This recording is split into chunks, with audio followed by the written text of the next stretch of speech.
Chen, an 18-year-old who seemed like an ordinary student who failed the college entrance exam, unexpectedly awakened memories of another world after a car accident. To his surprise, he not only became the young master of the Zhou martial arts school but also inherited a mysterious white manual. Every night in his dreams, he had to face a terrifying mechanical white wolf. Just as Chen was grappling with his new identity, a series of shocking events unfolded. His father died unexpectedly, his second uncle went missing, and the Zhou family fell into crisis. Chen had to transform from an ordinary teenager into a ruthless gang leader in just a few months. Chen hoped to surpass his limits in the real world. In the mysterious dream space, he constantly challenged the mechanical white wolf. After countless failures and attempts, he finally grasped a mysterious resonance technique. By feeling the breath of the blade, he successfully defeated the mechanical white wolf that had long troubled him. Chen closed his eyes, quietly savoring the lingering sensations. One realm of the body, breaking through the defenses of the second realm, feeling the blade's pulse, breath-inducing resonance. This is. After countless swings, Chen finally grasped the technique of resonant breathing. The patterns and veins of the weapon seemed etched into his mind, with every breath resonating with the blade, and this resonance in turn influencing his breathing. He was thrilled to discover that this newly created resonant breathing technique, even at just 1% efficiency, combined with his unnamed skill, allowed him to quickly familiarize himself with various weapons and unleash greater power. During continuous practice, Chen seized a fleeting inspiration, and his unnamed skill broke through successfully. He clearly realized that through relentless effort, he had finally touched the threshold of the extraordinary. The manual timely provided crucial hints, confirming that he had comprehended the breathing technique and achieved a significant breakthrough in his existing skills. Closing his eyes, Chen felt the lingering resonance within his body. The sensation was indescribable, like the long-awaited relief of finally releasing a full bladder, a profound and lingering pleasure that made his entire body tingle, prompting him to let out a moan. Relief. He raised his arms and punched the air a few times to calm his excitement. After regaining composure, Chen looked around. The previously formidable White Wolf Mark III mech had collapsed. He recalled the information he had read. This gray realm biomech was powered by the life energy of its host, requiring the host to operate it while conscious. Decapitation meant it was utterly dead, with no chance of revival. Sure enough, under Chen's gaze, the headless White Wolf mech gradually turned to ash, dissipating like embers in the air. Soon, it vanished completely. At the far end of the room, a pristine white door appeared, seemingly carved from jade, exuding elegance. The door was simple yet harmonious in design. After a moment of hesitation, Chen stepped forward and pushed the door open. Warm white light immediately enveloped him. He squinted slightly but did not feel uncomfortable, so he continued walking forward. Soon, the white light faded, revealing a spacious area. Suddenly, lines of text appeared before him. Congratulations! On your 1495th death, you successfully cleared the level before reaching 1,500 deaths. Congratulations! Chen's expression froze, cursing the overly enthusiastic manual. He tried to ignore the text and examined his surroundings. Compared to the previous cramped space, this area was much more expansive. It covered about 100,100 meters, including a resting room, weapon racks, training grounds, and practice dummies. While not luxurious, the space had an extraordinary feel to it. A new prompt appeared. This is your resting space. Whenever you die within the tower, you can choose to temporarily enter here to recuperate. The resting room offers a more efficient sleep state, and the training grounds provide enhanced training experience. Hell mode. Your tower climbing difficulty is set to hell level, significantly increasing floor difficulty and clearance rewards. Each facility in the resting area has usage restrictions. Chen looked puzzled. What the heck is hell mode? The system responded immediately. The current Gray Tower challenge difficulty is set to hell level. Climber, strive to ascend. Climb my foot, Chen retorted. You give me a few lousy weapons and expect me to take on white wolves. Why not just hand me a kitchen knife to slit my throat? I request a difficulty change. Speak up, I know you can respond. Say something. Chen looked around, waiting for a long time before the light screen finally scrolled again. You now understand why you face powerful challengers, due to the unchangeable hell mode.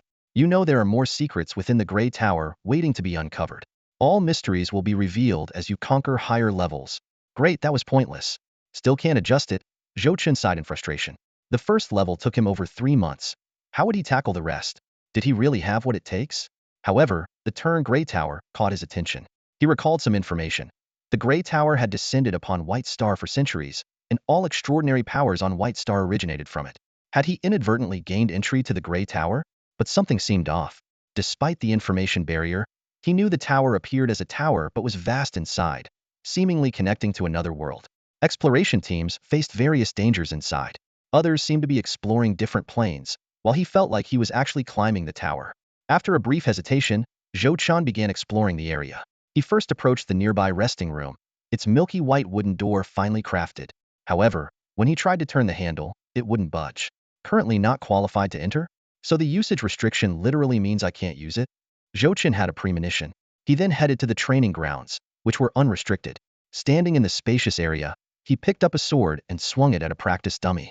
With a crisp clang, the dummy was incredibly tough, and the blade didn't even leave a scratch. The training ground wasn't active, and the training mode offered no bonuses. Chen took a deep breath, his brows furrowed. He had just slayed the white wolf, only to find that all functions were disabled. As he grew increasingly frustrated, a light screen before him began to scroll, revealing new information.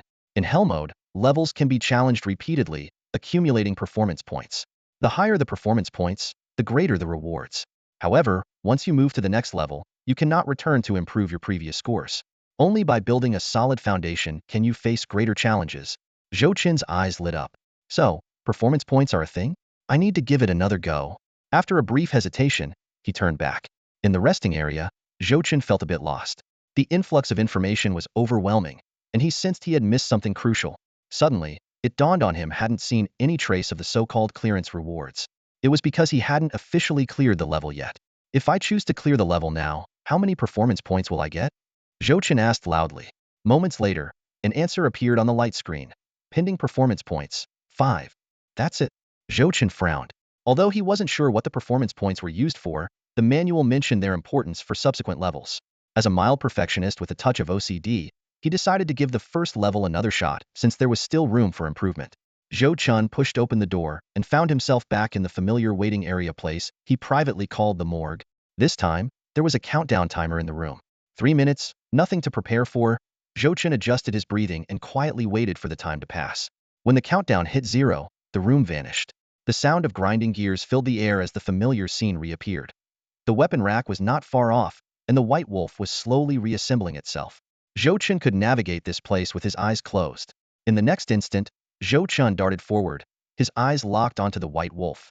He reached out to grab his weapon only to find his hand empty. Wait, where's my knife? Chen exclaimed, this unexpected twist throwing his entire plan into disarray. His mind went blank, and he instinctively looked over. On the weapon rack, all the other weapons were neatly arranged, but the Miao Dao was missing. Seriously, are you messing with me? Chen felt a sense of foreboding. As he looked up, a massive wolf claw rapidly filled his vision. Bang! Chen found himself back in the preparation space again, cursing under his breath. Damn it! He glanced around, contemplating the repetitive challenge mode. The weapon was hidden, unexpected, but still manageable. He took a deep breath and readied himself once more. Moments later, the surrounding walls dissolved. This time, he didn't look at the white wolf first. Instead, he quickly scanned the weapon rack and locked onto his target. He sprang into action, demonstrating his expert-level burst acceleration technique. In a few swift steps, he reached the weapon rack, and with a quick grab, a Hanjian was now in his hand. Holding the long sword, Chen felt a surge of confidence. With his breathing resonance technique, the sword's power was no less formidable than the Miao Dao. The blade hummed, sending out invisible energy waves. In just a few steps, the sound of the weapon slicing through the air echoed through the entire space. Slash! The sword's edge met its mark, cutting through the mechanical shell and the flesh and bones beneath. Unfortunately, the sword shattered into pieces just as it was about to completely sever the wolf's head. Nevertheless, the strike's power was astonishing. The white wolf collapsed, its body turning to ash and dissipating. Chen watched it vanish, pondering the true nature beneath the mechanical exterior. Moments later, the wall at the far end of the room dissolved, revealing a white door leading to the rest area. Restart the challenge, Chen said firmly. The scene blurred, and he found himself back at the starting point. A new weapon rack appeared, now missing both the Miao Dao and the Hanjian. This time, the rack was filled with various swords and blades, seemingly aware of Chen's preferences. He quickly locked onto his next target, waiting for the countdown to reach 0. Throughout the night, Chen repeatedly challenged the trial, trying out different swords and blades. He slashed, stabbed, and pierced, dismembering the white wolf countless times. Although he inquired about his performance score several times, the manual remained unresponsive. He lost track of the exact number of attempts, perhaps 20 or 30. It wasn't until his head throbbed with pain that he voluntarily stopped. The next morning, Chen woke up feeling refreshed. Each feedback from his dream training made him acutely aware of his physical improvements, especially after mastering the breathing resonance technique. He felt a sense of pride. Next time, he would tear the white wolf apart with his bare hands. After a quick wash, Chen left his room, feeling invigorated. It was a rare leisurely day. He still had 2 days before heading to the Red Sakura Society, and the Chen family matter was settled. He passed by several training grounds, greeted fellow martial artists, and headed to the dining hall. Coincidentally, Uncle Zhong was there. The two of them got their meals and sat down together. Uncle Zhong spoke. "Young master, you have some free time lately. You should rest more." Chen shook his head, stuffing a bun into his mouth and answering indistinctly, "I'll rest once everything is taken care of." "By the way, young master, Principal Zhang stopped by this morning," Zhongbo reported quietly, standing beside Chen. Raising an eyebrow, Chen set down his teacup. "Oh, what's the situation?" Zhongbo leaned in slightly and explained in detail. "It's about the matter we discussed at the school gates last time. I did some digging. His son, along with 2 others, dishonored the Meng family's daughter. The Meng family may not be very influential, but they do have some power, and they've been making Principal Zhang's life miserable lately. So, he's urging us to take action quickly?" Chen chuckled, hitting the nail on the head. Zhongbo shook his head, his expression growing serious. "It's more than that. His son was nearly beaten recently. Apparently, he and his friends were ambushed in an alley after school. The attacker went straight for him, but he was clever enough to find a way to escape. Unfortunately, the 2 with him weren't so lucky. Their legs were broken on the spot." Chen couldn't help but laugh. "Serves him right. Let him wait. We'll see what happens after his son is completely crippled." "Understood," Zhongbo responded respectfully. The issue with Principal Zhang was just a minor distraction. After enjoying breakfast and taking a brief walk to aid digestion, Chen headed back to the training ground for an intensive workout. He tried out various weapons, initially intending just to practice casually. However, when he activated the breath resonance technique and swung his sword according to its methods, the results were unexpected. Each slash, even against specially crafted iron figures, effortlessly sliced through them. The cuts were smooth as glass, reflective like mirrors. Chen thought to himself that with such sharpness, ordinary weapons wouldn't stand a chance. They were simply not in the same league. He continuously switched up his moves, thrusting, slashing at angles, hooking, vertical chops, twisting the blade, sweeping horizontally. One technique flowed into the next. He also kept changing weapons, but regardless of which one he used, each strike was accompanied by a resonant hum, as if 1,000 bees were buzzing, shaking one's very core. What started as a simple practice session turned into an unexpected outpouring of inspiration. The questions that had long troubled Chen finally found answers. The breath resonance technique allowed for rapid mastery of weapons, enabling them to perform at their peak.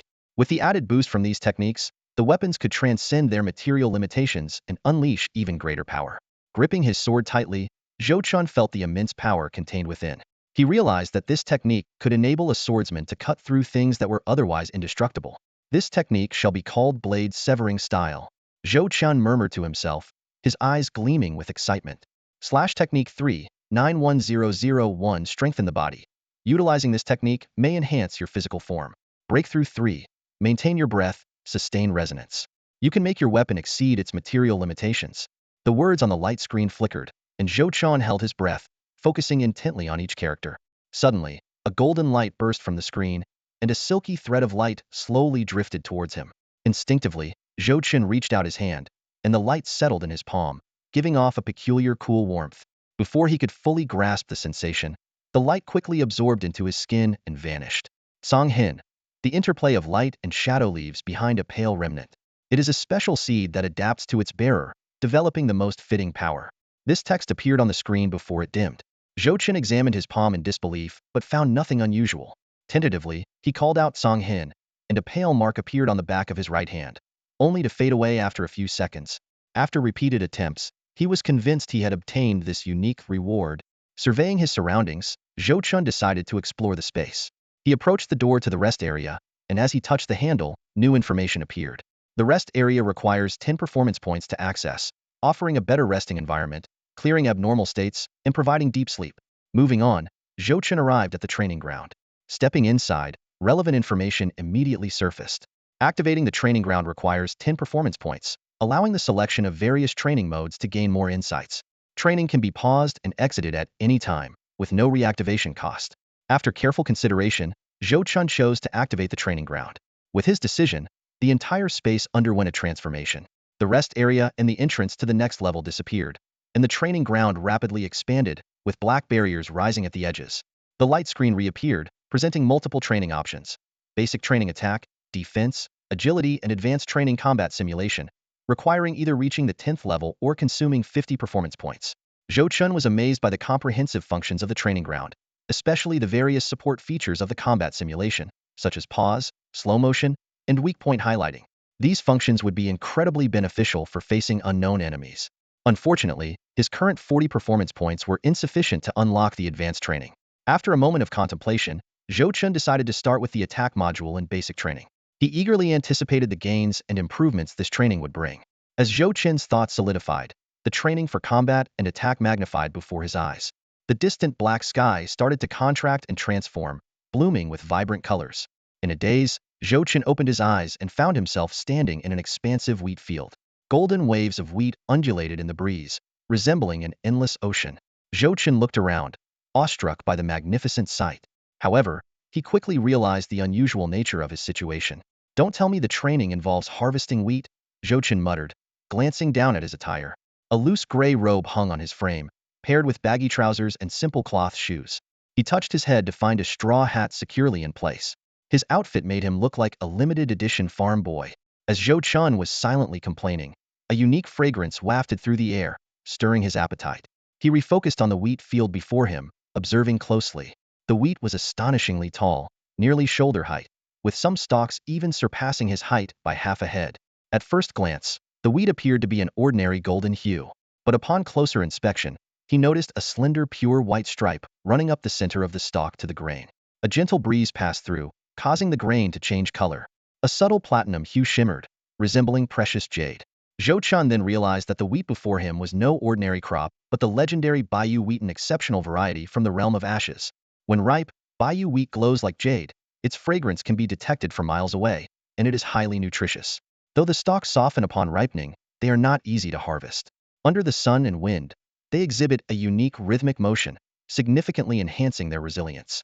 A line of text suddenly appeared before Chen's eyes. "You will conduct combat training under the guidance of the training ground. Choose a weapon and start harvesting the wheat. This training session lasts 24 hours, and the timer will start upon entry." Chen felt a twinge of resignation. For months of arduous training, only to end up harvesting wheat for 4 days seemed quite the letdown. But there was no point in dwelling on it now. He decided to give it a try. Turning to the neatly arranged weapon rack beside him, Chen saw a wide variety of options. From longquan swords to broadswords, from embroidery knives to miao swords, from double-hooked spears to crutch spears, the selection was extensive. Although these were common weapons, each type offered multiple choices. After some consideration, Chen selected a Tang horizontal sword. The blade was 2 feet, 2 inches long, 2.5 fingers wide, and weighed 8 pounds and 6 ounces. As soon as he held it, relevant information surfaced in his mind. The sword's craftsmanship was similar to the Miao sword he was accustomed to, but shorter and more suited for one-handed use. Without further ado, Chen decided to test its feel first and switch if necessary. As he gripped the hilt, the countdown above his head began. He took a deep breath and moved forward without hesitation. Facing the wheat that was nearly his height, Chen didn't hold back and struck with full force. He used the soldier slashing technique, fully engaging the resonance breathing method, and swung the sword horizontally. Crack! A teeth-gritting sound echoed. The strike felt like cutting through a non-Newtonian fluid. Most of the force dissipated into thin air, and the expected scene of wheat flying did not occur. The strike only cut through a 20-30 centimeter section of stalks before losing all momentum. Chen's interest was piqued. He could honestly say that even cutting through white wolves hadn't felt this resistant. At that moment, a line of text appeared. "You've noticed that Bayou wheat has a unique rhythm that greatly reduces the effect of your attacks. Please capture this rhythm and continue your assault under guidance." As soon as these words appeared, the wheat in front of him was overlaid with a shifting aura, seemingly highlighting the wheat's frequency for easier observation. This training mode is impressive, Chen genuinely admired. After a brief scan, he felt a strange sensation rising within him. Adjusting his breathing rhythm, Chen swung the sword a second time. The result was similar to the first. With slight adjustments, the third strike saw half a meter of wheat neatly fall. New prompts appeared. Feel the rhythm, further stimulate resonance. Resonance breathing method 0.5. By simply adjusting your breathing frequency, your weapon gains more power, and you've gained some insights. But you know that resonance is only part of the equation. The angle and force of the weapon can be further refined. If you can use resonance to precisely target weak points, your weapon's effectiveness will greatly improve. The light screen faded, and the aura on the wheat showed subtle changes, marking some weak points. This is really something. Zhou Chen's expression changed slightly, his heart pounding. He knew how difficult it was to improve proficiency, and this training method was undoubtedly a rare opportunity. At this moment, Zhou Chen once again scanned the golden and misty wheat field before him. He no longer saw it as ordinary wheat, but as a valuable trove of experience. Taking a deep breath, he tightened his grip on the knife and began his intense training. Stroke after stroke, Zhou Chen gradually broke free from the guidance of the Gray Tower and started to comprehend on his own. Only when he made significant mistakes did the Gray Tower step in with pointers. This meticulous and exhaustive training method completely absorbed him, making him lose track of time. Suddenly, a dull thud shattered the tranquility of the wheat field. Zhou Chen lay sprawled out, surrounded by a swath of fallen jade wheat.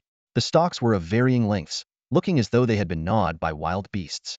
Beside him, a sickle lay quietly, indicating that he had abandoned the sword in favor of a traditional harvesting tool. The strength of this jade wheat far exceeded Zhou Chen's expectations. They swayed with the wind, changing their frequency constantly, and even more frustratingly, their weak points kept shifting. Sometimes cutting through the middle was manageable, but in the next moment, the middle of a new stalk would become extraordinarily tough, forcing him to adjust his angle and aim closer to the wheat heads. These human-height stalks with ever-changing weak points gave the illusion of chopping down humanoid creatures. Throughout this process, Zhou Chen's understanding of the resonance and cutting techniques advanced rapidly. However, after more than an hour of high-intensity training, Zhou Chen found himself at his limit. The swaying wheat made swinging a sword too energy-consuming, and the technique drained his stamina immensely. After gritting his teeth for over an hour, his vision started to blur, and he almost collapsed after a particularly exhausting swing. Deciding to abandon the sword, Zhou Chen picked up the more practical sickle. A sickle is still a blade, he murmured to himself. It can still use the cutting technique and resonance breathing. Thus, under the scorching sun, Zhou Chen transformed into a diligent farmer, his body rising and falling as he steadily advanced. He chopped, paused, and chopped again. Although he initially regretted trading 10 performance points for 24 hours of training, now every second felt like an ordeal. When the countdown reached the final 5 seconds, Zhou Chen could no longer hold on. His vision went black, and he collapsed entirely on the training ground. The system began summarizing the harvest. Cutting technique 20, reaching 3.29100, resonance breathing 15, reaching 1.20100. With the system's prompt, training session concluded. Challenger, please continue to strive. Zhou Chen sank into deep exhaustion. Young master, wake up. In a daze, Zhou Chen heard the anxious call of Uncle Zhong and slowly opened his weary eyes. The room was filled with worried servants, their faces blurring in his vision. Seeing Zhou Chen awake, Uncle Zhong sighed in relief, but quickly furrowed his brows again. Before long, an elderly man hurried in and took Zhou Chen's wrist to check his pulse. Bits and pieces of the diagnosis reached Zhou Chen's ears. Young Master Zhou, blood deficiency. Kidneys, not in good shape. Needs nourishment. These words hit Zhou Chen like a thunderbolt, instantly waking him up. He sat up abruptly and shouted, "Who said my kidneys are bad? Who's deficient? Get me the sickle.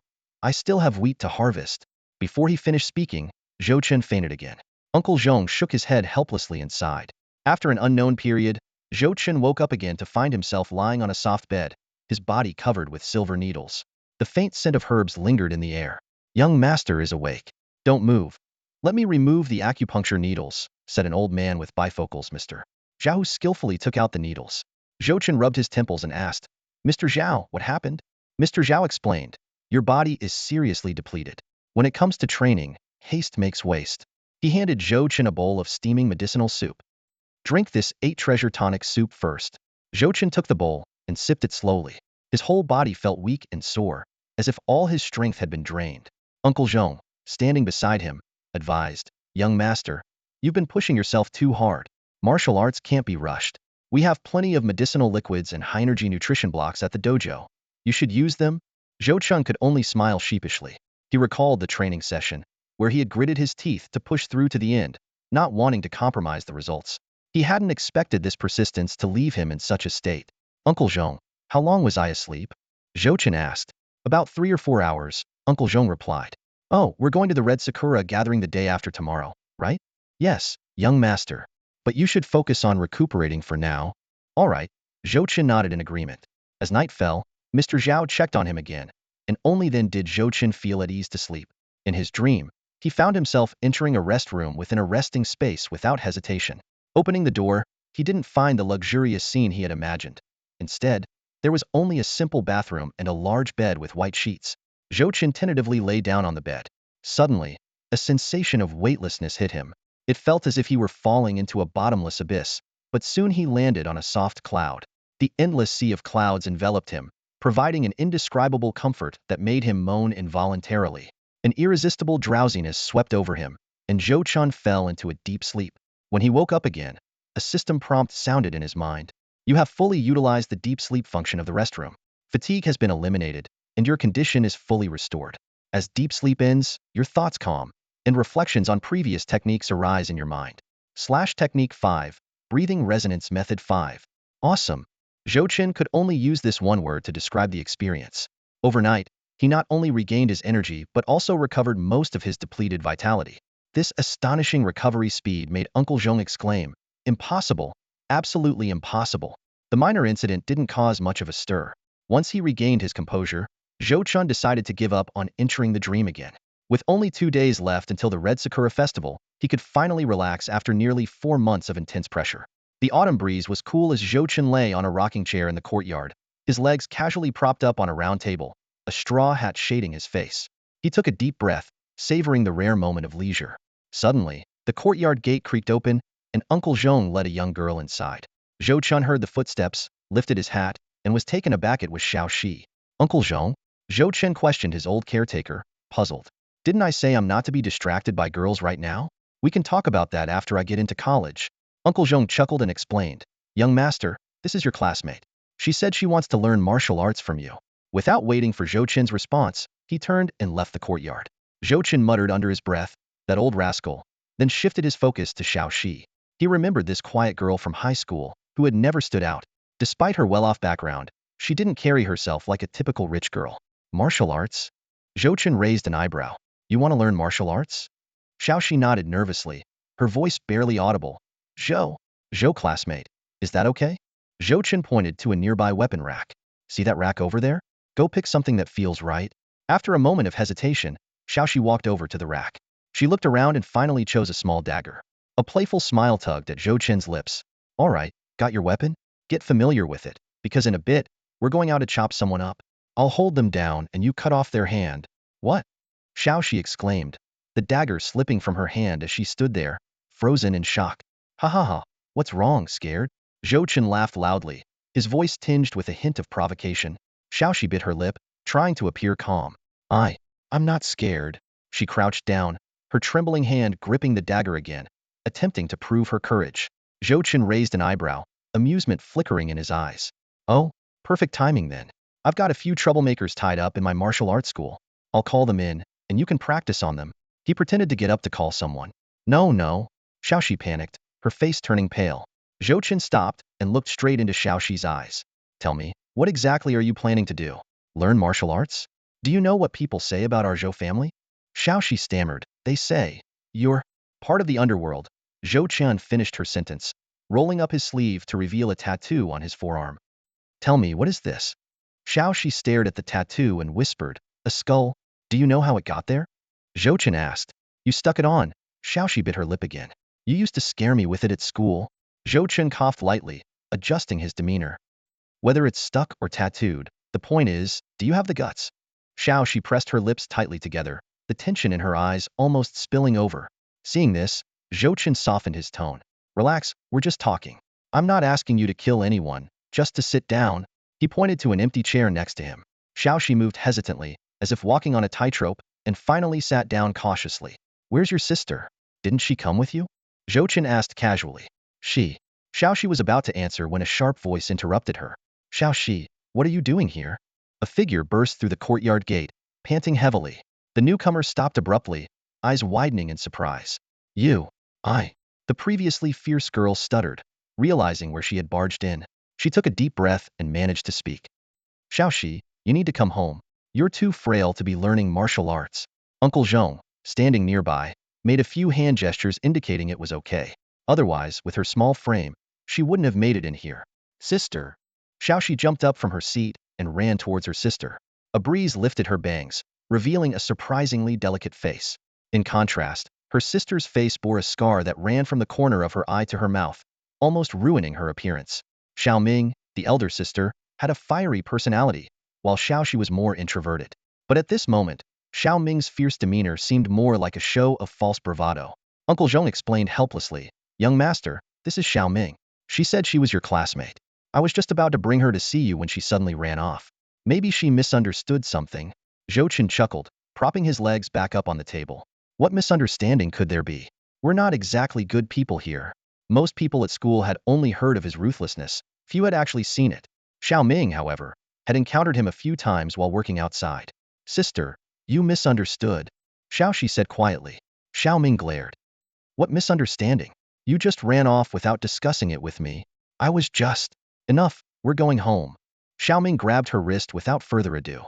Xiaoxi glanced back at Zhou Chen, who was sitting back, watching the scene unfold with his legs crossed, not intervening. Xiao Ming's imposing demeanor weakened slightly, remembering how she had shivered when she encountered him on the street a few days ago. Now she was daring to storm into the Zhou family residence, showing just how protective she was of her sister. To Zhou Chen, these sisters were just a minor distraction. Who knows what they had encountered? As for why Xiaoxi wanted to learn martial arts, that was none of his concern. Zhou Chen leisurely spent the afternoon. To avoid being in a poor state, he didn't immediately challenge the next level when he entered his dream. Instead, he took a break in the resting space. This time, the annoying system finally showed some humanity by not urging him to continue. The night passed peacefully. The next morning, Zhou Chen woke up to the sound of rolling thunder. From outside the door, Uncle Zhong called, "Young master, it's time to get up. We're going to the Hong Ying Society soon." "Got it." Zhou Chen rubbed his sleepy eyes and quickly freshened up while yawning. He got into the car, and under Uncle Zhong's driving, they left the martial arts school. The sky over Yunjin City was overcast, with heavy clouds that had been gathering rain all night.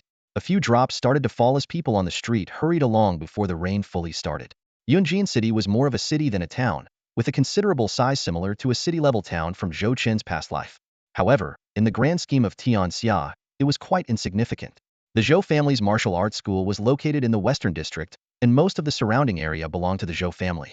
Entertainment centers, KTVs, security companies, rental and loan companies. Some were directly managed, while others shared stakes with other families. In the city center, there stood a Zhou Group building. Yes, there was even a high-end corporate building. However, most of it was managed by the Hong Ying Society, while the Zhou family mainly handled protection fees. After Zhou Chen's father passed away, Zhou Chen had visited the building a few times, but he hadn't gone back since the Hong Ying Society stopped calling him. Overall, the family's business was substantial and aligned well with some of Zhou Chen's stereotypes. On the wide road, vehicles moved slowly. Although the road wasn't spotless, it wasn't dirty or disorganized either, giving an overall impression of neatness. The signs of shops on both sides caught Zhou Chen's eye as he made his way to the Hong Ying Society, mentally calculating the amount he was about to hand over. Suddenly, Zhou Chen yawned deeply. Seeing this through the rearview mirror, the loyal driver, Uncle Zhong, asked with concern, "Young master, didn't you get enough rest last night?"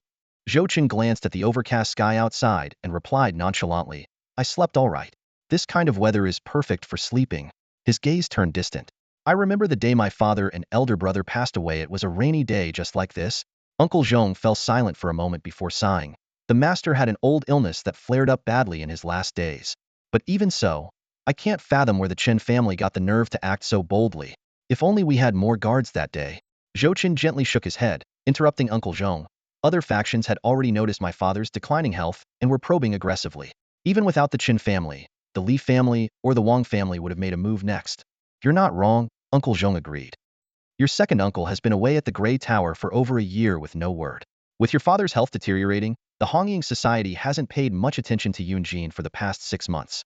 Everything just came together at the worst possible time," Zhou Chen mused. After the Chen family struck, all those probing factions retreated, going back to observing. Otherwise, the Chen family wouldn't have been wiped out so easily. As Lu Sun said, "The waters in Yunjin City run deep." Trying to console him, Uncle Zhong said, "Young master, as long as there's life, there's hope.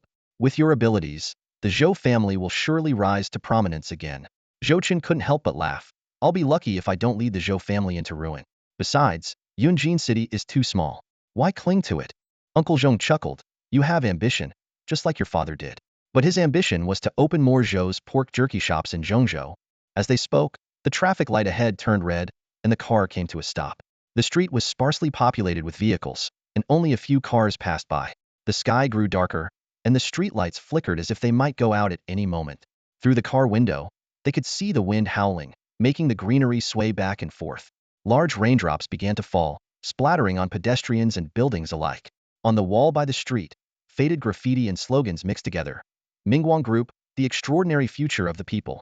Become a noble extraordinary being. Join the glorious evolution. These words went uncleaned, and even if cleaned, they would reappear. The years had blurred the text and images, and no amount of rain could wash them away. October's autumn grew colder by the day.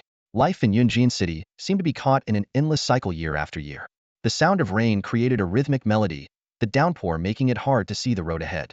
Sporadic vehicles turned on their headlights and moved slowly. Suddenly, a flash of lightning streaked through the distant clouds, followed by a rumbling thunder. The street's electrical system seemed to falter. Several streetlights went out one after another after the thunderclap. After a brief wait, the light turned green, and the car continued forward. Silence filled the vehicle, and the street was unusually quiet. The heavy rain kept pedestrians to a minimum, and many shops had closed or partially lowered their shutters. The few people with umbrellas moved quickly, forming a colorful stream. In this tranquility, a deafening roar of an engine suddenly erupted, shaking the entire street. The sudden noise was so loud it hurt their ears. A massive black vehicle barreled through the rain, its headlights like the glaring eyes of a beast, locking onto the small car that had just started moving. Without any sign of slowing down, it charged straight at the small car. Amidst the crowd's gasps, a monstrous armored vehicle, like a prehistoric beast, charged at the black sedan with thunderous force.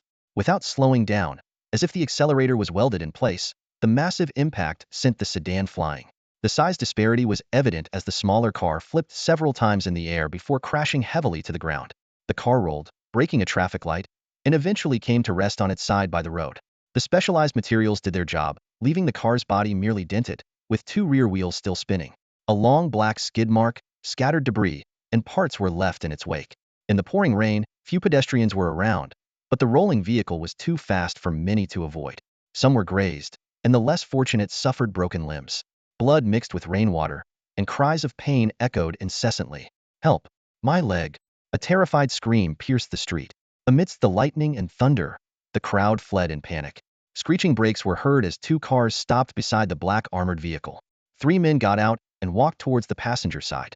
"Bring them back," ordered a man with a buzz cut and a sun tattoo on his neck, speaking into a walkie-talkie. 3 more men exited the cars, adjusted their tactical gear, turned on their flashlights, and approached the smoking, overturned vehicle with smiles on their faces. "Lucky us, this mission is a breeze. Zhou Chen's just a poser. He should be shaking in his boots when we stand in front of him." They approached the vehicle without a hint of tension. Through the cracked windows, they saw the driver, Uncle Zhong, restrained by his seatbelt, the airbag deployed. His arm twisted, forehead bleeding, and already unconscious. Zhou Chen lay at the bottom of the car, surrounded by debris and shards of glass. His clothes were torn, but he seemed to have no visible injuries, breathing steadily, though unconscious. "Kid's got some luck. I'll pull him out," said the man with the mohawk, his right arm covered in scales. He punched through the glass, ripping off the twisted door. He grabbed Zhou Chen by the collar, pulling him out and slinging him over his shoulder. "Where are the handcuffs?" "They're in the car. Let's just get him back first." The 3 men ignored the still unconscious Uncle Zhong and turned back towards their vehicle. "Careful, don't jostle him too much," one of them joked. At that moment, Zhou Chen's eyes suddenly snapped open. He struck with a powerful elbow to the Mohawk man's lower back. Despite his restricted position, the blow caused the man to stagger. Zhou Chen quickly dropped to the ground, delivering an uppercut to the Mohawk man's jaw before he could fall. The sound of breaking bones was unmistakable as the man reeled backward. Time seemed to freeze, and in the man's remaining vision, he saw a pair of cold eyes. Zhou Chen's hand moved swiftly, drawing a small katana from the man's waist. In the rain, the blade traced an elegant arc. Splat! Blood sprayed through the torrential rain, glistening like jewels. The scales on the Mohawk's neck offered no protection. One swift slash sealed his fate. His eyes widened as his consciousness quickly faded. The warning from his companion, "Be careful not to get too cocky," proving all too true. The sudden turn of events caught everyone off guard. Zhou Chen's attack showcased not only speed and agility, but also the shocking effectiveness of what seemed to be an ordinary short katana. The blade, gleaming coldly, sliced through the Mohawk's tough scales as easily as cutting through tofu. Before anyone could react, Zhou Chen was already moving to his next target. He took a deep breath, crouched low, and stepped into a shallow puddle, water splashing around his long boots. In that instant, He executed a startup stance honed through thousands of repetitions.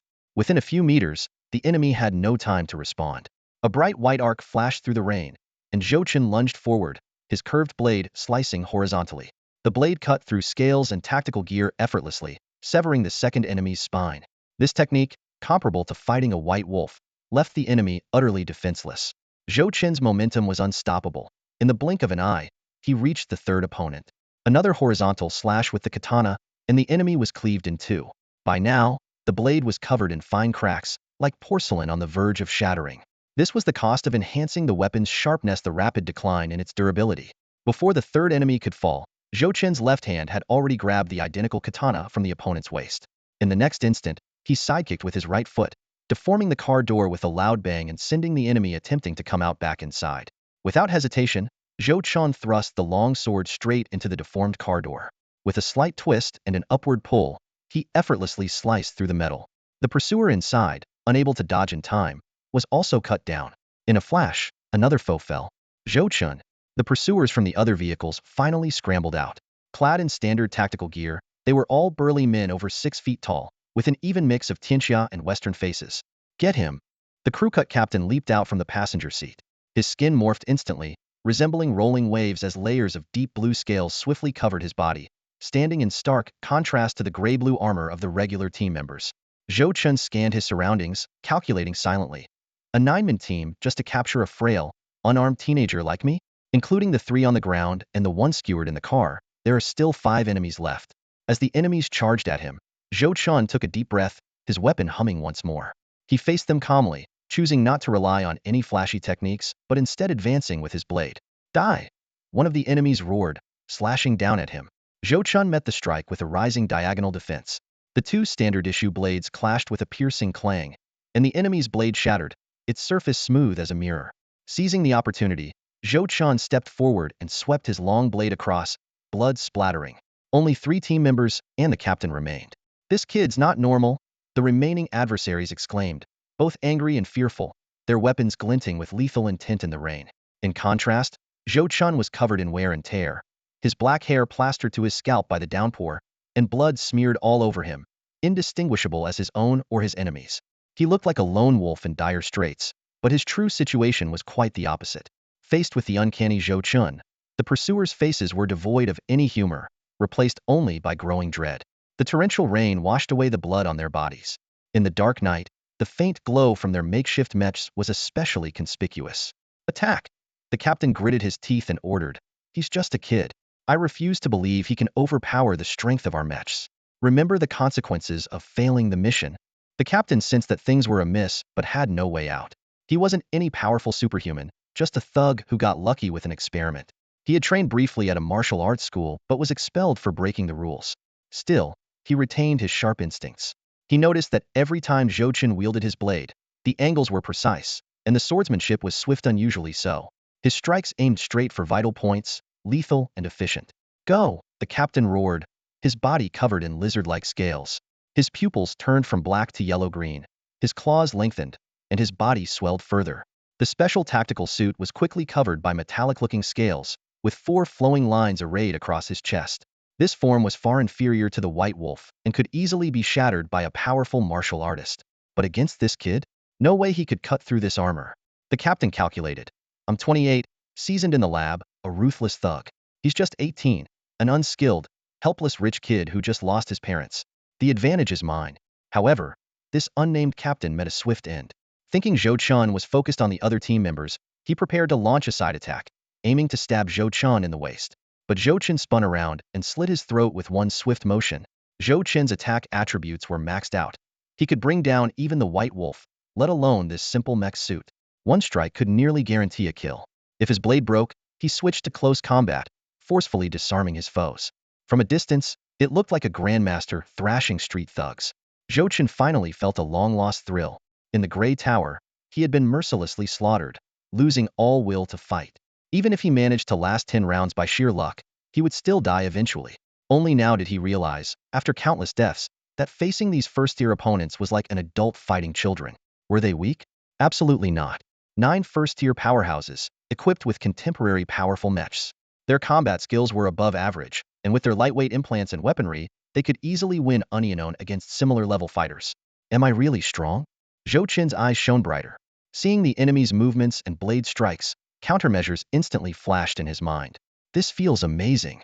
With a final swing of his long blade, the last enemy fell into a pool of blood and rain.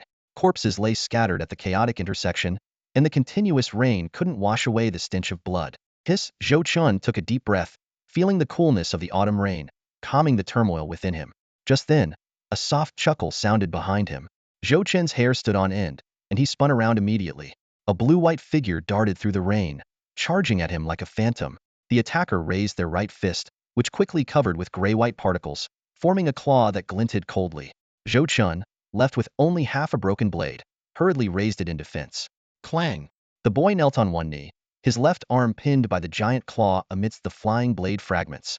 The attacker clenched their left fist and struck hard. Boom! A muffled sound echoed as Zhou Qin's eyes bulged. The violent impact nearly knocked him unconscious. He was sent flying like a cannonball, crashing into a dessert shop by the street. Glass shards flew everywhere, and his soul was nearly knocked out of his body by the punch. White wolf! Zhou Qin's mind screamed in shock.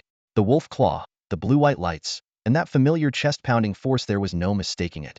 After thousands of fights in the dream space, he could map out every detail of the white wolf with his eyes closed.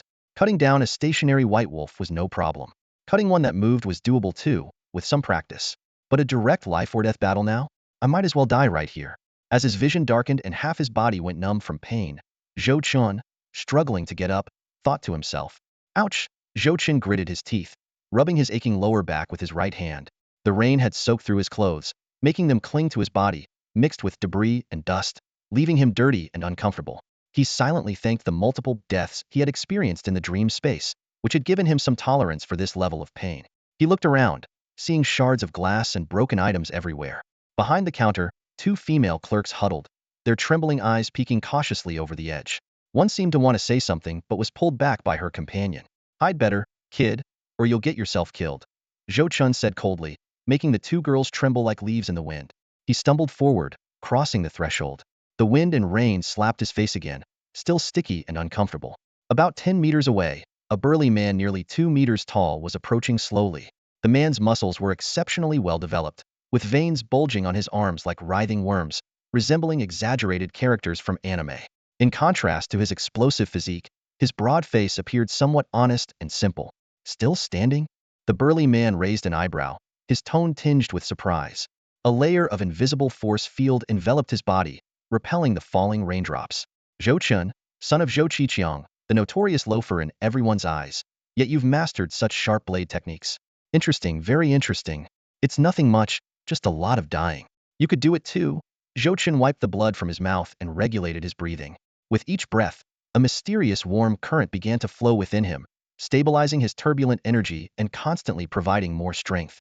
Seeing Zhou Chen fall silent, the burly man continued. My name is Lu Jia, a former inner disciple of Tianfeng Martial Arts School. I was supposed to die from a severe illness, but Mingguang Corporation gave me a new life. Your blade technique is intriguing, but it's nothing against the power of the Grey Tower. Leave the Hongying Society and join Mingguang Corporation as an honored experimental subject, and your past will be forgiven. How about it? Zhou Chen paused for a moment, then grinned. Sure thing, brother.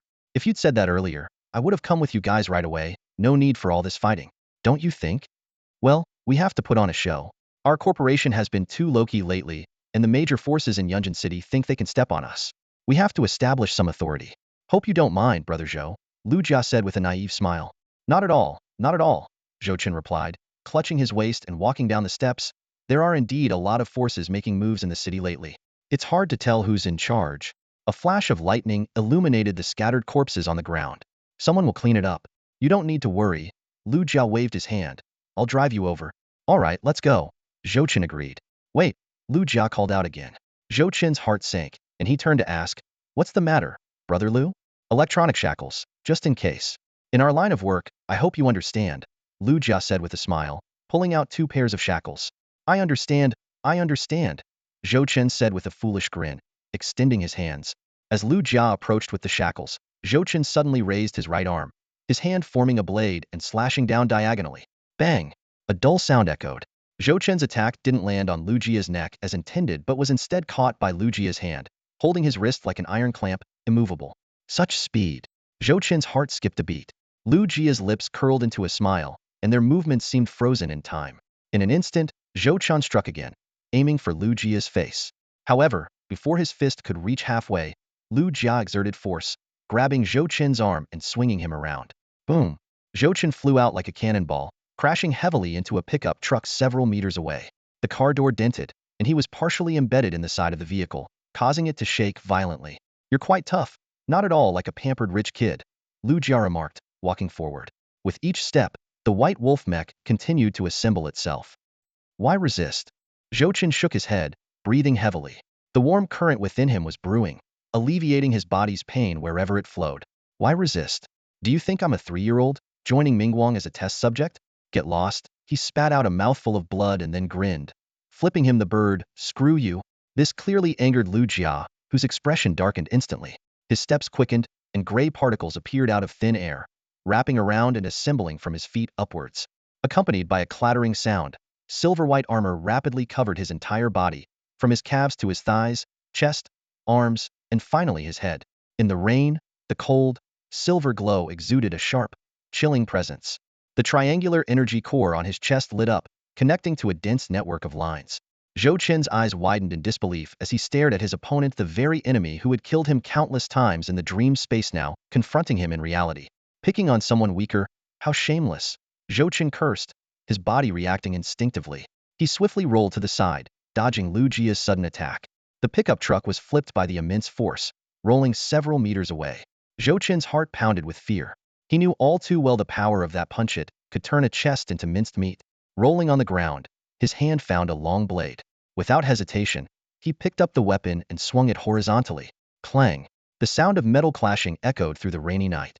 The impact slightly delayed Lu Jia's movements, but Zhou Chen was sent flying by the force. The disparity in power filled Zhou Chen with despair. How can I fight this? Zhou Chen thought rapidly in midair. Suddenly, an idea flashed through his mind: White Wolf, the latest lower-tier second-level battle armor, known for its cost-effectiveness. Most of White Wolf's metrics were almost on par with mid-tier armor, with its notable weaknesses being endurance and long-range capabilities. The so-called thermal weapon was essentially a close-range impact projectile, effective at short distances but losing power rapidly with range. Additionally, operating White Wolf at full power resulted in exponential stamina consumption, making it unsuitable for prolonged battles. But the problem was, the opponent didn't need a prolonged battle. Zhou Chen had just managed to dissipate the force when a steel-like arm grabbed his collar. Lu Jia must be in overdrive mode, drastically boosting performance in a short time. Zhou Chen cursed inwardly. Even the guy in the gray tower didn't go this far. Aren't you overdoing it? With a forceful lift, Lu Jia hoisted Zhou Chen into the air. The young man had no chance to resist and was slammed into the side of a car. With a loud crash, the metal dented, and Zhou Chen's chest caved in slightly. Blood mixed with fragments of internal organs spewed from his mouth, his vision darkening. If not for biting his tongue hard, he might have passed out immediately. "You little brat, the mission was to capture you alive, but you're asking for death," Lu Jia panted slightly, raising his right fist. A familiar clattering sound followed, with a blinding beam of light emerging from his palm. Zhou Chen struggled to breathe, his opponent's voice becoming a blur. He knew the White Wolf's impact projectile only needed half a second to charge before unleashing. The shadow of death loomed over him. At that critical moment, a thunderous shout broke through the rain. A black figure charged through the downpour, crashing into Lu Jia and causing him to stumble. Zhongbo? Zhou Chen's eyes widened in disbelief. Zhongbo, in his 50s, had been a skilled second-level warrior in his youth. Though his vitality had waned with age, making him seem amiable, a second-level warrior was still formidable even at his age. Caught off guard, Lu Jia was instantly knocked away. Zhongbo's punch landed squarely on his chest core, the force transmitting through to his bones. The spreading force numbed Lu Jia's chest, rendering his limbs momentarily weak. Damn! Lu Jia's expression changed. After knocking him back, Zhongbo quickly followed up with a series of powerful blows, driving Lu Jia into the ground with a force that cracked the pavement and sent water splashing.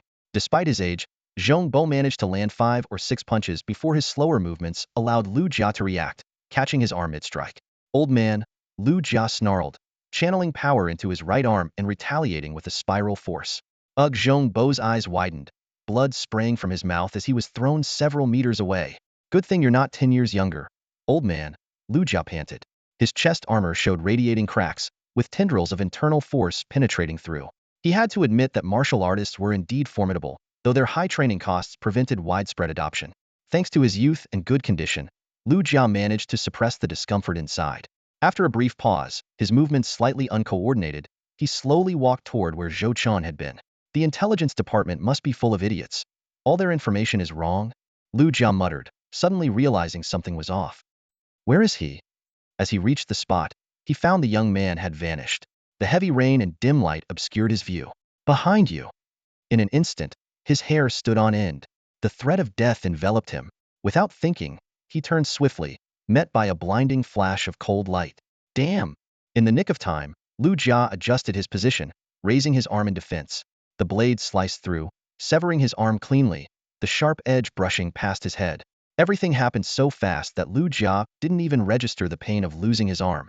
What the hell is that? His eyes widened. Before him stood the young man, his wrist wrapped in a blend of light and shadow like woven fabric or mist. The sword in his hand shimmered with a mix of black and white, like a streak caught between light and darkness. Zhou Chen's strike was precise, his long blade slicing through Lu Jia's arm with deadly accuracy. Blood spurted out as Lu Jia's left arm was severed in an instant. Zhou Chen's eyes gleamed with a hint of victory, ready to press his advantage, but Lu Jia counterattacked without hesitation. Lu Jia swung his remaining arm, effortlessly shattering Zhou Chen's long blade as if swatting a fly. The nearly ethereal blade, strained to its limit by the dual pressures of the Zhan Bingshi technique and the resonance breathing method, shattered like fragile glass. However, instead of breaking into shards, it dissolved into fine, ash-like particles that scattered like sand. What the hell is this? Lu Jia's pupils contracted, clearly shocked by the bizarre scene. Seizing the fleeting opportunity, Zhou Chen launched a fierce front kick aimed at Lu Jia's chest. With a dull thud, the kick landed solidly. Lu Jia endured the impact, but his second-tier body and the protective White Wolf armor mitigated the damage, making it far less severe than Zhou Chen's earlier blow. The fight was far from over. Zhou Chen's wrist flicked, and the scattered particles in his palm rapidly coalesced. In the blink of an eye, a long blade, slightly shorter than a broadsword but longer than a dao, materialized in his hand. This kid is seriously messing with me. Lu Jia cursed under his breath, quickly recovering from his dizziness. The high-intensity adrenaline and his rigorous combat training kicked in, allowing him to ignore the excruciating pain of his severed arm and injuries as he swiftly dodged. Regret began to creep into Lu Jia's mind. This mission was turning out to be nothing like he had anticipated. As the squad's examiner, if he had joined forces with the team from the start, they could have subdued Zhou Chen quickly. But then again, it was the squad's mission, not his alone. Going all out from the beginning might have been inappropriate. To some extent, his decision to engage Zhou Chen with a few heavy strikes to weaken him proved crucial. Otherwise, that blade might have aimed for his neck instead of his arm. The sound of a blade slicing through the rain-filled night drew a pale streak in its wake. The more Lu Jia watched, the more alarmed he became. Zhou Chen had first easily breached a simple mech, and now he summoned weapons out of thin air, all while donning a strange, monochromatic outfit. Are you going to activate a mech too? Lu Jia's mind was filled with uncertainty. Zhou Chen didn't give him much time to think. The long blade in his hand slashed diagonally. Knowing the terror of Zhou Chen's swordsmanship, Lu Jia instantly retreated. He precisely gauged the distance and then leapt forward, delivering a powerful side punch aimed at Zhou Chen.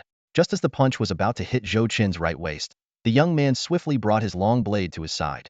With a crisp clang, the blade firmly blocked the fierce strike. Instead of retreating, Lu Jia advanced, switching from a punch to an elbow strike. This move, elbow like a blade, was devastating with the White Wolf enhancement. Zhou Chen barely managed to duck, narrowly avoiding the elbow strike. With both fighters now in close quarters, the sword became less effective. Zhou Chen released his grip, and the long blade disintegrated into ash. His right fist clenched, covered in a pale substance, and after a brief moment of gathering power, he struck Lu Jia's chest with explosive force. The Zhan Bingshi and resonance breathing method had honed Zhou Chen's strength to a level far beyond ordinary. The sound of cracking echoed as the already fractured armor on Lu Jia's chest shattered completely. Unfortunately, Zhou Chen's mastery of force was not on par with Lu Jia or Zhongbo, and most of the kinetic energy was absorbed by the armor, resulting in limited damage. Before Zhou Chen could change tactics, Lu Jia endured the attack and landed a solid punch on Zhou Chen's right rib. Zhou Chen was sent flying, rolling several times on the ground before coming to a stop. Lu Jia leapt into the air and landed heavily, sending up a spray of water and creating a web of fine cracks on the ground. Thanks to the training in the dreamscape, Zhou Chen managed to roll over and narrowly evade the deadly follow-up strike. Still dodging? Lu Jia's face twisted with a grimace. As Zhou Chen struggled to rise, Lu Jia prepared to deliver a crushing kick. Suddenly, a scream tore from Lu Jia's mouth. He looked down to see a dagger from Mingguang Corporation's security division piercing through his foot, completely impaling it. Zhou Chen forced himself up, ramming his shoulder into Lu Jia's chest and pushing him back. No way. You can pierce White Wolf armor with just a dagger. Are you kidding me? Lu Jia's face contorted in disbelief. With one arm severed, the toll of the overclocked state, and Zhong Bo's force wreaking havoc inside him, coupled with the new wound on his foot, his injuries were no less severe than Zhou Chen's. Growing more ferocious, Lu Jia gripped the dagger and yanked it out forcefully. The excruciating pain made him gasp. This kid's abilities were truly bizarre. The dagger seemed to be coated with an invisible blade that shredded raindrops on contact. This blade seemed to burrow into the wound in his foot, feeling like 1,000 steel needles piercing his flesh. He flexed his palm, which glowed with an icy blue hue. Aiming at his severed arm and foot, he sprayed a thin layer of cooling mist, which quickly formed a membrane, numbing the pain and stopping the bleeding. After finishing, Lu Jia looked up. The staggering youth had risen from the ground, surrounded by intertwining threads of light and shadow that seemed to be trying to form some kind of armor around him. However, due to insufficient energy, it remained incomplete. Whoosh! Zhou Chen took a deep breath, loud as thunder. He extended his right hand, seemingly drawing a long blade from thin air, and assumed an attacking stance. The particles of light and darkness intertwined and solidified. The weapon in Zhou Chen's hand materialized instantly, now more detailed than before. The blade was double-edged, covered in intricate patterns, and emitted a faint glow. These particles not only formed a complete weapon, but also coalesced into a protective arm guard on his right arm. Lu Jia stared in shock and blurted out, "What the hell are you?" Before he could finish, a pale streak of light flashed through the torrential rain, followed by a deafening boom that blurred Lu Jia's vision. He barely managed to lean back, narrowly avoiding a fatal strike. Zhou Chen quickly adjusted his stance, his blade creating a graceful arc and leaving a trailing afterimage in the air. With a swift slash, a long gash appeared across Lu Jia's chest. His armor tore like paper, revealing the flesh beneath as blood oozed out. Enduring the excruciating pain, Lu Jia sidestepped and deflected the blade, then launched a shoulder strike at Zhou Chen. The young man grunted, but his enhanced gear significantly boosted his physical resilience. He only staggered back a few steps before regaining his balance. The ensuing battle was fierce. Blades clashed, and punches and kicks rained down like a storm. Though both were exhausted and their movements grew sluggish, the intensity of the fight never waned. The sounds of impacts and blades cutting into flesh filled the air. After several rounds of brutal exchanges, Lu Jia finally saw an opening. "Die!" he roared, his voice thunderous. In the next instant, with a violent explosion and a faint hum, his heavy punch struck Zhou Chen's chest. The force was tremendous, sending Zhou Chen flying like a broken kite. He crashed into the last black pickup truck, flipping it over. The impact was so great that the entire vehicle was overturned, leaving Zhou Chen half hanging from the tilted truck. Panting, Lu Jia sneered, "You little bastard," just as he took a step forward. A sharp pain erupted in his chest. No way, his heart sank as he looked down. A long blade had pierced his heart and was slowly disintegrating into ash. "This little brat you," Lu Jia's strength rapidly faded. His lips trembled, eyes filled with shock and disbelief. He stumbled a few steps, his vision blurring, and finally collapsed with a splash. The rain continued to pour over Yunjin City, drenching everything. The intersection was a scene of chaos. Overturned cars, shattered glass, scattered debris, and severed limbs. Blood mixed with rainwater to form large pools. The dead streetlights cast most of the scene into darkness, with only a few overturned vehicles' headlights casting an eerie red glow, like beasts lurking in the shadows. The shattered White Wolf dissolved into ash, and Lu Jia's struggles grew weaker until they ceased completely. Occasional lightning illuminated the scattered bodies. The once ferocious battleground was now silent, with only the sound of rain filling the void. As the noise subsided, trembling eyes cautiously peeked through the cracks of the nearby shop windows. After what felt like an eternity, the flashing red and blue lights of patrol cars arrived, slowly surrounding the intersection in a semicircle. Under the silent curtain of rain, Zhou Chen lay half-slumped on the car roof, surrounded by corpses.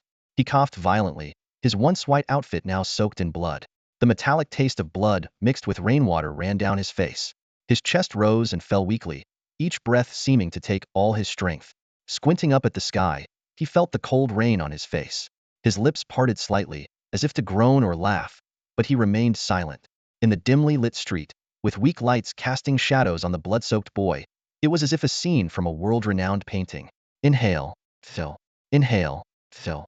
Zhou Chen slowly opened his eyes, his consciousness gradually returning. He instinctively felt his own breathing to confirm he was alive. "Am I dead? Seems like I'm not," he muttered to himself. "Dead people don't breathe." If I'm breathing, I'm not dead. Suddenly, a strong sensation of falling washed over him, jolting his remaining consciousness awake. The feeling seemed to last forever, yet it was over in an instant. When Zhou Chen was fully awake, he found himself standing in the familiar waiting space. The waiting space? Not the resting space. Zhou Chen was stunned. No way. I'm seriously injured out there, and I still have to keep climbing the tower. He felt a wave of helplessness as he recalled his poor physical condition outside. But soon, he realized that he was in remarkably good shape. All his injuries had been completely healed. With a darkened face, Zhou Chen cursed the gray tower in his mind, but dared not speak out loud. He feared that this damn thing might increase the difficulty for him in response. A cold voice echoed in the space. You have 300 seconds to prepare for the challenge, or you can push the door and start the challenge immediately. Better wait a bit. Zhou Chen closed his eyes and began to recall a critical moment from the recent battle. At that time, due to severe physical exhaustion and a heavy blow from Lu Jia, he was in a daze. In that blurry moment, he saw some kind of light and dark shadow interweaving. What was that? Zhou Chen hadn't realized it at the time, thinking it was just a hallucination from the hit, until his hands started to heat up, and he felt a strange sensation growing stronger. Those abstract, uncontrollable particles of light and darkness suddenly felt within reach. Zhou Chen extended his hand, seeing countless pale particles of light and dark rushing towards him, attaching to his arm. First the hilt, then the blade. The particles quickly condensed, and a uniquely shaped sword appeared in his hand out of thin air. Although the form wasn't perfect, he didn't have time to think and immediately swung the sword at his opponent. As the mark on his hand grew hotter, Zhou Chen felt he could make the sword's form even more complete. Unfortunately, several attempts failed. Back in the present, Zhou Chen decided to try summoning the magical sword again. He calmed his mind and silently called upon the mark. Sure enough, the heat returned to his hand, and the pale particles gathered instantly. In the blink of an eye, a sword reappeared, along with a special garment covering his right arm. Zhou Chen felt a significant improvement in his physical strength, and he was especially pleased with the sword. Its weight and feel were just right, perfectly meeting his expectations. Not bad at all, he nodded to himself. After familiarizing himself with his newfound ability, Zhou Chen turned his gaze to the door in front of him. A new floor?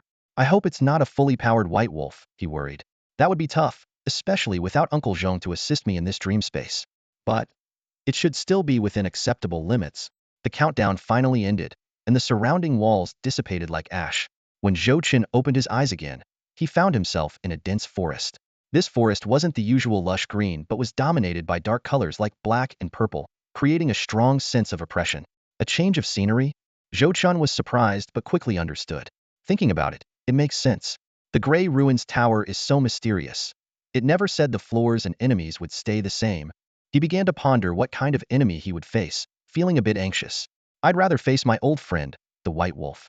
For months of deep acquaintance is better than dealing with some flashy new threat. As Zhou Chen's thoughts wandered, a light screen appeared in front of him, displaying information about the new environment. Black pine forest, formed by black patterned pines born from the pollution of gray breath. These trees are hard and blend with the darkness, providing excellent concealment.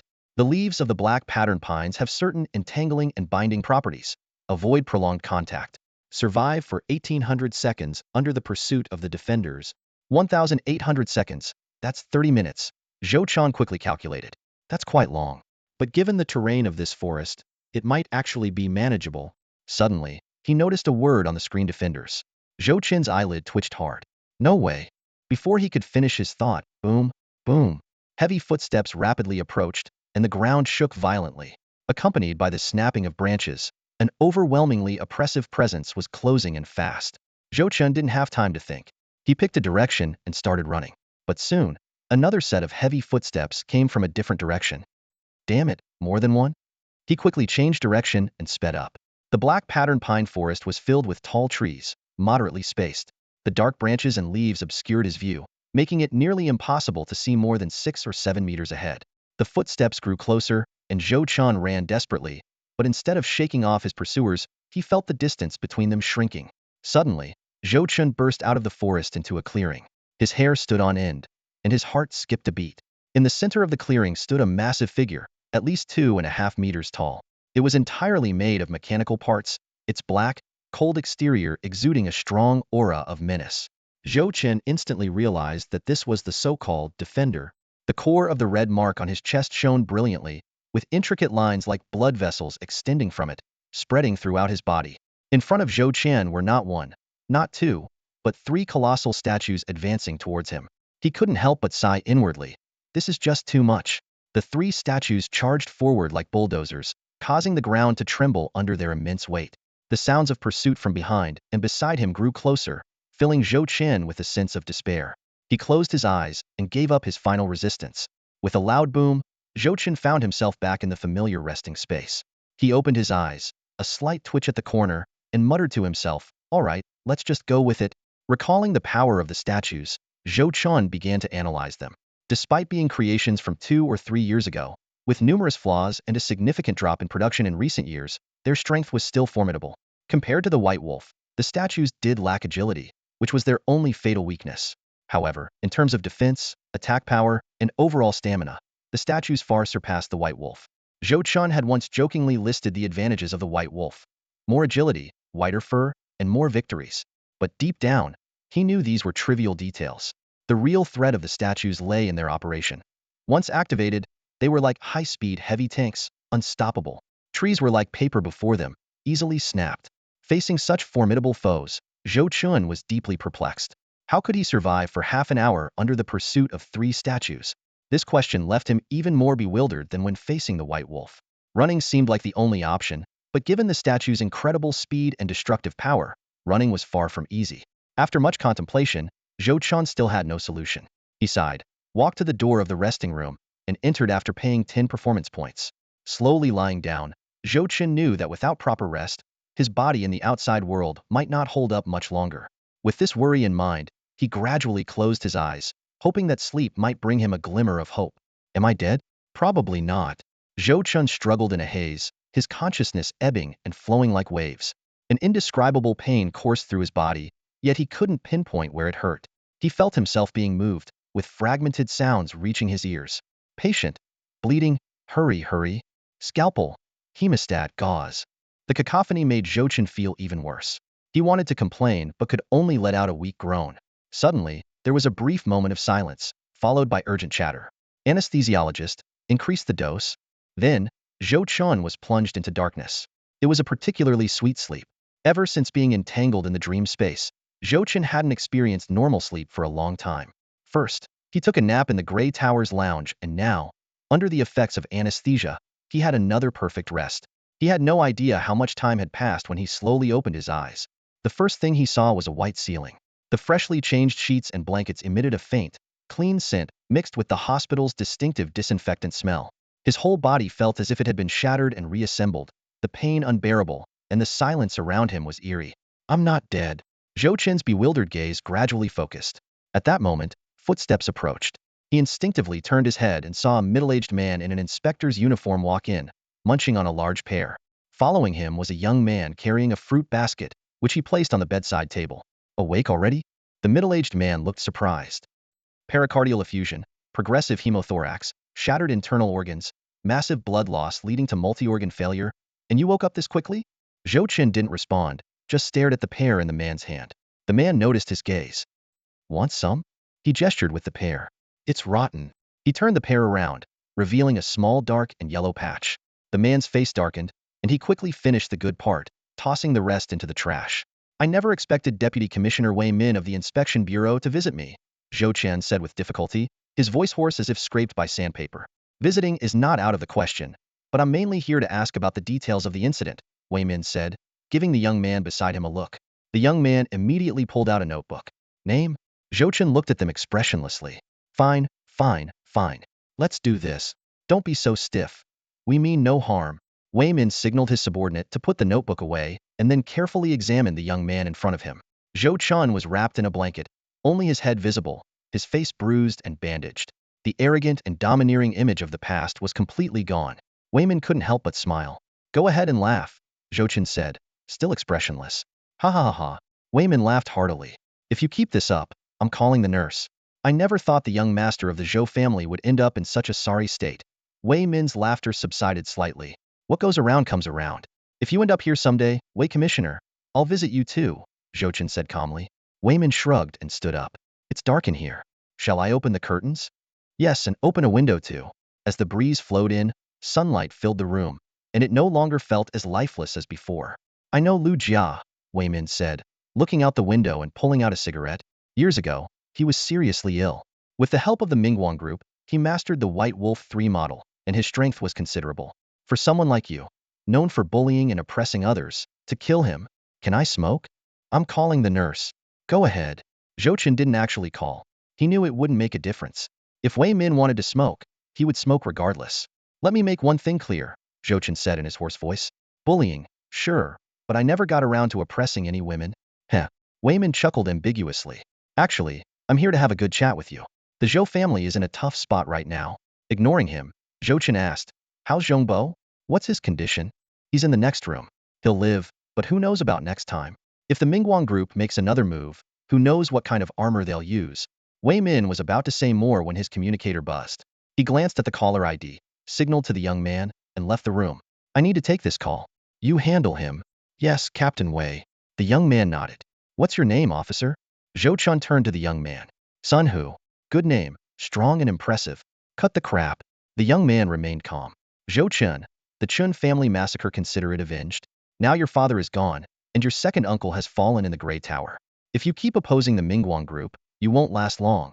My second uncle is dead? Zhou Chun was stunned. Yes, he died. That's why the Mingguang group dared to act so brazenly. They suspect you might have some treasure your second uncle sent back from the Grey Tower. Bullshit. Zhou Chen shouted in anger, and the atmosphere in the hospital room instantly became heavy. He gripped the bedsheet tightly, his knuckles turning white, with sparks of fury in his eyes. Fine, there is indeed a treasure, Zhou Chen admitted through gritted teeth, then added. But if he doesn't acknowledge it, then it doesn't exist. Sun Hu stood by the bedside, hands behind his back, staring intensely at Zhou Chen without saying a word. The silence was more oppressive than 1,000 words. Zhou Chen felt extremely uncomfortable under the gaze and finally couldn't hold back. What exactly do you want? His voice was filled with caution and distrust. Don't tell me you want me to cooperate with the patrol department as an informant. Zhou Chen sneered. What era do you think this is? Sun Hu remained silent, only shaking his head slightly. He took a step forward and lowered his voice. It's not about gathering evidence. It's just that. He paused, as if choosing his words carefully. Chun Gu, Wei Min hopes that under his mediation, the Zhou family can reconcile with the Mingguang group. Zhou Chen frowned, about to speak. But Sun Hu continued, there's something fishy about this. I've heard that he seems to have some dealings with Mingguang. Stay out of it. Sun Hu's tone suddenly became urgent. It's almost October, and in a month, the gray tide will sweep through, making it extremely difficult to leave the city. I've been coordinating with the patrol department's evacuation team for you. When the time comes, you can blend in and take refuge in another city. Reconciliation? Zhou Chen's voice was filled with disbelief. He wants me to reconcile with the Mingguang group? His eye twitched violently, clearly displeased with the suggestion. Sun Hu shook his head. I'm not sure, but you should leave the city for now. His tone was pleading. Zhou Chen remained silent for a moment before finally nodding. All right, we'll discuss this later. He knew that just as the Zhou family could easily wipe out the Chen family, the Mingguang group could do the same to the Zhou family. Now, with the Zhou family losing its backbone and the Red Sakura Association's stance unclear, the situation was dire. As Zhou Chen was lost in thought, Wei Min entered the room, interrupting his contemplation. How's the chat going? Wei Min's gaze shifted between the two. Sun Hu immediately stood up straight and replied righteously, Captain Wei. We've recorded the incident details, and we're discussing your instructions. Wei Min nodded in satisfaction. Good work. He turned to Zhou Chen, smiling. So, have you thought it over? I'm willing to mediate between you and the Mingguang group as a guarantor for the patrol department. He walked to the window, leisurely closing it and drawing the curtains, as if orchestrating a well-planned performance. There's no real conflict between you two, just a minor dispute. Let's sit down and talk calmly. It's beneficial for both sides, right? Zhou Chen couldn't help but laugh. Captain Wei, are you kidding me? The Chen family, under their orders, attacked my family. A few days ago, they even launched an assault in broad daylight. Instead of dealing with them, you want me to reconcile? Wei Min's smile remained unchanged. The Mingguang group didn't order anything. The Chen family acted recklessly. It's not that complicated. As for the public attack, it was just a group of madmen seeking revenge on your family. They're dead now, so let it go. Zhou Chen sneered and said no more. Seeing this, Wei Min continued, recover first, Zhou Xiao. I'll contact you in about 10 days after you're discharged. With that, he turned to leave. Wait. Zhou Chen suddenly called out. How exactly do you propose this reconciliation? Where and with whom? Can you give me a clear answer? I've been hit by cars, slashed by knives, and the patrol department hasn't given me any explanation? 10 days later, what do you mean by about 10 days? Hey, answer me. However, Wayman ignored him and walked out of the room. As the door closed, the last sliver of light was cut off, plunging the room into darkness. Only a few machines emitted faint green lights, and the call button at the bedside glowed dimly. Chen took a deep breath and shouted into the darkness, "It's so damn dark. How am I supposed to know what day it is?" His voice was filled with helplessness and anger, echoing through the silent hospital room. "It's time to get out of here," Chen muttered under his breath, begrudgingly admitting that Sun Hu's suggestion was indeed useful. He glanced around, his thoughts racing. At 18, Chen knew his usual bravado wasn't solely based on his abilities. Sure, he could kill a white wolf as easily as a chicken, but that was nothing special in Yunjin City. There were countless martial artists below the second realm, and even breaking through to the second realm didn't make one exceptional. He knew that while he might stand a chance in unknown combat, facing 10 or 20 attackers was a different story. The death of his father and the fall of his second uncle in the Grey Tower weighed heavily on his heart. People's suspicions had become reality. His second uncle had indeed sent back a treasure. The rare ember crystal left by his father was valuable, but the mysterious booklet was priceless. Chen lay on his bed, his body aching, contemplating the possibility of escaping this dangerous place. He closed his eyes and quickly drifted off to sleep. He awoke abruptly after an unknown amount of time, instinctively reaching for the call bell beside his bed. At that moment, the door creaked open. "Chen?" A man cautiously peeked in. Seeing the dark room, he rushed in. "Hey Chen, why are you sitting up? The doctor said you should rest." Wu Ji, Lao Lang. Chen recognized the two loyal members of the martial arts school. With their help, he was moved into a wheelchair. "Open the curtains. It's pitch black in here," Chen ordered. "Did the inspectors come by? You didn't stop them?" The deputy chief said it was a routine investigation. "We couldn't stop them," they explained with sheepish smiles. Chen rubbed his temples and inquired about how long he had been unconscious. Upon learning it had been 2 days, he declined further medical checks and instead asked about Uncle Zhong's condition. The air suddenly grew tense. They wheeled Zhou Chen to Uncle Zhong's room, where the sight of the frail figure on the bed pierced his heart. Despite Uncle Zhong's forced smile and words of comfort, his stiff right arm and nearly paralyzed body spoke harsh truths. "Don't worry, young master. Being alive is already a blessing," Uncle Zhong said, striving to stay optimistic.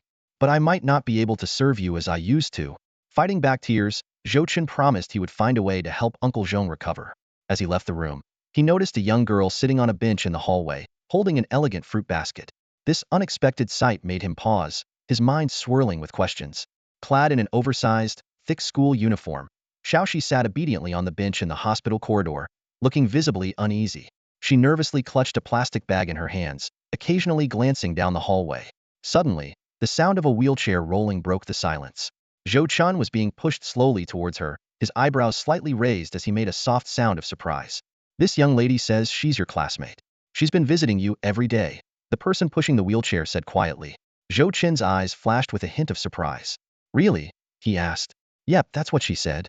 Shall I take you over?" As the distance between them shortened, Xiaoxi's small hands tightened around the plastic bag. When the wheelchair stopped about 10 feet away, she quickly stood up, looking even more nervous. Chen raised his head to scrutinize the girl in front of him.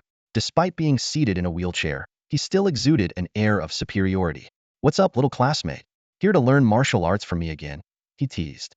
"No," Xiaoxi stammered. "I saw you fighting on the street that day and just wanted to check on you." Chen's expression softened a bit. "No need to be nervous. Come on in," he said, signaling the person pushing the wheelchair to take him into the room. The wheelchair stopped by the window, where Chen enjoyed the breeze and sunlight, finally taking a closer look at Xiaoxi. Her thick bangs covered her eyebrows and eyes, revealing only a pair of slightly flickering eyes. Her long, dense black hair obscured most of her facial features, and her habit of keeping her head down made it even harder to see her face. Her school uniform was baggy and thick, washed to a faded color with some stubborn stains still visible. She appeared plain and unremarkable. "Tie your hair back," Chen suddenly instructed. Xiaoxi hesitated for a moment before pulling a hair tie from her pocket and gathering her hair into a ponytail. The simple action seemed almost magical, transforming her appearance instantly. A delicate face emerged. Eyebrows like distant mountains, clear almond-shaped eyes filled with a lingering sadness, a refined nose, and tightly pressed, rosy lips. Her pitiable beauty left Chen momentarily stunned. Even though he had frequented places like the Red Cherry Club, he insisted these visits were forced and held no interest for him. He had to admit that the girl's appearance was indeed surprising. It was both melodramatic and reasonable.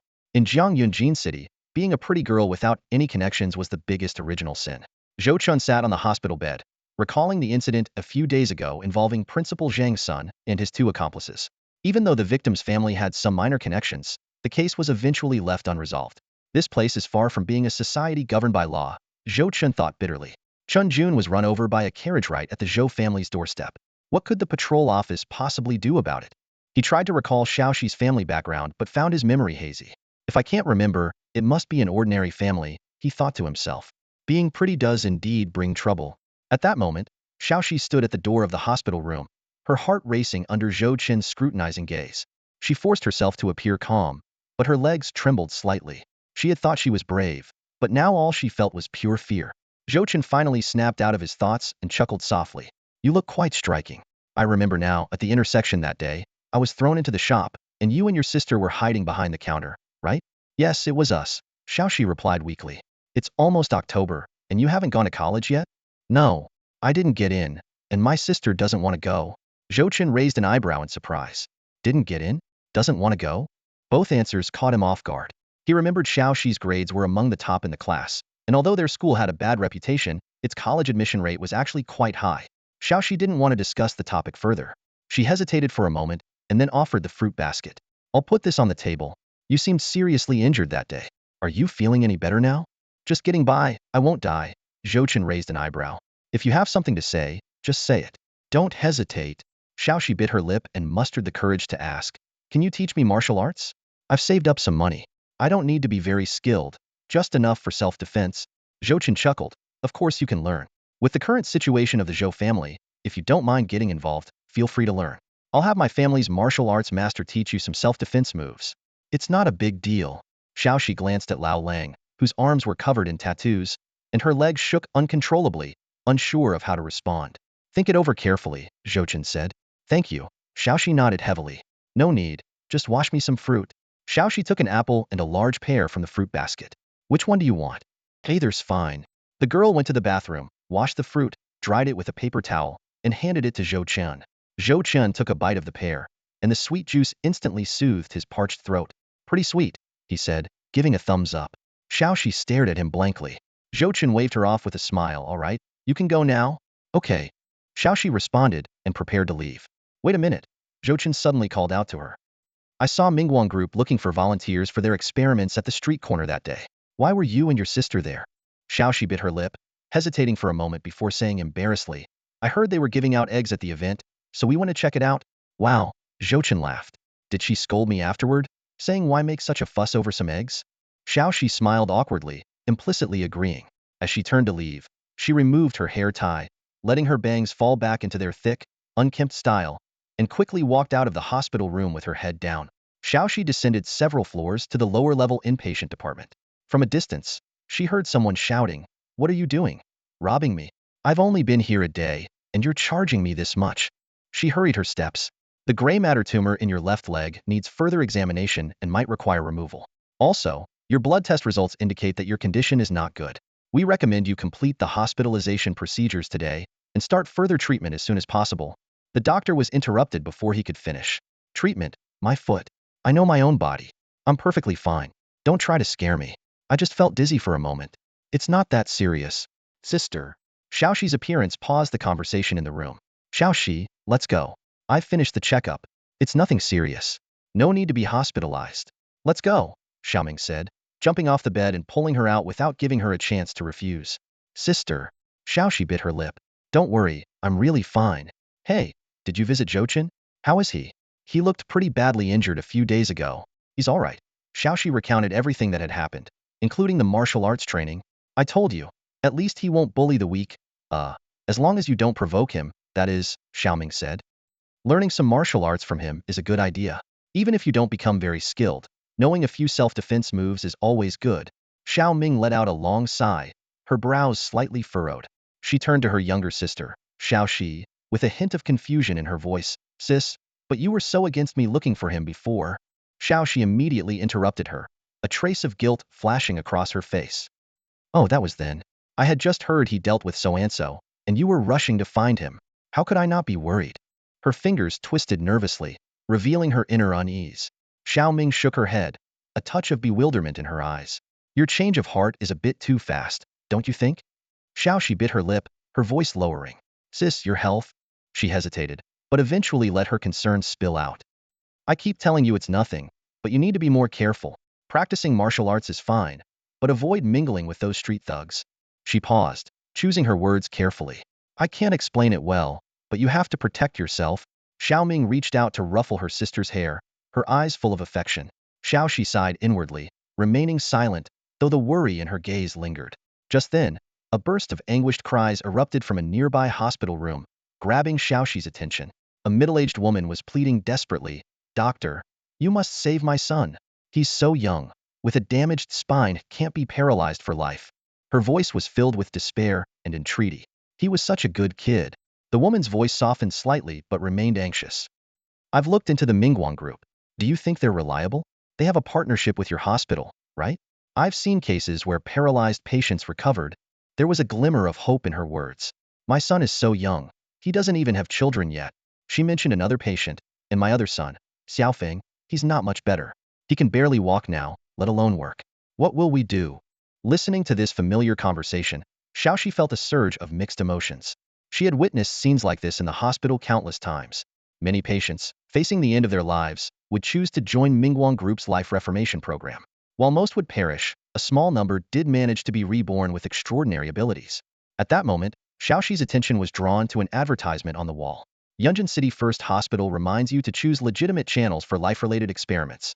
Mingguang Group promises to do everything possible to help patients regain their lives and emerge from the darkness. Ordinary ailments are trivial. Mingguang Group will use extraordinary means to solve your problems. Xiaoming stared at the lines of text, her eyes filled with complex emotions.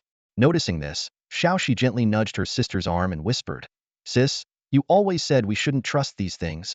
Xiaoming snapped out of her thoughts, clearing her throat. Ahem, yes, we shouldn't trust these things. She paused, a hint of doubt in her eyes. But Xiaoxi, if extraordinary means are so powerful, why are there still so many sick people in the world? To be fair, Xiaoxi really is good-looking. Chen couldn't help but marvel inwardly at her flawless skin, which seemed so delicate that it could almost be pinched to release water. He tried to recall if he had ever interacted with Xiaoxi before, vaguely remembering one or two instances. Although Xiaoxi usually kept a low profile and her exact appearance was unknown to outsiders, bullying didn't need a reason. Sometimes, just being displeased with someone was enough. Chen remembered how he used to deal with those school bullies.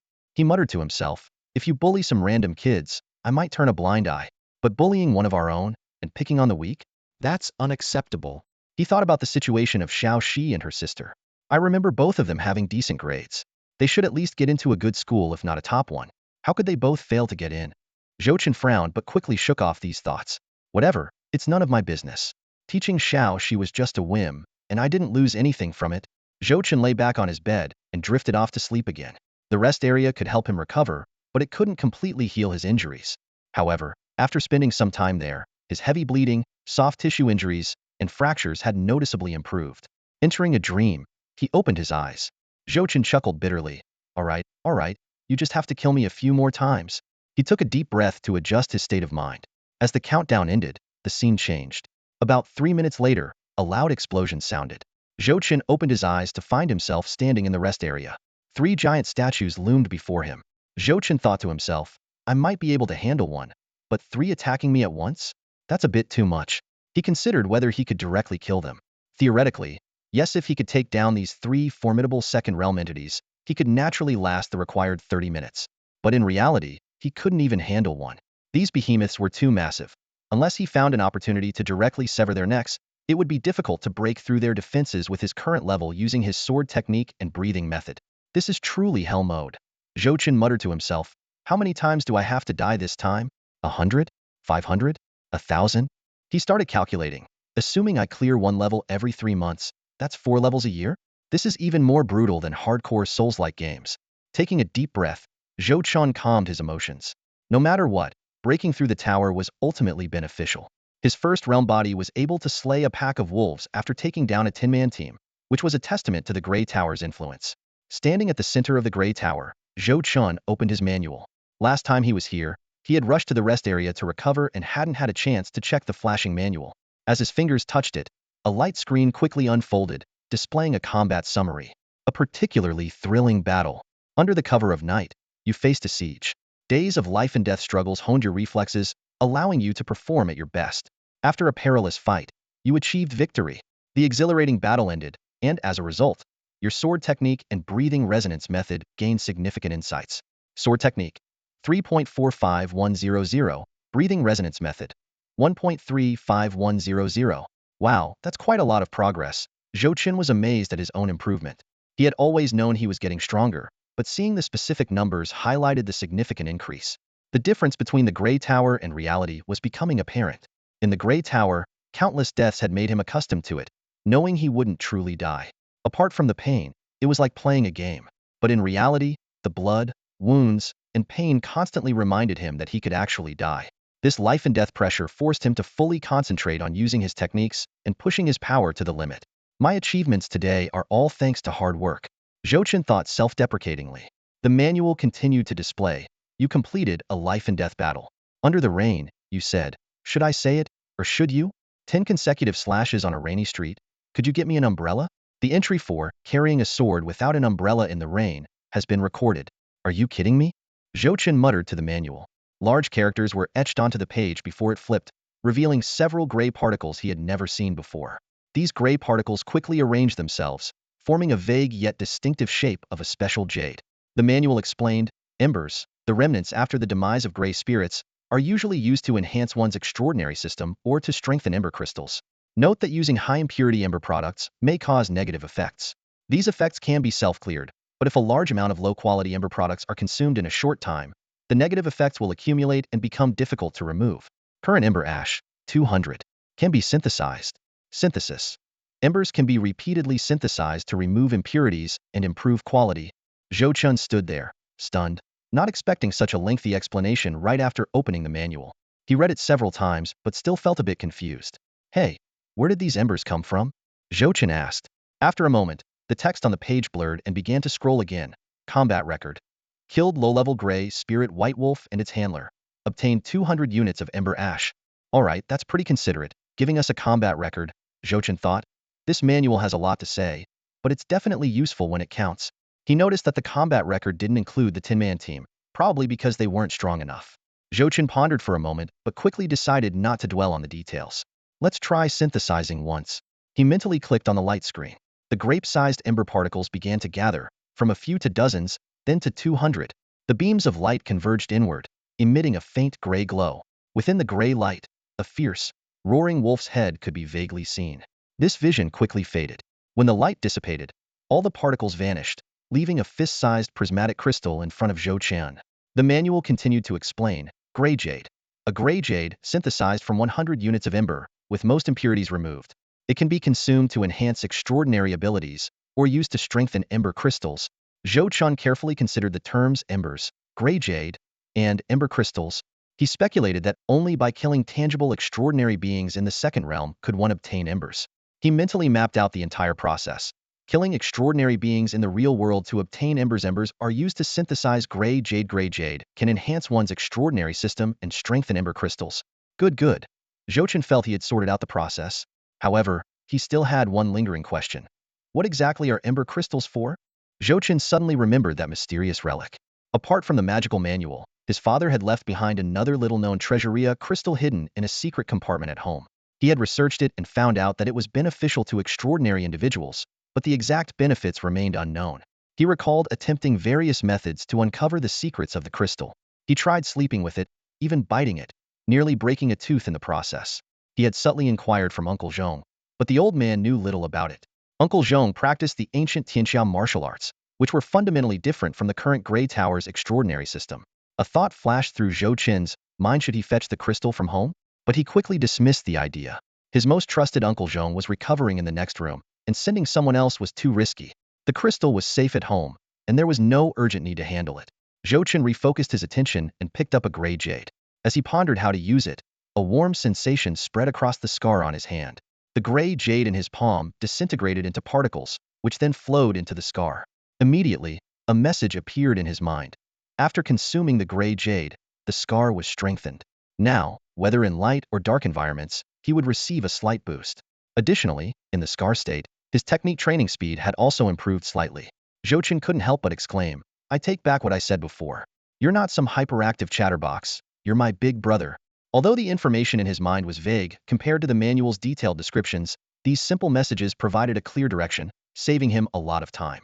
One instance was manageable, but the cumulative effect of many such instances was significant. Of course, this was based on the accuracy of the information. If the manual was wrong, Zhou Chen would probably continue cursing it. After tallying up his gains, Zhou Chen's gaze shifted to the training ground. He had tried all the free options and even spent 10 performance points to take a nap. With 30 points left, he realized he couldn't afford to save them if he wanted to progress quickly. To be cautious, Zhou Chen exited the gray tower and asked the nurse for a few bags of nutrient solution before re-entering the dream. All right, agility training, activate, he muttered. As his performance points were deducted, the scene before Zhou Chen changed instantly.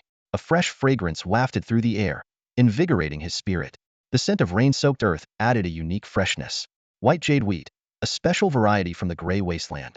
Under the post-rain sunlight, the wheat fields were nearly ripe, exuding an aroma that attracted unwelcome guests.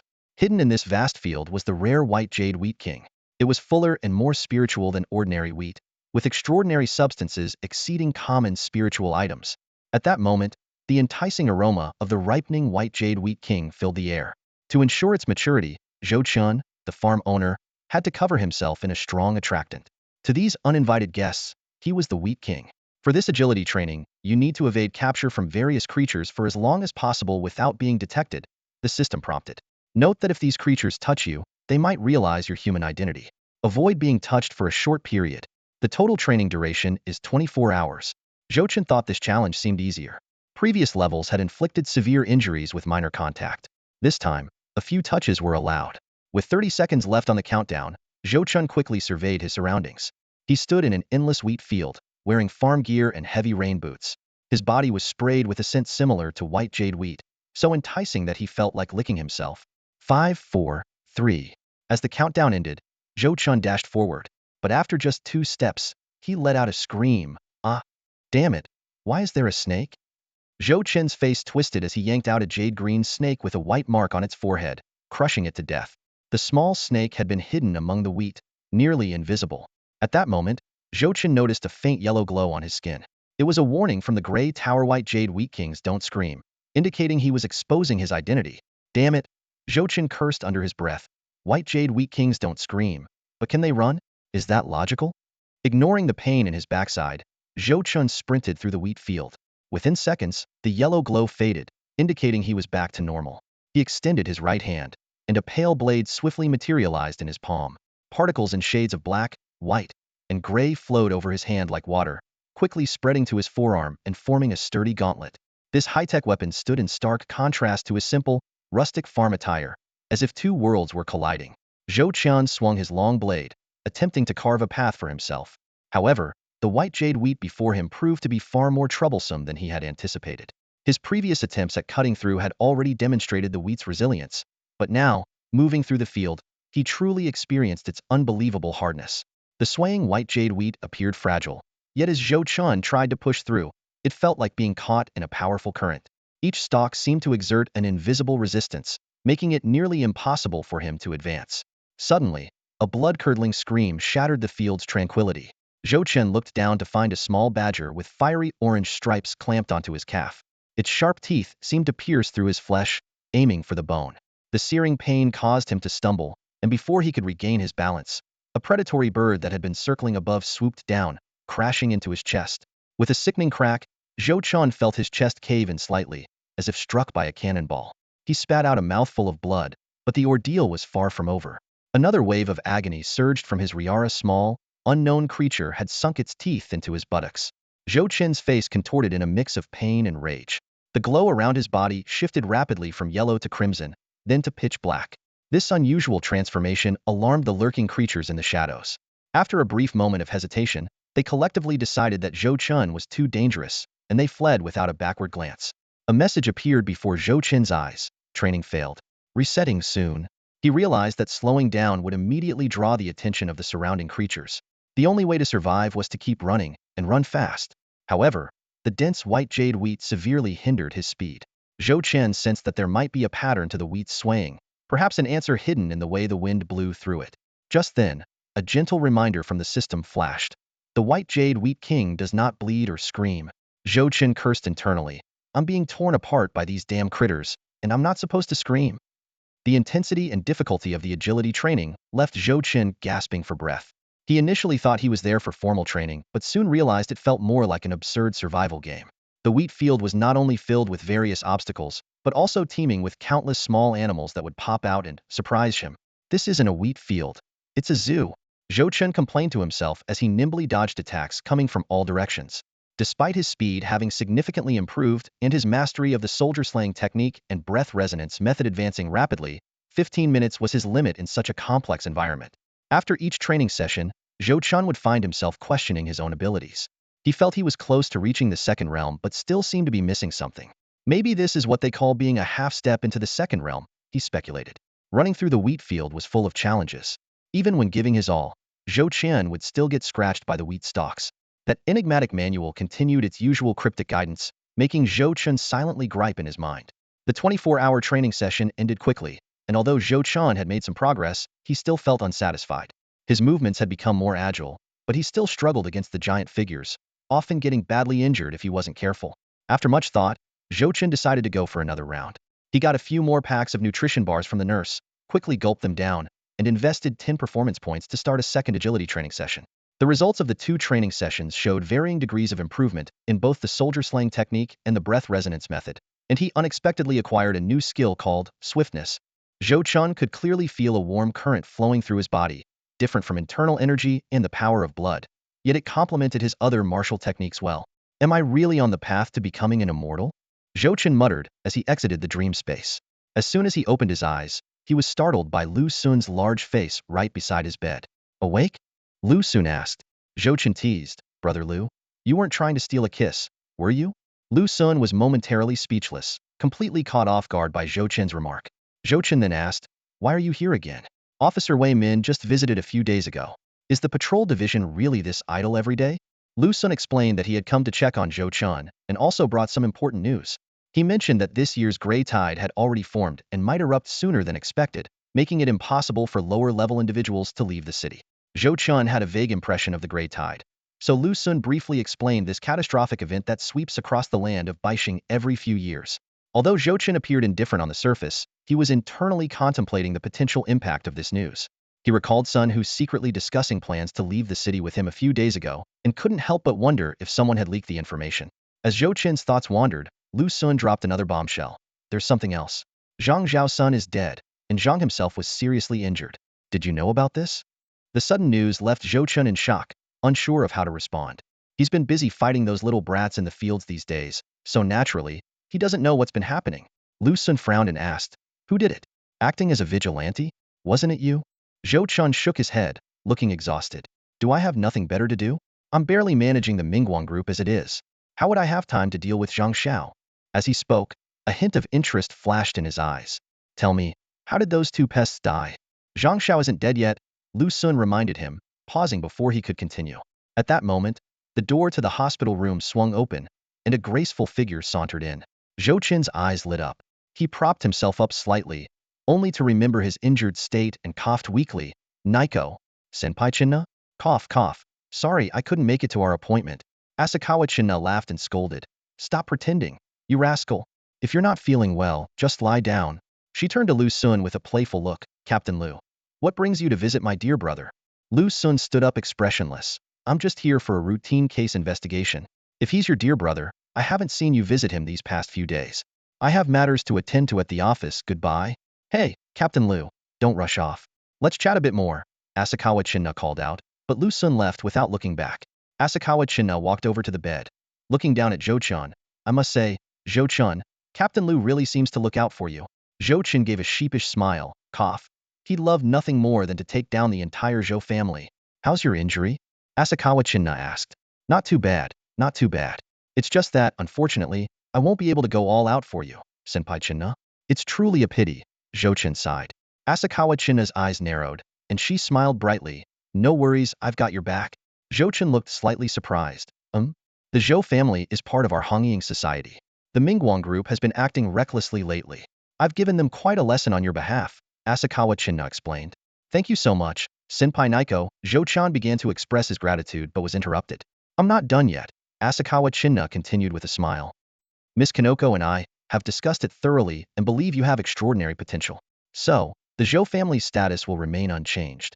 Considering the lack of manpower, I will personally help manage the Zhou family. Zhou Chen froze, meeting her gaze. In her blue, glassy eyes, he saw his own stunned reflection. What? Asakawa Chinna asked. Zhou Chen quickly adjusted his expression, feigning deep gratitude. I've wandered aimlessly for half my life, never meeting a wise leader. Now, blessed with your guidance, I am honored to recognize you as my sworn sister. But in his heart, he cursed silently. You old fool. You better hope I never get the chance. You're hilarious. Asakawa Chinna laughed so hard her chest heaved, making Zhou Chen a bit dizzy. She stopped laughing, a mischievous glint in her eye. Still looking? Zhou Chen quickly averted his gaze, trying to appear serious. Chinani, you know I've always wanted an older sister. Ever since I met you, I knew you were the one. Hope you truly mean that. Asakawa Chinna chuckled again, her slender fingers lightly pinching his forearm. Ouch ouch. Zhou Chen yelped, his whole body tensing up. Asakawa Chinna's lips curved into a smile, her eyes exuding an irresistible charm. Looking at you, I thought you weren't hurt at all. How could that be, Chinani? Zhou Chen shook his head vehemently. You have no idea how dangerous it was that day. Luckily, Uncle Zhong saved my life, but now he's left crippled, and I don't know what the future holds. His voice trailed off, filled with sorrow. Asakawa Chinna shook her head gently, her expression turning serious. I checked on Uncle Zhong. The injuries from the White Wolf are severe, not just physical bites, but also the infiltration of the Grey Ruin's energy into his body. You're young and vigorous, and you were lucky not to be too affected. Uncle Zhong, already in decline, suffered greatly. The Grey Ruin's energy has thrown his vital energies into chaos, and we currently have no way to help him. She paused, then added. But in the world of the extraordinary, anything is possible. We might find a way to heal him in the future. That's true. Zhou Chen nodded, deep in thought. He wasn't sure of his current rank, but in the grand scheme of Tianxia, he was insignificant. At higher levels, there must be more methods to heal Uncle Zhong. If there aren't, then it's a joke. Zhou Chan wanted to ask Asakawa Chinna if the Red Sakura Society could assemble a team to get him out of the city. But on second thought, he dismissed the idea. Just as the Red Sakura Society had never fully trusted the Zhou family, he had never completely trusted this cunning woman. Let's not talk about this now, Asakawa Chinna said with a playful smile. What about that officer Lu Sun earlier? Was he trying to recruit you as an informant to help take down the Red Sakura Society? Chinani, please don't joke about that. There's no way Lu Sun would ask me to do such a thing. Zhou Chen quickly explained, spilling all the details about Zhang Xiao. Zhang Ming, Asakawa Chinna said thoughtfully. I've heard about him. Over the years, he's used his position to gain many benefits. His younger brother holds a significant role in the patrol division and dotes on Zhang Ming's son. That kid has caused numerous troubles in the past 2 years. Recently, he and a few others violated a girl from the Ming family. His death was deserved. Her eyes sparkled with interest. Hey, I think he's also in this hospital, maybe on another floor. Want me to take you to see him? Cough, cough. No need, Chinani. I'm not that familiar with him. Zhou Chen quickly declined. All right then, rest well. We'll talk after you recover, Asakawa Chinna said, getting up to leave. Thank you, Chinani. As he watched her leave the room, Zhou Chen let out a long sigh, rubbing his temples. Life was getting increasingly complicated. The targeting by the Mingguang group, Lu Sun's special attention, and now Asakawa Chinna's peculiar intentions, or rather, the Red Sakura Society's new ideas. Asakawa Chinna assisting in managing the Zhou family seemed beneficial on the surface, but it actually meant the Zhou family could fall under the Red Sakura Society's control, and Zhou Chen could become a puppet. He really didn't want to get involved any further. His previous tough stance was to intimidate those with ulterior motives, and to show the Red Sakura Society that the Zhou family was worth keeping around a bit longer. Given the current chaos, leaving the city was especially difficult. If the Zhou family were still as strong as before, finding a reliable team wouldn't be a problem. The issue was finding trustworthy people. Would he really have to wait until the Grey Tide ended next year? 3 or 4 months wasn't long, but the special recruitment notifications should be arriving soon. Zhou Chen sighed again. The main turning point was his uncle's death. It wasn't just one uncle who died, but also the brothers who went to the Grey Tower with him, a total of dozens of second-level practitioners, all top-notch, essential members. Their sudden demise left a significant gap. Zhou Chen could still hold his ground because these brothers had been formidable, making others wary of the Zhou family. On the other hand, he couldn't show any weakness. Did the various forces in Yunjin City think he was a fool? If he showed even a hint of weakness or retreat, he'd be devoured. Lying on the hospital bed for a long time, he finally pushed the chaotic thoughts out of his mind. Then, he reached out and opened a corner of the curtain. Sunlight streamed into the room, falling on his hand. The light and dark marks. The part of his hand covered by sunlight felt a slight warmth, which quickly spread throughout his body. Bathing in the sunlight accelerated his recovery. This increase wasn't dramatic, but combined with his breathing technique and the feedback from his dream training, it became quite significant. At this rate, he should be able to leave the hospital soon. Hey, you outside, come in, Chen called out, summoning the old wolf at the door. In recent days, members of the martial arts school have been visiting non-stop, much to Chen's annoyance. Finally, he couldn't take it anymore and drove everyone away, leaving only 2 guards at the door. Brother Chen, what's wrong? Lao Lang cautiously poked his head in and asked. Push me out, Chen said, trying to get out of bed on his own. Surprisingly, apart from a slight tightness in his chest, he managed it more easily than he had expected. Be careful, young master. Lao Lang hurriedly stepped forward to help. I'm fine, look, I can even jump, Chen said, suddenly jumping in place. With a thud, he landed heavily, making Lao Lang's heart skip a beat. Ouch. Chen winced, that hurt a bit. Where's the wheelchair? With Lao Lang's help, he slowly sat down in the wheelchair. Young master, do you want to go out for some fresh air? Lao Lang asked. No. Do you know which room Zhang Xiao is in? Oh, I know. He's just downstairs. Take me to him. Lao Lang pushed the wheelchair and took the elevator down. Soon, they stopped in front of Zhang Xiao's hospital room. Even before entering, they could hear the sound of someone crying bitterly inside. You fool. Why do you have to provoke everyone? Saying this one isn't tough. Saying that one isn't tough? Who's tough? You're the toughest. Now look at what happened. If our son did something wrong, we could just admit it. But what did you do?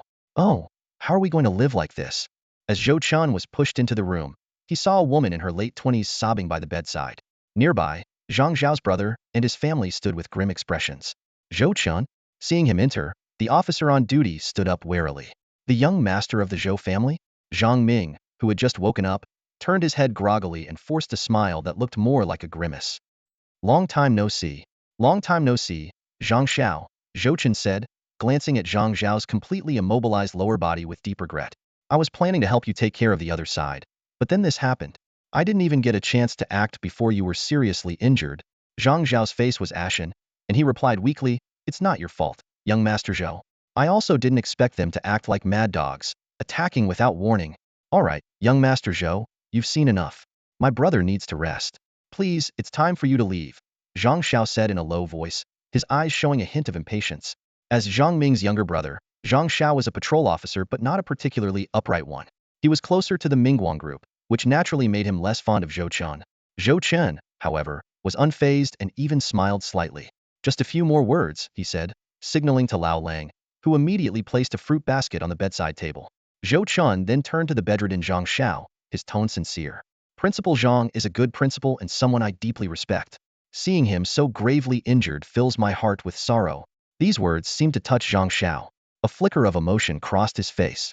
At this moment, their situations were quite similar, one in a wheelchair, the other bedridden, creating an unexpected sense of camaraderie. Zhou Chen frowned and thought, are we sure it was the Ming family? From what I remember, they had some setbacks a few years ago and haven't been particularly powerful since. It doesn't seem like they have the capability.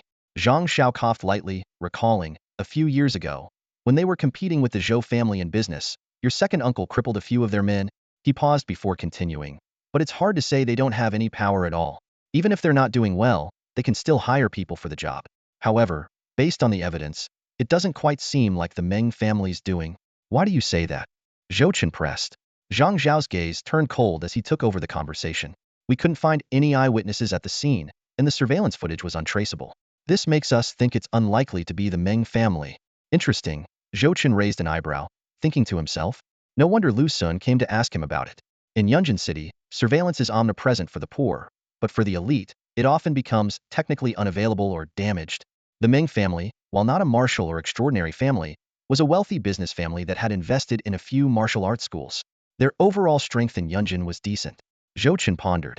Although Zhang Zhao's son was not well behaved, he had a knack for picking targets whose backgrounds were generally less influential than theirs. This time, however, he had kicked a hornet's nest. Worse yet, not only did they fail to eliminate their targets, but 3 of the victims survived, making the situation even more dire. A woman who had been crying wiped her tears and pleaded, the patrol division is doing everything they can to find the culprit. If you have any leads, young Master Zhou, we would be immensely grateful. No problem. Zhou Chen nodded and then left the room. In the hallway, he asked thoughtfully, do you think it was the Ming family? Lao Lang shook his head, giving his assessment. Honestly, I don't think so. We've all seen the Meng family's strength. Principal Zhang is a second-rank warrior, albeit a weaker one. The Meng family would need someone quite capable to injure him like this. Never mind, it's none of our business. Chen waved dismissively. He was there out of curiosity to see Zhang Zhao's condition. Given the situation, Lu Sun's suspicion that the Zhou family was involved seemed understandable. After returning to his room, Zhou Chen began several days of recovery. After numerous failed attempts to play hide and seek, he could no longer hold back. With only 10 performance points left, which he had planned to save for emergencies, he decided to invest them all in agility training to improve his footwork. In the wheat field, Zhou Chen's figure moved through the golden waves of wheat, his movements carrying a peculiar rhythm. Holding the azure blade in his right hand, each swing effortlessly cut through small patches of white jade wheat. This new, unnamed technique was entirely different from the soldier's slash. Though not particularly lethal, it was incredibly fast. Using the breath resonance technique, the entire wheat field, along with the wind blowing through it, presented a new rhythmic pattern to him. Zhou Chen's speed was like lightning, darting through the stalks with his blade flashing up and down, as graceful as a butterfly among flowers. The sound of cutting wheat filled the air. The rhythm of the wind, the rhythm of the wheat. Even the blade has its own breathing rhythm. Feel the rhythm of all things, resonate. Zhou Chen whispered to himself. Suddenly, he heard a rustling sound nearby. With his experience from multiple ambushes, he quickly dodged to the right as if he had eyes on the back of his head. A flash of cold light, and a small snake was cut in half. After so much training, he had become quite familiar with the behavior patterns of these ambushers. Dodging left and right continuously, Zhou Chen's footwork became more and more fluid. As the countdown above his head ended, the agility training was complete. The system began summarizing the results. Soldiers/15, 3.75100. Unnamed technique 30, 2.80100. Breath resonance 25, 1.80100. Longest training duration, 1 hour. Breaking previous record, reward, 10 performance points. The gains were substantial, especially with the new technique nearing the third stage. Drawing from his experience with the soldier's slash, the third stage might bring new features. Much of this progress was thanks to the Azure Blade. Entering the Azure Blade state increased physical exertion, but it also enhanced his overall abilities, making it easier to grasp new techniques. The training space's time was synchronized with the real world's night. 24 hours of agility training equaled a full night's sleep in the outside world. After finishing today's special training, Zhou Chen exited the dream space. He yawned and got dressed. After a week in the hospital, his injuries had mostly healed, and his strength had noticeably improved. If he faced Lu Jia again, he was confident he wouldn't be as embarrassed as last time. It was time to go home. After completing the discharge procedures, Zhou Chen visited the still-recovering Uncle Zhong, reminding him to rest well, and then left the hospital with Lao Lang. Once in the car, Zhou Chen noticed new posters along the street and curiously asked, "Has anything happened in Yunjin recently?" Lao Lang replied, "Not much, Brother Chen. If anything, it's that Principal Zhang's son was killed and he's partially paralyzed. Also, Mingguang Group has been promoting some new technological breakthrough, advertising a Marshall Plan. They're calling for volunteers across Yunjin City for mechanical augmentation, claiming that even ordinary people can become extraordinary. They're saying they want to arm all the citizens of Yunjin, making them sound like the greatest saviors." The city has been buzzing about it, praising Mingguang Group as heroes and saviors. Zhou Chen's eyes immediately locked onto the words armed plan. His brows furrowed. Armed plan? It can turn ordinary people into extraordinary beings, he murmured to himself, his tone filled with doubt. Seeing this, Lao Lang quickly explained, "That's right, Chen. This plan claims to arm all Yunjin residents. People are calling it the extraordinary plan behind the scenes. If it works as advertised, it could indeed create a lot of extraordinary beings. Even those with physical disabilities have a chance to reach extraordinary levels." He paused before continuing, "From what I know, they've been experimenting in this area for a while, but the mortality rate was too high. Now that it's being rolled out on a larger scale, they must have made some breakthroughs." Zhou Chen nodded thoughtfully, recalling past events. The mortality rate was ridiculously high before. It was like playing with people's lives. Those with some foundation might have fared better, but pure ordinary people faced terrifyingly high death rates. His tone carried a hint of sarcasm. The laughable part is, there's still a large crowd that believes in this, treating the Mingguang Group like saviors. When the death rate was high, people had a lot to say. If this armed plan proves effective, I can already imagine the kind of reputation Mingguang Group will garner. Lao Lang couldn't help but sigh. If only this technology were in the hands of the Hongying Society. Our brothers in the dojo and Uncle Zhong. He didn't finish, but Zhou Chen understood. Lao Lang continued, "In this world, paralysis is quite common. But unlike before, it's more complex now, especially among martial artists or extraordinary beings. Zhou Chen listened with a furrowed brow as Lao Lang went on. Martial artists have qi and blood, while extraordinary beings have gray qi within them. If they're severely injured, these substances can go berserk, damaging vital organs. If they're unlucky enough to hurt their spine, it could lead to paralysis. Mild cases might recover somewhat with treatment, living as ordinary people in the future. But severe cases are another story. After a moment of silence, Zhou Chen spoke. When we get back, remind the dojo again not to trust this armed plan. Mingguang Group has never had good intentions. Lao Lang smiled and replied, don't worry, Chen. We've emphasized this many times. It's strictly forbidden for dojo apprentices to contact Mingguang Group on their own. Besides, we're not stupid. Given our strained relationship with Mingguang, why would we walk into their trap? Zhou Chen nodded in agreement, feeling reassured about his dojo's members. The car soon arrived at the dojo's entrance.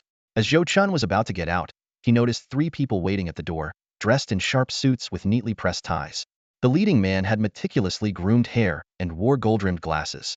Zhou Chen immediately recognized them as Mingguang Group's people. He signaled Lao Lang to stop the car, then got out with a bright smile. Sukabulai, my good brother. Manager William, long time no see. What brings you to the Zhou family doorstep? He opened his arms and gave William a warm hug. William awkwardly responded, young Master Zhou, please don't call me manager anymore. I've been demoted to a level 3 employee, quite ashamed. Feigning surprise, Zhou Chen exclaimed, oh dear, you've been demoted? That's a pity. Your business skills were well recognized by my family. My father often said, that William, always driving me to take blood pressure meds. He used to say, when will that son of a gun William finally kick the bucket?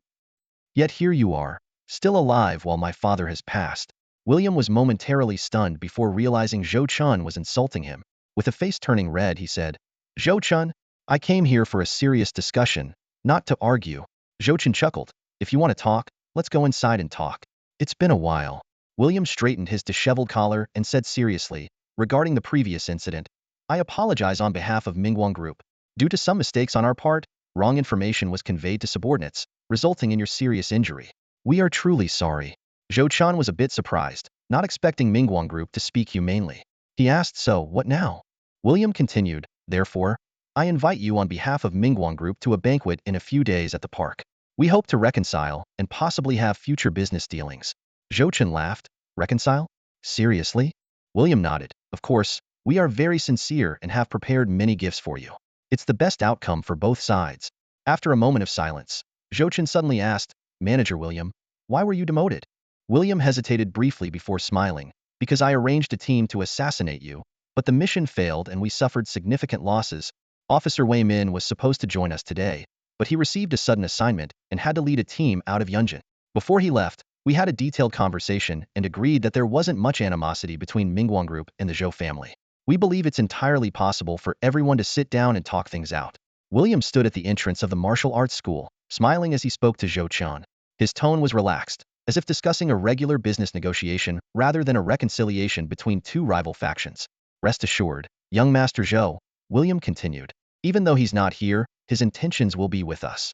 This reconciliation will be handled properly and formally.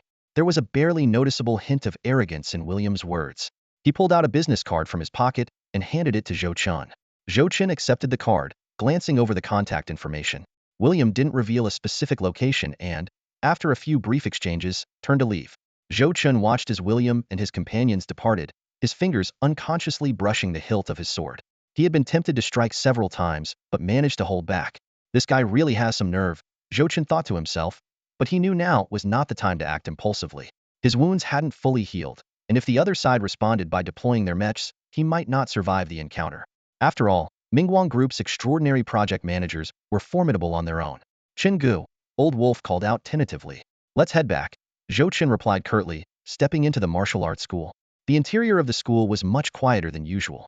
Zhou Chen walked through the sparsely populated training halls, reflecting on the recent upheavals. After navigating through several twists and turns, he arrived at his private courtyard, opened the door, and went inside. Once he confirmed he was alone, Zhou Chen went to the inner room, opened a closet, and took out a heavy wooden box. Inside lay a pentagonal crystal emitting a faint white glowing ember crystal. Zhou Chen picked up the ember crystal, examining it closely. Its warm yet slightly cool touch reminded him of fine jade. Inside the crystal, countless tiny, glimmering particles formed a fluffy, cloud-like substance that flowed gently, almost dreamlike. Suddenly, a wave of heat surged from the back of his hand. Zhou Chen's heart skipped a beat as he realized it was Kangen's intense desire for the ember crystal. He switched the crystal to his other hand, and the sensation immediately lessened. Could it be that there was no reaction before because I didn't have Kangen? Or maybe it was because I wasn't extraordinary enough. Zhou Chen pondered the reason for this change with a puzzled expression. As he was deep in thought, a light screen suddenly appeared. A series of messages popped up, revealing the connection between the ember crystal and Kangen, along with options for enhancement using gray jade. Intrigued, Zhou Qian brought the ember crystal closer to the light screen. This time, the previously untouchable screen felt like jelly. The ember crystal sank into it, creating ripples. More information appeared, detailing the offensive and defensive enhancement functions of the ember crystal and related knowledge about gray equipment and gray abyss creatures. Zhou Chen realized this might be an opportunity to gain a powerful skill. Without hesitation, he mentally selected the enhance option. A piece of gray jade materialized, as if asking whether he truly wanted to proceed with the enhancement. Zhou Chen took a deep breath, ready to make his decision. He nodded in confirmation, his gaze fixed intently on the bizarre scene before him. The gray jade slowly approached the ember crystal, as if drawn by some mysterious force. In an instant, the gray jade disintegrated into countless tiny gray particles, joyfully diving into the ember crystal like a swarm of miniature sprites. The concentration of particles within the ember crystal visibly increased, and its once dim glow suddenly became much brighter. Zhou Chen recalled his previous experience using the gray jade for enhancement. That time, the gray jade had expanded the cerulean mark from his right arm to a chest plate. Though it looked somewhat unbalanced, the improvement in his physical abilities was undeniable. Even more astonishing was the significant boost in his recovery speed under light. In the shadows, his body developed a peculiar rhythm that allowed him to partially conceal his presence. These effects, while not exaggerated, were extremely practical. Filled with anticipation for the enhanced effects of the ember crystal, Zhou Chen lay down on his bed and quickly fell asleep. After several consecutive deaths, he exited the game and returned to the familiar resting space. The manual floated in the center of the space, flipping a few pages before stopping at the ember crystal. He took out the ember crystal and gripped it tightly in his right hand. Instantly, the cerulean mark expressed a strong desire, greedily absorbing the essence emanating from the ember crystal. Absorb, Zhou Chen silently commanded in his mind. In a flash, an indescribable sensation swept through his body. It felt as though he was enveloped in mist, with countless tiny electric currents wildly surging within him. His muscles and bones stretched, becoming tougher. However, this comfort soon turned into a sharp pain that rapidly spread throughout his body. Zhou Chen's face twisted uncontrollably, and his limbs began to spasm. Scorching waves of heat rampaged inside him, nearly scorching his consciousness to oblivion. Time ticked by, and the luster of the cerulean mark on the back of his hand gradually faded. It was unclear how long had passed, but the strange sensation finally subsided. Drenched in sweat, Zhou Chen lay on the ground in a peculiar position, slowly opening his eyes. He remained motionless until his thoughts gradually became clear. Exhaling deeply, Zhou Chen rolled onto his back, spreading out his limbs. His gaze was still somewhat vacant, his chest heaving, his mind a jumble of chaotic thoughts. I feel like I've understood a lot. He murmured to himself, a sword is a sword. A knife is a knife. A sword has two edges, a knife has one. A kris is also a sword. A nail clipper is also a knife. One sword breaks tetanus. A rusty knife sees ancestors. Suddenly realizing he was speaking gibberish, Zhou Chen snapped to attention. He urgently pondered, the ember crystal skills. Did I really grasp something true? The Yeto-formed blade technique, Kangen, absorbed the Jinjing, combining with Zhou Chen's personal characteristics to create a new offensive skill. A light screen appeared before him, detailing the instructions. Adjust your breathing, activate the technique, combine your internal energy, and pierce with a sword at a specific angle to complete this move. Due to the effects of Jinjing, you can choose to directly obtain a constant power technique, or gradually absorb its effects to create a unique skill of your own. Zhou Chen felt a strange premonition. He climbed up from the ground, carefully read the instructions, and sensed internal changes. As the Jinjing integrated into his body, he slightly activated Kangen and immediately felt a significant increase in his physical strength. It was as if a cloud of mist existed in his mind, conveying vague information as it swirled. Zhou Chen realized that if he activated the Jinjing immediately, the mist would explode, and he would instantly grasp a new ability. If he ignored it, the Jinjing would continue to release power, and those vague thoughts would change with his actions, guiding him to create a new technique. Both choices had elements of randomness. The former was more straightforward and instant, requiring minimal effort. The latter was more laborious, requiring a lot of time to explore and eventually fully form. Zhou Chen hesitated. He spread his palm, and pale particles quickly attached to his arm, soon forming a chest guard, arm guard, and the Tsangren blade. With a flick of his wrist, the blade emitted a sharp hum. Under the influence of the breathing resonance method, an almost transparent airflow different from internal energy existed within him. This airflow quickly attached to the blade, significantly enhancing its sharpness and sturdiness. Zhou Chen sank his chi to his dantian, holding his breath and focusing his mind. He drew a semicircle with his foot, exerted force with his waist, and the white light on the blade intensified. Then he suddenly slashed forward with the sword. The air hummed, and the slash left ripples in the air, like waves on a calm surface. Moments later, the phenomenon dissipated. Zhou Chen stared wide-eyed at the remaining phenomenon in the air. His body felt slightly empty, and his waist ached slightly, possibly due to his lack of proficiency. He pondered, this slash should be enough to cut through a defender, right? It definitely breaks defenses, but it's hard to say to what extent.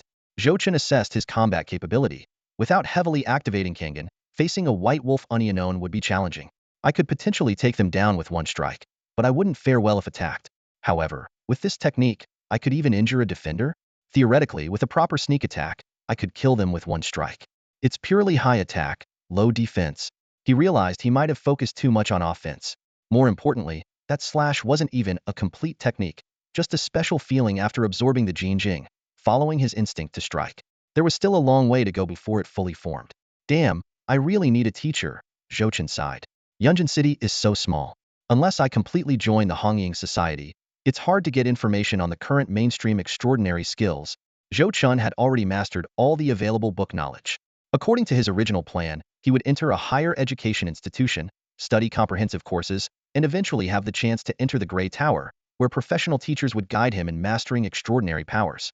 Who could have predicted a car accident would lead to his father's business failure, and every time he dreamed, he would enter a version of the Grey Tower, unsure if it was authentic. Despite this, Zhou Chen felt he was quite skilled compared to his peers. He continued to follow this feeling, swinging his blade continuously, experiencing a wonderful sensation. By tempering his body through the breathing method, he condensed a special airflow he called Bing Yuan. This energy, refined through the resonance of the breathing method and the weapon, was more in tune with the blade than the chi of blood warriors, enhancing the weapon in all aspects. Recalling his past techniques, they now seemed incredibly crude. Each move was just a slight variation of basic sword moves, far from sophisticated at least compared to the Yetobi form technique. Should I just fully activate it? Zhou Chen felt a strong urge, eagerly anticipating the technique's final form. But he resisted the impulse. Directly acquiring an unknown technique might not suit me. Right now, Kangen has already absorbed the Jing. Zhou Chen knew he could transform anytime, but with nothing pressing at the moment, he preferred to figure things out on his own. He believed that self-discovery might suit him better. However, a voice echoed in his mind, reminding him that techniques passed down through generations had been refined to perfection. How could one person's efforts compete with such accumulated wisdom? Frowning, Zhou Chen realized how naive his thoughts were. It was like trying to tackle calculus with just elementary math skills. Just as he was about to argue with the voice, he was abruptly interrupted. Can you just shut up? Zhou Chen's face darkened, but he relented. Fine. Since you insist, I'll go ahead and activate the Ember Crystal. As he prepared to do so, the light screen in front of him continued to scroll, revealing another passage. You also know that the Ember Crystal is a product of embers, the remnants left behind by the creatures of the Ash Ruins. Slowly absorbing it can help you filter out impurities. If you choose to take it all in at once, you might gain temporary power, but it will inevitably lead to future troubles. Zhou Chen couldn't help but complain. Can you just say everything in one go? This manual was really starting to get on his nerves. Directly activating the Ember Crystal would come with hidden dangers? It reminded him of the Grey Jade. After reading the text several times, Zhou Chen gave up on the idea. He had a bright future ahead and didn't need to mess with this thing. He could take his time. Patience was something he had in abundance. Before he could start, another prompt appeared on the light screen. You have 300 seconds to prepare yourself for the challenge, or you can choose to open the door voluntarily. Before the message finished, the surrounding scene suddenly changed. With the new knowledge he had gained, Zhou Chen felt a surge of confidence. Defender? Huh? Colossus? Huh? Trying to hunt me down? With this sword in hand, no enemy can stand against me. He gripped the azure blade tightly, its edge glowing faintly. Thud, thud, thud. Heavy footsteps came from the front right. Zhou Chen knew a Colossus would soon appear from the 2 o'clock direction. This time, he didn't choose to run. Instead, he adjusted his breath and stepped forward boldly. As the footsteps grew louder, Zhou Chen estimated the distance and then leaped into the air. He shouted, "The sword of the great river descends from the heaven." However, before he could finish, a nearly tumter-long giant blade whistled through the air. It mowed down countless trees and then precisely sliced the airborne, bewildered Zhou Qian in half. The scene shifted again. Zhang Xiao was on a call. "Don't worry, everything's fine on my end. I've contacted a few old friends. They said paralysis is tricky, but not impossible to treat. With the resources we've prepared, it shouldn't be a problem." He paused. "What are you doing? Running? You sound out of breath. Take it easy for a few days. Make sure to remind my brother. Why can't the patrol division handle such a simple task? They're useless. All right, that's it for now. I need to rest." After hanging up, Zhang Xiao looked exhausted and disappointed. He called for a caregiver to lower the bed and cover him with a blanket. Soon, he drifted off to sleep. He didn't know how much time had passed when he suddenly felt a heavy pressure on his chest, making it hard to breathe. Zhang Xiao groggily opened his eyes, and in an instant, a pair of blood-red eyes stared back at him. He was instantly wide awake, as if struck by lightning. "You." His mind went blank. He tried to speak, but his throat was tightly gripped. His voice was barely a whisper, suppressed by some unseen force. That day it was just like that day. No one had noticed his cries for help. He could only move his upper body slightly, reaching out to grasp the assailant's arm, but no matter how hard he tried, he couldn't budge it. Zhang Xiao could only make faint, weak sounds. A cold voice spoke. "Zhang Xiao, can you guess who I am?" The grip of the mechanized hand tightened. You. Crunch. The sound was crisp and clear. In the end, Zhang Xiao never managed to utter another word. 10 meters to the left of the road, a discreet pit lay hidden. Zhou Chen leapt gracefully over the obstacle with ease. He felt a surge of satisfaction, knowing that the cumbersome defenders would undoubtedly stumble here, with at least 2 falling behind. Zhou Chen moved like lightning, weaving through the dense forest with a unique rhythm. This woodland was far from a manicured garden. It was a wild, untamed expanse. Branches sprawled, shrubs tangled, and everything grew chaotically. More troubling were the nearly invisible black threads hidden among the vegetation. These were secretions from the Amo pine, which, with prolonged contact, could create entangling effects. Zhou Chen had thought these were exaggerated tales until he experienced them firsthand. The threads were fragile, easily broken, yet they mysteriously slowed him down, wrapping him in an invisible shackle. This was the so-called property. Recently, Zhou Chen had barely left his quarters, spending his days training intensely in the Grey Tower. He made a significant discovery. In this mode, he could restart at will. He didn't have to wait for death. By firmly shouting exit or restart, everything would return to its original state. Previously, his mind had been trapped by the encounter with the White Wolf, and the poorly written manual offered no hints. Now, realizing this, Zhou Chen felt he could restart immediately if he made a wrong move or was about to die. This discovery greatly increased his efficiency. The biggest advantage of restarting was the immense reduction in mental stress. Each actual death inflicted trauma on his psyche. Repeated deaths would leave him with splitting headaches. In his current state, his death limit was around 25 times, beyond which the Grey Tower would refuse him entry. But now, with the power to restart at will, his progress was rapid. At this moment, Zhou Chen held a sword in his right hand, a chest plate around his torso, and his legs wrapped in pale particles, forming special pants and boots.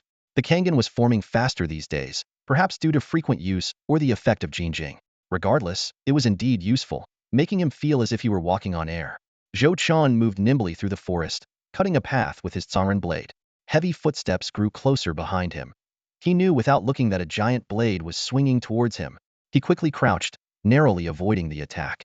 Then, he abruptly changed direction, pushing off the ground and darting to the right like a startled rabbit. Another giant sword crashed down where he had just stood, splitting the ground with ease. Zhou Chen's movements were light and agile, like a stalk of jade wheat swaying in the wind. He navigated the forest with ease, his straight-line speed unmatched by the defenders, but his agility far superior. Whenever the bulky pursuers got close, he immediately adjusted his posture and changed direction.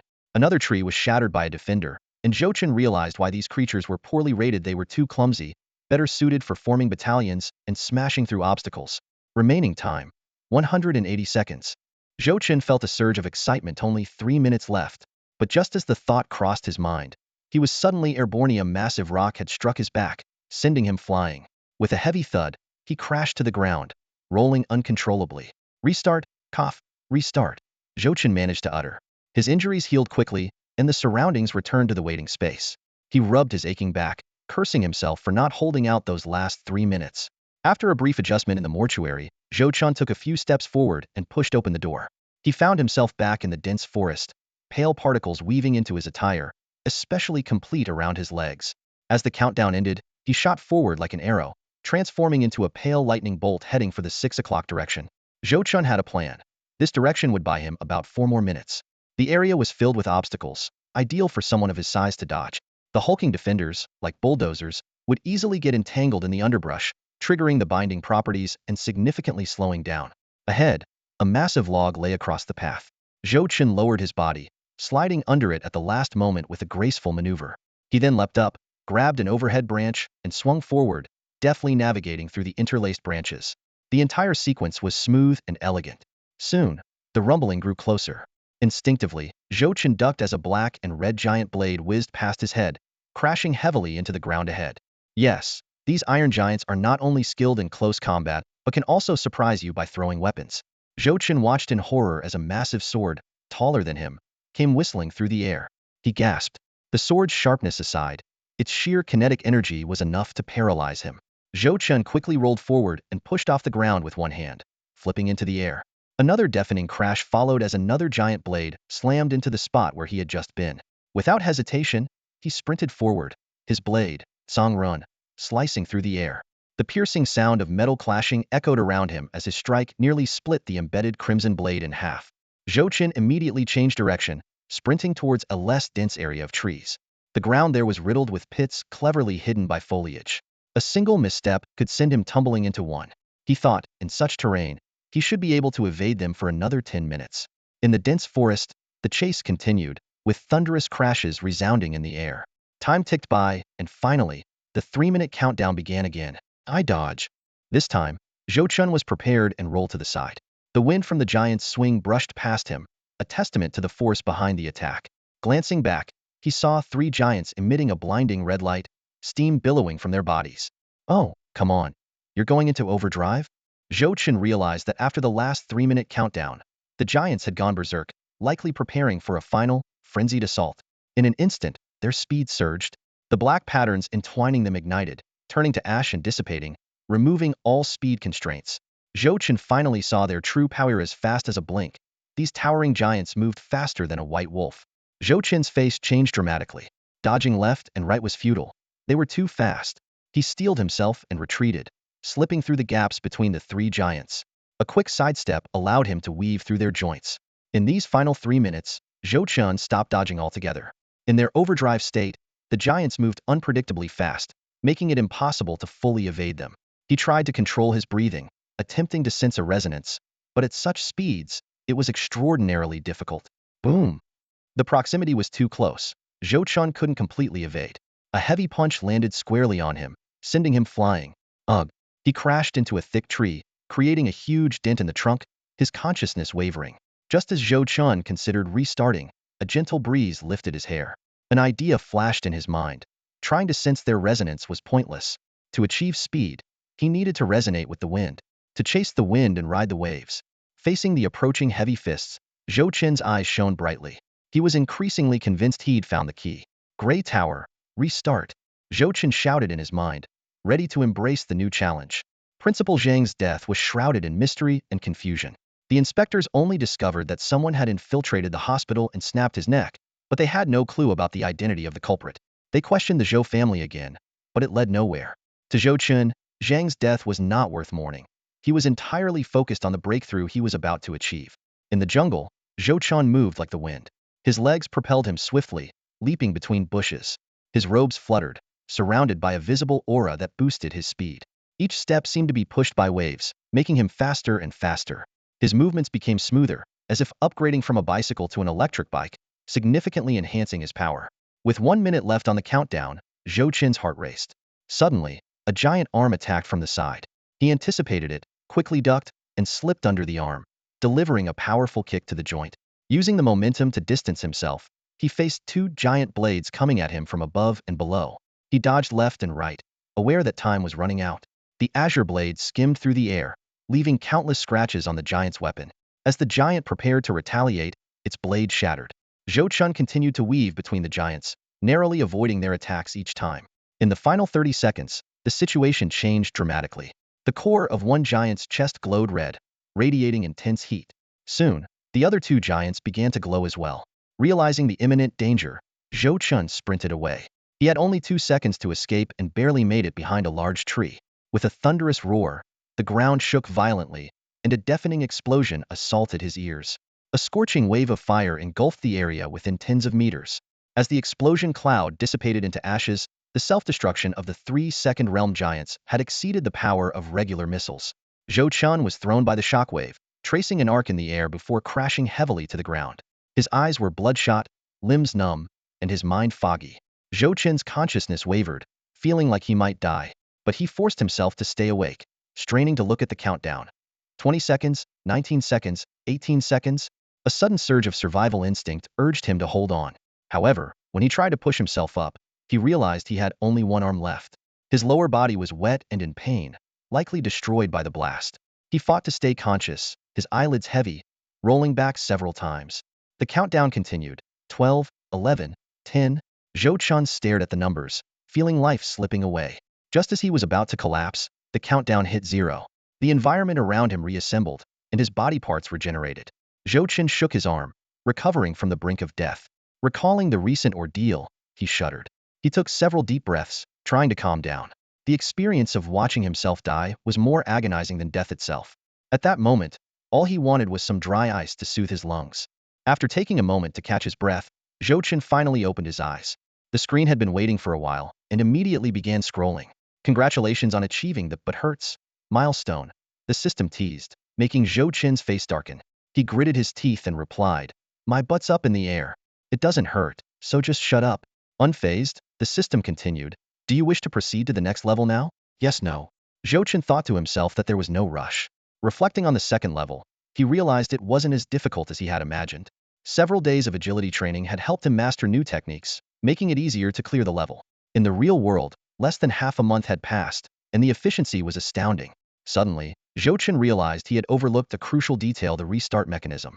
In the previous challenge against the White Wolf, the number of attempts each day was limited, and frequent deaths were frustrating. Now, with the ability to restart anytime, his efficiency had skyrocketed. "Whatever, I'm awesome," Zhou Chen thought smugly. With that, he focused his mind and turned to the next page on the screen. New skill information appeared. Wind Chasing Technique 3, 10,100. Created by understanding the flow of wind and waves, this technique can significantly increase speed. It can enhance weapons or be used as a standalone movement technique, extending into special branches like wind pursuing steps. Currently, your development in this technique is mainly focused on agility, and it hasn't fully integrated with your sword style. 1. Agility. Activating this technique significantly boosts your speed. 2. Riding the wind. Maintain your breathing and resonance. You can feel the flow of wind and waves more precisely. Zhou Chen quickly analyzed this new technique. It focused on agility and could complement the soldier slaying technique, addressing his speed deficiency. Excited, he couldn't help but shout, "Where's the White Wolf? Bring me 10 of them." Then, he checked the progress of his other skills. Soldier Slaying Technique 3, 99,100. Wind Chasing Technique 3, 10,100. Breathing Resonance Technique 1, 90,100. When activating the Wind Chasing Technique, Zhou Chen primarily used it for movement. For cutting branches, he relied on the Soldier Slaying Technique. The Breathing Resonance Technique perfectly complemented the other two, enhancing them together. Unlike the first two, which had reached level 3, the Breathing Resonance Technique's progress was slower, still needing some experience to break through to level 2. Even so, Zhou Chen could feel the continuous warm flow within him, the myriad threads of energy providing immense power. Zhou Chen's eyes sparkled as he thought, "With my current strength, I might be able to defeat the White Wolf easily in an unknown fight." Of course, he meant without using his ultimate move, relying solely on his regular strength. Feeling great, just feeling great. Zhou Chen woke up in bed, stretched, and yawned long and hard. With sleepy eyes, Zhou Chen looked around and suddenly became fully awake. He shot up, disbelief all over his face. "Damn it," he muttered. "I'm out of here. I'm pretending I never came in." The design of the levels in this shabby tower left Zhou Chen utterly exasperated. Initially, he was secretly happy to see the time reduced. However, after carefully reading the mission details, he was dumbfounded. It wasn't hide and seek. He had to single-handedly fight 3 burly men. Me? Zhou Chen shook his head with a bitter smile. Fortunately, he could restart if he didn't perform well. After dying once, he decisively gave up continuing the attempt. Despite the frustrating level, Zhou Chen had to admit that he had gained a lot in recent days. He took a deep breath, gently pushed open the door, and stepped out. The weather in Yunjin City was unremarkable today. Thick clouds covered the sun, almost announcing the end of summer. The air was cool and filled with the scent of autumn. Thanks to the rigorous training in the Grey Ruins Tower and the miraculous effect of the Tsonghin, Zhou Chen's injuries had completely healed. He couldn't help but marvel at the extraordinary powers once again. In his previous life, such injuries would have landed him in the ICU, let alone being as lively as he was now. Humming a tune, Zhou Chen quickly arrived at the cafeteria. He grabbed a few buns and munched on them as he walked, soon reaching the training ground. From afar, he heard a chorus singing in unison. Merciful Father, I have fallen into the unseen realm of sin. This was Zhou Chen's idea. He believed that singing morning songs together would enhance the gang's cohesion. Initially, everyone was skeptical, but gradually they found the song quite catchy, especially when they went out to collect protection fees or get into fights. Singing in the name of the Father added a touch of flair. Recently, Zhou Chen was considering organizing some team-building activities. The Zhou family had been busy cleaning up messes and dealing with the Chen family, so they hadn't had a proper gathering in a while. Just as he was leaving the training ground, Zhou Chen saw Lao Lang holding a machete, about to head out. Hey, Chen Ge. Upon seeing him, Lao Lang quickly sheathed the knife and walked over. Haven't seen you much lately. How's your recovery? Not bad, almost fully healed. Zhou Chen nodded, then asked, by the way, wasn't there a female classmate who visited me in the hospital a few days ago? Has she come to the dojo recently? Lao Lang thought for a moment and shook his head. You mean the girl with long hair? Haven't seen her. All right, Zhou Chen responded, pointing at Lao Lang's waist. Where are you headed with that? There's a bit of a scuffle on West Street. I'm taking a few brothers to back them up, Lao Lang explained. Oh. Zhou Chen raised an eyebrow. What kind of scuffle? Nothing major, Lao Lang laughed. Chen Ge, you stay at the dojo. We can handle it. Is it related to the Ming Guang group? Zhou Chen pressed. Lao Lang hesitated. Zhou Chen had asked casually but hit the mark. The Honging Society had recently shown their stance, and at this critical moment, only the Ming Guang group would dare provoke the Zhou family. What's going on? Zhou Chen immediately perked up. Are they coming to us? Not exactly, Lao Lang explained. A brother up front said the Ming Guang group is promoting something, and it's quite stirring. I was planning to check it out. Experiment subjects? Zhou Chen narrowed his eyes. Doesn't seem like it, Lao Lang scratched his head. When my guy communicated with me, I didn't quite get it. Something about experiments and giving out money, young master. Do you want to come along? Let's go. Zhou Chen nodded. Call more brothers. Got it. With Uncle Zhong absent, Lao Lang took on the role of driver. Gathering a dozen or so brothers, they headed toward West Street in a large group. From a distance, a loud voice could be heard. Fellow citizens, neighbors, today the Ming Guang group is here to fulfill its promise. Not long ago, we conducted tours around Yunjin City and openly recruited volunteers. This is the precursor to our armed plan. Thanks to the support of the public, our recent experiments have been unprecedentedly successful. We have helped a total of 60 volunteers break free from their crippled bodies and gain their own mechs, their own arms. From now on, they will join the Ming Guang group, working together to protect Yunjin City. To protect every citizen. Vehicles lined up at the intersection, and people got out and formed a line. At the center was a man with blonde hair and green eyes, William, whom Zhou Chen had spoken with a few days ago. Not far from him, 10 faces of different ages and genders, all from Tianxia, stepped out of the vehicles one after another. As the man began to speak, 10 individuals stepped forward in unison. Suddenly, a series of mechanical clinks echoed through the air. Gray particles materialized out of nowhere, quickly converging into chains. These chains intertwined and assembled around them, forming mechanical battle armor that one would usually only see on TV or within the Mingguang Corporation. The crowd erupted in gasps. That's A Fong. Someone recognized one of the extraordinary individuals. Isn't her family in the tea business? I heard she volunteered for something half a month ago. I can't believe she's still alive. Another voice chimed in. Look over there. It's Wang Laosan, the guy who sells fresh eggs. I thought his business was failing, but he's become one of the extraordinary. More voices of astonishment followed. Oh my God, look at that. That's old man Yi. He's almost 70, suffering from a stroke, and has a paralyzed leg and arm. How did he become extraordinary? The street erupted into chaos. Among these 10 extraordinary individuals, at least 5 were former neighbors. They had suddenly disappeared recently. Some thought they had died in experiments, while others speculated they had moved away due to some misfortune. The Grey Realm Mech Extraordinary Sequence, which once seemed so lofty and attainable only by those with exceptional talent, now appeared within reach. Many parents have been telling their children from a young age, eat more of this extraordinary supplement. You might become extraordinary someday and make a name for yourself. Or exercise well. I heard it can awaken extraordinary genes in you. Your studies don't matter much. You'll end up working for the extraordinary anyway. These words revealed the public's fervent obsession with the extraordinary. And now, Those once unattainable figures were their former neighbors. The stark contrast left everyone dizzy, overwhelmed by intense emotions. The blond man continued, "I'm here today not only to report the corporation's progress but more importantly, to thank everyone who contributed to the experiments." With that, he made a gesture, and a truck slowly rolled up, stopping in the middle of the intersection. The truck's doors opened, revealing stacks of small boxes containing special blood testing equipment. Suddenly, someone noticed figures on the rooftops, holding bulging bags and buckets filled with something. The blond man raised his arm and shouted with fervor, "Today, Mingguang Corporation is here to give out money. Let it rain." At his command, the people on the rooftops began dumping money. Instantly, a rain of cash descended over the intersection, sparking even more enthusiastic cheers from the crowd. Money? Are they really throwing money? They're actually throwing money. The crowd's eyes ignited instantly, a greedy flame dancing in each person's pupils.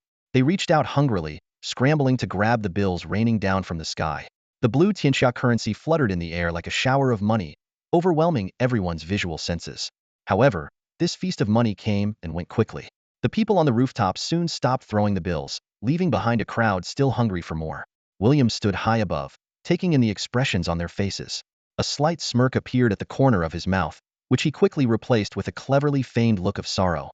At that moment, another truck pulled up to the other side of the square.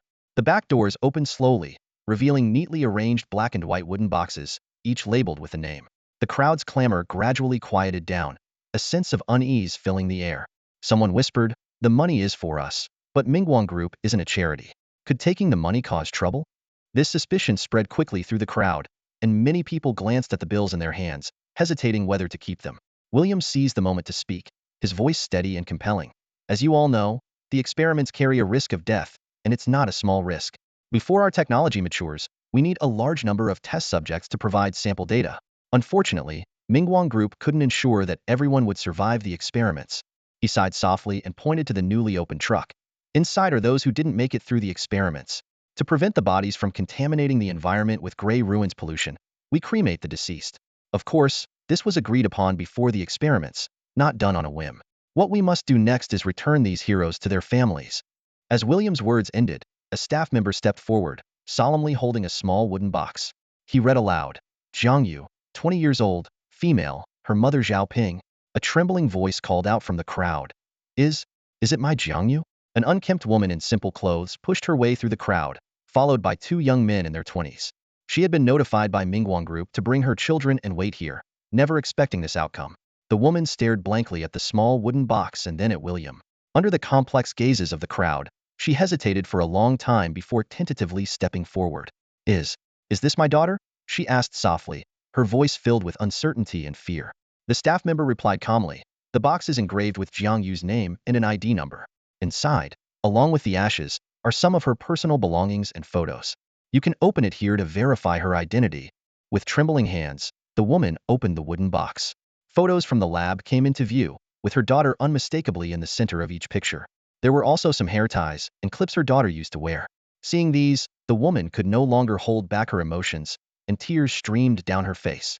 Just then, a bulging bag was handed to her. She looked at William, teary-eyed and confused. William gently explained, "Mingguang Group values life above all. For every volunteer who tragically lost their life in the experiments, we have prepared generous compensation. Take it. Don't refuse. At the very least, the volunteers helped advance the project. At best, your family's small step is a giant leap for our armed plan. Please, take the money." The woman accepted the heavy bag of money, tears flowing uncontrollably. Thank you. Thank you. Thank you, Mingguang Group." She clutched her two children and stumbled out of the crowd. William waved his hand, signaling to continue. The staff began to distribute more money bags and urns. More and more people stepped out from the crowd to claim their loved ones' remains. The scene was filled with a mix of emotions. Some were wailing, others were heartbroken, and some were counting their money through tears. "Lu Guang, my child, my child. He is a hero. Sis, rest in peace. You were right all along. Mingguang Group is a good company with a conscience. Now we can buy a house." Li Zi, my poor child." As each name was called, more people came forward to collect the ashes and compensation.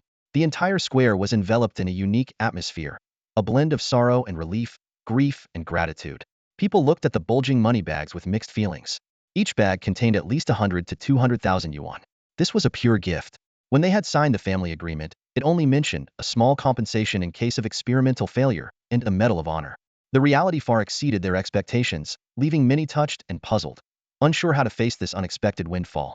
At present, the small compensation from Mingguang Group has overnight turned into a staggering amount. Gasps of surprise rippled through the crowd as someone whispered, "Mingguang Group must have spent a fortune on this." Citizens who had been complaining behind closed doors now changed their tune. "You won't find many companies like this, not just in Yunjin City, but in all of Tianxia." Gradually, the sounds of crying subsided, replaced by enthusiastic praise from Mingguang Group. Someone in the crowd started speaking, and soon others joined in. Creating mechs to protect Yunjin citizens, researching technology to heal the sick, and showing genuine care for the deceased and their familiars. That's Mingguang Group. William picked up the microphone again, his voice full of passion. "Ladies and gentlemen, please listen to what I have to say."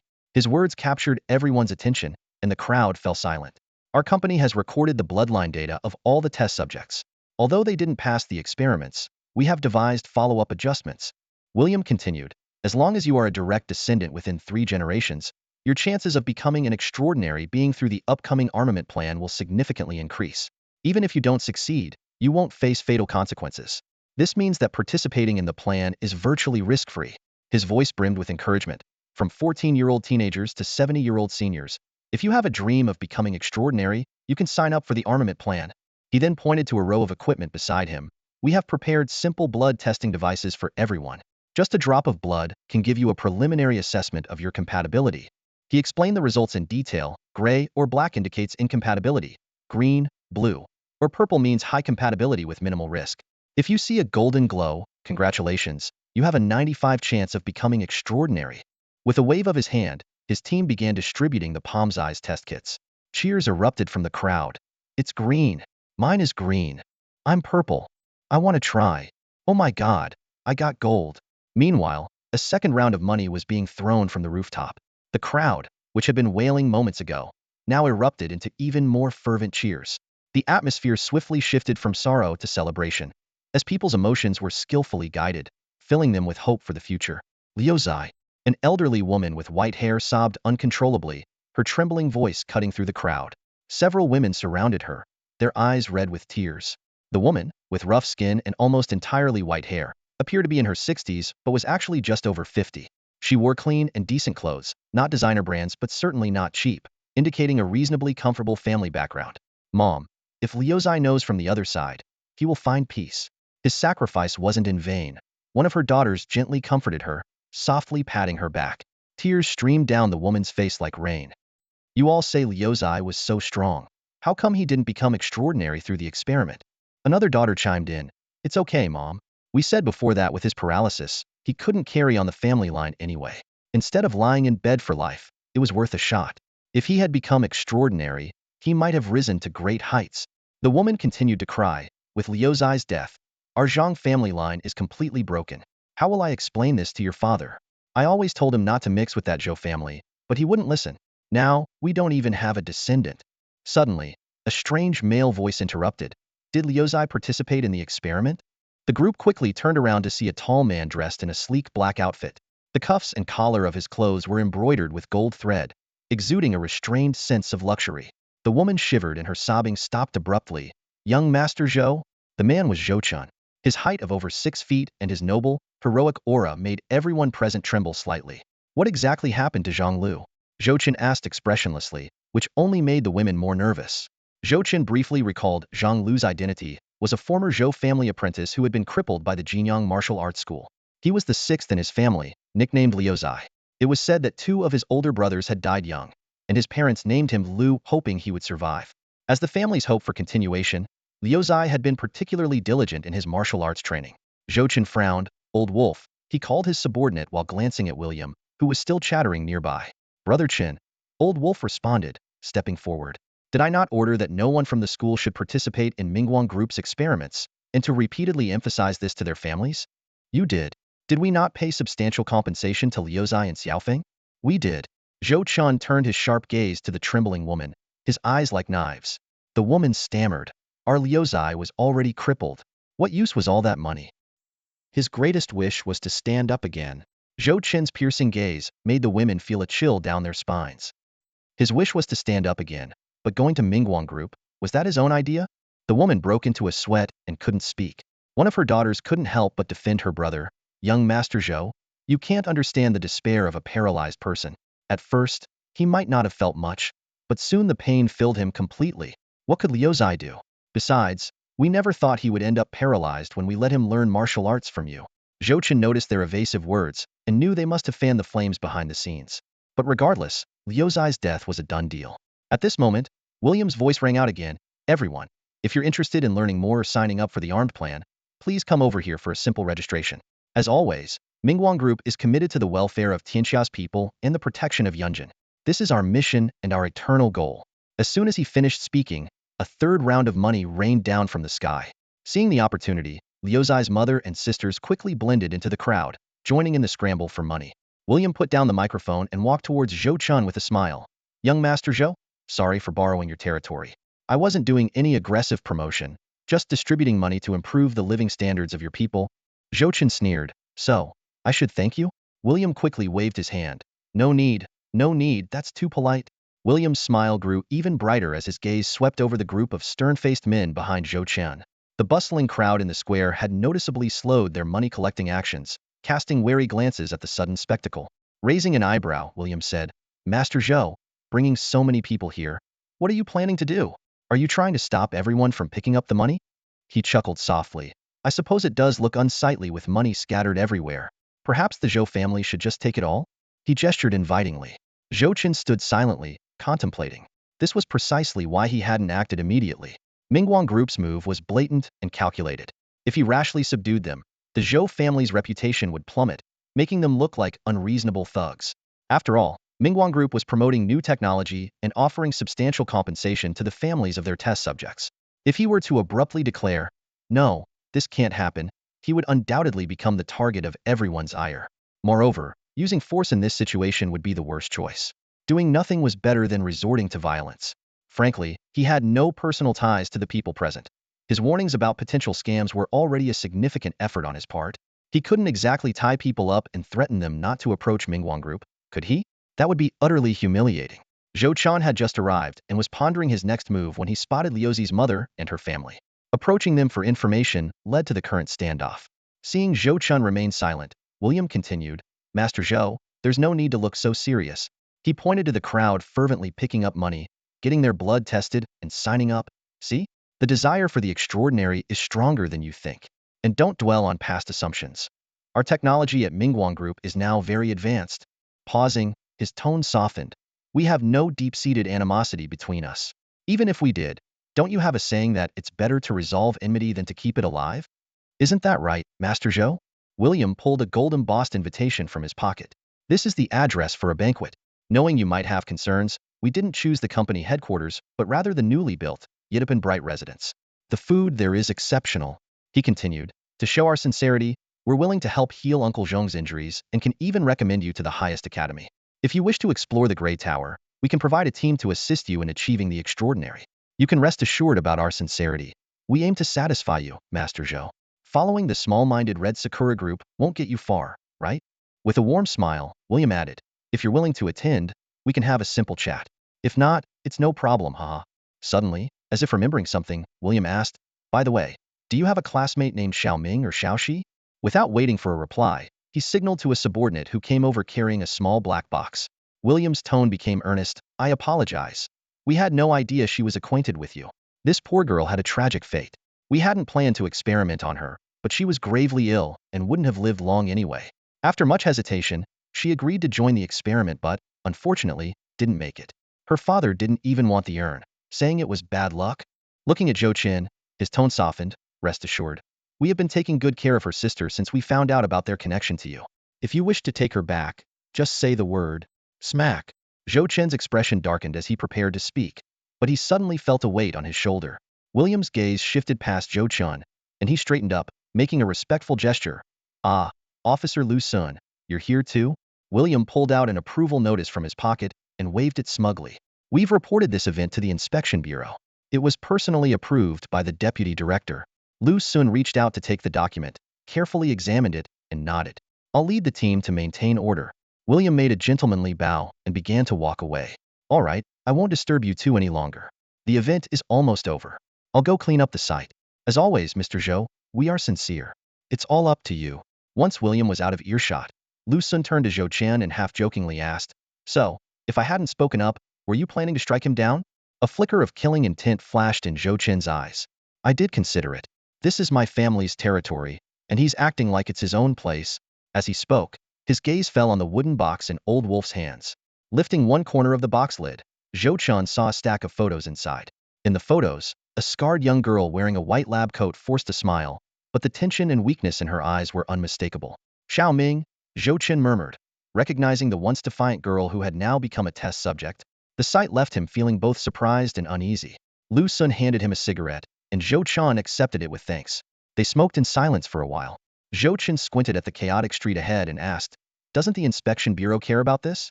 Lu Sun shook his head lightly. "Care? Stop them from making money or prevent them from participating in experiments." The approval came from the deputy director.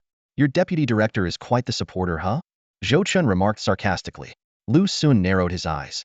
At least on the surface, they seemed capable of quickly gaining extraordinary abilities. "I was surprised too. William came to your turf to show off, and you didn't strike him down." Zhou Chen gritted his teeth. "Of course, I wanted to cut him down. That bastard is practically shitting on my head." Lu Sun analyzed calmly. "William isn't some defenseless manager, and he has over 10 bodyguards with him.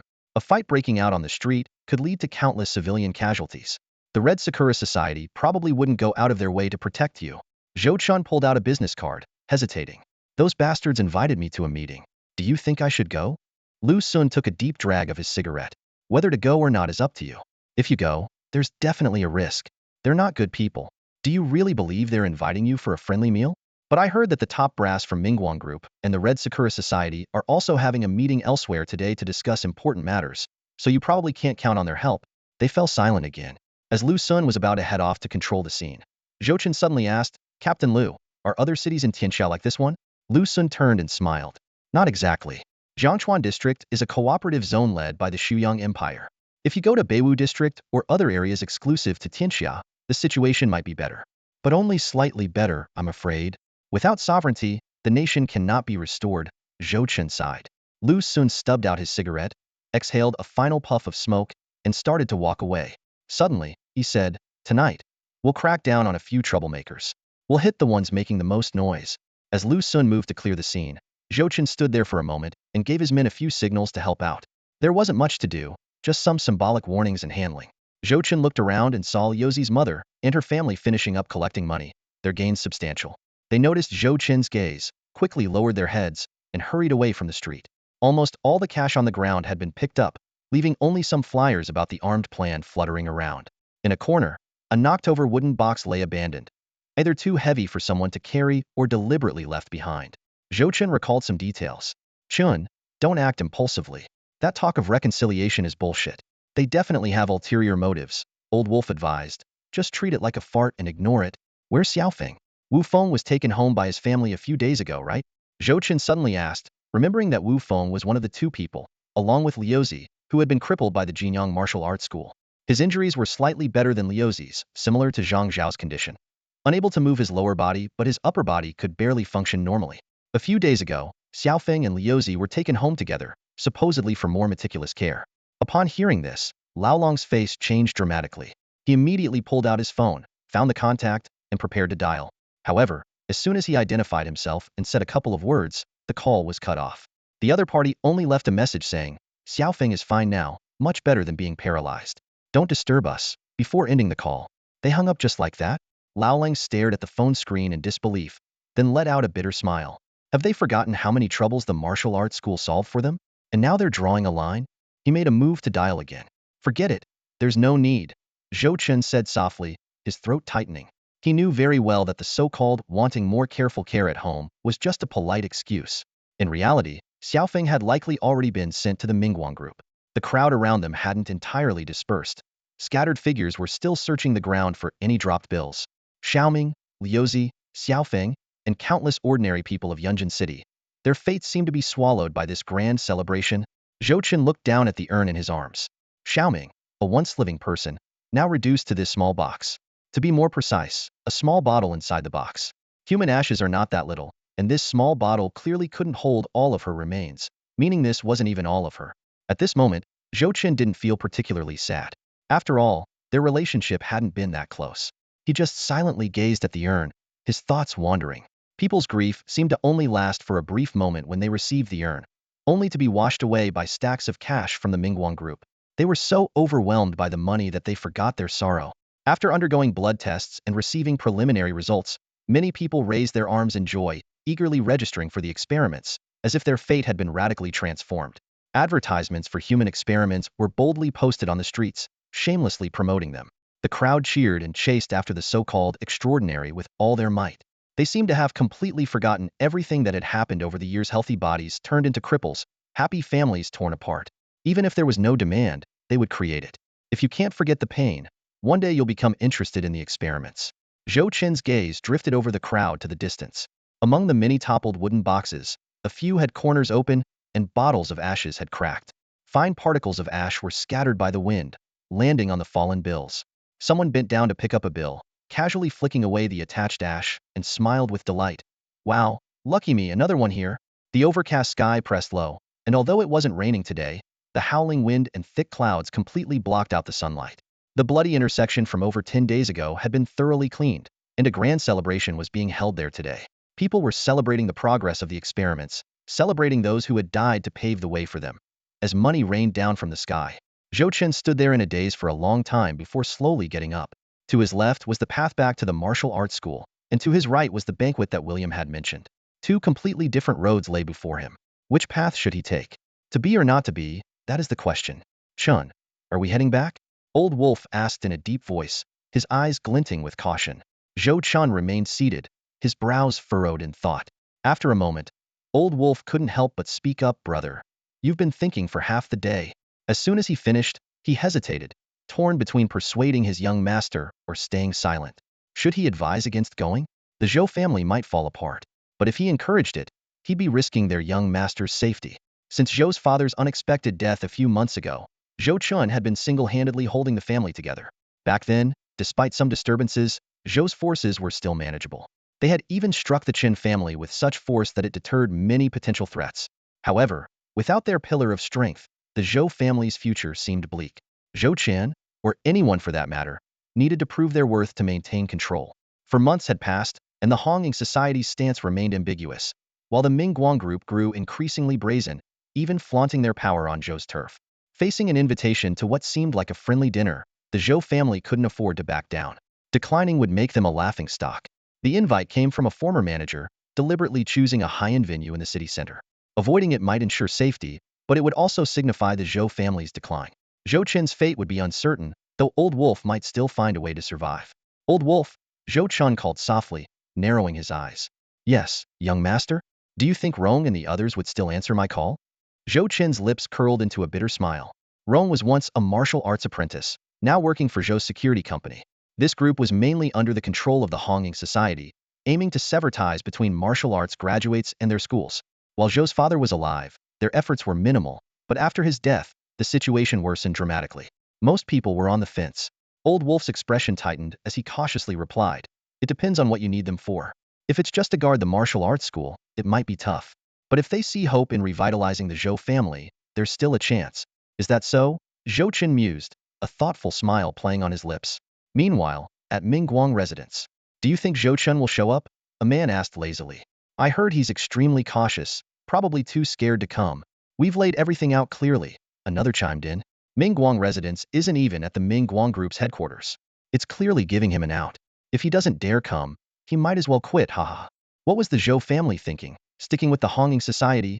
A third person scoffed. They're just a bunch of pimps. What future do they have? The group laughed heartily, exchanging jibes. William sat by the window, overlooking the bustling streets below.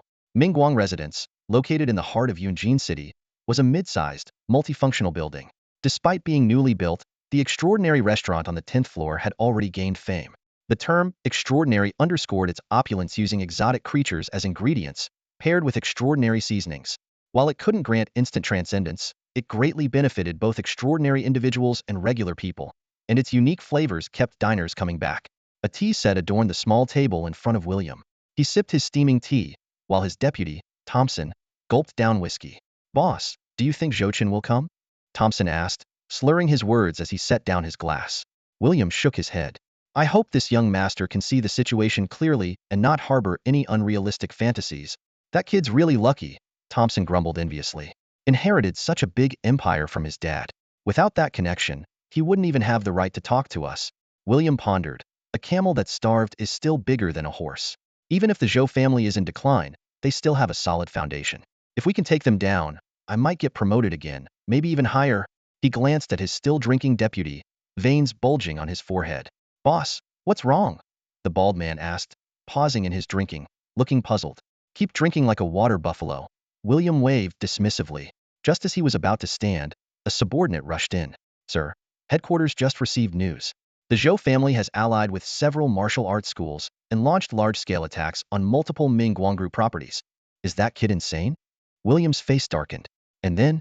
Not only that, Lu Sun suddenly led a team to raid several labs. Headquarters has already lost quite a few people.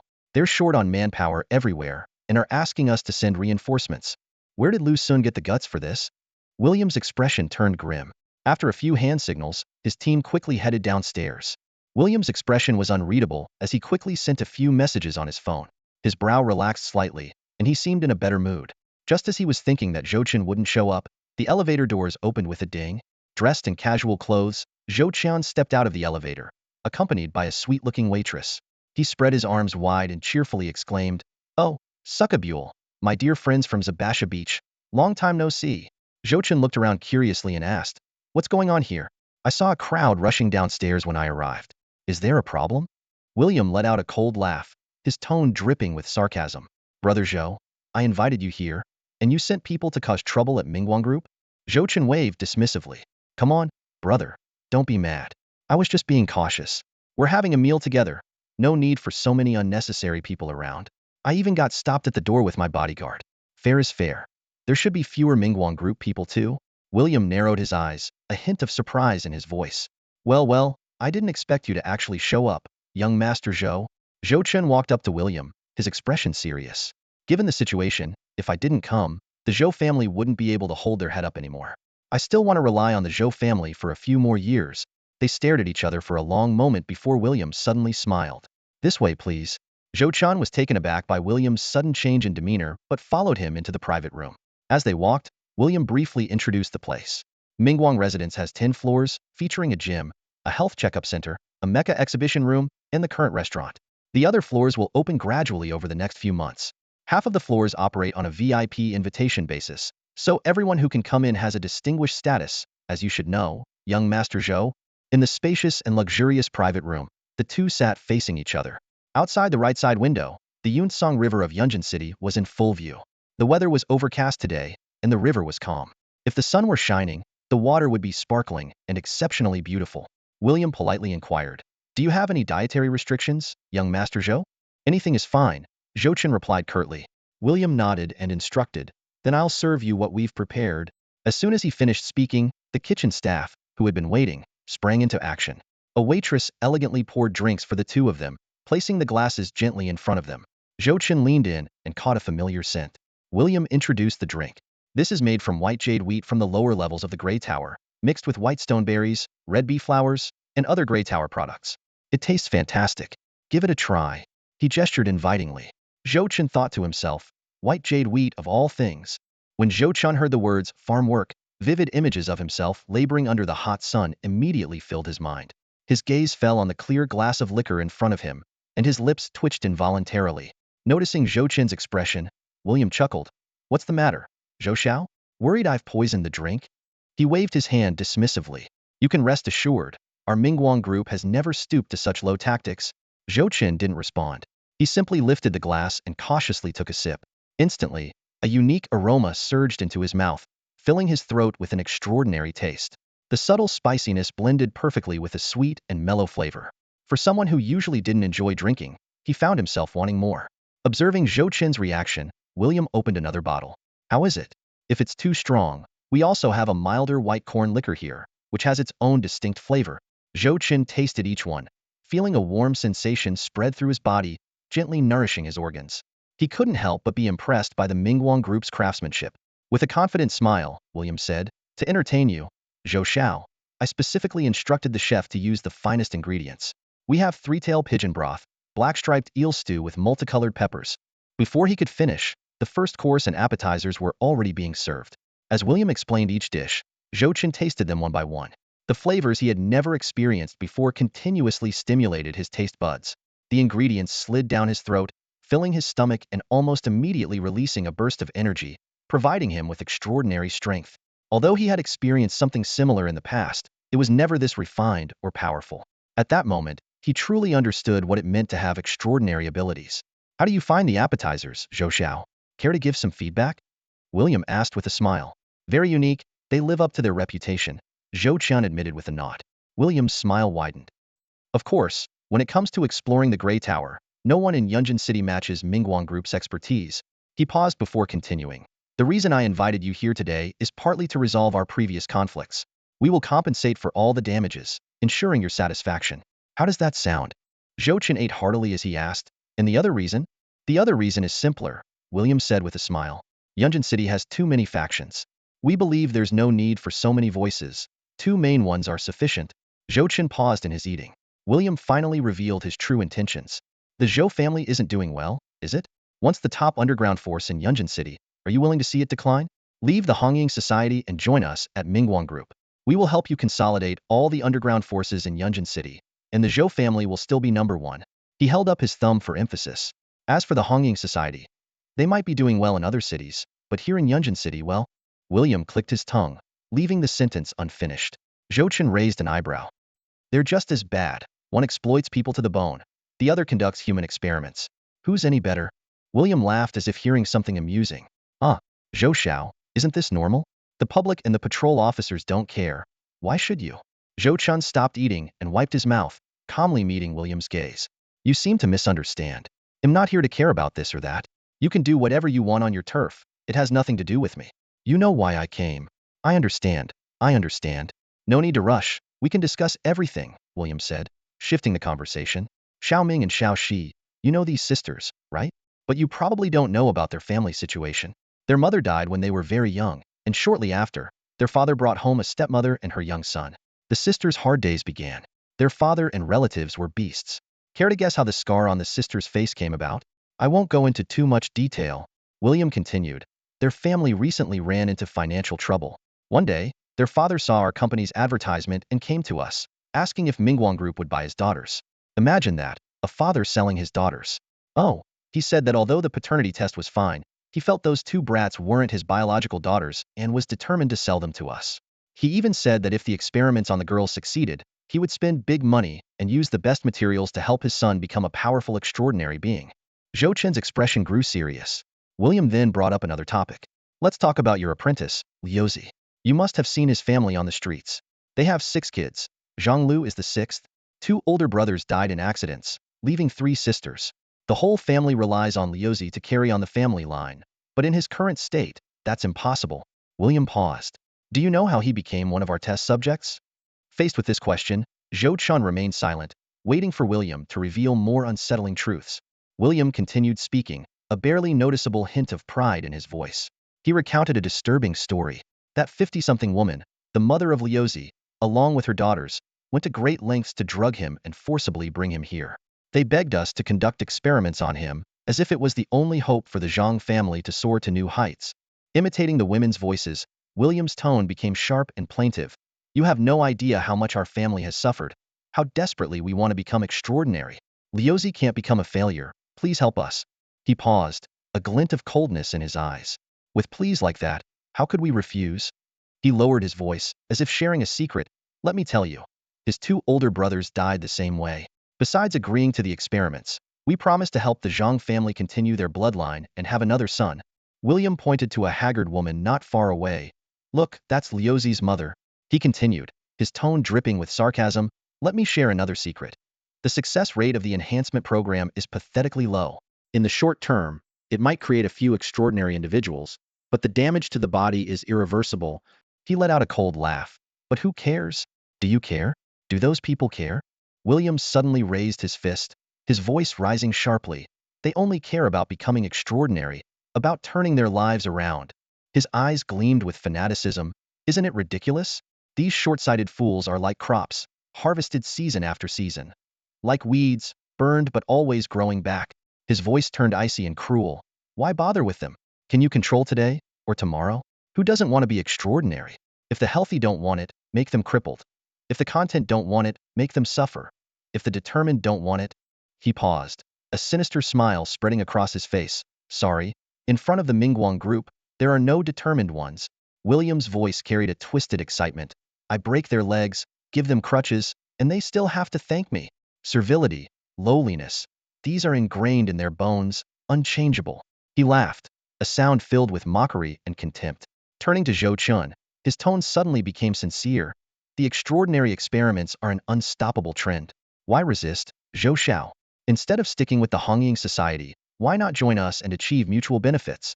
Zhou Chun silently lifted his glass and drank it in one gulp. He turned to look at the river, where the banks were covered with propaganda posters for the enhancement program. One particularly stood out. Mingguang Group always values your life as the most precious asset. Let the seeds of the extraordinary sprout. Mingguang Group is always on the move. William continued persuading. Zhou Xiao, believe me, by consolidating power and controlling Yunjin, we can access a broader world. You're young and capable of defeating the White Wolf.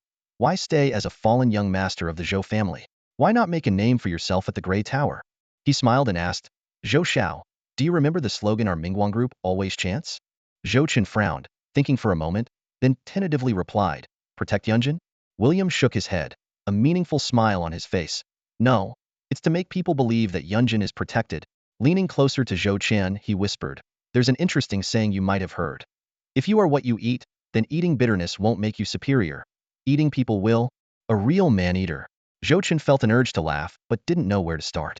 Should he laugh at the harshness of the words, or at the truth they revealed? He inwardly mocked himself but kept a straight face. William joined in the laughter and then raised his glass. The two clinked glasses, and the liquid swirled within. Zhou Chen took a sip, savoring the rich taste of the white jade brew. He couldn't help but remark, this wine is indeed exquisite, but it's a pity that the environment on Baixing isn't ideal. The quality of the crops leaves much to be desired. William downed his drink in one go, appearing utterly intoxicated. A hint of pride flashed in his eyes as he asked, So, has your impression of Mingguang Group changed a bit, Mr. Zhou? Zhou Chen forced a faint smile and said flatly, Manager William, why don't you tell me your plans? I'm all ears. All right, shall we talk as we walk? William stood up, gesturing for Zhou Chen to follow. Where to? Zhou Chen rose, his brow slightly furrowed. Underground? William's lips curled into a mysterious smile. Underground? Zhou Chen repeated in surprise. He recalled that Mingguang residence had only recently been completed, and previous Mingguang Group events had been held elsewhere. It seemed they intended to make Mingguang residence the top venue in Yunjin City, accessible only to the elite. Whether the conditions would be relaxed in the future remained unknown. Judging by today's meal, the resources Mingguang Group held were indeed extraordinary. Even the Zhou family couldn't match such extravagance.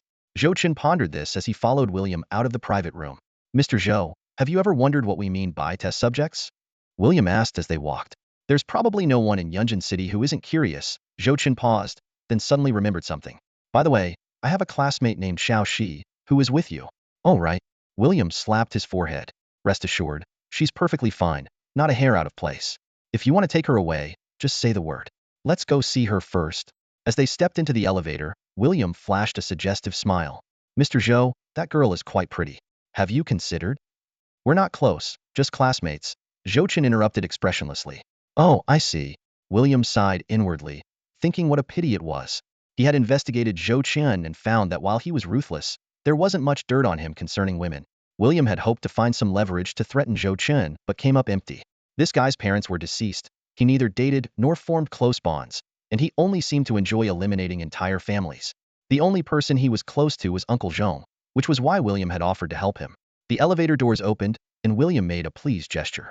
He continued, Yunjin City isn't very big, but it's not small either. Ideally, it should be more advanced, but the various forces within the city are so intertwined and mutually restraining that it's hard to elevate its status. Therefore, Mingguang Group hopes to consolidate the city's powers. Mingguang Group would lead openly, while the Zhou family would manage the underground forces. Combining light and dark aligns with the yin-yang philosophy of Tianxia. Everyone develops together, gaining more slots for exploring the Grey Tower, growing like a snowball. This world is far more exciting than you and I can imagine, Mr. Zhou. William spoke passionately. The biggest advantage of consolidation is the rapid implementation of policies. For instance, when we want to recruit test subjects, We get checked by the patrol division today and harassed by the Red Sakura Society tomorrow. The inefficiency is infuriating. Don't you find it maddening, Mr. Zhou? Are you pointing fingers at me? Zhou Chen coldly smirked in response. They walked through an underground parking lot and reached the end. Several guards in black verified their identities before letting them pass. Ahead, 2 elevators came into view. William gave a mysterious smile and said no more. As the elevator doors opened, blinding silver-white light flooded in. The floor and walls were lined with sleek, minimalist designs, interspersed with the mechanical hum of rotating bearings. On either side were large glass windows, through which they could see test subjects adapting to their newly acquired mecha abilities. Gray particles continuously formed into battle armor and quickly dissipated. On the left was a shirtless young man. The wall displayed his number and abilities. Current age, 18. Experiment duration, 3 years. Tasks completed, 3. The wall also featured photos of him in pain during the experiments and dynamic captures of his semi-formed battle armor tests. The last photo showed him covered in blood, wearing rudimentary armor, standing amidst severed limbs, staring blankly at the camera. Zhou Chen averted his gaze and looked to the right. It was equally shocking. A girl missing both legs was numbly attempting to construct battle armor. Amber-colored mecha covered her back, and 2 pairs of wings flapped rapidly, barely keeping her suspended. Current age, 18. Experiment duration, 3 months. Tasks completed, 5. Model, beast. Wasp not yet released, highly unstable. This is one-way glass, Mr. Zhou. You can get closer. They can't see us, William explained. These battle armors, once fully formed, have immense potential. Thanks to the armament project, recent research has accelerated. Ideally, we'll see results within 2 years. Not bad, right? Far more impressive than I imagined, Zhou Chen admitted. They continued walking, passing one glass room after another. Adults, children, men, and women, they were like tethered animals, on display. Zhou Chen glanced at each room's data and photos, his eyelids twitching at the horrifying scenes. Finally, they reached the room where Xiaoxi was held. This was the only room with two-way glass. Curled up on a small bed, her back against the wall, the girl seemed to sense something and looked up. Her tear-filled eyes met Zhou Chen's calm gaze through the glass. Her expression was a complex mix of pain and sorrow. You people are real beasts, Zhou Chen said softly. Thanks for the compliment. William grinned. Shall we head back up? Let's go. Zhou Chen took one last deep look at Xiaoxi before following William. The elevator doors slowly opened, revealing the familiar gleam once again. Zhou Chen stepped out and found the scene before him vastly different from before. The spacious corridor was spotless, with blue light strips embedded in the floor and walls, their particles flowing orderly, creating a sense of futuristic technology. Rows of imposing armor stood on either side, each accompanied by detailed specifications. As Zhou Chen walked further, the designs of the armors became increasingly sci-fi. The intricate and complex structures showcased an indescribable aesthetic, most of them being concept models that might either come into production in a few years or be discarded as experiments progressed. Zhou Chen couldn't help but imagine that if these concept armors were ever manufactured and worn, crushing a white wolf would be as easy as squashing a chick. This place completely fulfilled all his fantasies about sci-fi mech technology. William, standing by, smiled and said, "How do you feel, young Master Zhou? Quite an eye-opener, isn't it? We've been dedicated to developing 3rd and even 4th generation armors for Mingguang Group. The wonders of the extraordinary world far exceed your imagination. Only by experiencing it firsthand can you truly grasp its marvels. We are constantly pursuing higher realms. Join Mingguang, and we will help you restore the Zhou family's glory. In time, the entire underground forces of Yunjin will be under your control." Zhou Chen took out a piece of dry ice from his pocket and offered it to William. "Want one?" William hesitated for a moment before accepting it. "Thank you, young Master Zhou." Zhou Chen suddenly asked, "Aren't there any cameras here? Aren't you worried about losing valuable items?" William explained, "We've considered that. Those who can access this floor are either wealthy or influential and tend to be sensitive about cameras, so we decided not to install any here.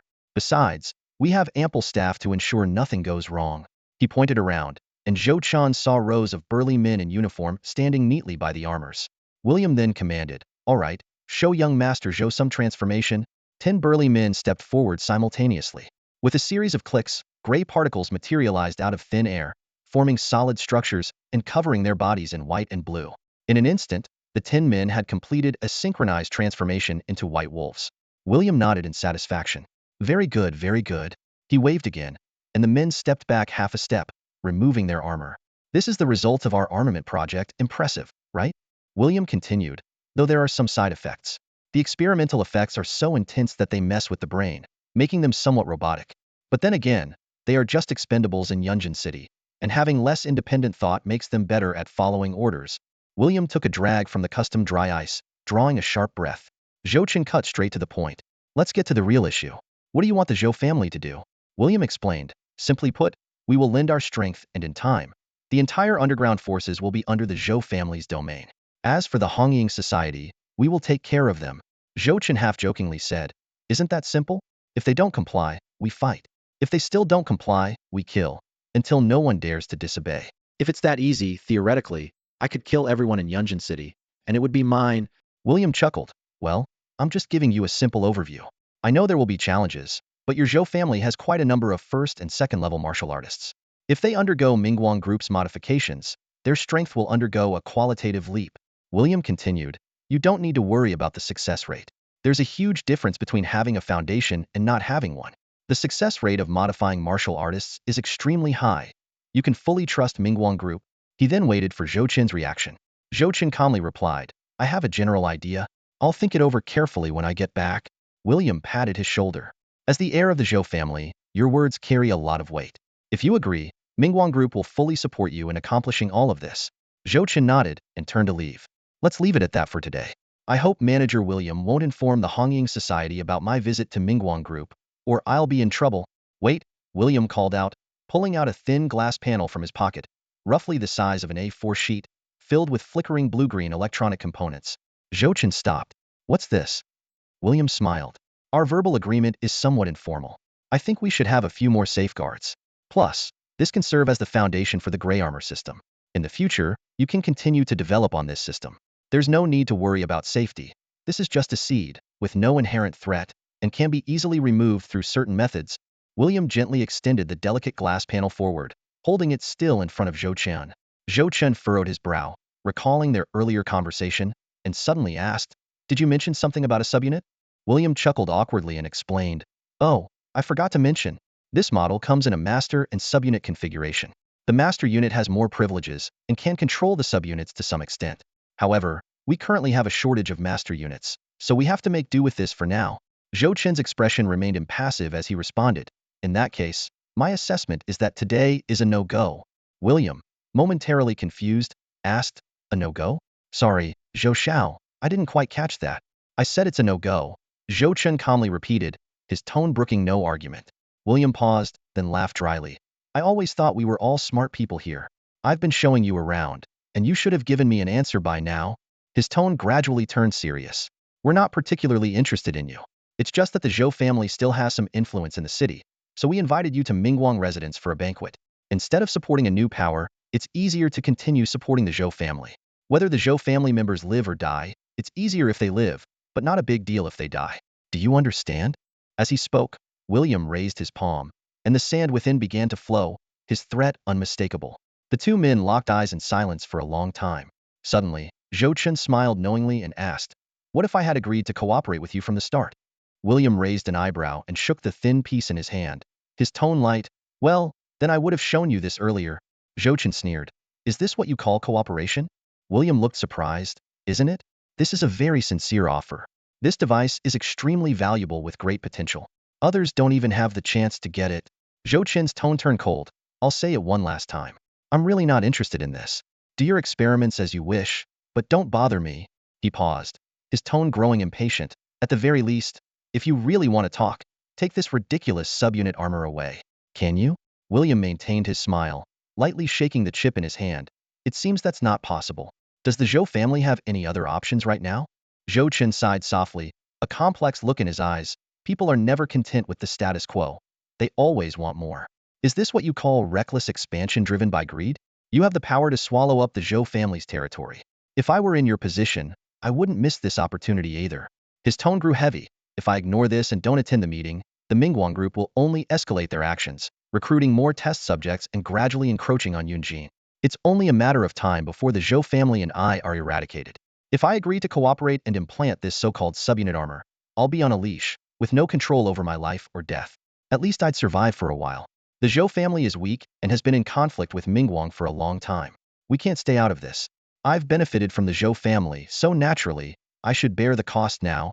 William's smile deepened, and he praised, Zhou Xiao, you seem to understand the situation well. Yes, the Zhou family doesn't have many choices right now. If you really can't accept it, why not try to fight your way out of Mingguang residence? If you can manage that, you might have a slim chance of survival. Zhou Chen suddenly laughed. How did you know that's exactly what I was thinking? Before he finished speaking, a sudden hum filled the air. William's face changed drastically. Wait, what the hell? A blade of azure light materialized in Zhou Chen's hand, and in a split second, he slashed forward. With a tearing sound, the blade cut into flesh. Although William activated his armor at the same moment, his heavy defenses were like paper against that strike. If he hadn't retreated at the crucial moment, the strike would have cut him in half. William, shocked and bewildered, exclaimed, "You really dare?" Zhou Chen coldly replied, "You play your game. I'll live my life. This is my bottom line. I never wanted to be a hero, but compared to being forced to submit and beg like a dog." With that, he swung his blade again, his eyes burning with determination. My answer is, having missed his first strike, Zhou Chen didn't hesitate to attack again, roaring, "A true man doesn't need grand feasts. Living or dying, I'll settle old scores and new grudges. I'll start by killing you, you bastard." The azure blade slashed forward, cutting a dazzling arc. "How dare you?" William roared, involuntarily stepping back. His face was a mix of terror and rage, eyes wide open, a low growl emerging from his throat. With a series of clicks, a sturdy shell rapidly enveloped William's body. The armor, predominantly earth-toned, looked exceptionally solid, except for the exposed, slashed area on his chest. As a manager-level individual, William's armor was far superior to the mass-produced versions like White Wolf's. Each piece had unique abilities, much like elite monsters in a game. However, despite his advanced equipment, William, who hadn't entered the Grey Tower in years, was rusty in actual combat.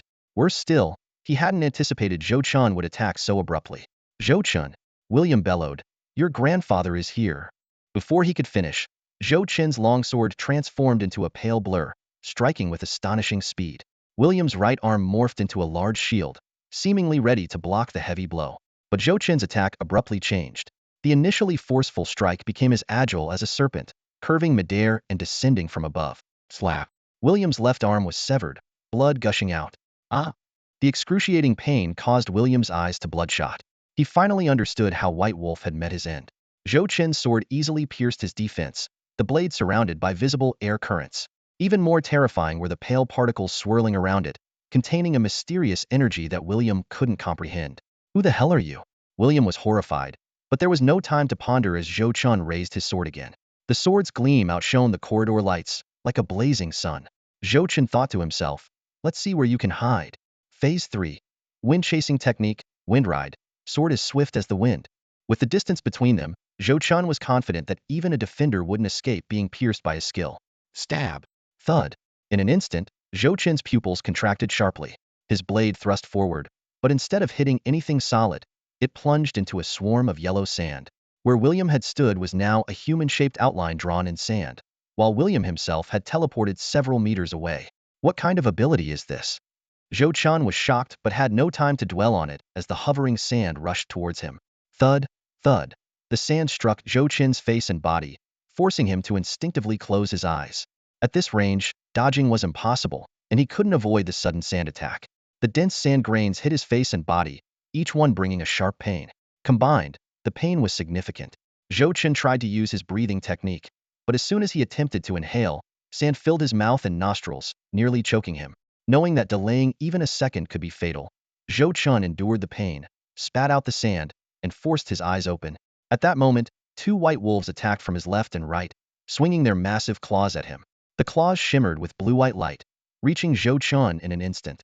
With no time to defend properly, Zhou Chen held his blade horizontally in front of him. With a loud crash, he was sent flying backward, slamming into the wall beside the elevator. The impact created web-like cracks in the wall, and Zhou Chen coughed, his breath slightly disrupted. However, Zhou Chen thought to himself, "Is that all you've got?" Within 2 or 3 breaths, more pale particles attached themselves to him, providing immense power and partially healing his wounds. What once seemed invincible now felt manageable. What was that just now? Zhou Chen rubbed his chest, standing up from the wall. In the distance, a terrified William, clad in earth-toned armor, had sand covering his severed arm to staunch the pain, but blood still flowed. His face twisted with rage, eyes filled with murderous intent. "I underestimated you." William gritted his teeth. "If you're willing to come to this feast, you should be willing to cooperate." Cooperate? Do you think I'm that gullible? Zhou Chen sneered, sliding to the left before launching himself forward. A pale arc of light flashed. The approaching white wolf was split cleanly, like a hot knife through butter. In just half a second, its upper and lower halves separated. Zhou Chen dodged again, narrowly avoiding the swipe of the other white wolf's claw. After multiple battles, he had memorized their attack patterns. Though different operators had different habits, the white wolf's limits were clear, and Zhou Chen's current strength made them seem insignificant. Another arc slash appeared, and the second white wolf was effortlessly cut down. This can't be. William's face turned pale as he frantically signaled his guards to attack. He recalled the intelligence reports. Zhou Chen had faced a 10-man team and White Wolf's assault, and even with Zhong Bo's assistance, he had ended up severely injured. But the scene before him shattered his understanding completely. Just half a month, and you're treating the White Wolf like a melon to be chopped? Is this reasonable? Zhou Chen's voice was filled with disbelief. William's reaction was swift and decisive. The moment Zhou Chen made his move, he had already triggered the alarm. Blinding red lights flashed alongside the piercing alarm sound, signaling that more guards would soon be arriving from other floors. William cautiously took a few steps back, maintaining a safe distance from Zhou Chen. As a former manager of the Mingguang Group, he knew he had plenty of subordinates at his disposal and didn't need to risk his life against this madman. However, just as William was formulating his next move, he realized that Zhou Chen had vanished. "Wait, where did he go?" he exclaimed, looking around in astonishment. The white wolves surged forward like a tidal wave, but couldn't find any trace of Zhou Chen. Suddenly, a faint sound from the ceiling caught everyone's attention, and they collectively looked up. "He's up there," someone shouted. Only then did everyone realize that Zhou Chen's pale figure had melded into the darkness and disappeared in an instant. Even though all eyes had been on him, it was as if some force had compelled them to overlook his presence. Zhou Chen moved like a gust of wind, instantly breaking through the white wolves' encirclement and appearing before William. "Damn it!" William cursed under his breath, fully aware of the sharpness of Zhou Chen's sword. He couldn't afford a direct confrontation. Quickly, he extended his right hand, gathering a large amount of yellow sand in his palm, and then thrust his arm forward. The dense sand surged out, entwining Zhou Chen's blade. The grating sound of friction was incessant, and Zhou Chen's sword strike was actually blocked. Realizing the danger, Zhou Chen immediately dispersed his blade, preparing to launch another attack. "Get lost!" William roared, seizing the opportunity. He covered his right fist with yellow sand and delivered a powerful punch to Zhou Chen's chest. With a heavy thud, Zhou Chen was sent flying like a broken kite, crashing directly into the elevator. Amidst the clattering sounds, the elevator slightly descended under the weight of the white wolves piling on top of it. The remaining white wolves frantically charged at the elevator, intent on finishing Zhou Chen off. Seeing him being overwhelmed by one white wolf after another, William finally breathed a sigh of relief. However, the weakness from using his teleportation ability and the excruciating pain from his severed arm continued to torment him. If I had known this lunatic was so reckless, I wouldn't have wasted so much time talking to him. William regretted deeply. He realized that Zhou Chen had come with the sole intention of fighting, with no intention of negotiating peacefully. William's cold eyes focused on the elevator entrance, his anger growing. Why refuse to negotiate? Wasn't the offer from Mingguang Group generous enough? The sounds of clashing metal and collisions echoed from the elevator shaft. Suddenly, over a dozen subordinates rushed out from the emergency passage. "Manager, we're here." "That kid had some nerve. We should have taken him out long ago," one subordinate panted. "Manager, where's Zhou Chen? I don't see him." Another person looked around in confusion. William's expression grew even more serious as he listened to the diminishing sounds from the elevator shaft. "Where are the bombs? Throw them in there," he ordered decisively. The subordinates hesitated for a moment, and William impatiently slapped one of them. "Throw them now." Several subordinates hurriedly pulled out the particle grenades and small bombs they carried and tossed them all into the empty elevator shaft. Boom! Gray-red flames and smoke erupted instantly within the elevator shaft. Despite the reinforced underground structure, everyone felt the violent tremor. Thick smoke billowed up the elevator shaft, spewing out from the opening. The explosions continued for a while until all the bombs had been thrown. The sounds of fighting from within the elevator shaft seemed to vanish with the final, massive explosion. "Did we blow him up?" someone whispered. As the smoke thickened, an inexplicable sense of unease surged within William. "Stay alert," he shouted. Suddenly, through the rolling smoke, something seemed to be emerging. Thud, thud. A mangled, blood-soaked body crawled out of the elevator, struggling forward with bloodied arms. "Attack," William commanded. The subordinates rushed forward, not even taking a moment to see the face before smashing the head with their fists. "Wait, this looks like one of ours," someone exclaimed.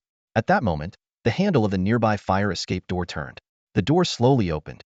Close call. Good thing I moved fast. A figure emerged through the smoke, walking forward slowly. Cough, cough. The smoke is really something. Through the smoke, a figure clad in a pale battle outfit gradually became visible. Countless pale particles swirled around him, and the dark, blood-red-shaped visor was the first thing to catch everyone's eyes. Brother William. Zhou Chen's voice came through the smoke. Have you ever wondered why I dared to let my men wait outside, while I came alone to this Mingguang banquet?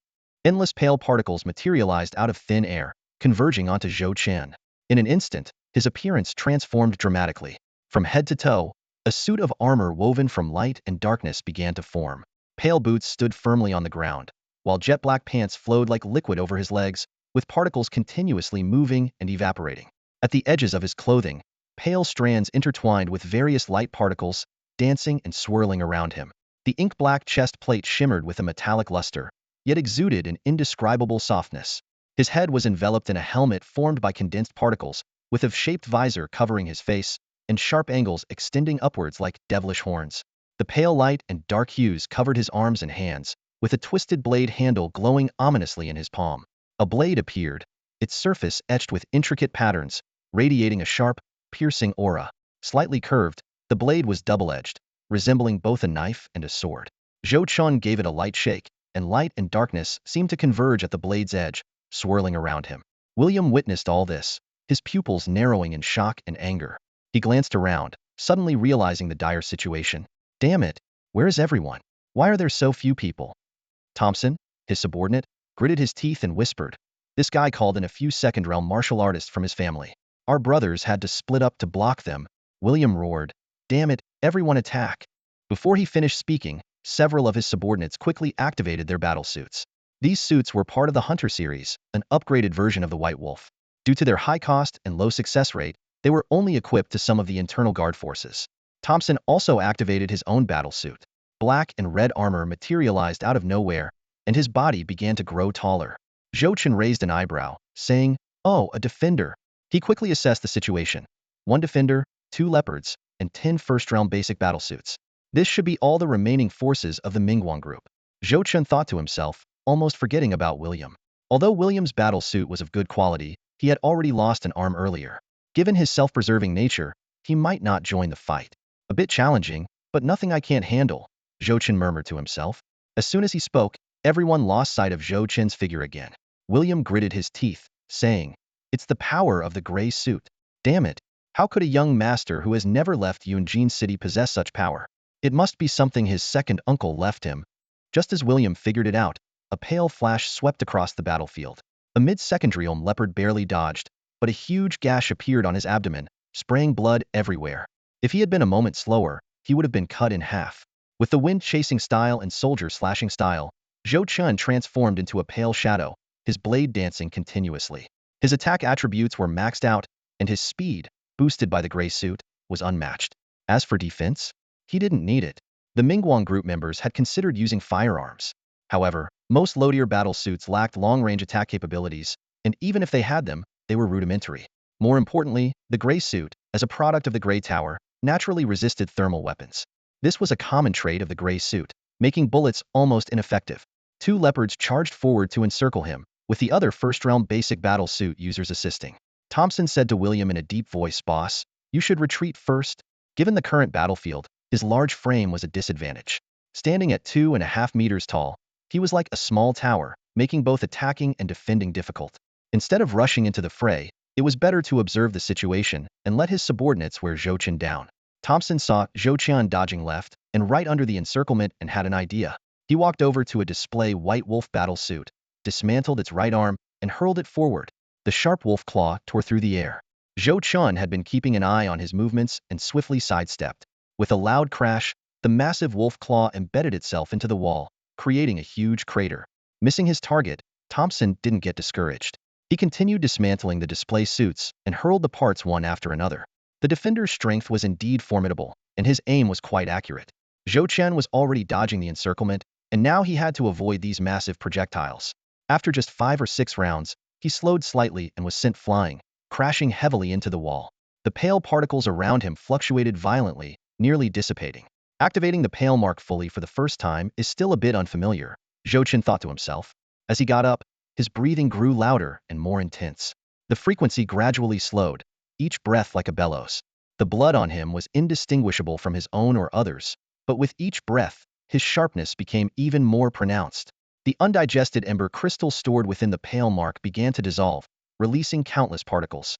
These particles turned into chaotic thoughts, flooding Zhou Chen's mind. His figure seemed to be in a state of high-frequency vibration, appearing particularly blurry to others. Kill him! The remaining leopard roared, charging first. Zhou Chen bent slightly, closed his eyes, and quietly absorbed the information flooding his mind. He softly uttered one word. Moment, a streak of pale light flashed, and Zhou Chen disappeared from everyone's sight once again. Thomason felt a blinding flash of white light in his eyes, followed by intense pain in his right leg, causing him to collapse uncontrollably to the side. Ah! The pain hit him belatedly, and Thomason was horrified. His pride, the defender armor, reputed to be a top-tier piece of equipment, hadn't even had a chance to react before his leg was severed by a single sword strike. Absurd thoughts swirled in Thomason's mind. Zhou Chen was only 18. His background was unremarkable. He hadn't attended any academy or joined the Grey Tower. Even with the enhancement of gray gear, he shouldn't possess such unimaginable power. Meanwhile, William was fleeing while cursing, but his pace was slow. Every few steps, he had to stop to catch his breath. His physical condition wasn't usually this poor, but Zhou Chen's sword had not only grazed his chest but also severed his arm, leaving a gaping wound. Worse still, a peculiar, transparent energy was writhing through his body like a snake. Any movement brought excruciating pain that made him dizzy. What kind of ability is this? William gritted his teeth, trying to sprinkle yellow sand on his wound to neutralize Zhou Chen's lingering power. Is this what they call sword energy? It's too fantastical. He pressed on, thinking that as long as his subordinates could stall Zhou Chen, he had a chance to escape. Damn it, the nearest elevator shaft was the shortest route, while the other paths were slightly longer. He struggled up the winding stairs, almost reaching the exit door. At that critical moment, a chilling voice sounded behind him. Oh, my dear brother William, where are you rushing off to? Following that was a flash of pale, cold light. Kill! This time, it was even more rushed. William's body instantly turned to sand, his essence passing through the closed door. However, just as he reformed and stood still, a long blade pierced through the iron door, impaling him completely. The extreme pain surged through his mind, followed by a debilitating weakness, as if all his strength had been drained. Each transformation into sand consumed a significant portion of his power, and using it twice in quick succession had pushed him to his limit. Coupled with his severed arm and chest wound, William had no strength left to resist, staring wide-eyed as he lay on the ground. I invited you to a banquet, and you repay me with death? His body trembled, unable to believe that today's feast had ended like this. Zhou Chen, slightly out of breath, clutched his waist and took a few deep breaths. Despite the pale armor protecting him, he wasn't unscathed. He had grown stronger but was far from invincible. Look at you, pretending you didn't orchestrate that street fight, Zhou Chen sneered. If you really wanted to make peace, we could have talked. But you had your eyes on my Zhou family. I know you all look down on us now. Fine, if it's a fight to the death you want, then so be it. I might die a dozen times a day, but do you think you can kill me? He paused for a moment before continuing. The idea of consolidating power is great. I'll think it over when I get back. Enough talk. Reinforcements are coming. This is goodbye, William. Farewell. Wait. In William's shrinking pupils, the sword finally fell. Zhou Chen took a few deep breaths to alleviate his fatigue. He thought to himself that the extraordinary ingredients provided by William were indeed remarkable, containing a large amount of extraordinary elements. After such intense exercise, the food broke down faster, continuously providing him with pure energy. At that moment, Zhou Chen witnessed something miraculous. Countless tiny gray particles emanated from William's body and flowed into his own, immediately absorbed by the white light emitted from the manual. Footsteps approached closer and closer. Zhou Chen immediately adjusted his breathing using a special technique. He lowered his body slightly, eyes locked on the rear. In the next second, he shot forward like an arrow released from a bow. The enemy rushing towards him didn't even have time to react before being sliced in half. Zhou Chen couldn't help but mutter, even a white wolf wouldn't dare charge this fast, and you're just a rookie? Immediately after, he leaped and delivered a precise kick to the chest of a second enemy. As the enemy staggered backward, Zhou Chen swiftly followed up with a sword strike. In the narrow corridor, his movements were swift and agile, like wheat swaying in the wind. The body technique he had perfected, wind-chasing style, was performing exceptionally well. Dodging left and right, enemy after enemy fell under his sword. By the time Zhou Chen, panting and covered in blood, reached the lowest level, his steps were already faltering. At this point, Thompson, who had lost a leg, finally cleared the sharp energy lingering around his wound. He shakily stood up and, upon seeing Zhou Chen descending, gulped involuntarily. Bent over and gasping for air, Zhou Chen couldn't help but tease, "You've been on my tail every day, huh?" Suddenly, he realized Thompson seemed to be saying something, but there was no time to think. Zhou Chen roared "Die!" and charged forward. Meanwhile, on the other side, the situation was equally tense. Xiao Ming, right? Your father has sold you to the Mingguang Corporation. Pack your things and come out, a staff member said coldly. Here, this is the contract. You can see it has your father's signature. The contract is valid, and even the inspectors can't interfere. Hurry up, we have to go to the next house. Xiaoxi desperately tore at the contract, but the staff member was indifferent. Hey, even if you rip it up, it won't matter. Do you really have to be uncooperative? Fine, bring a few people in to take them away. The sounds of tearing and crying echoed in the air. Days later, Xiaoxi remained curled up, as if this position could offer her some semblance of safety. Her eyes were swollen and dry from crying, now only reflecting numbness and emptiness. At that moment, Xiaoxi suddenly sensed something and instinctively looked up, just in time to see Zhou Chen and William through the glass window. A glimmer of hope flashed in her eyes as she locked gazes with Zhou Chen. However, seeing him chatting and laughing with William quickly extinguished that glimmer. Xiaoxi bitterly thought, he probably isn't here to save me. Yes, even if the young master of the Zhou family is powerful, we have no real connection beyond being classmates. He wouldn't go out of his way to deal with the Mingguang Corporation for me. She lowered her head again, trying to make herself as inconspicuous as possible. Xiaoxi bit her lip, trying to hold back her tears as her thoughts began to drift. In her memory, a lab technician was saying, Xiao Ming, Xiaoxi, let me reiterate. It was your father who sold you to the Mingguang Corporation. We didn't use any illegal means. Do you understand? As for the experiments, you can choose to participate or not. Forcing someone who isn't cooperative can actually increase the failure rate. He continued, Xiao Ming, you know your own condition. 2 years, or maybe 1 year, or even just a few months, you can't hold out much longer. The opportunity is here. If you're willing to try, you might just make it. If you succeed, your illness will be nothing, and you could become a powerful, extraordinary being. I've said all I need to say. Think it over tonight. The technician then left the room. Sis. Xiaoxi grabbed Xiaoming's hand, wanting to say something but not knowing where to start. Xiaoming nodded heavily. I know, I understand. Then, gritting her teeth, she said, that bastard. We've been out of his life for years. He's no father, just a beast. How dare he sell us? Xiaoxi remained silent, just clenching her fists. Sis, we'll figure something out. There has to be a way. Will there? Xiaoming smiled bitterly. Sis, the death rate for these experiments is too high. Xiaoxi tightly held her sister's hand, not knowing how to persuade her. Convince her not to participate? But Xiaoming didn't have much time left. Convince her to participate? The experiment had a terrifyingly high failure rate. If it failed, she would die. Xiaoxi could only hold her sister's hand tightly, tears rolling down her cheeks one after another. Don't think about it anymore. It'll be okay. Xiaoming gently patted her sister's hand and wiped away her tears. Sleep now, we've had a long day. The room that the two sisters shared was relatively spacious. At least the damned Mingguang Corporation hadn't mistreated them. As night fell and lights were turned off at the designated time, the only illumination came from the faint green glow of the exit sign. Xiaoxi lay on her bed, blinking at her sister, clutching her sister's clothes tightly, afraid she might disappear. Time ticked by in eerie silence. Suddenly, an overwhelming drowsiness washed over Xiaoxi. Her eyelids grew heavier with each blink, and sleepiness intensified.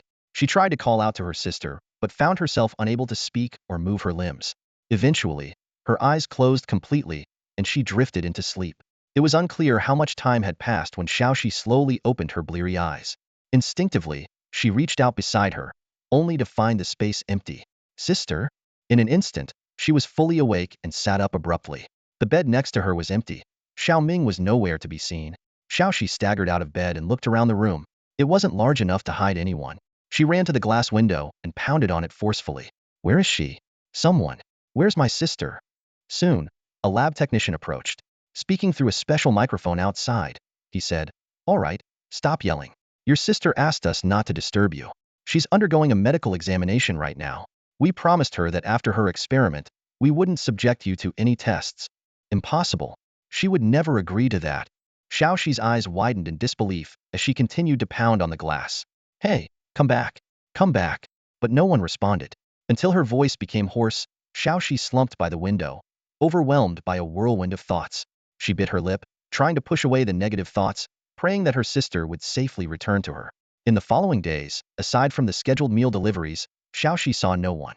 Then one day, the meal was unusually lavish, accompanied by a photo of her sister participating in the experiment. In the photo, Xiaoming seemed to be trying her best to smile brightly, as if she knew Xiaoxi would see it. The moment Xiaoxi saw the photo, she seemed to realize something. She couldn't hold back her tears, which fell like a string of pearls. Memories surged like a tidal wave. Their mother had died in an accident when Xiaoxi was 5 or 6. Soon after, their father brought another woman home, along with a younger brother. From then on, her life was turned upside down. Her father became irritable and even repulsive. Xiaoxi vividly remembered when she was 10, her stepmother's brother visited their home. Her 13-year-old sister was called into a room and came out with a scar running from above her eye to the corner of her mouth, nearly disfiguring her. The uncle's hand was stabbed through, and he raged, overturning things in the room. If her sister hadn't confronted him with a knife, Xiaoxi didn't know what might have happened. Afterward, their father beat the sisters until they nearly fainted. A few days later, her sister took her to live on their own. They survived by selling their mother's hidden belongings. Later, Xiaoming worked odd jobs to support them, delaying her education for several years. Despite the hardships, both sisters worked hard and were accepted into the top high school, even receiving tuition waivers. Just as they were about to leave Yunjin through college entrance exams, Xiaoxi failed, and her sister's exam information was incorrectly submitted, resulting in no score. They appealed but never received a clear response. Xiaoxi couldn't understand what she had done wrong. It seemed that every time she was about to grasp happiness, fate would push her onto a different path. Happiness seemed forever out of her reach. At that moment, Xiaoxi stared at the flashing red lights outside the window, feeling the vibrations around her. Something seemed to be happening at Mingguang Corporation, but it no longer mattered to her. Time passed, and Xiaoxi remained curled up. Suddenly, the outside lights dimmed, and everything fell silent. The stillness was so profound, she could hear her own heartbeat. Suddenly, faint voices could be heard outside. Someone was speaking. "You guys search the other 2 floors thoroughly. Look for any gray jade or other valuable items. Don't worry about me. I'm doing all right. The patrol will be here soon, so let's hurry. Wake up, wake up. Hey, let's see if there's anything valuable in this room. And you guys, stop laughing like idiots. Is that gold by the bed? Bring it over here. What the hell? If you want to run, now's the time. Why does it feel like I'm surrounded by morons?" The voices grew clearer, approaching. Suddenly, the door swung open. Xiaoxi looked up in a daze. A young man stood at the doorway, his arm hanging down, covered in wounds with blood oozing out. His hair was matted with blood, and he walked with a limp. Yet his eyes shone brightly, like beacons in the night. Pale particles seemed to float around him, giving him an ethereal glow. They stared at each other for a few seconds. The young man grinned. "There's another one here.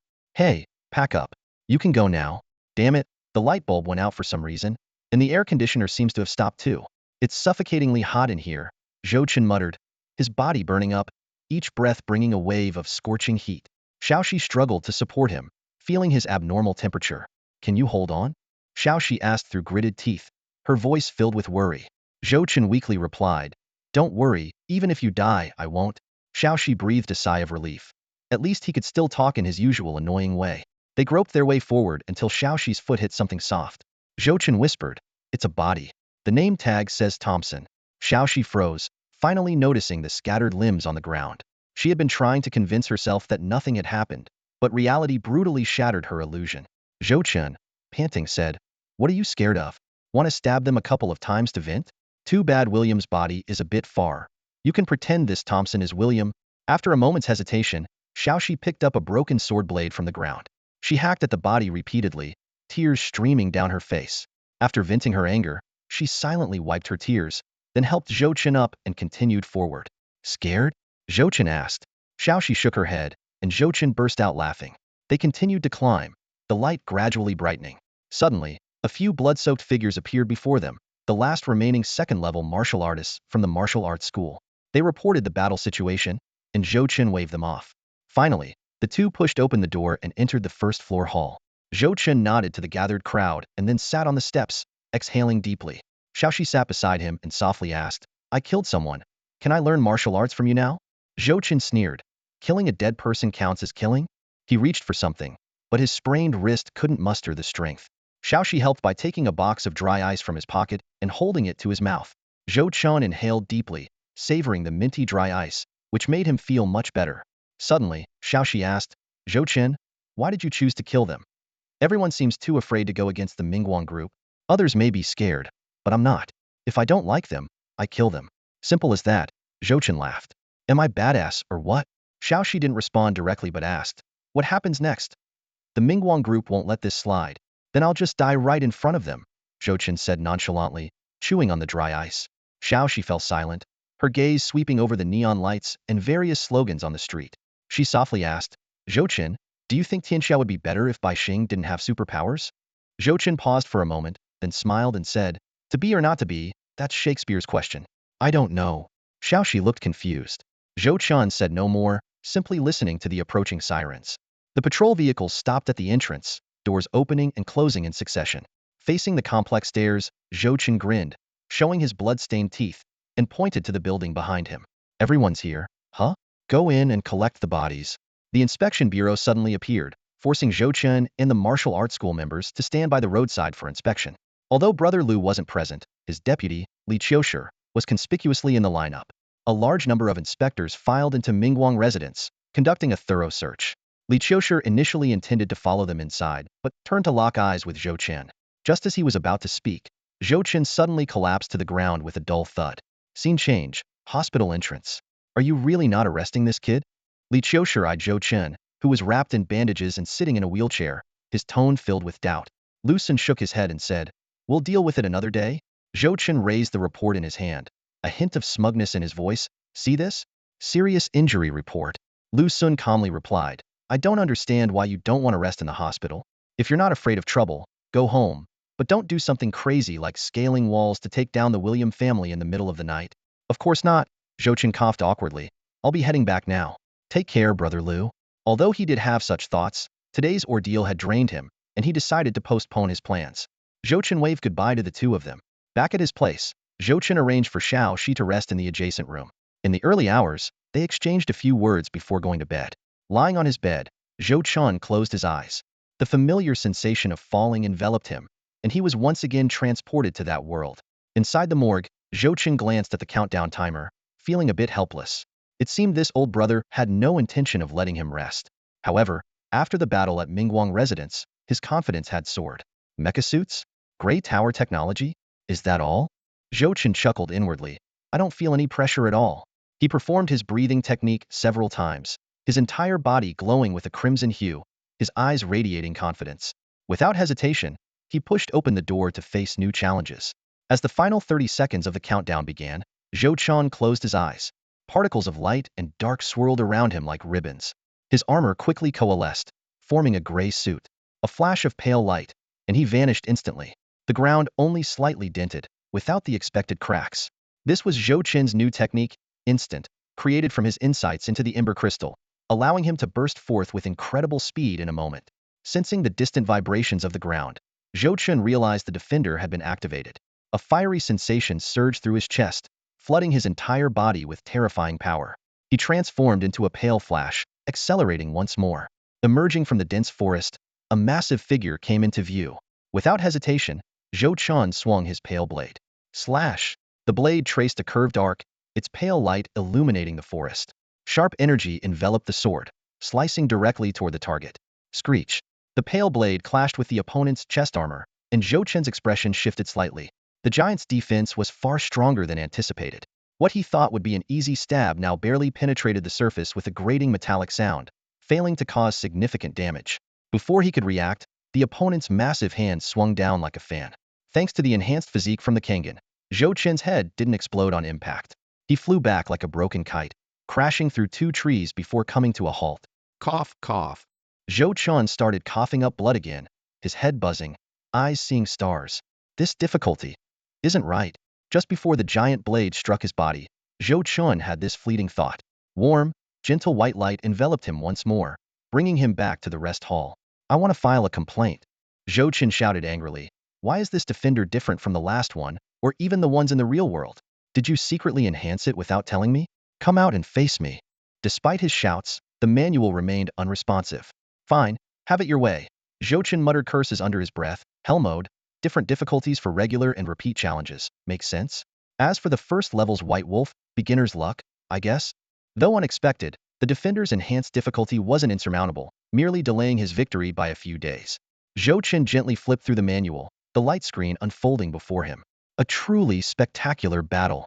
Fully activated Kangen power, sustained by the breathing technique, and executed combat skills to defeat the enemy.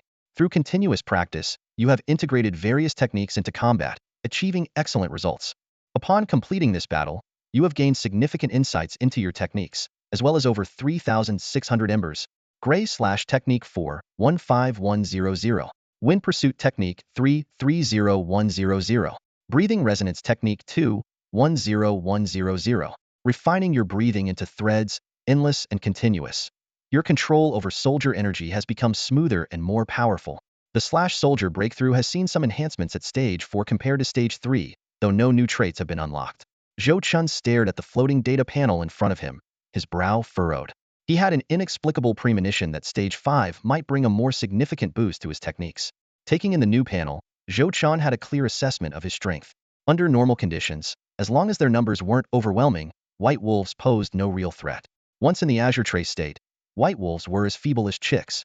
He could easily handle mid-secondrium leopards, but dealing with upper secondrium foes with stronger overall abilities would be more challenging, defenders excluded. Chen couldn't help but consider an extreme scenario. Theoretically, if given a chance to launch a sneak attack with full power, even a third-realm expert like Lu Sun could be taken down with a single strike. But he quickly dismissed this unrealistic notion. After all, by that logic, a first-realm individual could kill him with a well-timed ambush too. Chen preferred to gauge strength through direct confrontation. His thoughts gradually refocused, and Chen decisively ordered, synthesize, combine all the embers. As soon as he finished speaking, countless gray particles appeared out of thin air, purging impurities before merging into gray crystals. The 3,600 units of embers ultimately condensed into 36 gray jades. 10 white wolves, 2 leopards, 1 defender, and a William had resulted in such a substantial haul. Chen carefully considered the uses of the gray jades. A single gray jade had a decent enhancement effect. Used on himself, it could strengthen his physique and accelerate the breath technique to refine combat energy. Used on the Azure Trace, it could improve its completeness and enhance its abilities. However, the manual had previously warned that impurities still existed within the gray jades, and consuming large amounts in a short time could cause irreversible damage. What exactly is the standard for large amounts? Chen muttered to himself, then asked the manual, "My friend, can you provide a detailed standard?" After Chen's repeated calls, the manual slowly displayed a line of text. Under normal circumstances, Transcendents prefer not to consume gray jades for a smoother path ahead. They opt for the higher purity, more effective white jades synthesized from gray jades. The resting room can clear abnormal status effects, but even so, breakthroughs relying on gray jades are like castles in the air, highly hazardous. White jade, Chen pondered. There was no prompt for synthesis after obtaining these 36 gray jades. It seemed the ratio might not be 1:10. Could it require 100 units to synthesize the next level like embers? Killing a second realm entity yields 2 to 300 units of embers, so achieving 50 kills for 1 white jade isn't a small number. Chen suddenly realized that the entire Yunjin city combined might not gather a few white jades. However, he quickly thought that embers came from the Gray Tower, so logically, gray spirits should be the main source. There was no need to only think about killing people. It seemed he still needed to find a way into the Gray Tower. With some regret, Chen carefully placed the gray jades into the manual. He had initially used them to test the effects, but given the manual's warning, he had to suppress the urge to swallow them. At that moment, Chen noticed the manual displaying one final line of text. Through your continuous development, the Azure Trace seed has finally taken root and sprouted. When it reaches its complete form, you will be able to use the power of the pale, condensing your own gray armor. In the gray armor state, your abilities will be significantly enhanced, though it will drain your stamina. Different gray armors will possess unique abilities. Please explore and develop them yourself. You are ready to name this gray armor. Chen pondered for a moment, and a name surfaced in his mind. Azure Trace. A faint mark left by light and darkness. Bathing in sunlight, it restores vitality. Hidden in shadows, it moves silently. I shall call it the Shadow of Azure Trace. Woohoo! In the dream realm, Chen swung his sword multiple times with unprecedented fluidity, each strike precise and graceful, like flowing water. After advancing his sword art to the 4th stage, he felt more at ease with every move. The 2nd stage breathing technique acted like an ever-running engine, providing him with endless energy. With each breath, Chen felt a surge of warmth within him, as if an invisible force was constantly enhancing his strength. Paired with the fully awakened Song Hin, he could blend into the darkness of the night, becoming nearly undetectable. Chen thought to himself, this power is now so formidable that even without the Song Ren, he could go toe-a-toe with Bai Lang. Reflecting on his journey, from the sword art to the breathing technique and Tsang, every step was traceable, but the speed of his progress had far exceeded his expectations. Although his skill development was gradual, training and real combat always brought incremental improvements. Once fully unleashed, the gray armor known as Tsang could elevate his strength by several levels. Zhou Chen couldn't help but feel hopeful about the future. He recalled the situation in Yunjin City. The third stage was already the pinnacle, and there was no mention of a fourth stage. Moreover, third stage experts spent most of their time exploring the Grey Tower and rarely returned. Zhou Chen mused that he now seemed to have some solid footing. At least not getting knocked out instantly is a good thing, he muttered to himself, then wondered, speaking of which, how strong is a third stage expert at full power? How many rounds could I withstand? Shaking his head, he remembered that third stage experts were usually restrained and didn't fight in residential areas.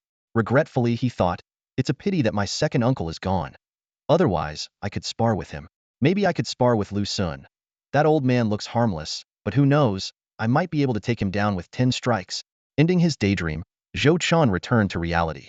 Considering his injuries in the real world and to avoid any accidents, he spent 10 performance points to activate the restroom. Meanwhile, the conflict between the patrol division and the Mingguang group was intensifying. Rumors mentioned third stage experts and high-level core battle armor being involved. The fierce battle between the two sides had made the situation at Mingguang residence secondary. Zhou Chen felt fortunate. Whatever made the patrol division so bold, at least it diverted some attention, which was beneficial for him. Even Lu Sun had given him some leeway, allowing him to rest at the dojo for a couple of days. Letting his thoughts slow down, Zhou Chen lay on the soft bed and quickly fell into a baby-like sleep. At the same time, Xiaoxi was having a sleepless night. For several days, every time she closed her eyes, she had nightmares. In her dreams, Xiao Ming was covered in wounds, her face contorted in pain, being dragged away by a group of experimenters. Xiaoxi screamed, "Let her go!" But her voice only traveled a short distance. She could only watch helplessly as Xiao Ming disappeared from view. Suddenly, someone grabbed her as well, dragging her away to an unknown destination. At that moment, a bright light shone down, waking her up.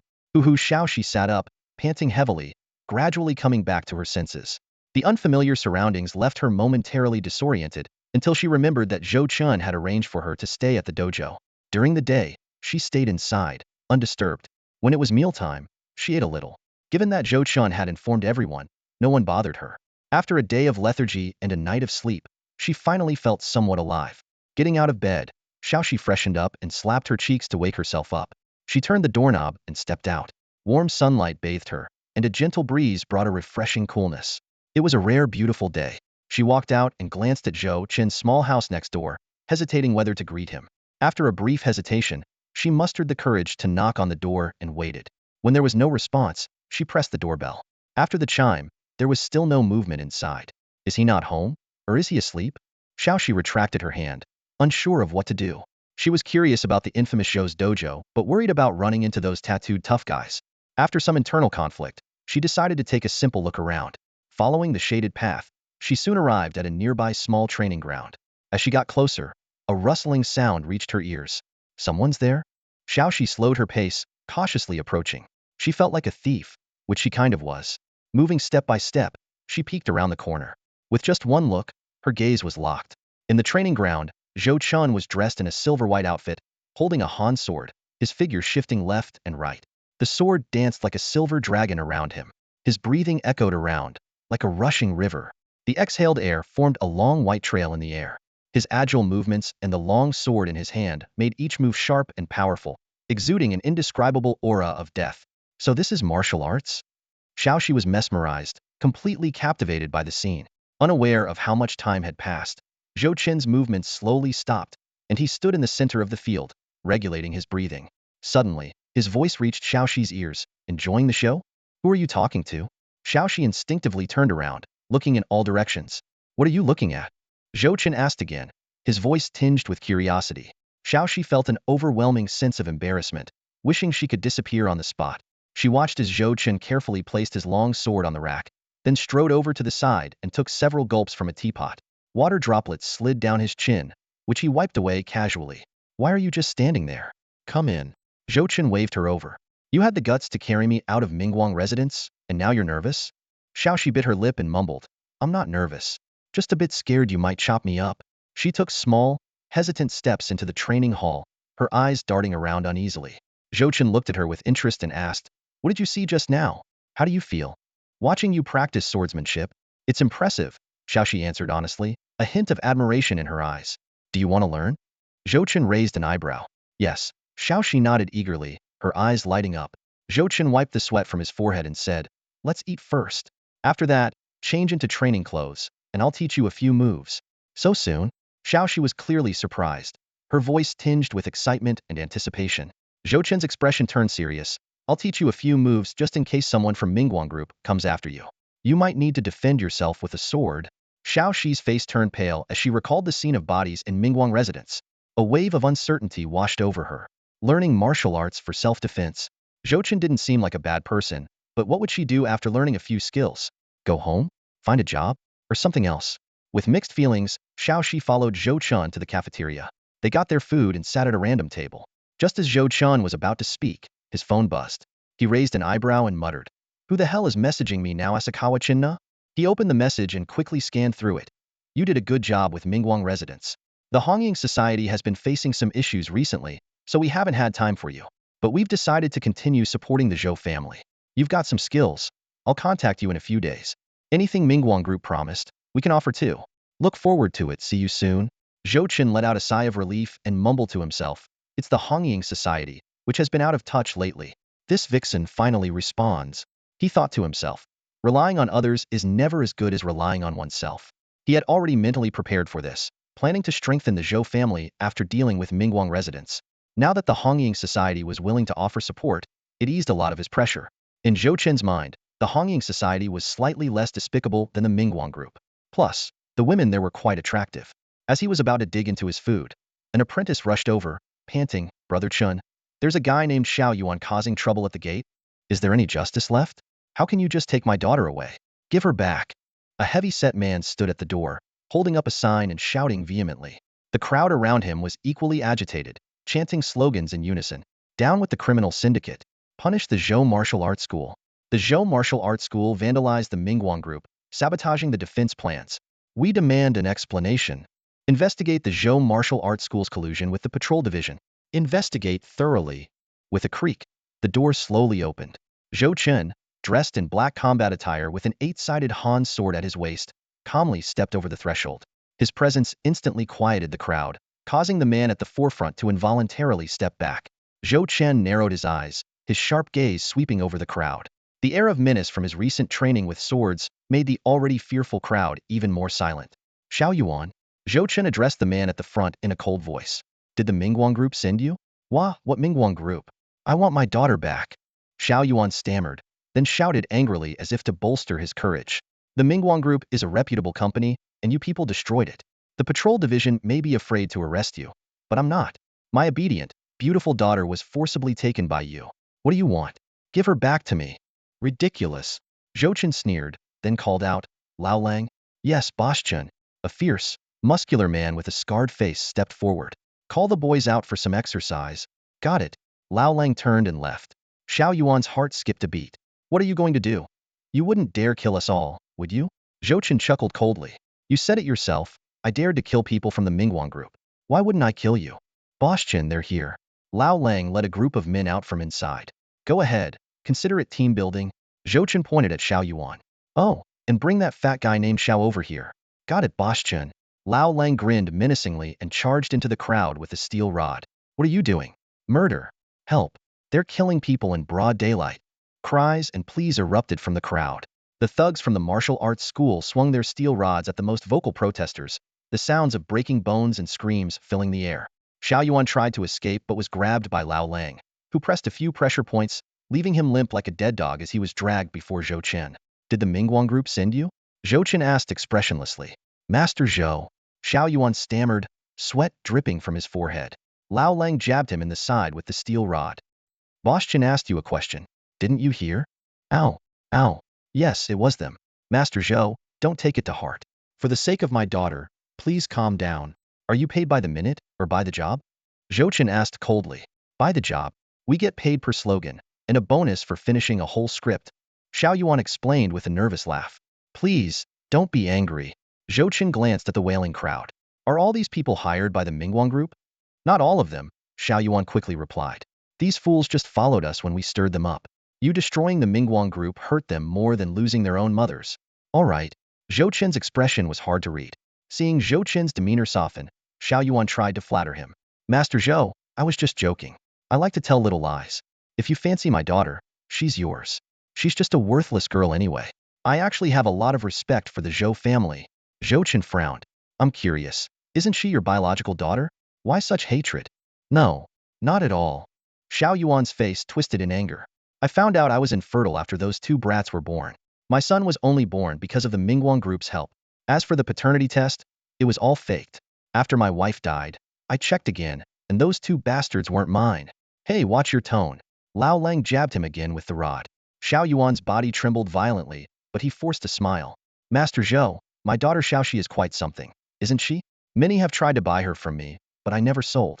If you could marry her, our families would be related. Related? You wish. Zhou Chen sneered, giving Lao Lang a look. Master Zhou, please calm down. Xiao Yuan sensed danger and kept smiling apologetically. Calm down, my foot. Lao Lang roared, punching Xiao Yuan hard in the mouth. Blood gushed from his nose and mouth, the sound of breaking teeth clear. Ow! Xiao Yuan screamed in agony, nearly fainting from the pain. Zhou Chen coldly ordered, get out of here with these people before I decide to kill you. Zhou Chen waved his hand dismissively and said coldly, did you hear that? Get lost. The old wolf grinned as he let go of Xiao Yuan, who felt the world spinning around him, his face covered in blood. Struggling to his feet, Xiao Yuan staggered and fled into the distance without saying a word. The old wolf pointed to the fleeing Xiao Yuan and asked, Chenggu? Zhou Chen nodded lightly. Got it? The old wolf understood and gave a thumbs-up gesture. Suddenly, someone shouted, Run? There's been a murder, sorry Lang. The crowd scattered in panic, crying out in fear. The martial artists in the dojo gradually ceased their actions, coldly watching the fleeing crowd. There weren't many apprentices left in the dojo since many had been arrested by the patrol bureau after causing trouble with other dojos a couple of days ago. But the remaining ones were enough to intimidate ordinary people. In broad daylight, they couldn't go too far, so letting these people go was a calculated move. The dojo members knew how to handle the aftermath. Just as Zhou Chen was about to turn around, the sound of patrol bureau sirens echoed from a distance. He stopped and glanced through the door crack, spotting Xiaoxi silently standing in the corner. Xiaoxi had witnessed everything. His eyes filled with a complex mix of hatred and satisfaction as he watched Xiao Yuan's retreating figure. Zhou Chen spoke calmly. Your father brought people to cause trouble. You'll have to take some responsibility for this. Xiaoxi responded softly. Yeah. No more words were exchanged. Zhou Chen quietly waited as the sirens grew closer until the vehicles stopped at the entrance. The car doors slammed shut, and Lu Sun and Li Qiushi stepped out together. Leaning on the car door, Lu Sun asked, the eldest of the Zhou family in a good mood today. Fighting again? Zhou Chen made a welcoming gesture, smiling. Look at you, brother Lu. This is our line of work. If we don't fight, what else are we supposed to do? Come in and have a drink? Lu Sun was unmoved. No need. You claimed you were too injured to go to the patrol bureau the other day. How about now? You seem fine. Come with us, and bring Old Wolf, Lu Qi, and Lu Ming. We need to take statements. Zhou Chen shrugged. Do I have a choice? Lu Sun replied. Only if you want to miss out on some information. With no other option, Zhou Chen called Old Wolf and the others to get into the patrol bureau's car. Once inside, he waved to the rest of the dojo members. Go back, there's nothing to worry about.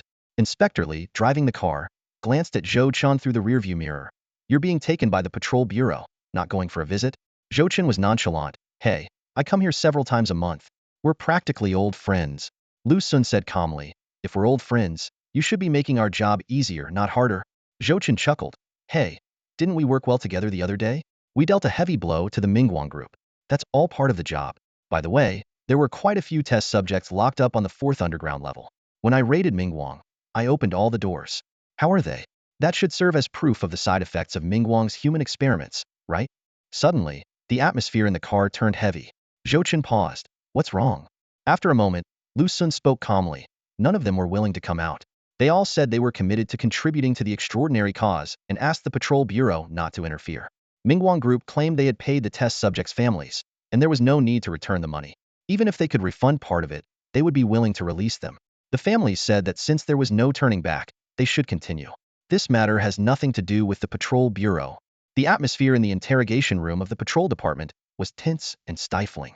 Zhou Chen sat on a cold metal chair, facing Lu Sun and Li Qiushi across the table, with a female patrol officer taking notes nearby. He began recounting the events, his tone tinged with disdain. That William never intended to cooperate.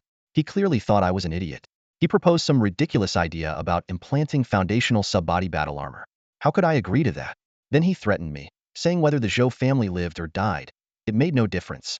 If I didn't agree, I'd have to die. Zhou Chen's voice was filled with anger. I went to the banquet in good faith, hoping for a proper discussion, but they set up a trap for me. Isn't that just bullying an honest person? When I tried to leave, they wouldn't let me, so we ended up fighting.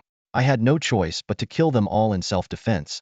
Lu Xun and Li Qiushi exchanged a glance, a hint of doubt in their eyes. Li Qiushi asked, "So, you're saying you were entirely a victim?"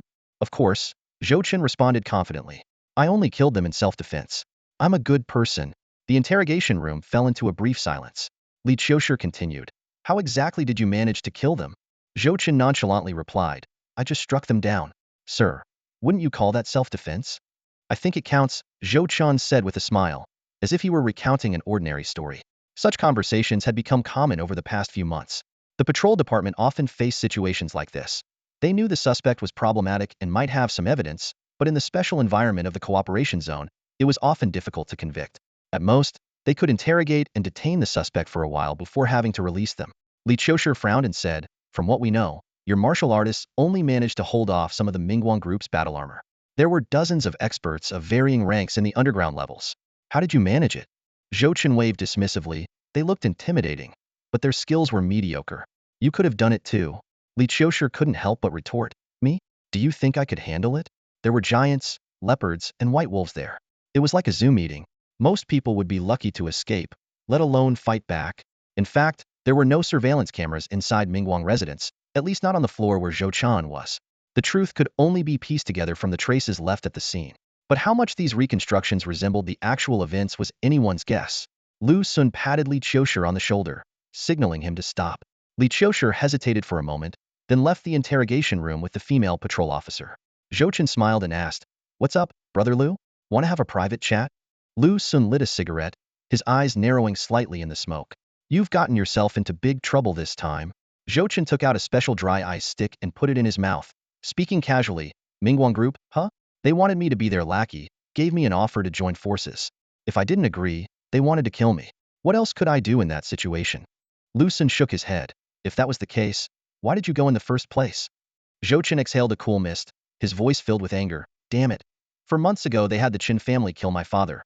Half a month ago, they tried to kill me. Now they're conducting experiments and throwing money around in my territory. What's next? Giving a lecture at the Zhou family doorstep. These bastards never gave me a real choice. Since my father died, unless the Zhou family disbands, I can't stay out of this. I have to stir things up even more." Lu Xun raised an eyebrow. "Surprised you realized that?" Zhou Chen chuckled, "Trying to stay alive without just surviving. This is the only way. Besides, weren't you leading the team to take them down? Without your support, I wouldn't have dared to go." Lu Xun took a drag of his cigarette. "I underestimated you before. But on the day of the Red Sakura Society and Mingguang's high-level talks, do you know what they discussed?"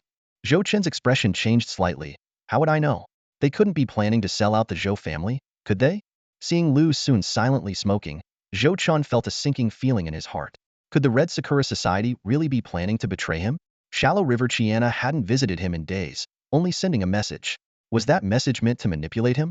Lu Xun slowly said, "Betrayal seems unlikely. From what I know, Red Sakura Society's Nagai Kitoko is having health issues and plans to return to Asahi. With her departure, Red Sakura Society will lose its leader. To stabilize the situation, they proactively invited Mingguang Group's leaders for talks. What exactly they discussed, I don't know. But being in the midst of this vortex, you, the young master of the Zhou family, should think carefully." The interrogation room fell silent again as Zhou Chen muttered to himself. Could the Red Sakura Society be planning to surrender and hand over the Zhou family? Lu Xun shrugged, a hint of amusement in his eyes. "Who knows?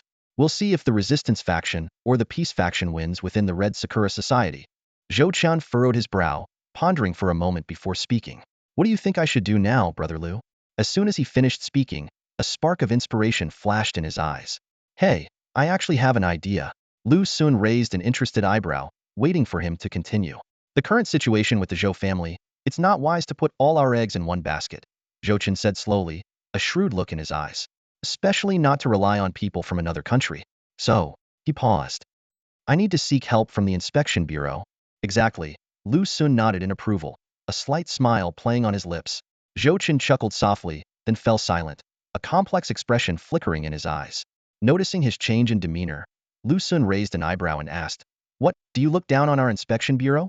A hint of disdain flashed in Zhou Chen's eyes, his tone laced with sarcasm. "It was your deputy chief who advised me to reconcile and sign the deal with the Ming Guang group. He's no longer here," Lu Xun said flatly. Zhou Chen's head snapped up, his eyes filled with shock. "Did you have him killed?" Lu Xun shook his head with a light laugh, explaining, "I mean, he's been transferred out of Yunjin City to another district." As he spoke, he pulled an ID badge from his chest pocket and placed it on the table, pushing it towards Zhou Chen. Zhou Chen's expression shifted from bewilderment to surprise, then to disbelief. He examined the badge carefully before looking up at Lu Xun's somewhat proud face. Clearing his throat, Lu Xun spoke with a touch of self-satisfaction.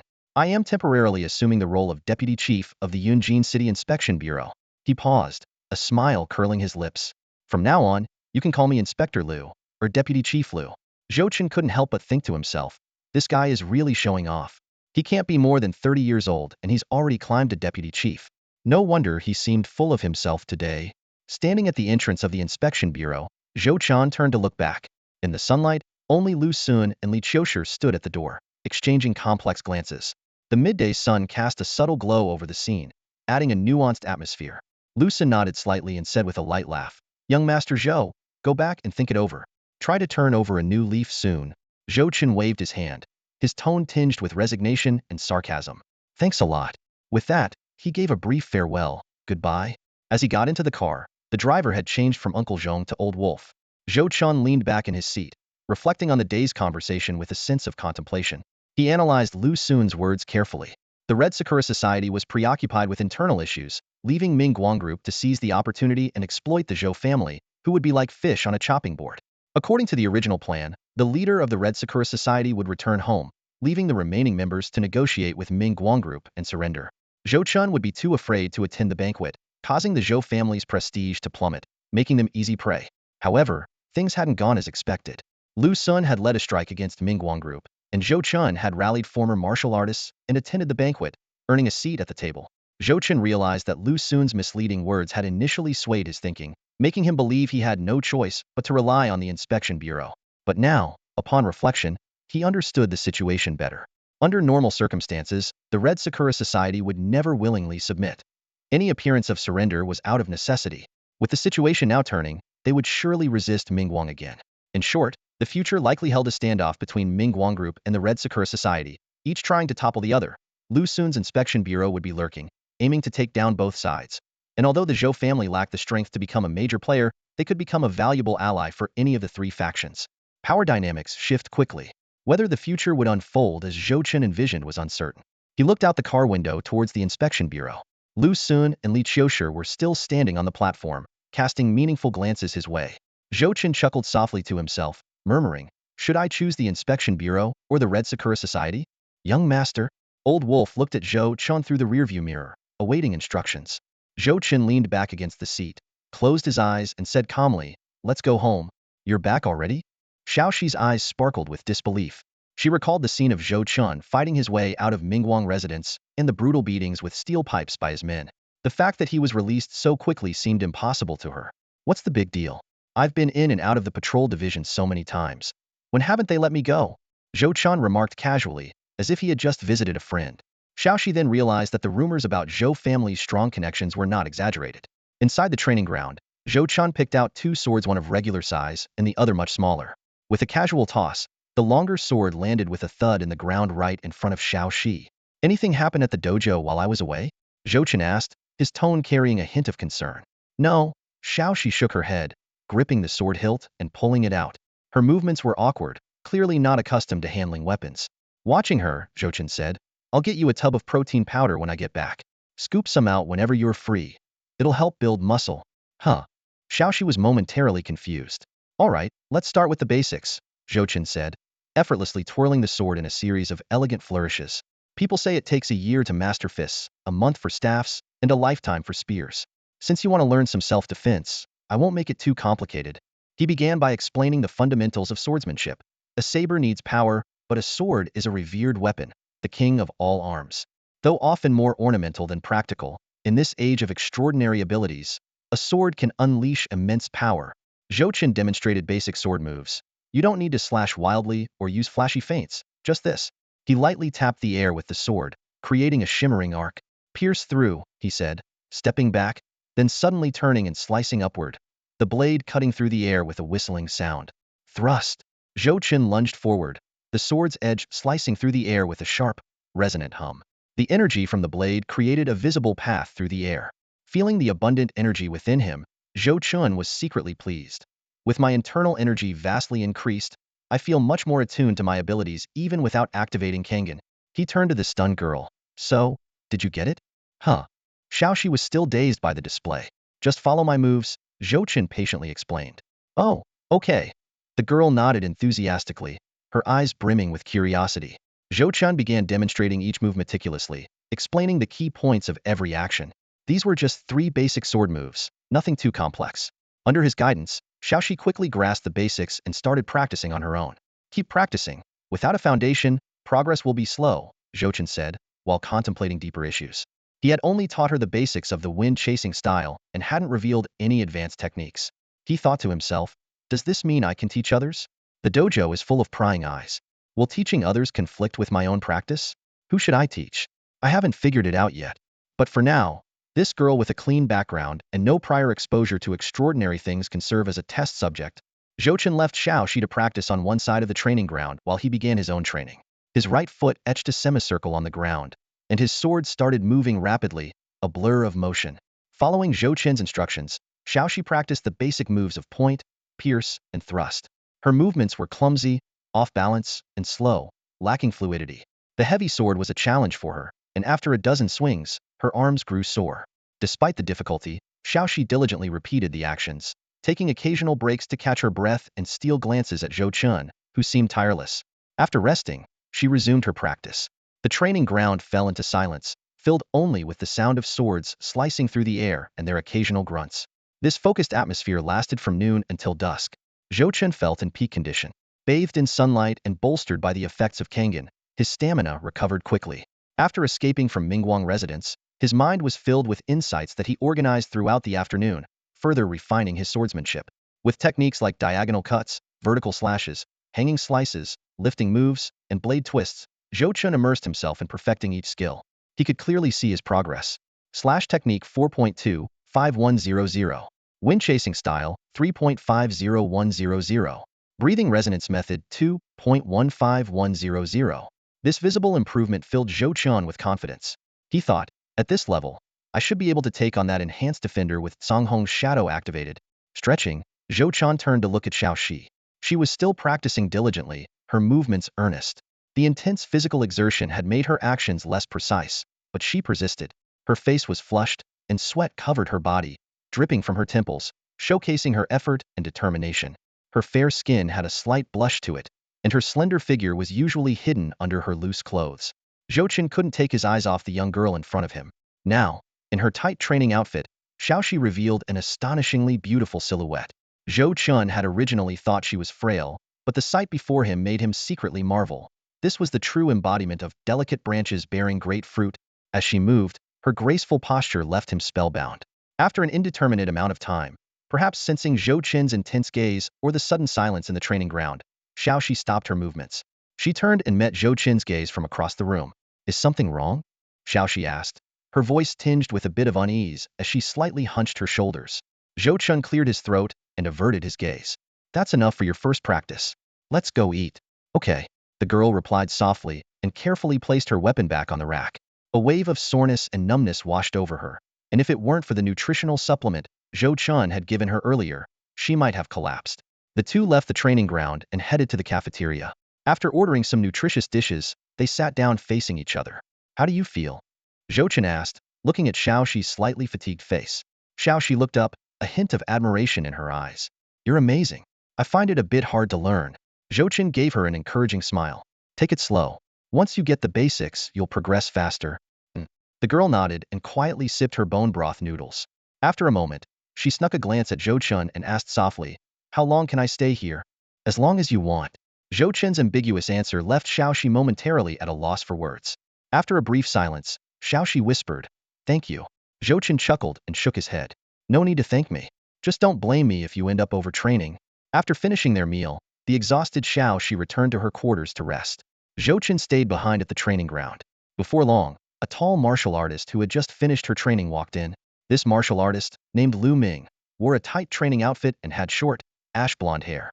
Her demeanor was composed and efficient, with a well-proportioned figure and piercing eyes that exuded a sense of authority. Master Zhou, you called for me? Lu Ming asked. She was one of the few female martial artists in the dojo. Zhou Chen nodded. Uncle Zhong should be discharged from the hospital in a few days, right? Yes, we can go pick him up, Lu Ming replied. No need, I'll go with you, Zhou Chen said, pausing before adding, have you seen Xiao? Lu Ming thought for a moment. Xiao? Oh, you mean that little girl. She's quite pretty. I doubt there are many girls as lovely as her in Yunjin City. She does have an unusual look. Zhou Chen smiled, then turned serious. Keep an eye on her for a while. If she shows any signs of contacting the Mingguang group or anything suspicious, report to me immediately. You know what to do, right? Lu Ming hesitated briefly before nodding. Yes, Master Zhou, I understand. Good.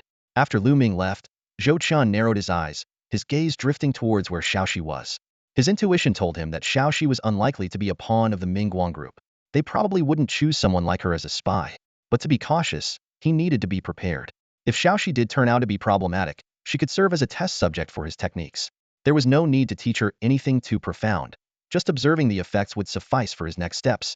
If nothing happened, all the better. It would simply mean that his actions today were just the benevolent concern of a kind-hearted young master towards a fellow student. With this thought, Zhou Chen suddenly realized it had been a while since he had performed any end-of-life care, and he felt a strange itch in his hands. He began to ponder who might be the next suitable candidate. Night fell. Zhou Chen abruptly opened his eyes and found himself lying on a simple bed in the isolated courtyard of the martial arts school. He glanced at the clock on the wall. It was 3 a.m., the hour when Yunjin City was deeply asleep. Slowly, he got up, stretching his neck and wrists, then rubbed his lower back, carefully assessing his physical condition. Though his injuries had not completely healed, he was in good enough shape for the task ahead. The rest chamber really works wonders, Zhou Chen thought to himself. Songhin, you truly are a great brother. Suddenly, wisps of pale particles condensed out of thin air, quickly attaching to his body. Zhou Chen sighed softly. I guess I'm still too kind-hearted, unable to keep things bottled up. These past few days, even a little pressure has made it hard to sleep. He gently pushed open the window, and in the next moment, his figure vanished into the night. Simultaneously, Harold Williams' eldest son was sleeping soundly in another part of the city. 15 years ago, he had moved to Tianxia Yunjin with his father. Unlike William, Harold had received a formal education at a superhuman university. Now 19, he had just returned to Yunjin for a vacation. Although he was average in his class, in the small city of Yunjin, his combat abilities were formidable. Despite not having his father's custom gray armored suit, Harold was confident he could take on 3 of Mingguang Group's white wolves and come out victorious. If he went all out, he could even hold his own against 4 opponents for a while. At that moment, Harold seemed to be caught in a nightmare. Beads of sweat formed on his forehead, and he suddenly woke up, gasping for air, looking visibly shaken. What's wrong, Harold? The woman beside him, dressed in a light nightgown, woke up and rubbed her sleepy eyes. Stepmom, something feels off, Harold said, massaging his temples and furrowing his brow. Yawning, the woman replied dismissively, you're just too tense. That old man is dead. Relax. Mingguang Group will handle Zhou Chen. She reached out her fair arm, attempting to embrace Harold. No, something feels really wrong. Harold pushed her hand away, got out of bed amidst her complaints, and walked to the window, dialing a number on his phone. Hello, can you check if there's any movement from the Zhou family? After a brief conversation, he hung up, his frown deepening. What's going on, dear? The woman yawned again. Are you worried about Zhou Chen? Don't be. He's so badly hurt. What could he possibly do? Besides, we've got eyes on the Zhou family. We'll be notified if anything happens. Stepmom, you don't understand. My instincts have saved my life many times. I feel like something's about to happen. Before Harold could finish, his phone vibrated. He answered it immediately. No unusual activity from the Zhou family, came the reply, and Harold let out a long sigh of relief. You go back to sleep. I'll go to the balcony to clear my head. Do whatever you want, the woman grumbled. If you want to stay up, that's your problem. I'm too tired. I'm going back to sleep. Young people are so exhausting. A few minutes later, the woman, half asleep, sensed some movement in the room. She barely opened her eyes and saw a silver-white arc of light reflecting her drowsy face. Her mind went blank instantly. Then, a sharp pain shot through her heart. The last thing she saw was a demonic-looking mask, a pale helmet, completely covering the attacker's face. Her vision blurred and then went dark. Filthy couple. The pale figure sneered, turning to search the room. Only 2 pieces of gray jade? That's it? Including the 3 embers from killing that fool, I only have 5. When will I ever reach 100? He muttered. Aren't you supposed to be a university student? Can't you have more on you? Damn. Small size condoms? What a waste of your big build. Is there nothing good here? From the massacre at Mingguang residence to the arrival of the patrol officers, the entire process didn't take long. The martial arts school's initial search hadn't yielded much of value, leaving him somewhat disappointed. Now, after rummaging around with little to show for it, his frustration was evident. Finally, he put down the items and walked out the door. Just then, the door across the hall opened suddenly. A young boy, on his way to the bathroom, froze in place.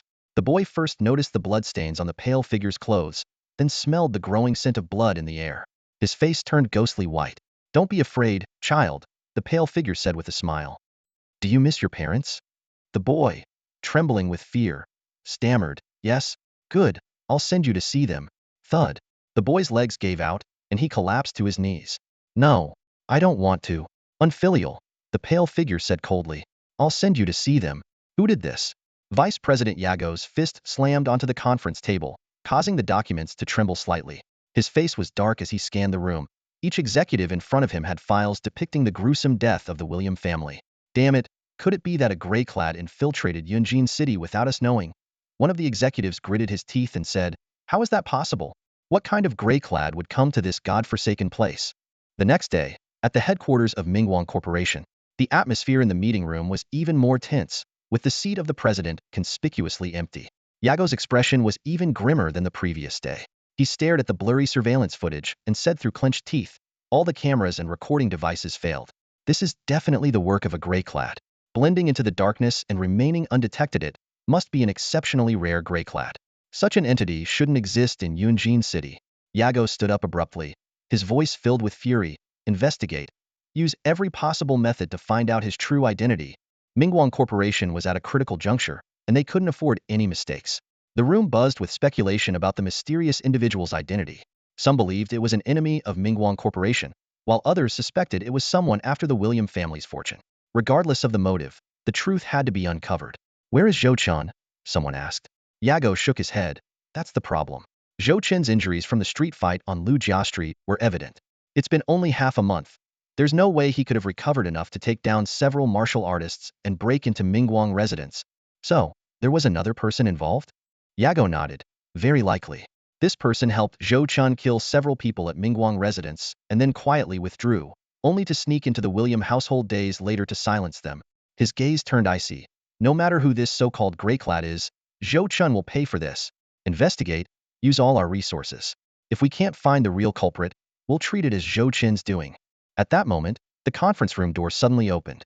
The secretary walked in briskly, holding a stack of documents. Boss, we couldn't capture any video footage, but we managed to analyze the audio. Everyone perked up. They had been prepared for the possibility of finding no clues.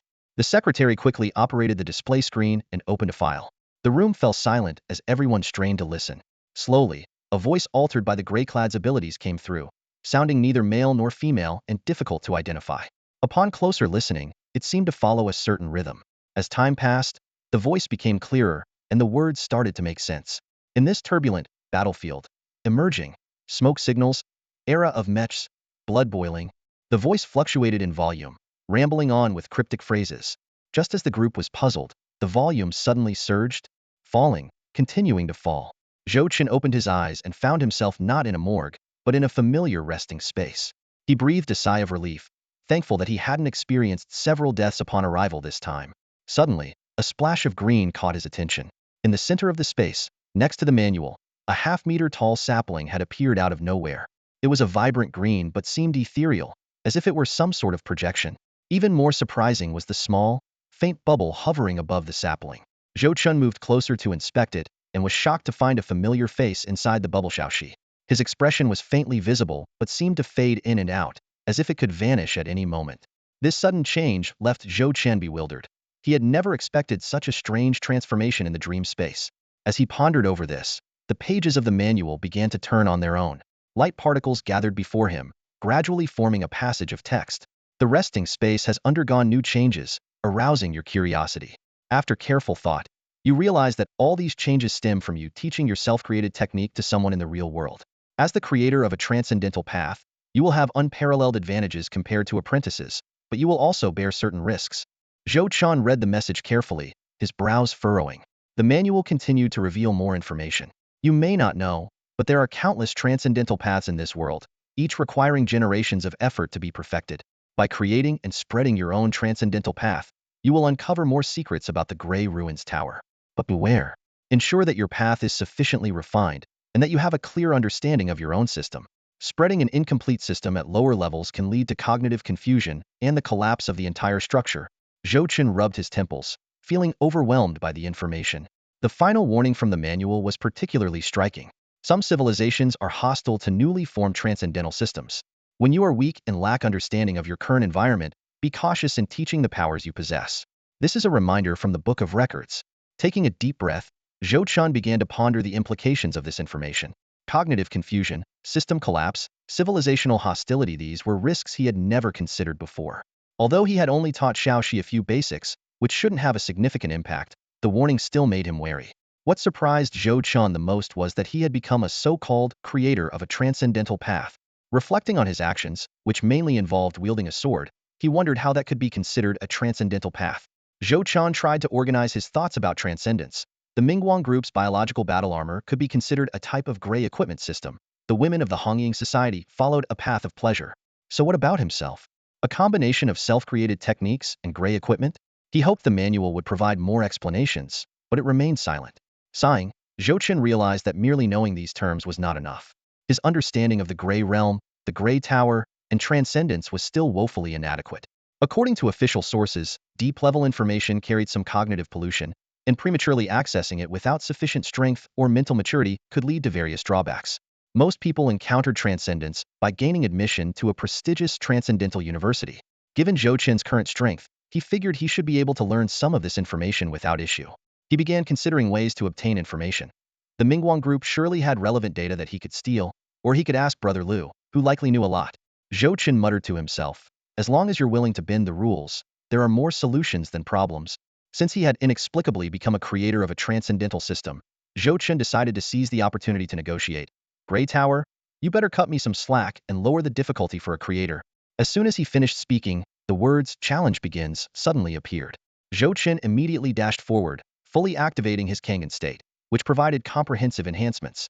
He turned into a blue shadow, swiftly weaving through the forest and effortlessly cutting down branches along the way. Soon, Zhou Chen reached the nearest defender. He noticed that this upgraded defender had significantly increased defense, requiring at least 2 or 3 strikes to destroy its energy core. As he contemplated his strategy, Zhou Chen suddenly changed his approach. He slowed his sprint, his breathing growing heavier. Each deep breath caused the surrounding light and dark particles to tremble. His eyes locked onto the forest ahead, his mind combining insights from his mastery of the Jinjing power with the progress he had made in practicing his techniques. In the next moment, the particles around him accelerated abruptly. Zhou Chen exhaled a deep breath and softly uttered a single word. Instant. His recently relaxed body transformed into a thin, pale line, zipping through the forest. Zhou Chen moved like lightning, covering a distance of over 10 meters in an instant, appearing right in front of the newly activated defender. As the crimson glow on the defender's chest began to shine, Zhou Chen's long sword, imbued with an unstoppable force, pierced straight ahead. The thick armor provided only minimal resistance, followed by a crisp, explosive sound as the blade sunk in. From within the defender, there was a sound of gears turning, as if it was trying to launch an attack, but it was too late. Zhou Chen's sword had already pierced through from front to back, and with a swift motion, he completely destroyed its internal mechanisms. The lights on the defender's exterior rapidly dimmed, losing all power. Got it. Surprise attacks are the way to go. Zhou Chen thought to himself with relief. After taking a couple of deep breaths to adjust, he immediately took off running. Just 2 seconds later, he heard the pounding sounds of 2 more defenders rapidly closing in from behind. Seeing Zhou Chen cut and run, the remaining 2 defenders immediately gave chase in large strides. The ground shook with their thunderous footsteps, and numerous trees were shattered by their reckless charge. As they pursued, the defenders picked up various traits from their surroundings, but as red steam emitted from their bodies, most of these minor traits were eradicated, only slightly affecting their speed. Zhou Chen deftly maneuvered, consciously leading his pursuers into the most obstacle-filled area. Suddenly, with a loud thud, one of the defenders stumbled, its right leg sinking into a deep pit. In that instant, instead of continuing to flee, Chen abruptly stopped, swiftly raising his sword that gleamed with a pale light. Starburst stream slash, aha! He shouted, the sword light flashing and piercing precisely into the defender's chest.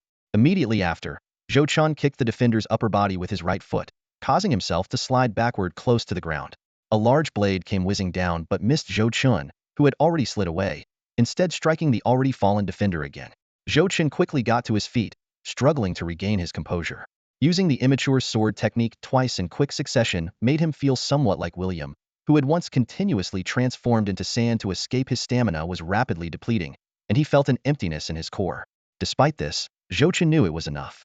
He took a slight breath, his gaze resolute as he looked ahead. One left, he murmured to himself.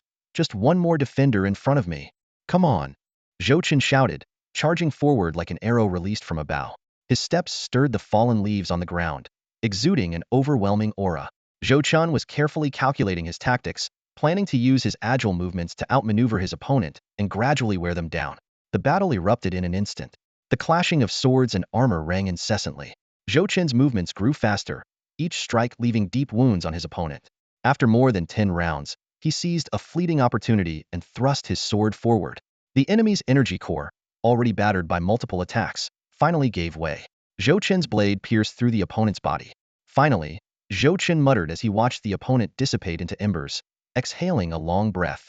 He assessed the situation. The 3 enhanced defenders were indeed formidable, despite lacking agility. Even a stage 4/soldier would struggle to defeat them easily.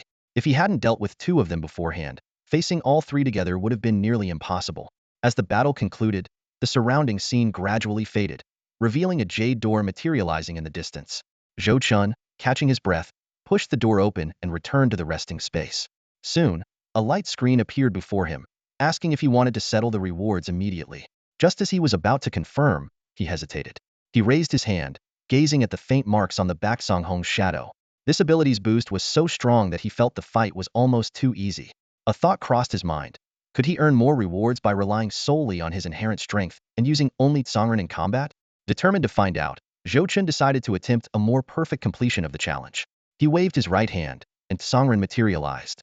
This time, he wielded only this long sword, without any additional armor. Without the boosts, he felt his body becoming sluggish. What used to be an effortless leap over 10 meters now felt like being shackled by invisible chains. At this speed, I won't be able to defeat the defender before it activates, Chen calculated. But I'll give it a try anyway. He regulated his breathing technique, providing a continuous flow of energy to his body. After covering some distance, he heard a rumbling sound ahead the defender had activated. Chen gauged their speed and distance based on the vibrations, his expression growing resolute. 3, 2. He counted down then now. This time, Chen's speed noticeably decreased. Tsongren, enveloped in a faint white light, whistled through the forest. He launched a long thrust, like a dragon emerging from the sea. Clang, the blade stopped a few centimeters into the enemy's chest, barely affecting its movements. Chen had no time to react as a massive fist loomed in front of him. Reset. In a moment of crisis, Chen shouted. The scene reset, and Chen pondered his previous mistakes. Besides the reduced power, he realized that his wind-chasing technique still had room for improvement. If he could enhance its lethality while maintaining speed, he might defeat the enemy without relying on Song Hong. Chen meticulously analyzed the essentials of the wind-chasing technique. Point, pierce, thrust. He had mastered the wind-chasing movement, but his killing power was lacking. As the creator of this extraordinary path, he believed the technique had greater potential waiting to be unlocked. He reset and tried again, repeatedly. Chen wasn't sure if abandoning Song Hong would indeed increase his rewards. He was driven purely by the pursuit of perfection. With each attempt, his eyes grew brighter, as if he was on the verge of a breakthrough. On an unknown number of resets, Chen once again darted through the forest. This time, the wind seemed to assist him, swirling around his body. Flash strike. A blinding white light appeared, even more intense than before. The rumbling ahead continued. Chen raised his right arm, and Tsongren thrust forward like a dragon, piercing the defender's chest. With a screeching sound, the blade embedded itself halfway into the core. Did I do it? Chen couldn't recall how many times he had reset that night. If he didn't succeed this time, he planned to rest and try again another day. With the successful strike, he quickly withdrew, his fragmented thoughts becoming clearer. This time, he didn't choose to evade but charged directly at the remaining 2 defenders. Whoosh! A massive blade came whistling towards him. Chen ducked, narrowly avoiding it. His long sword darted through the forest, bypassing the second defender's chest defenses and striking the energy core. Although the strike didn't fully penetrate, cracks appeared on the core. Zhou Chen swiftly retreated to the right, dodging an incoming heavy punch. With a light tap of his blade, he launched another dragon-like thrust. Crack! The crack spread further. Zhou Chen's footwork shifted. The pressure from two defenders was far less than facing three. Without hesitation, he executed a third strike. Boom! The blade fully embedded into the core. Everything happened in a flash. Zhou Chen moved swiftly, dodging the third defender's heavy punch. He took a deep breath and brought his sword down. The forest echoed with the crisp sound of clashing metal. This time, Zhou Chen's swordplay transitioned from thunderous force to a relentless storm, rhythmic and continuous. In that moment, Zhou Chen gained a new understanding of the wind-chasing technique. Stage 3. Riding the wind. Wind-chasing step, with swift momentum, suitable for long-distance pursuit. Wave-chasing step, with rhythmic surges, suitable for short-range maneuvers. Accordingly, the attack should match. Piercing sword, piercing through halls, swift as thunder. Storm sword, continuous and unending, never stopping. As the final sword strike landed, Zhou Chen bore a few minor wounds, with blood seeping from grazed areas. However, his enemies had already fallen. He took a deep breath, and Songren hummed in his hand. Zhou Chen's mind crystallized with a clear realization. Combining the sword's swiftness and the agility of his footwork, the true essence of the wind-chasing technique emerged. Piercing through halls, storming like rain, chasing the wind in waves. This was the true wind-chasing technique. Congratulations! Despite not activating the gray armor, you managed to defeat 3 formidable enemies using your skills. Would you like to claim your rewards now?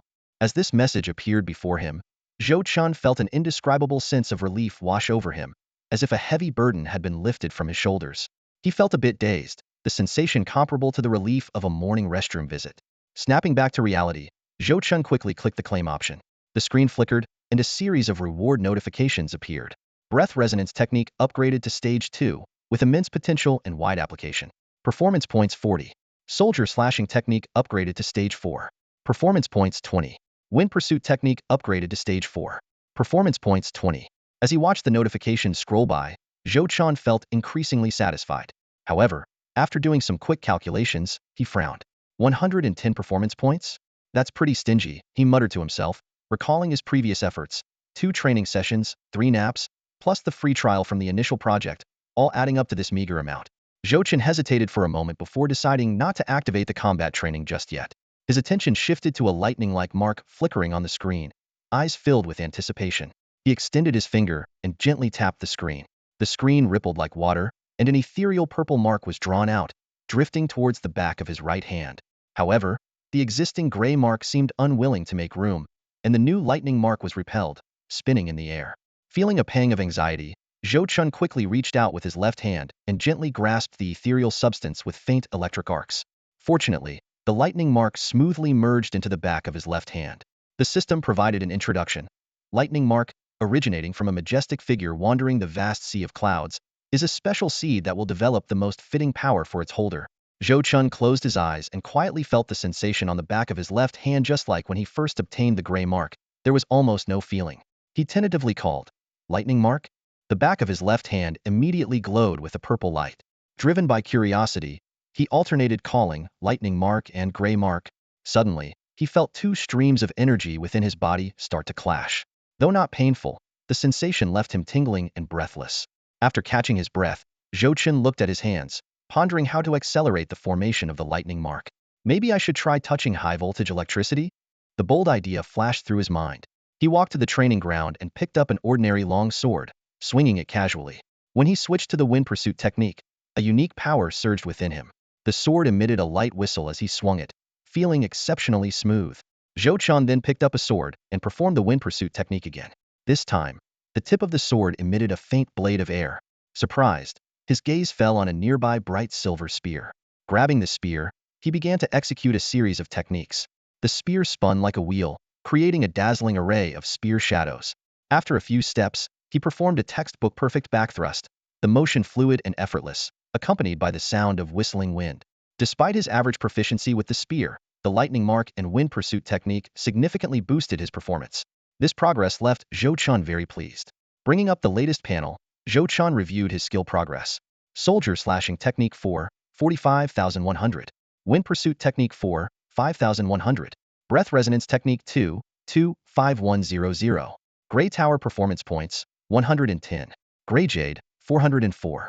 Although skill proficiency slowed after reaching Stage 4, his high-intensity training still yielded considerable progress.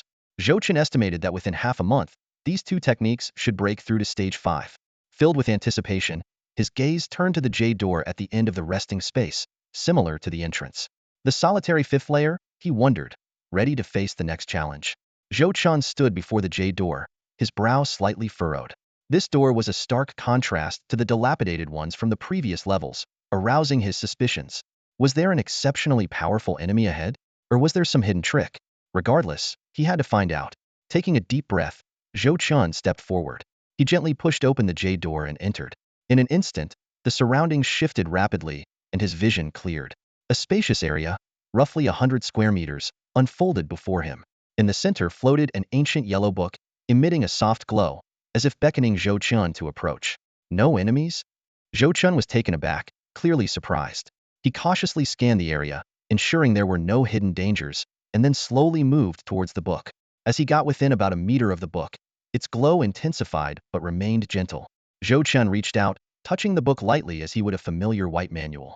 With a rustling sound, the pages of the book flipped wildly, and streams of information cascaded like a waterfall, projecting into the air. Congratulations, Challenger in Hell Mode. You have successfully completed the first 4 levels. You have mastered the basic challenges and gained your own strength. Now, you will receive some information about the Tower of Ashes. The information continued to flow. The invasion of the Grey Realm spreads the power of the Ashes, corrupting many civilizations that have just tasted extraordinary power.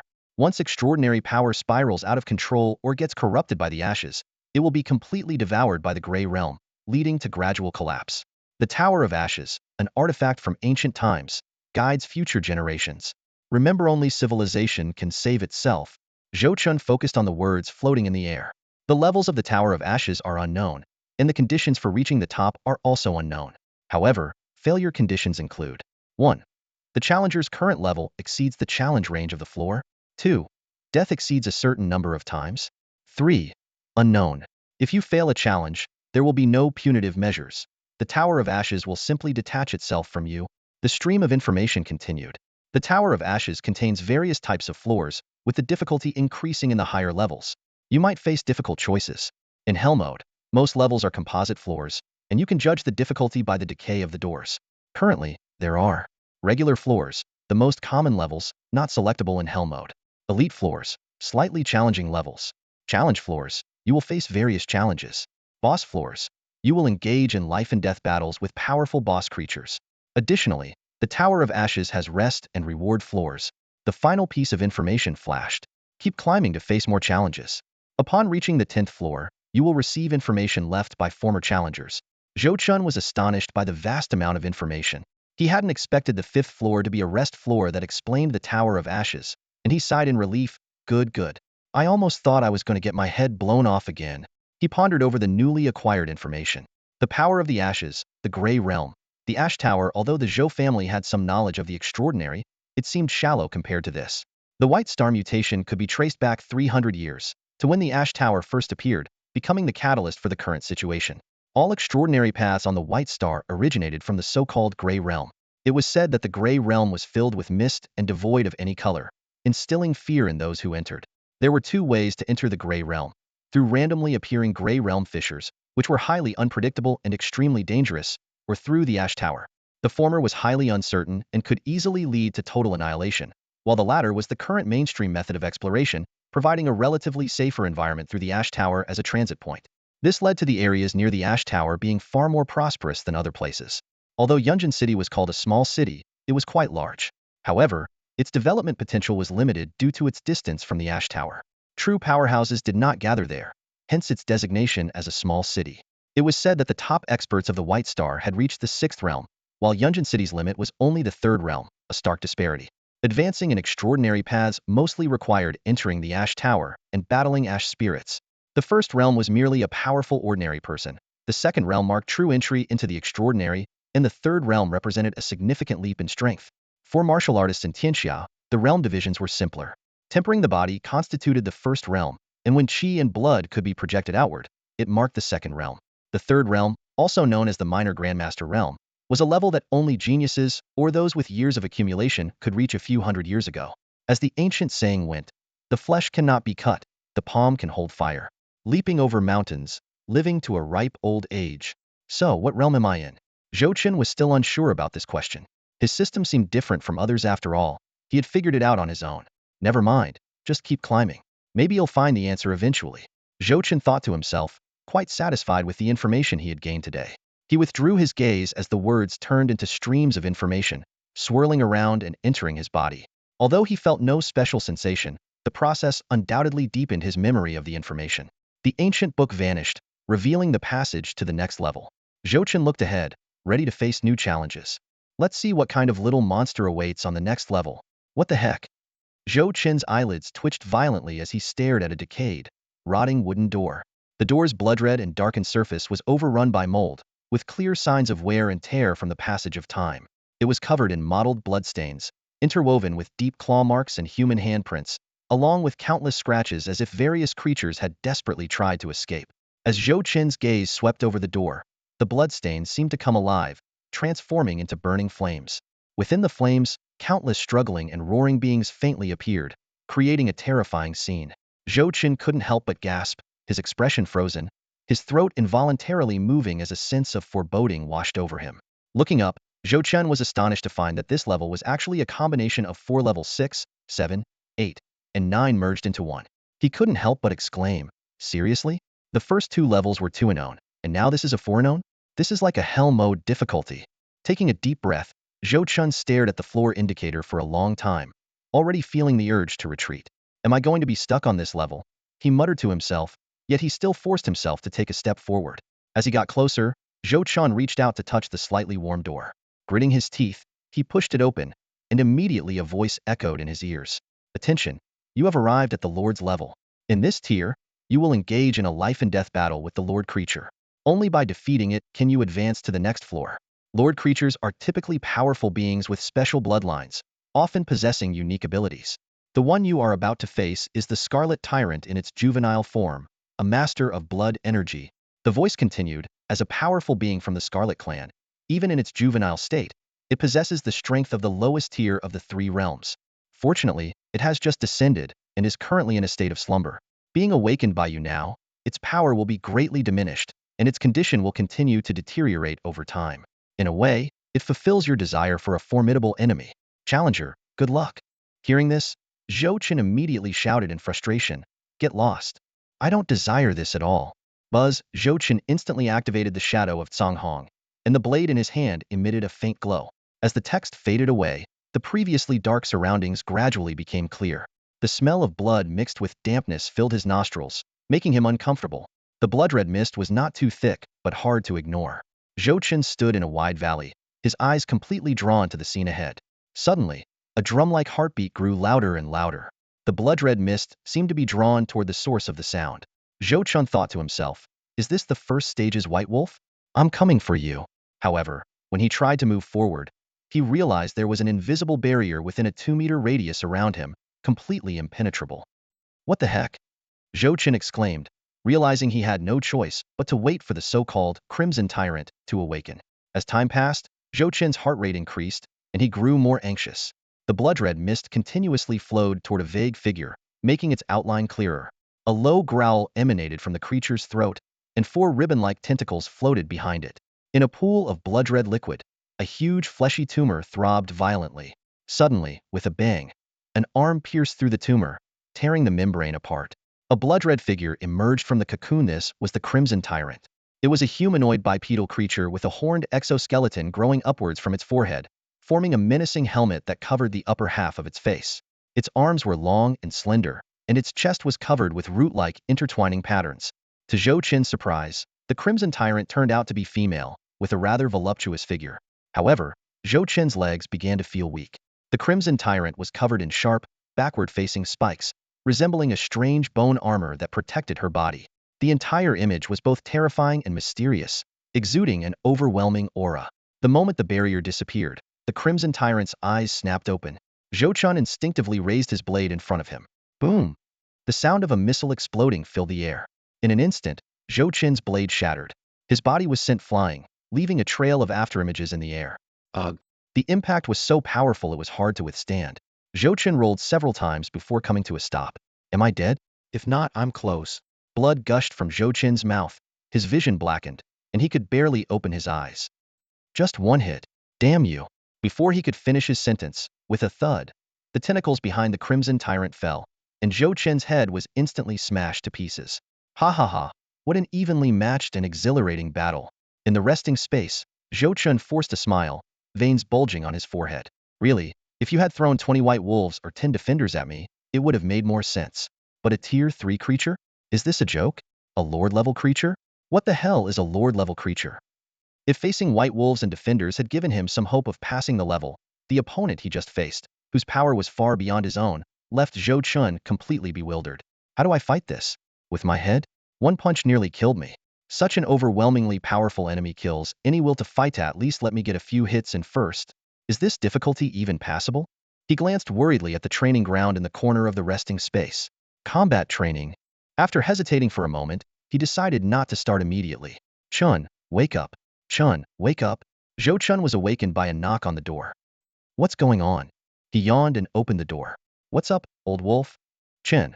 Officer Lu Sun is here again. Again? He was surprised. Why does that old man keep coming to us? Xiao Yuan is dead. What? Chen was stunned, his expression changing. It wasn't me. I just broke his leg, old wolf quickly explained. Let's talk outside. Chen quickly washed his face, and the two hurried out. By the patrol car at the entrance, Lu Sun was smoking. Hey, you're a deputy officer now. Do you really need to come here for such a trivial matter? Lu, what's going on? Chen feigned surprise. Xiao Shi's father, Xiao Yuan, is dead. Did you do it, or was it one of your men? Lu Sun asked directly. How could it be? Chen denied it. This has nothing to do with me. You always say that, Lu Sun said, taking a puff of his cigarette and squinting. Cough, cough, that was before. This time, it really has nothing to do with me. Chen shook his head. Isn't it possible that you're holding a grudge for what happened a few days ago and secretly took revenge? Lu Sun was skeptical. Chen was speechless. Moreover, Xiao Yuan's death is similar to Zhang Zhao's, Lu Sun added. Chen was intrigued. He knew about Zhang Zhao's death but hadn't paid much attention, as he had been busy fighting. Besides, Zhang Xiao and his scoundrel son had done so many bad things. They had plenty of enemies. It made sense for a half-crippled man to be killed. You really don't know? Lu Sun asked one last time. I have no choice. You're now the prime suspect. Both men had incidents shortly after meeting you. Are you cursed, or something? Good grief. Chen was at a loss for words. Is there no one else worth suspecting? There is the Ming family, Lu Sun said slowly. Xiao Yuan's son and Zhang Zhao's son were both involved in that incident. The Ming family might be taking revenge. The biggest issue now is, they left no trace. With that, he stubbed out his cigarette. Nothing goes right these days. Anyway, I've delivered the message. Tell that girl Xiao Shi that the funeral home needs her signature. If she wants to go, she can. If not, they'll handle it however they see fit. Lu Sun flicked the cigarette butt away, got into his car, and drove off. Hey, littering with cigarettes is a finable offense, Chen shouted. Tisk. Chen turned to Old Wolf. What do you think? Will she want to go to the funeral home to sign? I doubt it. Old Wolf thought for a moment.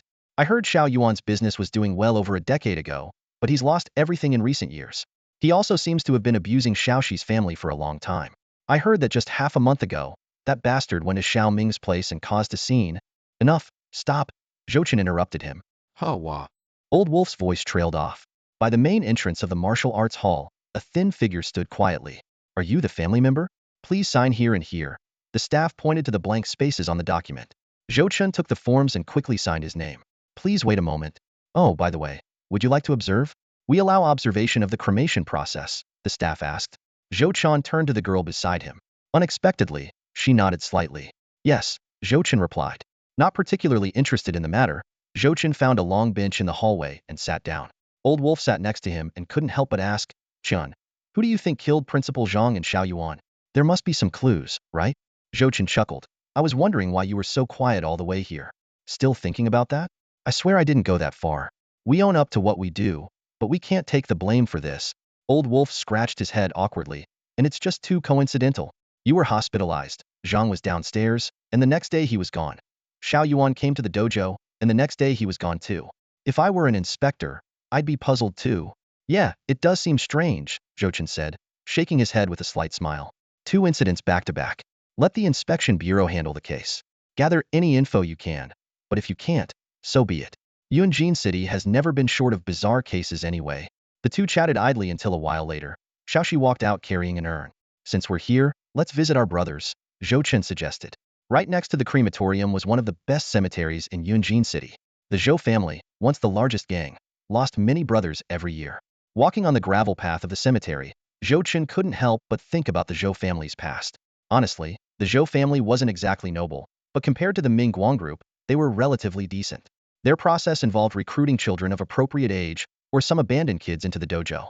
They didn't go door to door to forcibly take talented children, which would only provoke public anger.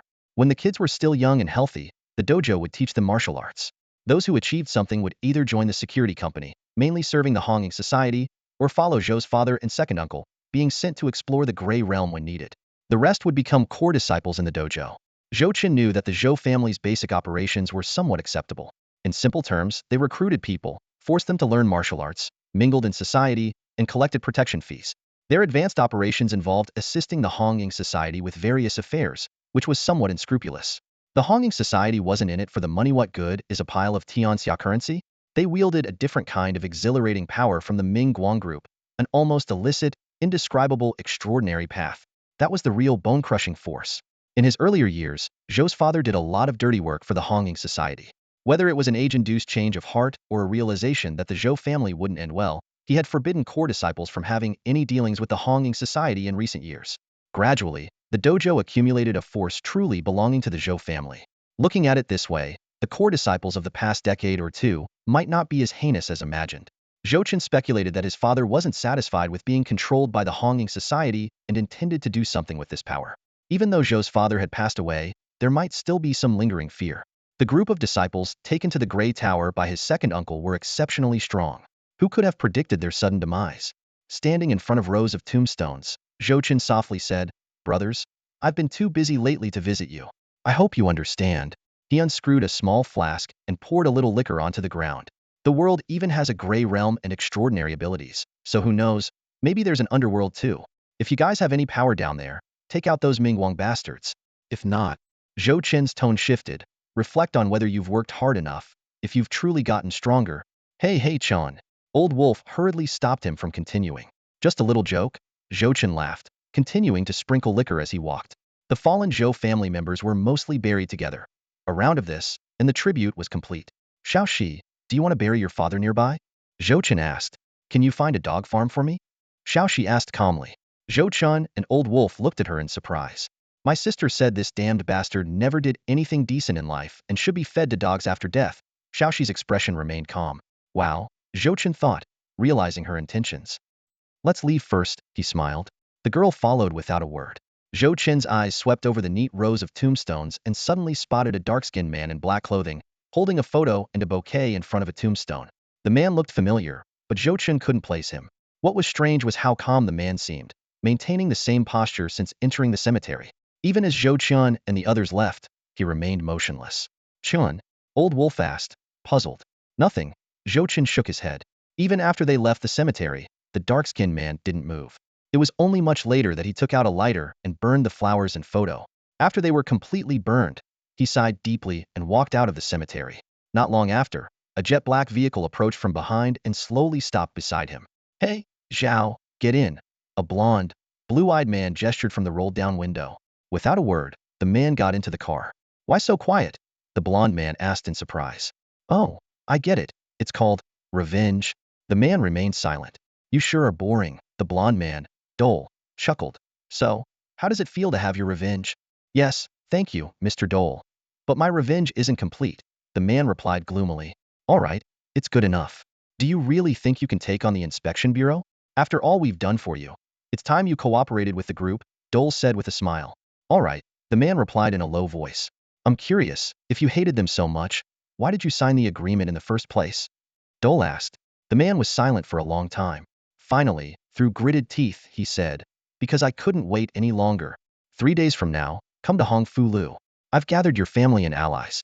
It's time to consolidate the underground forces in Yunjin City. Be prepared, kid. I'm curious to see what you can do. Of course, I know it won't be smooth sailing. There's a high chance of conflict, so bring enough guards. The banquet is just the beginning. Things won't end with a single event. Be ready for what's to come. And by the way, don't you dare say you're brave enough to go to Mingguangzhou but not my invitation. If you do, don't blame me for beating you up. Zhou Qian stared at his phone screen, repeatedly reading the message from Tianxia. His brow furrowed as he quickly analyzed the situation. The Red Sakura Society should have fallen into chaos due to some issues with the big boss, Kotoko Nagai. But Tianxia contacted him so swiftly. What does this mean? Has the Red Sakura Society already been consolidated? Or perhaps not, and Tianxia has some other plans? Zhou Chen carefully considered the differences between these possibilities.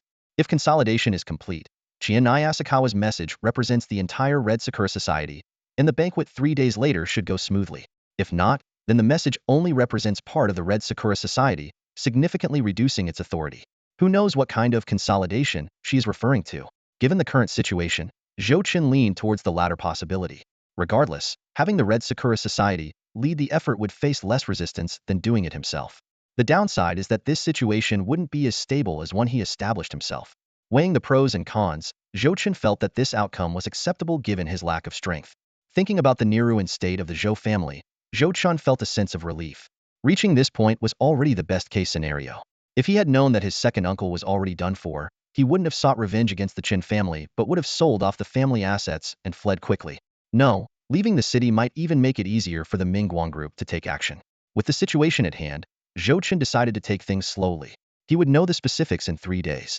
For others, 3 days might be a blink of an eye, but for Zhou Chen, 3 days meant many chapters worth of content, enough time for him to grow stronger.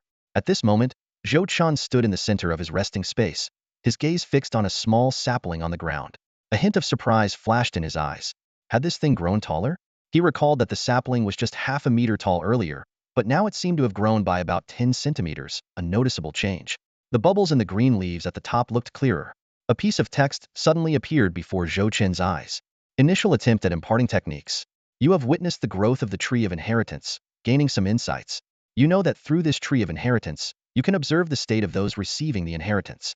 If any abnormalities occur, make timely decisions to prevent the recipient from affecting the tree of inheritance and contaminating the inheritance. Oh, Zhou Chen muttered to himself, pondering. This indeed made things very convenient. Especially the last point. If someone goes astray, he could observe it directly from the dream space. Zhou Chen decided to let Xiao Shi be the sole recipient of the inheritance for now. If the results were satisfactory, he could select a few absolutely loyal individuals to try it out. Lao Lang, Lu Ming, Lu Qi, these were relatively trustworthy candidates, and at least teaching them some basic techniques shouldn't be an issue. He recalled the last time he entered the dream and the manual's reminder. Spreading a low-level system widely carried risks. However, Zhou Chen felt that passing it on to a few individuals couldn't be considered widespread. Zhou Chen reached out and gently touched the green leaves. The sapling swayed, looking quite interesting, but he quickly withdrew his hand. It was time to focus on the main task. That mysterious place was not something he could handle now. Zhou Chen even suspected that the so-called Lord creatures could easily crush many enemies of the same level by themselves.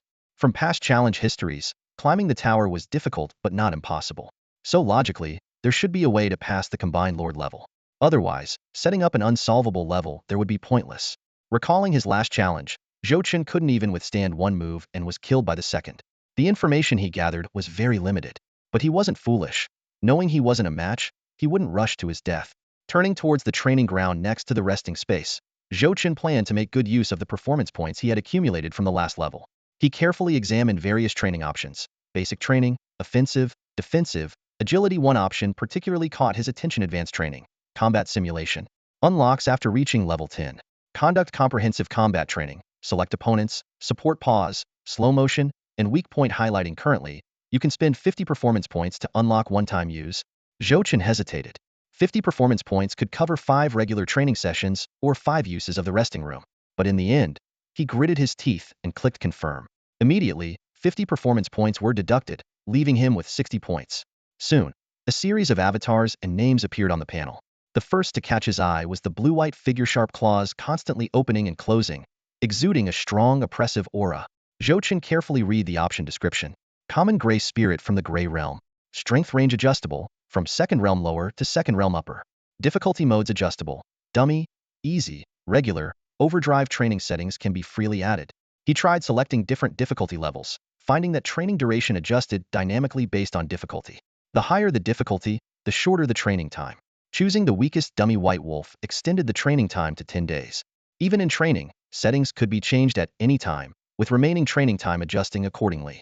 However, the training target could not be changed again. Chen found this design reasonable. Of course, he wasn't foolish enough to spend such a high price to fight a dummy white wolf for 10 days. Continuing to browse, he saw more options. Lu Sun, single entity, lacking data samples. Simulated combat will have some inaccuracies. Please engage in real-world combat to collect data. Chen Asakawa, single entity, lacking data sample. Chen couldn't help but exclaim, wow. Not only were there mechs, but even people around him could be targets. However, because he hadn't fought them in reality, the estimated strength might not be accurate. Looking at Chen Asakawa's profile, Chen clenched his fist, thinking, if it weren't for the 50 performance points being so expensive, I'd definitely test your strength. The list of combat targets was extensive, making it overwhelming. After a quick scan, Chen entered Scarlet Tyrant in the search bar. Instantly, various related information appeared one by one. Scarlet Tyrant young lords are a unique species of gray spirits, belonging to the higher bloodline of the Scarlet clan. Born at the lowest of the three realms, they wield formidable blood powers. Their desire for combat is like a volcanic eruption, with each battle serving as nourishment for their growth. In rare cases, a newborn Scarlet Tyrant undergoes a bloodline mutation, ascending to a lord-level creature. Chen stared at the information in front of him, feeling a sense of relief. This detailed background filled the gaps in his knowledge, giving him a clearer understanding of the enemy he was about to face. Without hesitation, he clicked the confirmation button. In an instant, a feeling of weightlessness swept over him. Endless particles of light gathered before his eyes, forming a vivid scene. Scarlet mist spread out, stones piled into undulating mountains, and a rocky beach stretched out beneath his feet. In the distance, a blood-red figure gradually took shape, exuding a chilling aura. The system prompt sounded. Combat training is about to begin. You can adjust the training intensity at any time. Estimated duration for the current mode is 72 hours. Chen took a deep breath, thinking that 3 days was just the right amount of time to test his abilities. As the countdown ended, the entire training field was fully constructed. Suddenly, a deafening heartbeat roared in his ears, as if trying to shake his soul out of his body. Chen instantly tensed, quickly activating the Songhong Shadow Suit and gripping the Song blade tightly. The system's voice sounded again. Attention, the Scarlet Tyrant is about to awaken. It will harness the power of blood to launch a rapid scarlet charge at you. Be prepared to dodge. 5-4. Listening to the detailed broadcast, Chen forced himself to remain calm, fully concentrating on the impending attack. 3-2-1. With a sharp alarm, Chen darted to the side like an arrow. However, his speed seemed too slow compared to the Scarlet Tyrant. A flash of scarlet light slightly adjusted its direction, and Chen didn't have time to react. He hastily brought the Song blade in front of him, and in the next instant, the scarlet charge was upon him. Chen instinctively closed his eyes, bracing for the pain. However, after a few seconds, nothing happened. He opened his eyes in confusion to see a massive claw blade pressed against his sword, motionless. The system's cold voice sounded again, damage assessment. You would be critically injured by this strike, losing the ability to resist. Would you like to restart the training? Restart? Chen muttered, swallowing hard and thankful that this was just virtual training, sparing him from the excruciating pain. The scene quickly reset, and a new countdown appeared. Chen's thoughts raced as he slightly bent his knees, preparing to act. As the countdown neared 0, he activated his flash step without hesitation. He moved like lightning to the left. In the vast valley, a pale flash and a scarlet flash erupted simultaneously. Chen successfully dodged the first wave of attacks. The Scarlet Tyrant tried to change its path, but both were moving too fast, narrowly missing each other. Just as Chen was about to breathe a sigh of relief, a scorching, solid touch pressed against his lower back. He turned in bewilderment, and time seemed to freeze again. The Scarlet Tyrant, which should have passed him, had extended a blood-red tentacle over 10 meters long, piercing his back. The system prompted once more, damage assessment. You would be impaled through the spine by this strike, losing the ability to resist. Would you like to restart the training? Restart, Chen said, feeling increasingly challenged. Clearly, his opponent was not only incredibly fast, but also had relentless follow-up attacks. His flash step skill was far from perfect, unable to counter such a formidable foe. After 5 continuous hours of intense training, Chen could barely dodge 3 to 4 attacks in slow-motion mode. However, it was far from enough. The gap in their abilities was too vast. The Scarlet Tyrant was not only fast and powerful, but also capable of long-range attacks. Chen's offensive power, while not weak, couldn't even touch the creature. In the resting space, Zhou Chen frowned deeply. He realized that merely relying on dodging was insufficient against such a powerful opponent. He needed to find a balance between speed and defense. After a moment of contemplation, his gaze fell on the defense option among the 3 basic training modules. Perhaps it was time to strengthen his weaknesses. The defensive training began. Zhou Chen scanned his surroundings, clearing a 10-meter radius around him. Above, a constant buzzing filled the air as over 30 unusually large bees, each the size of an adult male's fist, hovered menacingly. These 9-headed bees were a mix of dark brown and earthy yellow, surrounded by a swirling gray aura. Their stingers gleamed dangerously, hinting at their formidable aggression. Suddenly, one of the 9-headed bees could no longer hold back and charged at Zhou Chen. He focused intently and drew his sword. With a swift arc, the blade effortlessly sliced the bee in 2. The bisected bee fell to the ground, and after a brief stillness, it rapidly split and regenerated. Though the newly formed bees were smaller, they quickly regained their original size, thanks to the coalescing gray particles. The second 9-headed bee followed closely. This time, Zhou Chen employed the sudden rain sword technique, his blade flashing like a meteor shower, cutting the bee into dozens of pieces. Astonishingly, within seconds, these fragments were formed into complete bees. Realizing that conventional attacks were ineffective, Zhou Chen decided to try a defensive approach. As the next wave of 9-headed bees attacked, he positioned his sword, Songren, in front of him. The sharp clinking of metal on metal echoed as the bees were deflected, crashing disoriented to the ground. This discovery gave Zhou Chen pause for thought. He recalled the vibration technique embedded in his swordsmanship and decided to focus on this defensive method. As the number of bees increased, Zhou Chen diligently practiced the vibrating sword technique, striving to repel each attacking bee. However, the process was far from easy. Occasional mistakes resulted in blood spurting from his wounds. As the swarm grew to thousands, Zhou Chen was forced to restart his training multiple times. Despite the mounting injuries and relentless challenges, the scarred young master of farming remained steadfast, determined to master the art of defense. As Zhou Chen tallied up his gains, he carefully reviewed the results of his training. The soldier slaying technique had improved by 5 points, reaching level 4 with a progress of 50,100. The wind chasing technique had increased by 20 points, also reaching level 4 with a progress of 25,100. And the breath resonance method had gone up by 10 points, reaching level 2 with a progress of 35,100. The most surprising development was a brand new, unnamed technique that had made a breakthrough, increasing by 120 points to reach level 1 with a progress of 20,100. Zhou Chen was quite pleased with the results of this training session, especially the new technique, which had gone from non-existent to level 1 in one leap, a significant overall progress. This unnamed technique focused primarily on parrying, using special skills to deflect and counter enemy attacks. Practicing this technique might enhance the strength of his bones and skin. Skin and bones. Why does that sound like big butt? Zhou Chen muttered to himself, then shook his head with a laugh. He continued to analyze the progress of his other techniques. The wind chasing technique primarily increased speed, allowing the user to burst forth with greater velocity. The soldier slaying technique comprehensively enhanced physical attributes, offering a chance for significant bodily reinforcement upon completing a round of sword techniques. This new technique, however, focused on strengthening bones and skin, an unexpected direction for him. Zhou Chen recalled the traditional martial arts concept of iron skin and steel bones.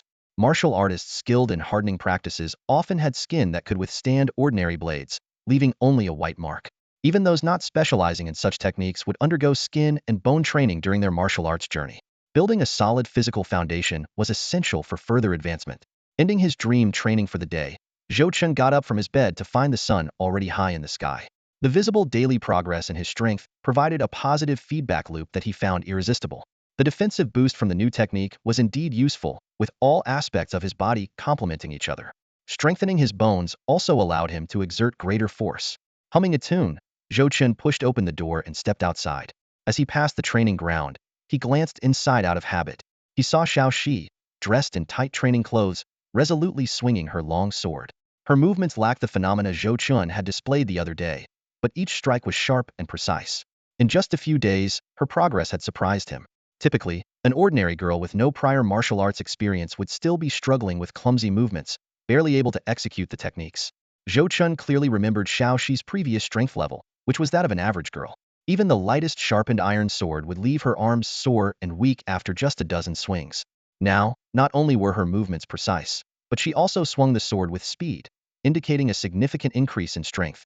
This girl seems to have good potential, Zhou Chen thought to himself, pondering whether to teach her the breath resonance method as an experiment.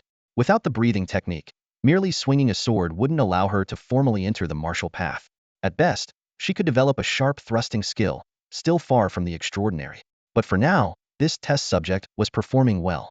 Hey, Zhou-Chun, caught you peeking? A sneaky voice suddenly sounded behind him. Zhou-Chun turned around calmly and said, "Do I need to peek?" "No, no, my bad." Lao Lang chuckled awkwardly, holding a few books in his left hand. "What are you up to?" Zhou-Chun asked, eyeing him. "Are you preparing for exams or something?" "Nope." Lao Lang lifted the books. "Zhou-Chun, Inspector Li was at the door earlier. He said you had asked for some materials, so he brought them over." Zhou-Chun raised an eyebrow, recalling that he had indeed messaged Lu Sun a few days ago, asking for information on Tianxia's history and detailed concepts of the extraordinary, preferably content inaccessible to ordinary people. Lu Sun hadn't replied, so Zhou-Chun thought he wasn't going to bother. He didn't expect Li Qiushi to actually deliver the materials today. "Let me see." Zhou-Chun took the books. The covers were extremely simple, with plain backgrounds and large characters reading, "Stay humble, keep calm, how to be a good person, I will be kind-hearted, violence solves nothing, and we are all good kids." Just looking at the titles, Zhou-Chun felt a sense of targeted mockery. "Zhou-Chun, are you sure these are the books you wanted?" Lao Lang also found the titles odd. "Is our young master planning to join a monastery, or something? What kind of books are these?" "It's fine, you can go now." Zhou-Chun shook his head. "All right, I won't disturb you then." Lao Lang scratched his head and left. "What's going on?" Xiao Shi, hearing the commotion, poked her head out. "You're up early. How long have you been training?" Zhou-Chun asked. "A few hours, I think." Xiao Shi rubbed her sore forearm. "It feels great, thanks to you. Have you tried it on a dummy yet?" "Not yet. Let's go give it a try." The two entered the training ground and approached a dummy. Xiao Shi took a deep breath and stood ready. "I'll start now." In an instant, she drew her sword and struck with a dazzling speed. "Wow!" Zhou-Chun exclaimed softly, a look of surprise flashing in his eyes. This strike was even swifter than when Xiao Shi had practiced on her own. The sword flashed forward like lightning, piercing the dummy's surface with a sharp clang. A small dent appeared on the dummy, and Xiao Shi took a few deep breaths, feeling a slight numbness in her arm. She thought to herself, this is the consequence of not learning the soldier-slaying technique. The sword she wielded was not specially made, while the dummy was cast from mixed metals, moderately weighted but extremely hard. For Xiao Shi to make a dent in it, if it were an ordinary person's flesh, she would have easily pierced right through. "How was that?" Xiao Shi asked with a hint of anticipation. Zhou-Chun gave her a thumbs up. "Very impressive. At this level, an ordinary person wouldn't be able to get close to you. Plus, your appearance is deceptive enough that unless you're up against a highly skilled practitioner, you can take them by surprise and take them down." "I just want to protect myself." Xiao Shi's confidence waned at the mention of killing. "Self-defense is more than sufficient." Zhou-Chun nodded in understanding. Xiao Shi hesitated for a moment, glanced at Zhou-Chun, and then asked softly, Can I stay here? I find these techniques fascinating, and I really want to keep learning martial arts from you. I can pay, or work for you to cover part of the tuition." "Interested in wielding swords and spears?" Zhou-Chun laughed. "All right, I could use a maid. You get what I mean, right?" As he spoke, he looked around and spotted a hardwood training sword in a corner of the training ground. He picked it up and walked over to the dummy Xiao Shi had just struck. "Watch closely." Zhou-Chun gave a brief reminder, then gripped the wooden sword and performed a horizontal slash. There was no dazzling light or excessive special effects. The wooden sword vibrated at high frequency, like a brown lightning bolt slicing through the air. Crack, wood chips flew everywhere. Simultaneously, the dummy was cut in half, cleanly and neatly. "Not bad. Seems like a wooden sword works too." Zhou-Chun clapped his hands and turned to leave. His voice faded into the distance. "Try to replicate that strike. Here's a tip, adjust your breathing." Xiao Shi stood there, eyes trembling, her mind still replaying the stunning strike she had just witnessed. Suddenly, she snapped out of it. "Wait, I became a maid." She shivered as the realization hit her. But Zhou-Chun was already far away, leaving her alone with the bisected dummy, lost in thought. Zhou-Chun carried a large bag of books back to his room, eager to dive into the good stuff Brother Lu had prepared for him. He spread the books out on the table and casually opened one titled, "Violence Can't Solve Problems." As expected, it was just a cover. The real title hidden inside was The Supreme Power of Force. He then opened the second book, which appeared to be How to Be a Good Person, but was actually The Rise of the Robbers. Zhou-Chun couldn't help but chuckle at the stark contrast. After skimming through, Zhou-Chun found that the first book mainly discussed the importance of force and briefly described the concept of the extraordinary. The second book, however, captured his attention more. It detailed the rise of extraordinary individuals in foreign countries, referring to them as robbers. This book seemed like a unique historical account. Zhou-Chun decided to focus on the second book first. He was curious about the development of extraordinary powers abroad. From what he knew of history, before the era of the extraordinary, Tianxia was one of the most powerful countries on White Star. Both in technology and the traditional Qi and Blood Warrior system, Tianxia was far ahead. Even though the number of third-level masters was scarce, and fourth-level ones were even rarer, Tianxia's individual combat power was still the best in the world compared to other countries. However, the arrival of the Grey Tower completely changed this situation. Chen couldn't understand why Tianxia had fallen from its peak. The textbooks explained that Tianxia initially sealed off the Grey Tower and strictly controlled global exploration progress, while other countries secretly continued to explore.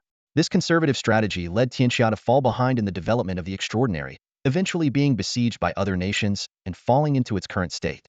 But Chen found this explanation full of holes. Tianxia couldn't have been foolish enough to completely block everything, nor could it have been unaware of the secret developments in other countries. A powerful system couldn't be built overnight, and a country's strength couldn't suddenly surge. With these questions in mind, Chen began to carefully read The Rise of the Robbers.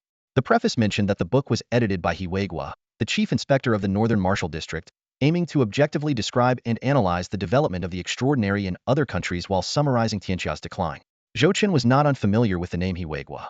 As one of Tianxia's former top experts and now a figure at the pinnacle of power, Huigua's name was well known even in a place like Yunjin City.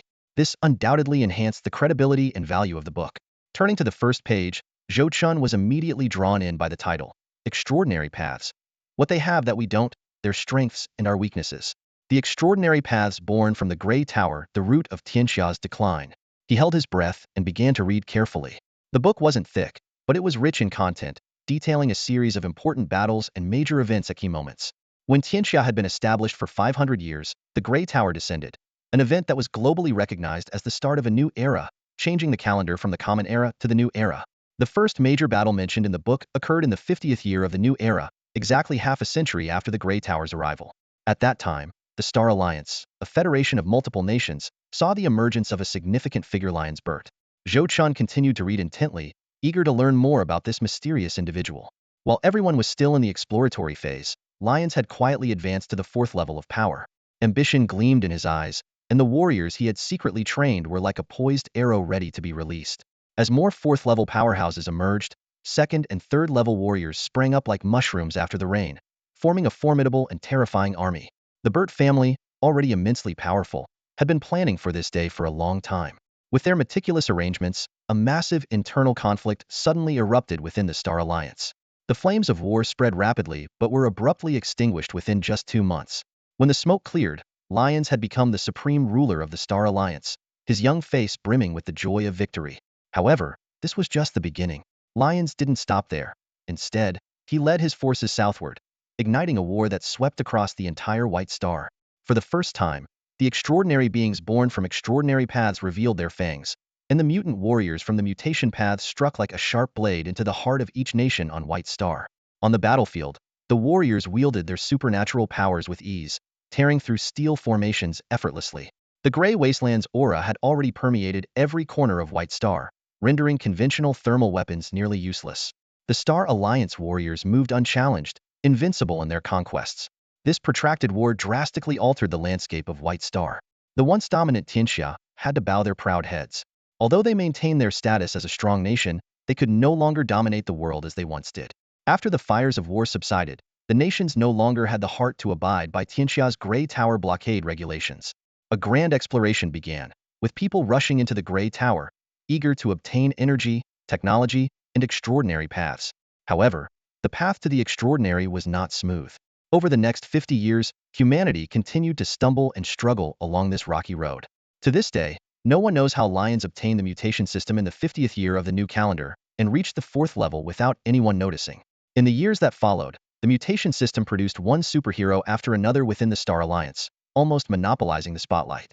Time flowed quietly until the year 110 of the new calendar, when a man named Miyamoto Ryorchi in the Rising Sun Empire suddenly announced the ninja system, which quickly evolved to include samurai and onmyoji paths.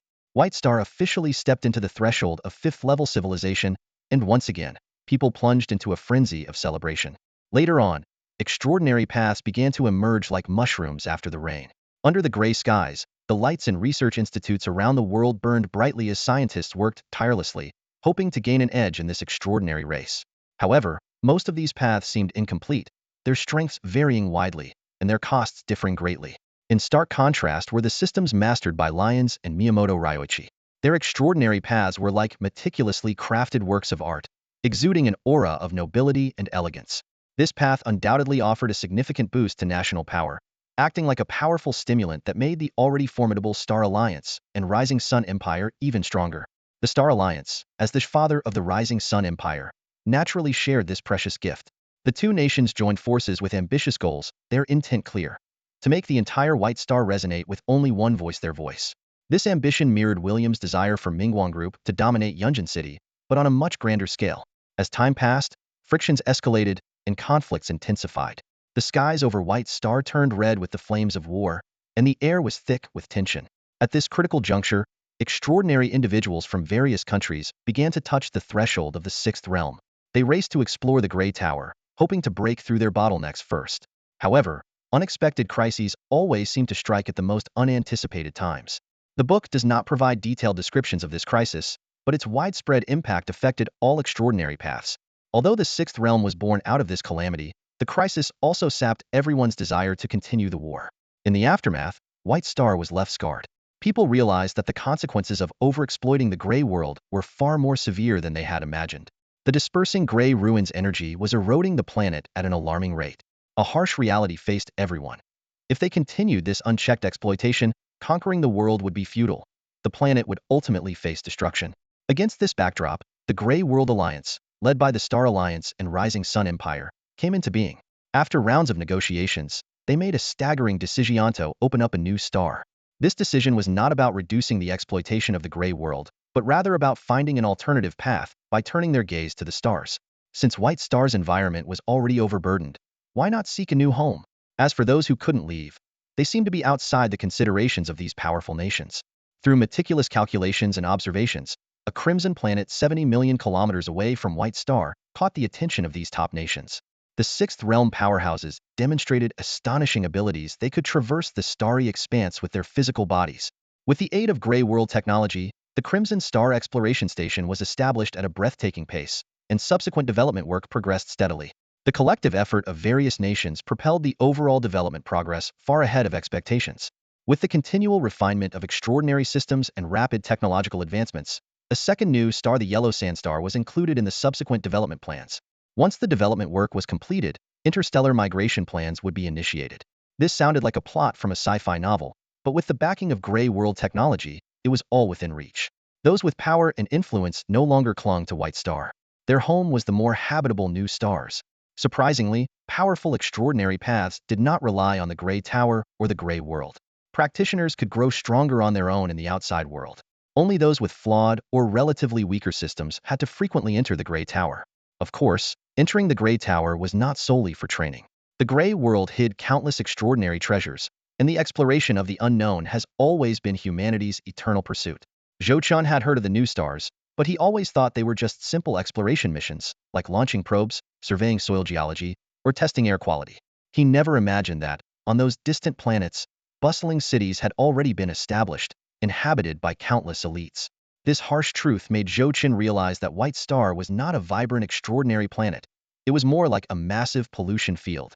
Although this statement might be somewhat exaggerated after all, apart from Tianxia, other countries still had large populations on White Star. The reality was not far off. Given a choice, who would want to stay on a planet where they had to breathe in gray energy every day? Regrettably, I must inform you that our Tianxia has not qualified to journey to the new stars. White Star remains our only home for now.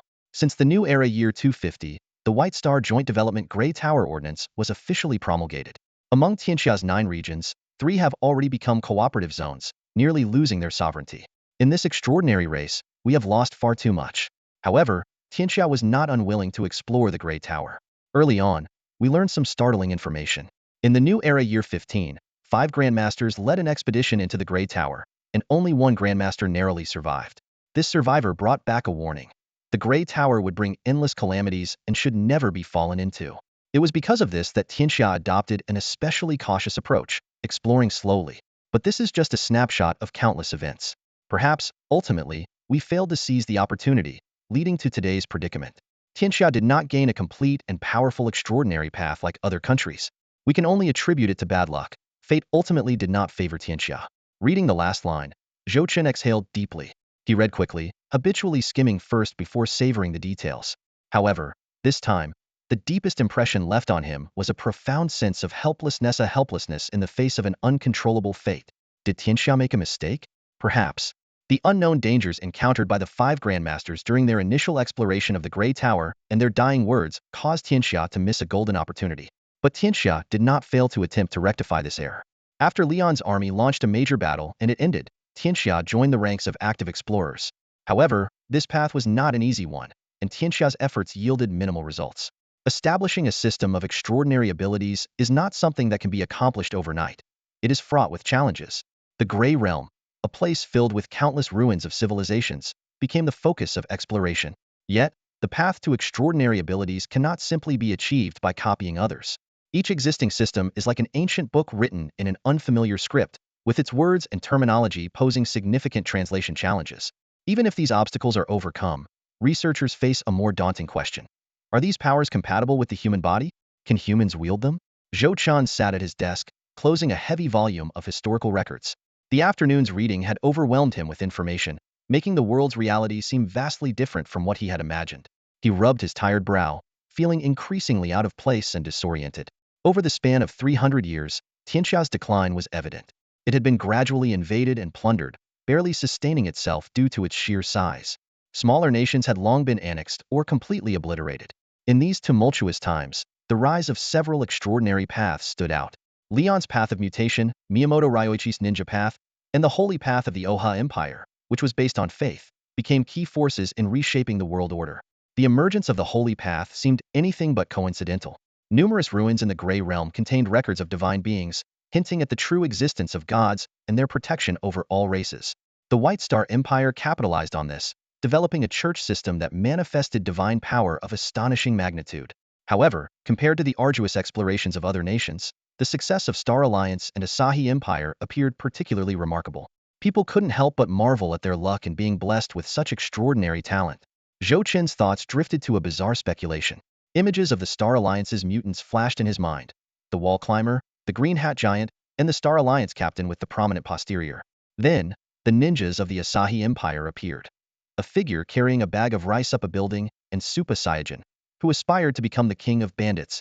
These scenes, though absurd, somehow formed a curious link with the extraordinary powers he had learned about. Zhou Chen was deeply puzzled. The truth of this world seemed more complex and elusive than he had ever imagined. Zhou Chen spent the past few days reading books and honing his skills. In the martial arts hall, he buried himself in a pile of thick tomes, his eyes focused. The books provided by Lu Sun gave him a deeper understanding of the current situation.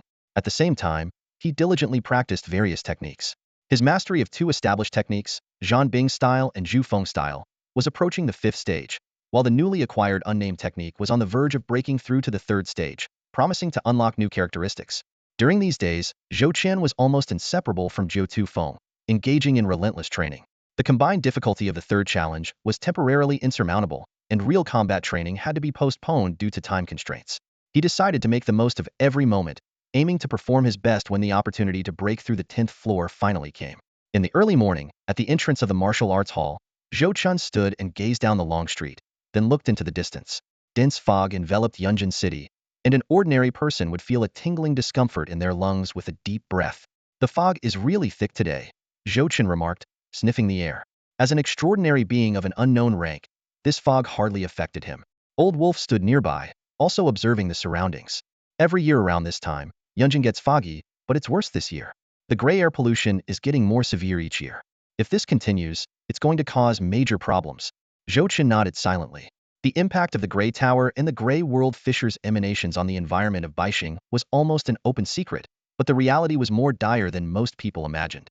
The privileged might escape to the new star, but Zhou Chen was clearly not among them. Suddenly, the citywide broadcast sounded. Attention residents of Yunjin City, severe fog conditions are present. The fog may contain wandering gray spirits. Please limit outdoor activities and stay indoors. If you spot any gray spirits, report them to the Inspection Bureau immediately. At the same time, all citizens received similar alerts on their communication devices. Let Uncle Zhong stay in the hospital for a few more days. It's too risky to travel in this fog, Zhou Chen said to Shanya beside him. Got it, Chen. I'll contact Uncle Zhong. Shanya nodded. They had planned to pick up Uncle Zhong from the hospital today, but given the current conditions, waiting another day or two seemed safer. Zhou Chen then got into the car, ready to head to Hong Fulu for an appointment. This century-old establishment, now controlled by the Honging Society, remained the preferred venue for negotiations among major factions. Old Wolf drove, with 3 second-rank martial artists following in another car. Young master, shall we go? Old Wolf asked. Let's go. Zhou Chen nodded. In the car, Zhou Chen reviewed the invitation list. The attendance of factions like the Liu family, Wu family, and Yang family was expected, but many lesser-known groups were also joining the mix. It's like a martial arts convention, Zhou Chen thought. Chen seems to have a lot of faith in me, inviting so many people. Chen, are you nervous? Old Wolf chatted while driving. What's there to be nervous about? They're the ones attending the banquet. They should be nervous, Zhou Chen replied casually. True, you did fight your way out of Mingguang residence. This is nothing compared to that. Old Wolf laughed. Zhou Chen's exploits at Mingguang residence had spread throughout Yunjin City, and though the details were unknown, the bodies left behind were undeniable evidence. Zhou Chen closed his eyes to rest but suddenly frowned. Damn. Where did this thick fog come from? It has its pros and cons, Old Wolf responded. This fog does affect us somewhat, but it impacts the inspection bureau even more. Meanwhile, at a hidden surveillance point, a voice came through. Attention all units, the target is on the move. Stay alert and prepare to act. A deep voice came through the communicator, and everyone instantly perked up, halting their conversations. The team members, all clad in identical black tactical gear, swiftly took their positions. Some lay prone at the edge of the rooftop, while others crouched in the shadows of the alleyways. The previously sporadic chatter ceased abruptly, plunging the entire area into a deathly silence. The continuous alerts issued in Yunjin City had emptied the streets. Ordinary citizens had long since shut themselves indoors, leaving only this group of underworld figures to gather as planned. Fearing they might miss out on this meticulously orchestrated operation, everyone kept a vigilant eye on the end of the road, but the anticipated black vehicle was nowhere in sight. The captain, dressed in a slightly different uniform, frowned and asked, "Still not here?" One team member quietly speculated. Could it be that he got wind of this and chickened out? Or maybe he's taking a different route. The captain's frown deepened at the suggestion. Suddenly, a low exclamation broke the silence. It's here. Instantly, everyone tensed up. It's Zhou Chen's car. Someone recognized the barely visible license plate. The specially tinted windows made it impossible to see inside. In the next second, the captain issued a command. Team members sprang into action like arrows released from a bow, swiftly transforming their positions. Several rockets whooshed through the air, and in the thunderous explosion that followed, the target vehicle was completely overturned. The team quickly surrounded the vehicle. However, as they approached to inspect, they found it empty. No way. There's no one inside. Where is he? Someone exclaimed. The vehicle, blown to pieces and split in half, was nothing but an empty shell.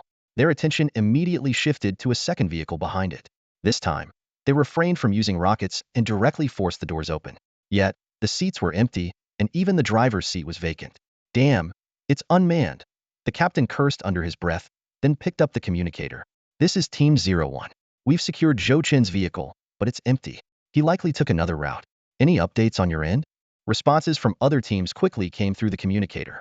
Team 02, no anomalies. Team 06, no anomalies. One report after another came in, except for Team 03, which remained silent. A sinking feeling hit the captain, an inexplicable sense of foreboding washing over him. The Hongying Society really went all out this time. Inside the spacious hall of Hongfu Pavilion, tables were filled with plates of fruit and sunflower seeds already set out. People from various martial arts schools were arriving, gathering in small groups, chatting in hushed tones while munching on seeds. I thought only a few would show up, maybe some old factions at most. I didn't expect all the notable figures of Yunjin City to be here, one martial arts school manager remarked. To be honest, after the incident with the Zhou family a few months ago, I thought the situation in Yunjin City was settled. Another person chimed in. I didn't expect them to turn things around like this. As the agreed-upon time approached, more people filled the hall, and the buzz of conversation grew louder. Is young Master Zhou not here yet? It's just a few minutes until the appointed time, someone asked. The main act tends to arrive fashionably late, another person responded with a smile. This banquet is organized by the Hongying Society. It seems like they're trying to pave the way for the Zhou family, attempting to restore their status, a slightly hoarse voice analyzed. What do you all think? The question caused the previously noisy hall to fall silent. Everyone exchanged glances, clearly contemplating how to respond to this sensitive topic. After a brief pause, a middle-aged man spoke up. If Zhou Qiqiang, the head of the Zhou family, were still around, it wouldn't be a problem to follow his lead. He was ruthless but fair to his own people. The issue is that now, only Zhou Qian is left in the Zhou family. Another person picked up the thread. He's still young. Who knows what he's capable of? If you ask me, a slightly plump martial arts school manager interjected, let's not overthink it. The food at Hongfu Pavilion is pretty good. Let's eat more and talk less, get to know some faces. When gods fight, it's us small fry who suffer. This comment elicited a round of low laughter, indicating that most people were skeptical. Nevertheless, as seasoned veterans, they were discreet. No one openly mocked the situation. The overall atmosphere seemed harmonious, though undercurrents of tension were palpable. Time ticked by, and 20 minutes passed the appointed meeting time. Young Master Zhou still isn't here, someone asked in confusion. Could something have happened on the way? Another person speculated. I've been trying to contact young Master Zhou, but I can't reach him. A voice filled with anxiety rang out. Just as everyone was discussing, a loud bang echoed through the hall. The door of Hongfu Pavilion was kicked open. Everyone, it seems young Master Zhou won't be able to make it today. A man in a sharp suit and polished black shoes strode in. So why don't we have a chat instead? Beside him, the head of Jinyang Martial Arts School, Jin Feng, followed closely. That's the one from the Zhang family, someone whispered. All eyes turned to the sudden intruder. Expressions varied. The Zhang family, supported by the Mingguang group, was a significant force, even though they didn't run martial arts schools. Their subsidiary, Huyao Technology, was a leader in high-tech industries. What? Cat got your tongue? Zhang Yun spread his hands. Come on, give me some applause, some cheers. We've been wanting to get everyone together for a while now, and this is the perfect opportunity. With that, he led a group of people in. Jinyang Martial Arts School, the XX family. The XX family, though their overall strength wasn't top tier. No one dared to voice opposition lightly. After all, the Zhang family's presence implied the backing of the Mingguang group. Zhang Yun glanced around and suddenly clapped his forehead. Oh, I almost forgot. The original business deal fell through last minute, making the Mingguang group quite unhappy. They're probably still negotiating, too busy to deal with this. Hearing this, everyone felt a chill. The banquet initiated by the Hongying Society had been hijacked by representatives of the Mingguang group. All right then, Zhang Yun smiled as he took the main seat. The kitchen can start serving the food. Everyone must be starving after waiting so long. He cleared his throat and looked down at the crowd. Without a leader, you don't know who to talk to. So, let me share my thoughts first. This time, I'm here representing Huyao Technology. You should be aware of our recent achievements. If not, you'll learn soon enough. Since we're all gathered here today, and you're all prominent figures in Yunjin City, I'll skip the pleasantries. Before he could finish, another thunderous bang resounded. The door was kicked open once more. Then there's no need to continue. Zhou Chen dusted off his clothes and strode into Hongfu Pavilion. The long robe, which was supposed to be pristine, was now stained with patches of blood on the shoulders and abdomen, blooming like plum blossoms. Zhou Qian stepped into the banquet hall, followed by 3 grim-faced second-tier martial artists. Several members of the Red Sakura Society stood calmly to the side. Zhou Chen glanced around, a mocking smile curling at the corner of his mouth. An invitation from the Red Sakura Society, and the guest of honor can't even show up? Not happening. He spread his hands, his tone flippant. What's the matter? Cat got your tongue? How about some applause, some cheers? The banquet hall fell silent, and everyone's gaze shifted between Zhou Chen and Zhang Yun, who was seated at the head table. Zhang Yun's face was so dark it seemed to drip with malice. Young Master Zhou, you're so late I thought you might have died on the way here, Zhang Yun said coldly, his voice dripping with hostility. Zhou Chen remained unfazed, striding forward with a light step. As he passed a table, he casually picked up a cup of tea and poured it into his mouth. Swishing it around, he spat the tea out onto the floor without a second thought. As Zhou Chen approached, the air grew increasingly tense. He fixed Zhang Yun with a contemptuous stare. I remember you.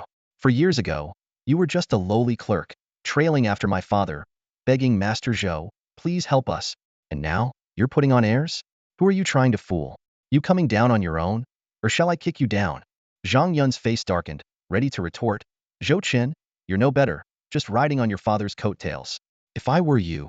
Before he could finish, Zhou Chen drew his sword in a flash. At the same moment, a deafening gunshot rang out in the banquet hall. Everyone was stunned. Zhang Yun had suddenly drawn a gun and fired while speaking. He narrowed his eyes, sneering, if I were you, I wouldn't have come to this banquet. The bullet shot out like a cannon, and dozens of pairs of eyes focused on the center of the hall. A crisp ding followed. To everyone's amazement, Zhou Chen had, in the nick of time, raised his sword in front of him. The nearly invisible attack split in two upon hitting the blade. Huh. Zhou Chen was momentarily stunned, clearly not expecting this outcome. Suddenly, 2 blood-curdling screams echoed nearby. 2 individuals, who had been quietly watching the scene unfold, were now writhing in agony, hit by the split bullet. Splitting a bullet? What kind of swordsmanship is this? The onlookers exclaimed in shock. Zhou Chen stood still, his long sword slightly trembling in his hand, with the marks of the split bullet still visible on the blade. He calmly explained, "The principle is not complicated. You just need to place the sword edge along the bullet's path. When the bullet hits the blade, it naturally splits. The key lies in eyesight and prediction. You don't need to be faster than the bullet, just faster than the opponent drawing their gun." Despite Zhou Qin's nonchalant explanation, everyone present gasped. The deafening gunshot was clearly not from an ordinary handgun but a more powerful hand cannon. Yet, Zhou Chun remained unfazed, his wrist steady, his breathing calm, slicing the bullet in half with one swift motion. Several members of the Honging Society finally reacted, hurriedly shielding Zhou Chun. At that moment, a powerful practitioner from the society leaped forward, crossing the entire space in an instant, heading straight for Zhang Yun. The silent man sitting next to Zhang Yun suddenly sprang into action, meeting the attacker's palm Hedon. A loud explosion erupted, sending shockwaves rippling outward, shattering the nearest tables and chairs to pieces. Faces turned pale as everyone quickly backed away, creating distance. The atmosphere grew tense, the fight about to ignite.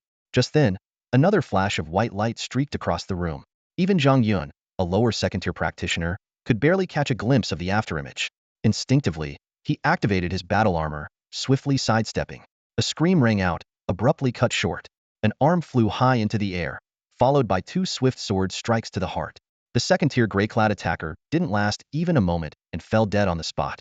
Zhou Chen sheathed his sword with a cold smile. "Serves you right for showing off." The man still engaged in combat glared angrily. "How dare you?" Zhou Chen remained indifferent. "You should worry about yourself first." Indeed, the Honging Society's practitioner launched a relentless assault, quickly overpowering the man.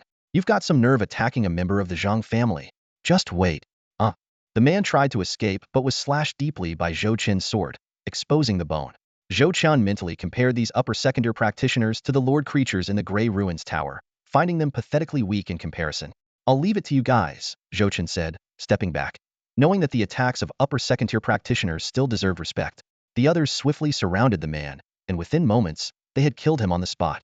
Zhou Chen smiled and apologized to the guests. "We had a little incident on the way here, but it's all sorted now. Sorry for the disturbance." He then checked his teeth in a small mirror to ensure no bloodstains. Quickly tidying up his appearance, he regained his elegant composure, a stark contrast to his earlier ruthlessness. "Everyone, please sit down and eat," Zhou Chen invited.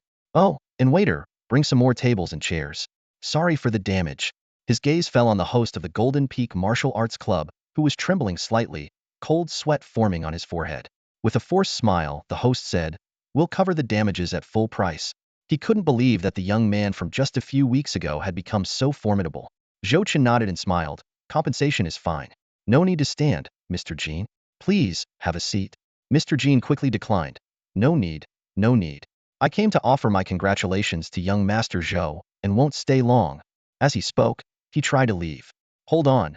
Zhou Chen raised his hand to stop him, pointing to a conspicuous table nearby. "Sit over there." Mr. Jin's scalp tingled. While he wanted to align himself with the Mingguang group, he didn't wish to get entangled in this conflict. Reluctantly, he joined the others at the table. At Zhou Chen's signal, a series of dishes were brought to the table. Standing up with his wineglass, Zhou Chen prompted everyone else to rise. He spoke directly. "Everyone gathered here today knows why we're here. I'm a straightforward person and don't like beating around the bush. Your presence here honors the Honging Society and my Zhou family. This first toast is to all of you." With that, he downed his drink in one gulp. Zhou Xiao smiled politely as everyone raised their glasses and drank together. After a few rounds, Zhou Chen's smile gradually faded. He looked around, his voice low and resolute. "Everyone, as we gather here today, Mingguang Group will not let this go easily. They will likely resort to all kinds of underhanded tactics. If anyone doesn't want to get involved, you can leave now." As soon as he finished speaking, a burly man stood up from the crowd. Zhou Chun recognized him, the leader of the Iron Wolf Gang, who used to be a subordinate of the Zhou family. After the Zhou family fell into trouble, he immediately sided with Mingguang Group but was not valued and didn't get a significant position. Zhou Chun remained silent, merely making a pleased gesture. A few people exchanged glances and started heading toward the door. Just then, a pure white flash of light sliced through the air. The man had just turned around, and before the look of horror could fully form on his face, he was cut in half. "Holy crap! Did this kid just unleash a sword aura?" The second-in-command of the Iron Wolf Gang exclaimed. "This is getting way too fantastical." A wave of noise erupted. Some stood up, some stepped back, all wearing expressions of shock and disbelief. The second-in-command was a lower-tier second-level martial artist. Even so, how could Zhou Chen kill someone with a single sword strike? A crescent-shaped blade of energy had crossed over 10 meters and sliced the man in half, far beyond the capabilities of a second-level martial artist. Could this kid already be a third-level martial artist? Someone whispered. Zhou Chen shook his head lightly. Sigh. Missed the mark. I only meant to cut off his arm. He made a gesture, signaling his men to clean up the blood. What the crowd didn't know was that Zhou Chen's mastery of the wind-chasing technique was nearing the 5th stage, and his breathing technique was halfway complete, greatly increasing the amount of energy in his body. This strike was achieved by blending this energy with the sword technique, aided by the wind. The use of Jinjing, a mystical crystal, also played a crucial role. Recently, the thoughts provided by Jinjing had become clearer in his mind, helping him execute this stunning strike. Zhou Chen looked around and continued, all right, let's get back to the topic. The Zhou family aims to unify the underground forces of Yunjin City. The various martial arts schools and gangs need a leader. Though I'm young, with the support of the Red Sakura Association and the remaining strength of the Zhou family, I should be somewhat qualified for the role. He paused, his gaze sharp. Leaving is negotiable, but trying to leave without a word is a bit disrespectful. So, I'll ask again, does anyone else want to back out? The room fell silent, with no one responding. Zhou Chen nodded in satisfaction. Good. We all live under the same sky. It's inappropriate to watch from the sidelines while we form alliances here. Therefore, I propose establishing the Yunjin Martial Alliance to coordinate the various gangs and martial arts schools. With the Zhou family serving as the first leader, he scanned the room, his eyes resolute. Who approves and who opposes? Damn it, why is the fog so thick today? The patrol captain frowned, glancing around. The dense white fog formed an invisible wall, blocking visibility beyond a few meters. Stay alert, everyone. The captain raised his voice in warning. In such heavy fog, it's very likely that gray spirits are wandering. No sooner had he spoken than the detector on his belt emitted a sharp alarm. The captain's expression turned serious. Not just likely. We've detected gray spirit activity 300 meters away. Leading the charge into the fog, the captain was followed closely by the rest of the patrol team. However, when they reached the location, they found a tall figure standing amidst the remnants of shattered gray spirits. Deputy Liu, Inspector Li. The patrol members saluted immediately. Lu Sun nodded slightly. Patrol other areas. The gray spirits here have been dealt with. His device was quickly absorbing the gray particles floating in the air. The team turned and left, leaving only Li Qiushi and Lu Sun behind. Li Qiushi's brow furrowed as he looked towards the fog-covered end of the street. Brother Lu, there's something strange about this fog today. It feels ominous and blocks perception. Unlike previous years, Lu Sun lit a cigarette, took a deep drag, and shook his head lightly. Who knows? The environment in Baixing is getting worse. Maybe heavy fog will become the norm. He then asked, how are things at Hongfu Lu? Zhou Chen has arrived, but we don't know the specifics yet, Li Qiushi replied, then looked curiously at Lu Sun. You seem to think highly of that kid? As they walked and talked, Lu Sun took a deep drag of his cigarette and chuckled. I didn't think much of him before, just knew he was the youngest son of the Zhou family. But after that car accident, his actions really surprised me. The kid's got some grit, not ordinary at all. Li Qiushi recalled his conversations with Zhou Chen and scoffed. Gritty? Sure, but being from the Zhou family, that's not unusual. I just find the kid irritating. He can make your blood pressure rise in just a few words. Suddenly, the device on Li Qiushi's belt emitted a rapid alarm, interrupting his thoughts. They quickly confirmed the location and dashed towards the target. Soon, they encountered two large gray spirits at an intersection. Lu Sun gave the order, attack. The two coordinated seamlessly and swiftly dealt with the spirits. After the fight, they noticed several trembling figures huddled by the roadside. These people wore uniform black clothing with the prominent word Transcendent on their chests. Lu Sun's face darkened as he coldly questioned, didn't you hear the broadcast from Yunjin City? Are you trying to get yourselves killed? One of them stammered. We heard there were treasures in the gray fog that could help people become transcendent. The group was clearly terrified, with two of them bleeding from their hands and feet. Li Qiushi's face also turned stern. What bullshit treasure in this fog? He was about to take out a hemostatic spray when he suddenly felt something was off. Something's not right. Just as Li Qiushi realized the anomaly, Lu Sun had already charged forward, his fist blazing like a fire dragon, engulfing the group completely. Amidst their agonized screams, the bodies of those people began to melt, elongate, and deform like clay. Li Qiushi gasped and quickly backed away. Damn it, they're mimics. Lu Sun, cigarette in mouth, took a few steps back, letting the flames consume the people. He said solemnly, this year's fog is really special. The number of gray spirits has probably doubled or tripled. A lot of people are going to die. The fog in Yunjin City had always been a unique, transcendent event, occurring every few years. This year's severity was among the worst. Strangely, the observation stations and various factions hadn't noticed this initially. Only by experiencing it firsthand could one feel the difference from previous years. For transcendent individuals, the threat wasn't too great. Those with even a first-level ability could manage if they were careful. But for ordinary people, it was a different story. In such an environment, mere survival skills were enough to attract countless people, let alone power and status. Stay focused, Lu Xun reminded. The fog has a certain suppressive effect on the mind. Don't get distracted. Sorry, Brother Lu. Li Qiushi rubbed his face and quickly adjusted his state. Lu Xun continued to explain. Mimics are a type of gray spirit adept at imitation. They don't mimic out of thin air. The fact that their actions were so lifelike means there really were some residents looking for transcendence, doing similar things before. Li Qiushi glanced at the remaining embers on the ground and sighed. This is the 10th victim we've encountered, right? There must be hundreds, if not thousands, of casualties in the city today. His brow furrowed. Worry etched across his face. Lu Xun took a deep drag of his cigarette, the smoke swirling around him as he mused. I'm afraid this crisis didn't come by chance. Or perhaps someone is using this opportunity to cause chaos. With that, he flicked the spent cigarette, a faint spark trailing its path to the ground. Li Qiushi's heart skipped a beat, and he was about to ask Lu Xun what he meant when their communicator suddenly buzzed urgently. An emergency report interrupted their conversation. Team 10 is in crisis, suspected presence of a level 3 mist spirit. Vice Commander Lu, please proceed to the designated location for support immediately. Their expressions turned serious in an instant, and they hurriedly made their way to the specified location. As they dashed through the fog-covered streets, Lu Xun spoke into the communicator while running. Team 10, report your status. A broken response came through, filled with background noise and heavy breathing. Commander Lu, our situation is dire. The fog on Shilon Street is extremely dense. We've found 20 bodies, all in terrible condition, as if they were terrified before they died. 2 of our team members have been severely injured by the mist spirit.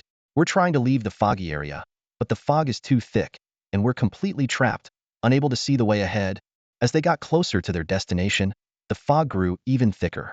Lu Xun's expression became increasingly grave. He turned to Li Qiushi. Qiushi, check. He was startled to find his teammate had vanished. Where is he? Lu Xun was alarmed but remained calm, opening his communicator. Only static filled the line. Lu Xun quickly reported to headquarters, reporting to the inspection division. There is not just a mist spirit here. Another powerful gray spirit is suspected. After the report, he noticed a faint silhouette ahead. Cautiously, Lu Xun slowed his pace and approached the figure. Through the fog, he saw a ragged, middle-aged man squatting on the ground, panting heavily, with bloodshot eyes. The man appeared to be in his 40s, with disheveled hair and bruises and cuts covering his exposed skin, blood trickling from the corners of his mouth. Zhao Laohan, Lu Xun recognized the man, a complex expression crossing his face. Zhao Laohan looked up at Lu Xun, his voice hoarse and filled with sorrow. Commander Lu, I just want justice. I just want answers. Is that wrong? My son was a hero. He never did anything wrong, yet he died without reason. I want an explanation. Is that wrong? Struggling to stand, Zhao Laohan continued. Those 3 scoundrels were bullying a girl, and my son stepped in to stop them. Was that wrong? Just because one is the principal's son and has connections with your inspection division, does that mean I deserve this? I just want to know, besides Principal Zhang and Xiao Yuan, who was the third person? Please, no more ambiguous answers. I need the truth. Zhao Laohan took a few steps forward and suddenly knelt before Lu Xun.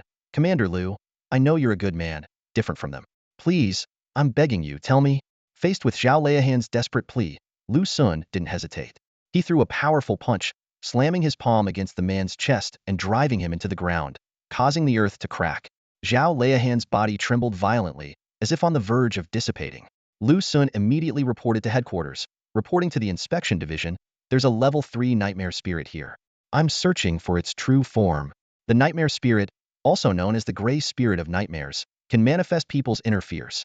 Lu Xun looked somberly at the Zhao Laohan he had pinned to the ground. Even knowing it was an illusion, the question still struck a chord in his heart. Zhao Laohan's voice was raspy, his expression twisted with rage and sorrow. Why? Why does it have to be like this? Do we deserve this treatment? Lu Xun replied calmly. You're just a gray spirit. Am I?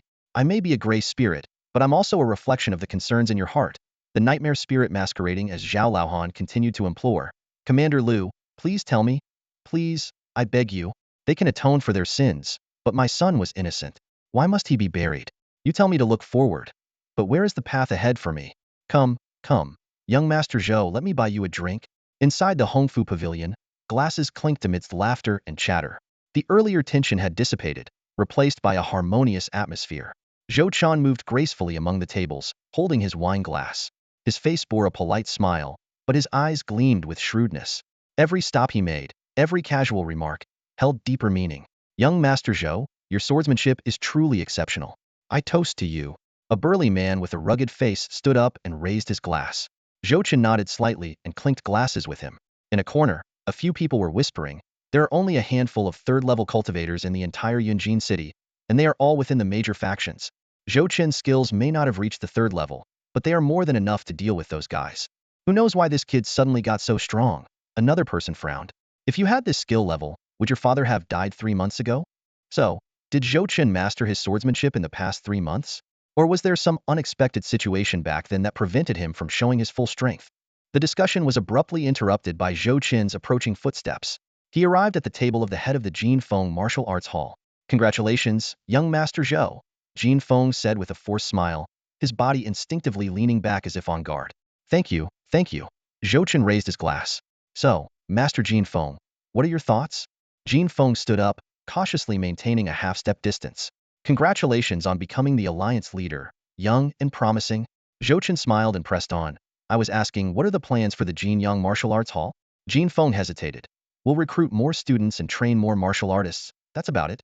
I mean, has Jin Yang Martial Arts Hall considered other directions, like staying away from those who build mechs? Zhou Chen's tone remained calm, but his gaze sharpened. Jin Feng quickly downed his drink. Young Master Zhou, such matters are beyond my control. Let's drink. Zhou Chen chuckled and didn't press further.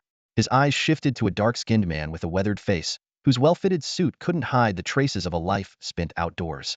And you are? Zhou Chen inquired. Old Zhao, the man replied gruffly.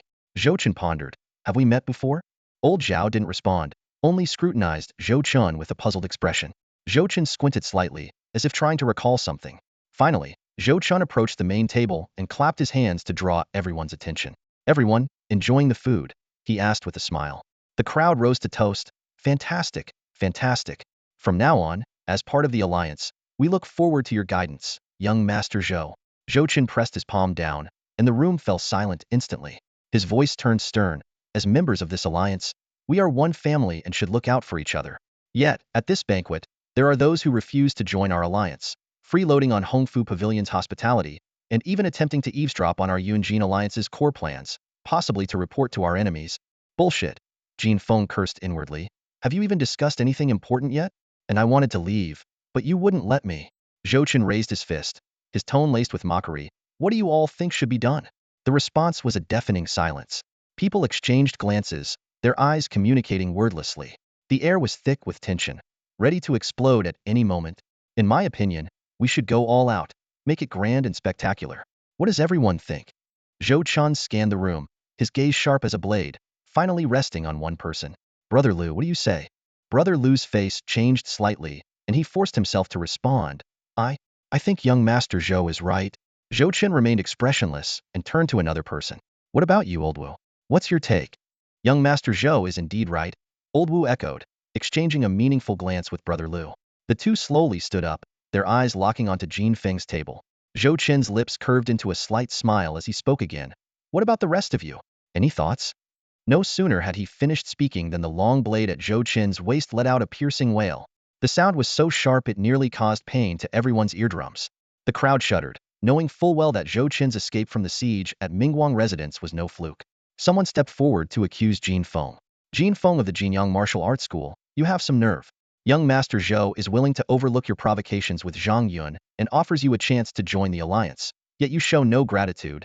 Jin Feng, this is really inexcusable. You'd better make amends yourself. We don't want to take action against you for old time's sake. Another person spoke, their tone laced with threat. As more people voiced their opinions, the crowd pressed closer. Jin Feng's face changed repeatedly, a hint of panic flashing in his eyes. The situation was somewhat within his expectations, yet also caught him off guard. He could understand the failure of the first assault promised by the Mingguang group, but what about the follow-up actions? Where were the new moves they had agreed upon? Jin Feng felt a surge of anxiety, silently praying for the Mingguang group to send reinforcements soon. At that moment, a soft exclamation broke the tense atmosphere. Hey, when did this fog creep into the room? Someone near the door exclaimed. Only then did everyone notice a strange white mist rapidly filling the room. Within seconds, the previously closed doors and windows were permeated by the dense fog. A bone-chilling cold shot from the top of their heads to the soles of their feet, making everyone present shiver. Before anyone could react, their vision blurred. The endless fog enveloped the entire banquet hall in an instant, leaving everyone stunned by the sudden turn of events. The dense fog arrived as expected, enveloping the entire city of Yunjin. Several team members moved slowly through the mist, speaking in hushed tones. This fog is something else. The forecast was spot on, one member murmured. Yeah, it's almost too convenient for our operations, another agreed. Those patrols must be swamped right now. The frequency of gray spirits has definitely increased, a third member added. Even though every neighborhood has protective barriers and repelling sound waves, there will still likely be casualties. The captain suddenly stopped, turned around, and kicked the nearest team member. Can you stop chatting? Think you're out on a stroll? He barked. And you, Ahu, always talking. Worried about the city's residents dying? Feeling sorry for them? The team appeared disorganized, but this was normal. They weren't rigorously trained special forces. Without their extraordinary abilities, they were just ordinary people. We're almost there.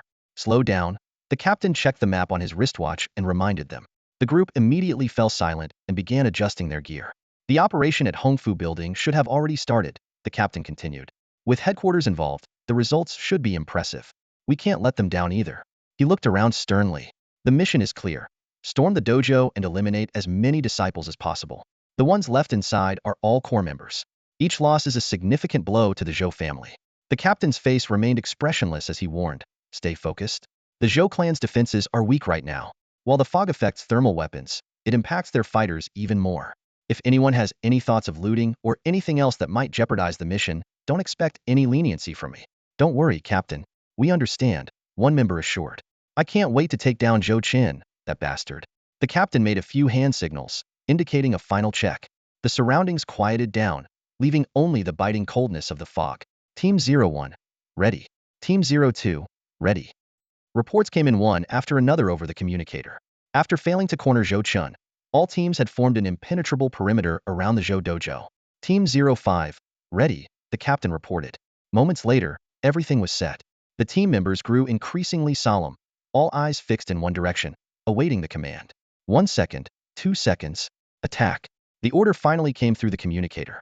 In an instant, all team members surged towards the dojo like a tidal wave. They crossed the street, smashed through the fence, and within a few steps, were inside the dojo. However, the anticipated cries of surprise from the martial artists did not come. Instead, a heavy fist imbued with inner strength shattered the fog, landing a powerful blow on the captain, who had just activated his battle armor. The captain was sent flying before he could even scream. Captain? The team members exclaimed, turning to face the attacker. Li Tianrong? They shouted in shock. Why are you with the Zhou family? Li Tianrong, a mid-level second realm martial artist, was once a disciple of the Zhou clan. Rumor had it that after a conflict with Zhou Qiqiang and sustaining injuries, he left the dojo and was placed under the Zhou family security division, answering to the Hongying society. There were many martial artists like Li Tianrong, with varying levels of strength. According to their predictions, they should all be at Hongfu Building, drinking and toasting, then meeting their end under the headquarters assault. Why are you here? Someone muttered in disbelief. Kill the intruders, Li Tianrong shouted, his voice piercing through the fog. Immediately, martial artists emerged from the mist. Damn it, why are there Hongying society members too?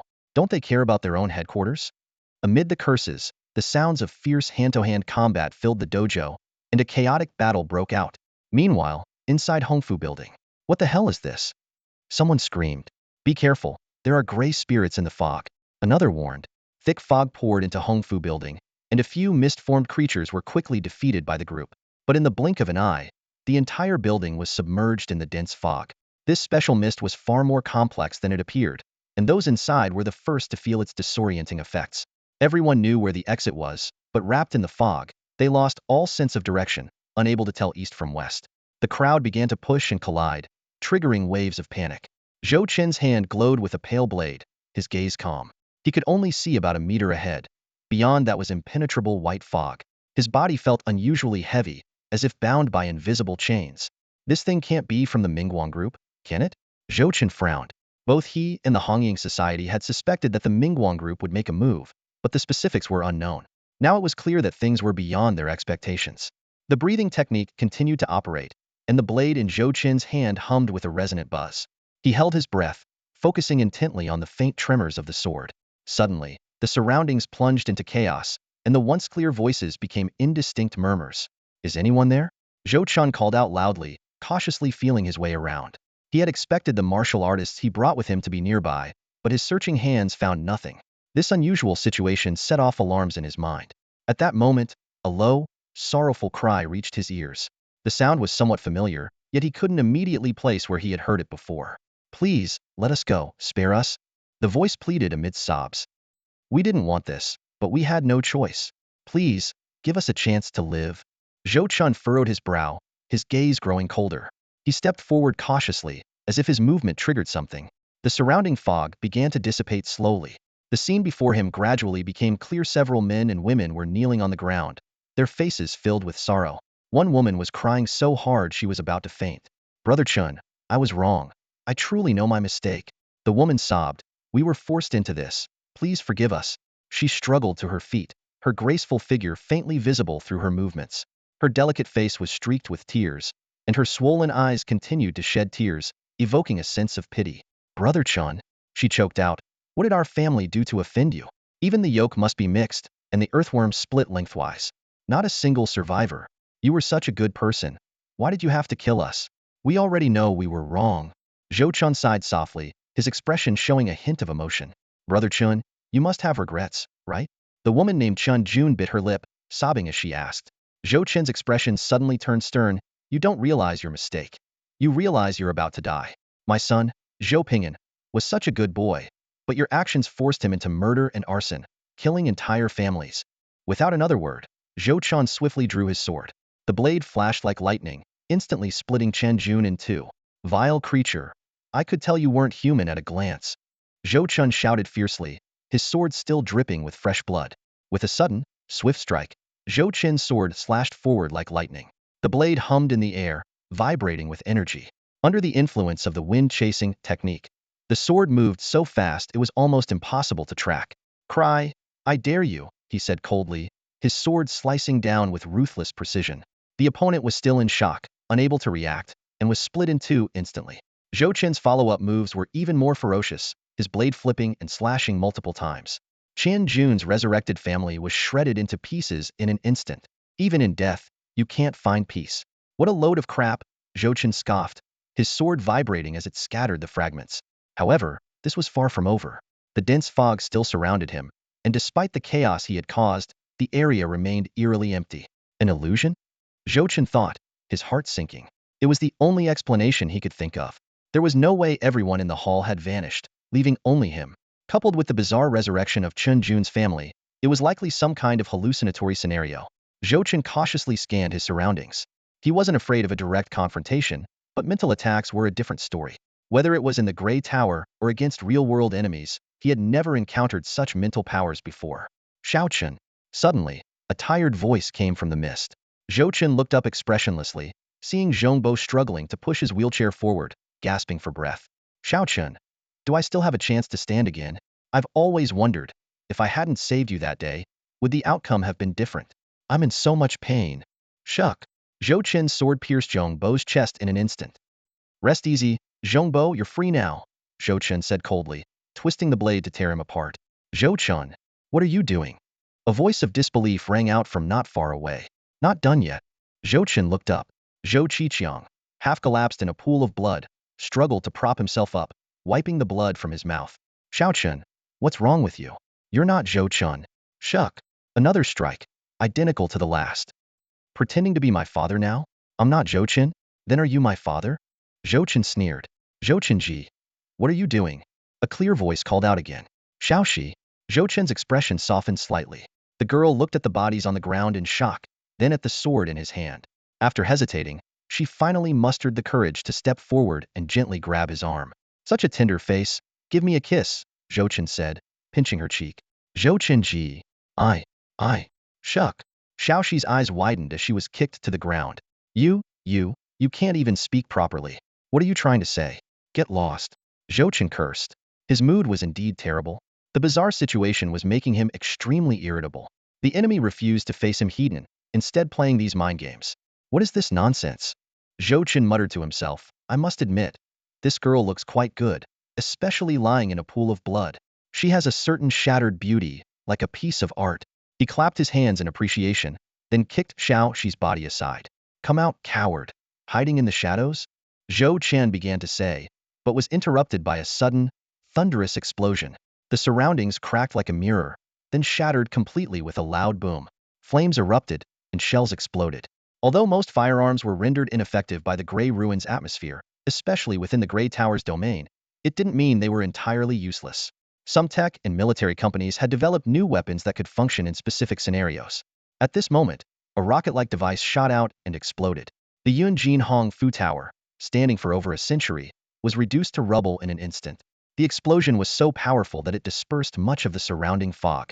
Brilliant gray-blue flames mixed with shockwaves swept through the area, raining debris down and burying the warriors under the ruins. Not bad, but the actual lethality is still less than expected, someone commented. With the nightmare spirit holding so many people in place, this gray wave bomb should have taken out at least a dozen. Who knows if that kid is dead? He might have already been killed by the nightmare spirit before the bomb's power spread. Enough talking. Move in and clean up. Kill anyone still alive. With an order, the group quickly moved toward the explosion center. The once dense fog, now dispersed by the gray wave bomb, revealed a large open space. From the collapsed ruins of the Hong Fu Tower, figures began to crawl out one by one. My arm is blown off. It's people from the Ming Guang Corporation. Damn, are they here to kill us? At this moment, all the attendees were terrified. They had no time to regret coming to the meeting. Ignoring their pain, they hurriedly scrambled out of the rubble. Facing the approaching squads, they had to quickly adjust and prepare for battle. 3 squads from the Ming Guang Corporation? Not too many. We can take them, someone shouted, rallying the others. A massive fist struck his chest like a cannonball. The man didn't even have time to blink. Just as he had freed himself from the rubble, the thunderous blow sent him crashing back into it. Those watching felt a chill run through their hearts at the sight. Third level. There's no way we can fight that. Someone couldn't help but exclaim in a low voice. The man who was struck was none other than the owner of a local martial arts school, a seasoned warrior at the 2nd level of mastery. Yet, he couldn't even react to the sudden attack and was instantly sent flying, his fate uncertain. Spread out and find Zhou Chen's body. A man was giving orders when he suddenly sensed something amiss and stopped mid-sentence. A thick fog began to enshroud him, and his speed dramatically increased. A beam of white light shot out from the rubble, darting away like an arrow. In an instant, the figure was swallowed by the dense fog. The man took a few steps in pursuit, but realized he couldn't immediately catch up. We came here for Zhou Chen. There's no way we're letting him escape, the man thought to himself. He then shouted, "Fog lock." Instantly, a large amount of fog materialized out of thin air, wrapping around and trapping the fleeing figure. Come back here, the man commanded, yanking hard. The figure, bound by fog chains, was pulled swiftly toward him. Die. As the distance between them closed, the man prepared to deliver a powerful punch. However, a sudden, indescribable sense of danger washed over him, the sharpness of it making his skin prickle with pain. The man's expression changed slightly as he altered the path of his punch. A flash of cold light whisked past, barely missing his arm, which then transitioned into a forceful palm strike aimed at the heart. Boom! The violent impact echoed as Zhou Chen was sent flying by the strike, crashing heavily into a pile of rubble. The man looked down at his own arm, now lacerated and throbbing with pain from the residual force. His expression darkened. What kind of power is this? He pondered. The sound of rustling came from ahead. With a wave of his hand, the man parted a small section of the fog, revealing Zhou Chen. A figure clad in pale armor was slowly getting up, brushing off the debris.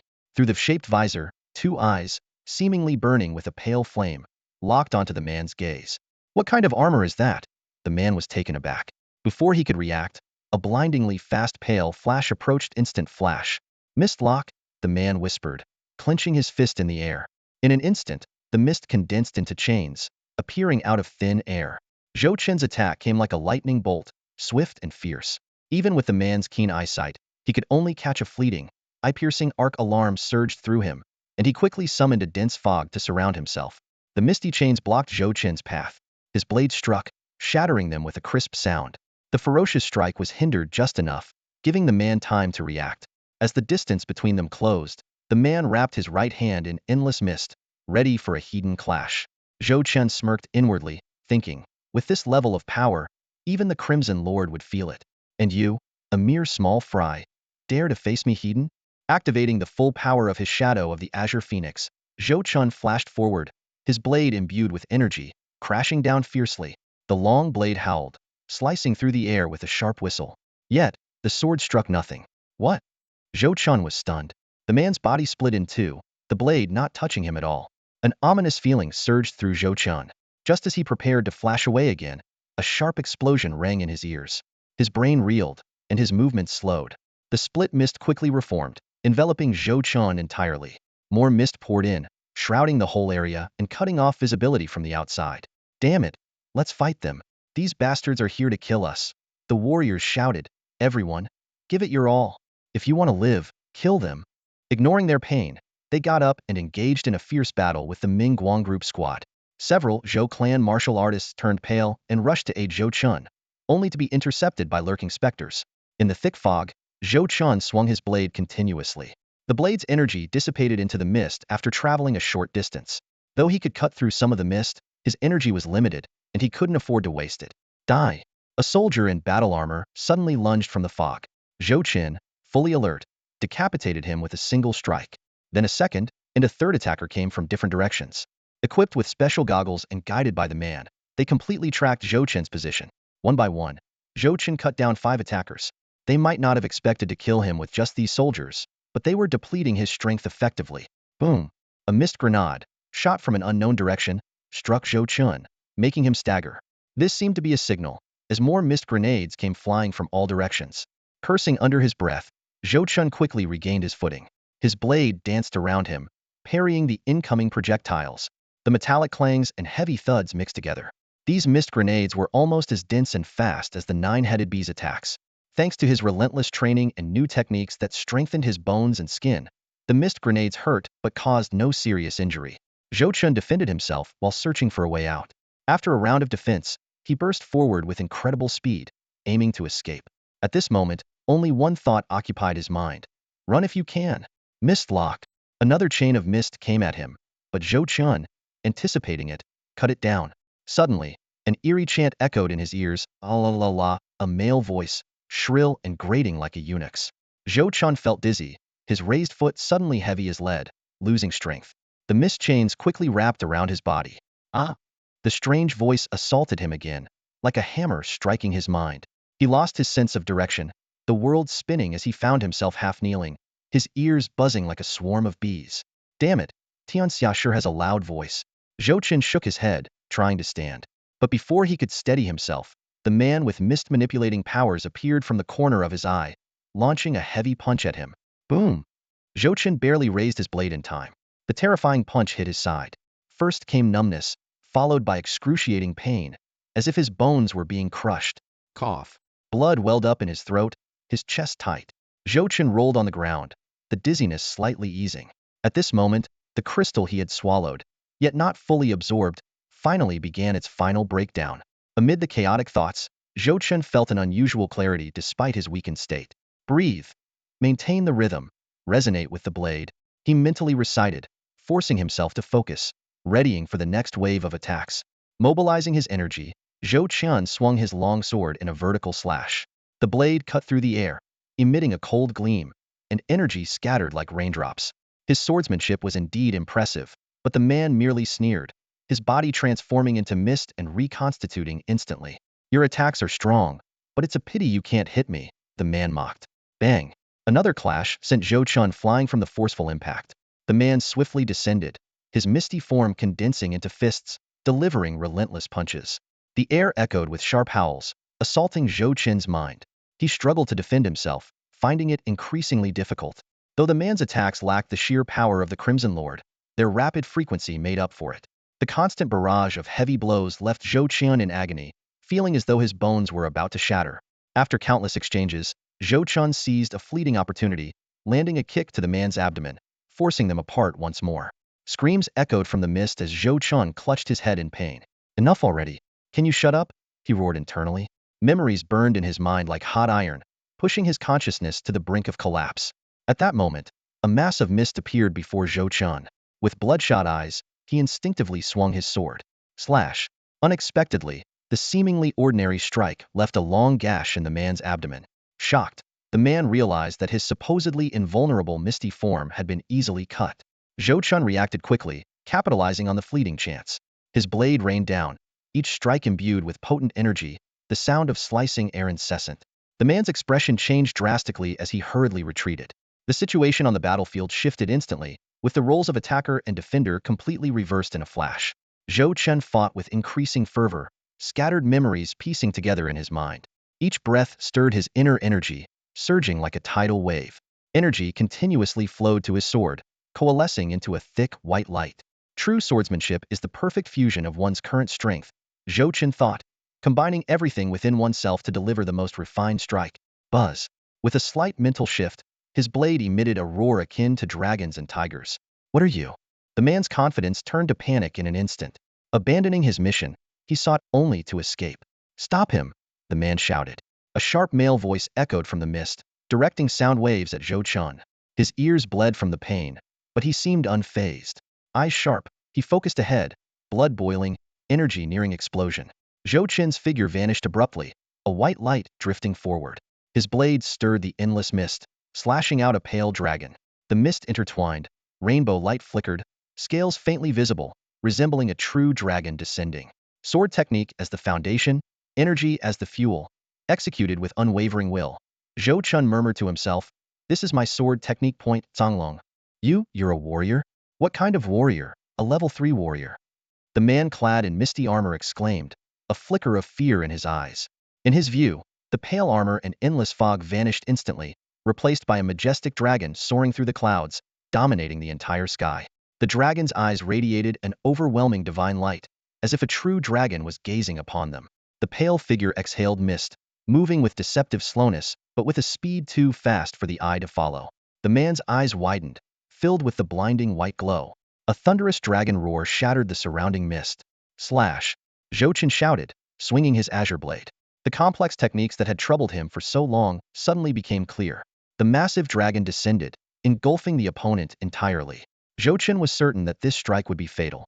Indeed, after a deafening explosion, the fog within a radius of several meters was instantly dispersed, with the shockwave continuing to spread. Bathing in the rising pale particles, Zhou Chen, though severely injured, felt an indescribable sense of exhilaration. This was the essence of martial arts integrating techniques and achieving a significant leap in overall power. As the phenomenon dissipated, the man's mutilated body lay quietly in a crater on the ground. His body was almost completely destroyed, with many bones turned to dust. The Azure Dragon Slash, a technique Zhou Chen mastered through intense training, was far more than a simple sword swing. The concentrated martial energy first shattered the opponent's gray armor and then inflicted devastating damage on the flesh. Zhou Chen marveled at the sheer power of this technique, thinking that even the red-horned woman in the gray tower would struggle to withstand it. He took a deep breath, using a breathing technique to adjust his state. His meridians and internal organs burned with pain, a combination of battle injuries and the aftereffects of employing the martial skill for the first time. Rubbing his aching side, Zhou Chen realized his martial energy reserves were not as abundant as he had hoped. He surveyed the surroundings. Most of the mist had dissipated, and scattered skirmishes continued. Those not involved in the fight stared in shock and bewilderment. Zhou Chen grinned and said to a few members of the Mingguang group, "Guys, I'll count to 3. You still have time to run. Retreat, retreat, retreat, retreat." If he still had any strength left, he would have killed us by now. Are you out of your mind? Why don't you go and fight him then? Everyone, listen up. Retreat immediately. The Mingguang group's plan for today was clear. Part of the team was to attack the Zhou Martial Arts Hall, while the other part targeted the Hongfu building. Though a gray wave bomb had some effect, it was limited against Zhou Chen. This forced the Mingguang group to take further action. Initially, they believed that a powerful level 3 gray-armored warrior, combined with the terrain advantage and support from others, would easily defeat Zhou Chen. Who could have anticipated such a dramatic turn of events? If only the Crimson Tyrant were this weak, Zhou Chen mused, his gaze turning cold as he locked onto a fleeing figure. The person seemed to sense something, glanced back at Zhou Chen, and trembled in fear, scrambling away. Others can run, but you think you can escape? Zhou Chen mustered the remaining strength in his body, dashed forward with a wind step, and threw his long sword. Though his aim was slightly off, the blade still grazed the man's thigh. Arg! A scream of agony erupted as the martial energy ravaged the wound. The man lost his balance, rolling on the ground before being grabbed by his collar. "What's your name?" Zhou Chen asked coldly. Lu Bo. The man's voice trembled, his body shaking with intense fear and pain. I asked for your name. My name is Lu Bo. I asked if you enjoyed screaming just now. Go on. Scream some more. Didn't you have a loud voice? Didn't you coordinate with others? Zhou Chen let out a sinister laugh, looking around before locking his gaze on a martial artist with manageable injuries not far away. He beckoned the man over. A hint of smugness in his voice. Go get me a rope. Li Qiushi exhaled deeply, confusion written all over his face. Finally resolved. But why are there so many mist spirits and nightmare spirits in the city, while other gray spirits are so few? He frowned, recalling the numerous second and third-rank nightmare and mist spirits their teams had dealt with so far. Lu Xun picked up the conversation, a trace of caution in his eyes. It feels like someone is pulling the strings behind the scenes. Hearing this, Li Qiushi's expression shifted slightly, clearly realizing the gravity of the situation. Just then, Lu Xun received a message from the patrol division. After a quick glance, he reported to Li Qiushi. According to the latest detector feedback, most of the gray spirits in the city have been cleared. Thank you for your hard work, Director Li. He paused before continuing. It seems there's been a severe conflict at Hongfu Lu, with heavy casualties. Should we send teams to investigate? As he spoke, Lu Xun lit a cigarette, his eyes revealing a mix of exhaustion and concern. Summon 2 teams. We're moving out, Li Qiushi ordered decisively, following Lu Xun's lead. The team members quickly gathered and headed towards Hongfu Lu. Thick fog enveloped the city, drastically reducing visibility and complicating their movement. As they hurried along, Lu Xun inquired about the team's status. What's our casualty report? Our team is okay. Only 2 brothers were injured. We sent them back, one member replied. This fog is a huge hindrance. Without it, the mission would have gone much smoother. Exactly, another member added. The fog is so dense we almost mistook each other for the enemy. Listening to the reports, Lu Xun's eyes darkened with a hint of killing intent, which eventually turned into a sigh of resignation. He knew the fog, though anticipated, was abnormally thick and accompanied by an unusual number of gray spirits. The answer to who was behind this was becoming increasingly clear. Lu Xun kept to himself the visions he saw when encountering the nightmare spirit. The accusing voice of old Zhao seemed to linger in his ears, like an invisible hand gripping his throat, leaving him unable to swallow or speak. It wasn't just old Zhao's questioning. It was the nightmare spirit's power and a haunting memory he couldn't shake off. Suddenly, a team member exclaimed, "Hey, do you hear something?" "Yeah," another agreed. "Someone's singing? What kind of tune is that? Never heard it before." Lu Xun strained his ears and indeed heard a distant sound. He immediately ordered, "Pick up the pace." The team quickened their steps, and the fog gradually thinned, their visibility improving. Step by step, their view cleared until they finally saw the source of the sound. A figure was tied up with a thick hemp rope, hanging from a street lamp like a fish caught on a line, suspended in midair. The person's eyes were covered, their body drenched in sweat, their voice hoarse but still singing at the top of their lungs. You lead the horse, at sunrise, sunset, countless springs and autumns, bitter and sweet seasons. Where's the road? The road is beneath your feet. Where's the road? The road is beneath your feet. La, la la la, la la la la. Did I hear right? You created a sword aura with your sword, and then summoned a dragon with a slash. In the interrogation room, Lu Xun stared at Zhou Chen with an expressionless face, his tone flat. The cold light from the fluorescent lamp highlighted the sharp angles of his face, adding a touch of severity. Zhou Chen waved his hand dismissively. Just a little trick. Nothing worth mentioning. Lu Xun frowned slightly. Now is not the time to be modest. A playful smile tugged at the corner of Zhou Chen's mouth. All right, I was trying to keep a low profile as the young master of an ordinary gang. But fine, no more pretending, the sword god. Lu Xun's facial muscles twitched, silently labeling Zhou Chen as someone who is both ruthless and talkative. He stared deeply at Zhou Chen and said in a serious tone, "Did you know that the Zhou family was attacked by the Mingguang group?" Zhou Chen's expression turned slightly serious. Is that so? What's the situation? Mingguang group might be worse off, Lu Xun slowly explained.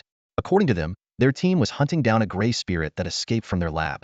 They accidentally entered the Zhou family estate, and were attacked by your family's martial artists before they could state their intentions. After the confrontation, their team suffered heavy losses. He paused. Now they're demanding compensation from your family? Zhou Chen almost laughed out of anger, and then he did.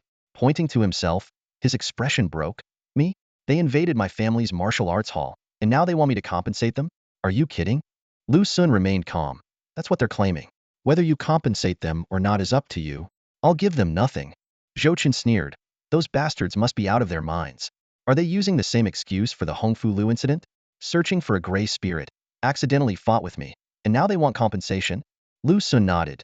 You guessed it right. Unbelievable. Zhou Chen was completely exasperated. So what's really going on? Is the gray spirit in the fog created by the Mingguang group? There has to be an explanation. The interrogation room fell silent. Under the bright lights, the two men stared at each other, the tension palpable. Lu Sun slowly lit a cigarette, took a deep drag, and said, "Of course, there's an explanation." Mingguang group immediately issued a sincere apology to the entire city, expressing deep regret for the lives lost in the fog incident. They also offered to help the families of the deceased become extraordinary beings, or provide some financial compensation. That's it. Chen pressed. That's it. This is a joke. Aren't you guys in the inspection bureau going to do anything? Lu Sun exhaled a cloud of smoke. The Star Alliance and the Shenyang Empire are putting pressure on us. The Inspector General has ordered us to stop the investigation. Chen almost swore with every sentence. We barely started investigating, and now we're already stopping? This is ridiculous. Lu Sun shifted the topic. How much have you read of the books I gave you last time? About half, Chen replied. Are the contents objective, or are they mixed with the compiler's subjective views? Mostly objective descriptions, Lu Sun explained. These materials are usually only available in areas controlled by Tianxia or in specialized institutions. Ordinary people might never get to see this part of history in their lifetime. Fragments of text flashed through Zhou Chen's mind. The humiliating history of Tianxia, the development of extraordinary powers in other countries, the pollution of White Star by Gray Spirit Aura. Lu Sun continued, if you get the chance, I suggest you leave Yunjin and go to other regions for formal extraordinary education. You'll discover a whole new world. Your talents shouldn't be wasted here. Zhou Chen's gaze turned somewhat peculiar. When did this start? He noticed a subtle change in Lu Sun's attitude towards him. Don't look at me like that. Lu Sun pointed to the Deputy Inspector badge on his chest. See this? Deputy Inspector of the Inspection Bureau. Are you going to lecture me about justice and not wasting talent? No, that's too abstract. Lu Sun shook his head. I prefer practical benefits. Recommending talent earns me merits. Once I accumulate enough, I can leave this godforsaken place and stop dealing with all this scheming. All right. Zhou Chen's opinion of Lu Sun shifted. Well, see, I do want to leave, but with the Gray Tide outbreak, it's too late. Honestly, my uncle's sudden death caught me off guard. If I knew a few months earlier, I would have left. What's the point of revenge when there's nothing left? Or if it happened a few months later, people would still think the Zhou family is powerful, and they wouldn't dare to attack us. I'd be in a much better position. Zhou Chen checked the time. All right, Lu, you've asked your questions, and it's getting late. Can I go now? Go ahead. Lu Sun nodded. Great. Zhou Chen quickly stood up and followed Lu Sun. They walked through the corridors of the Yunjin City Inspection Bureau. Almost every interrogation room was full. Outside the interrogation area, the hall was crowded with citizens filing reports and complaints. The impact of the fog was evident. See you around, Lu, Zhou Chen said as Lu Sun prepared to handle another case. Lu Sun just waved without responding. Zhou Chen breathed a sigh of relief. Finally, I can go home. He stepped out of the inspection bureau, his mind racing with thoughts. Today's banquet ended in complete chaos, and now it's the middle of the night. Zhou Chen stepped out of the inspection bureau, noticing that the fog had thinned out a bit, at least enough to see a few feet ahead. Old Wolf was squatting on the curb, bandaged up and holding a bowl of cold noodles, slurping away. Seeing Zhou Chen come out, he quickly stood up, noodle still in his mouth. Hey, Chen, you're out? Zhou Chen frowned.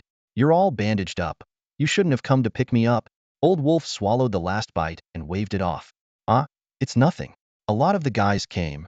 He pointed behind him, where several cars were neatly lined up and a group of people were talking quietly by the roadside. Zhou Chen chuckled.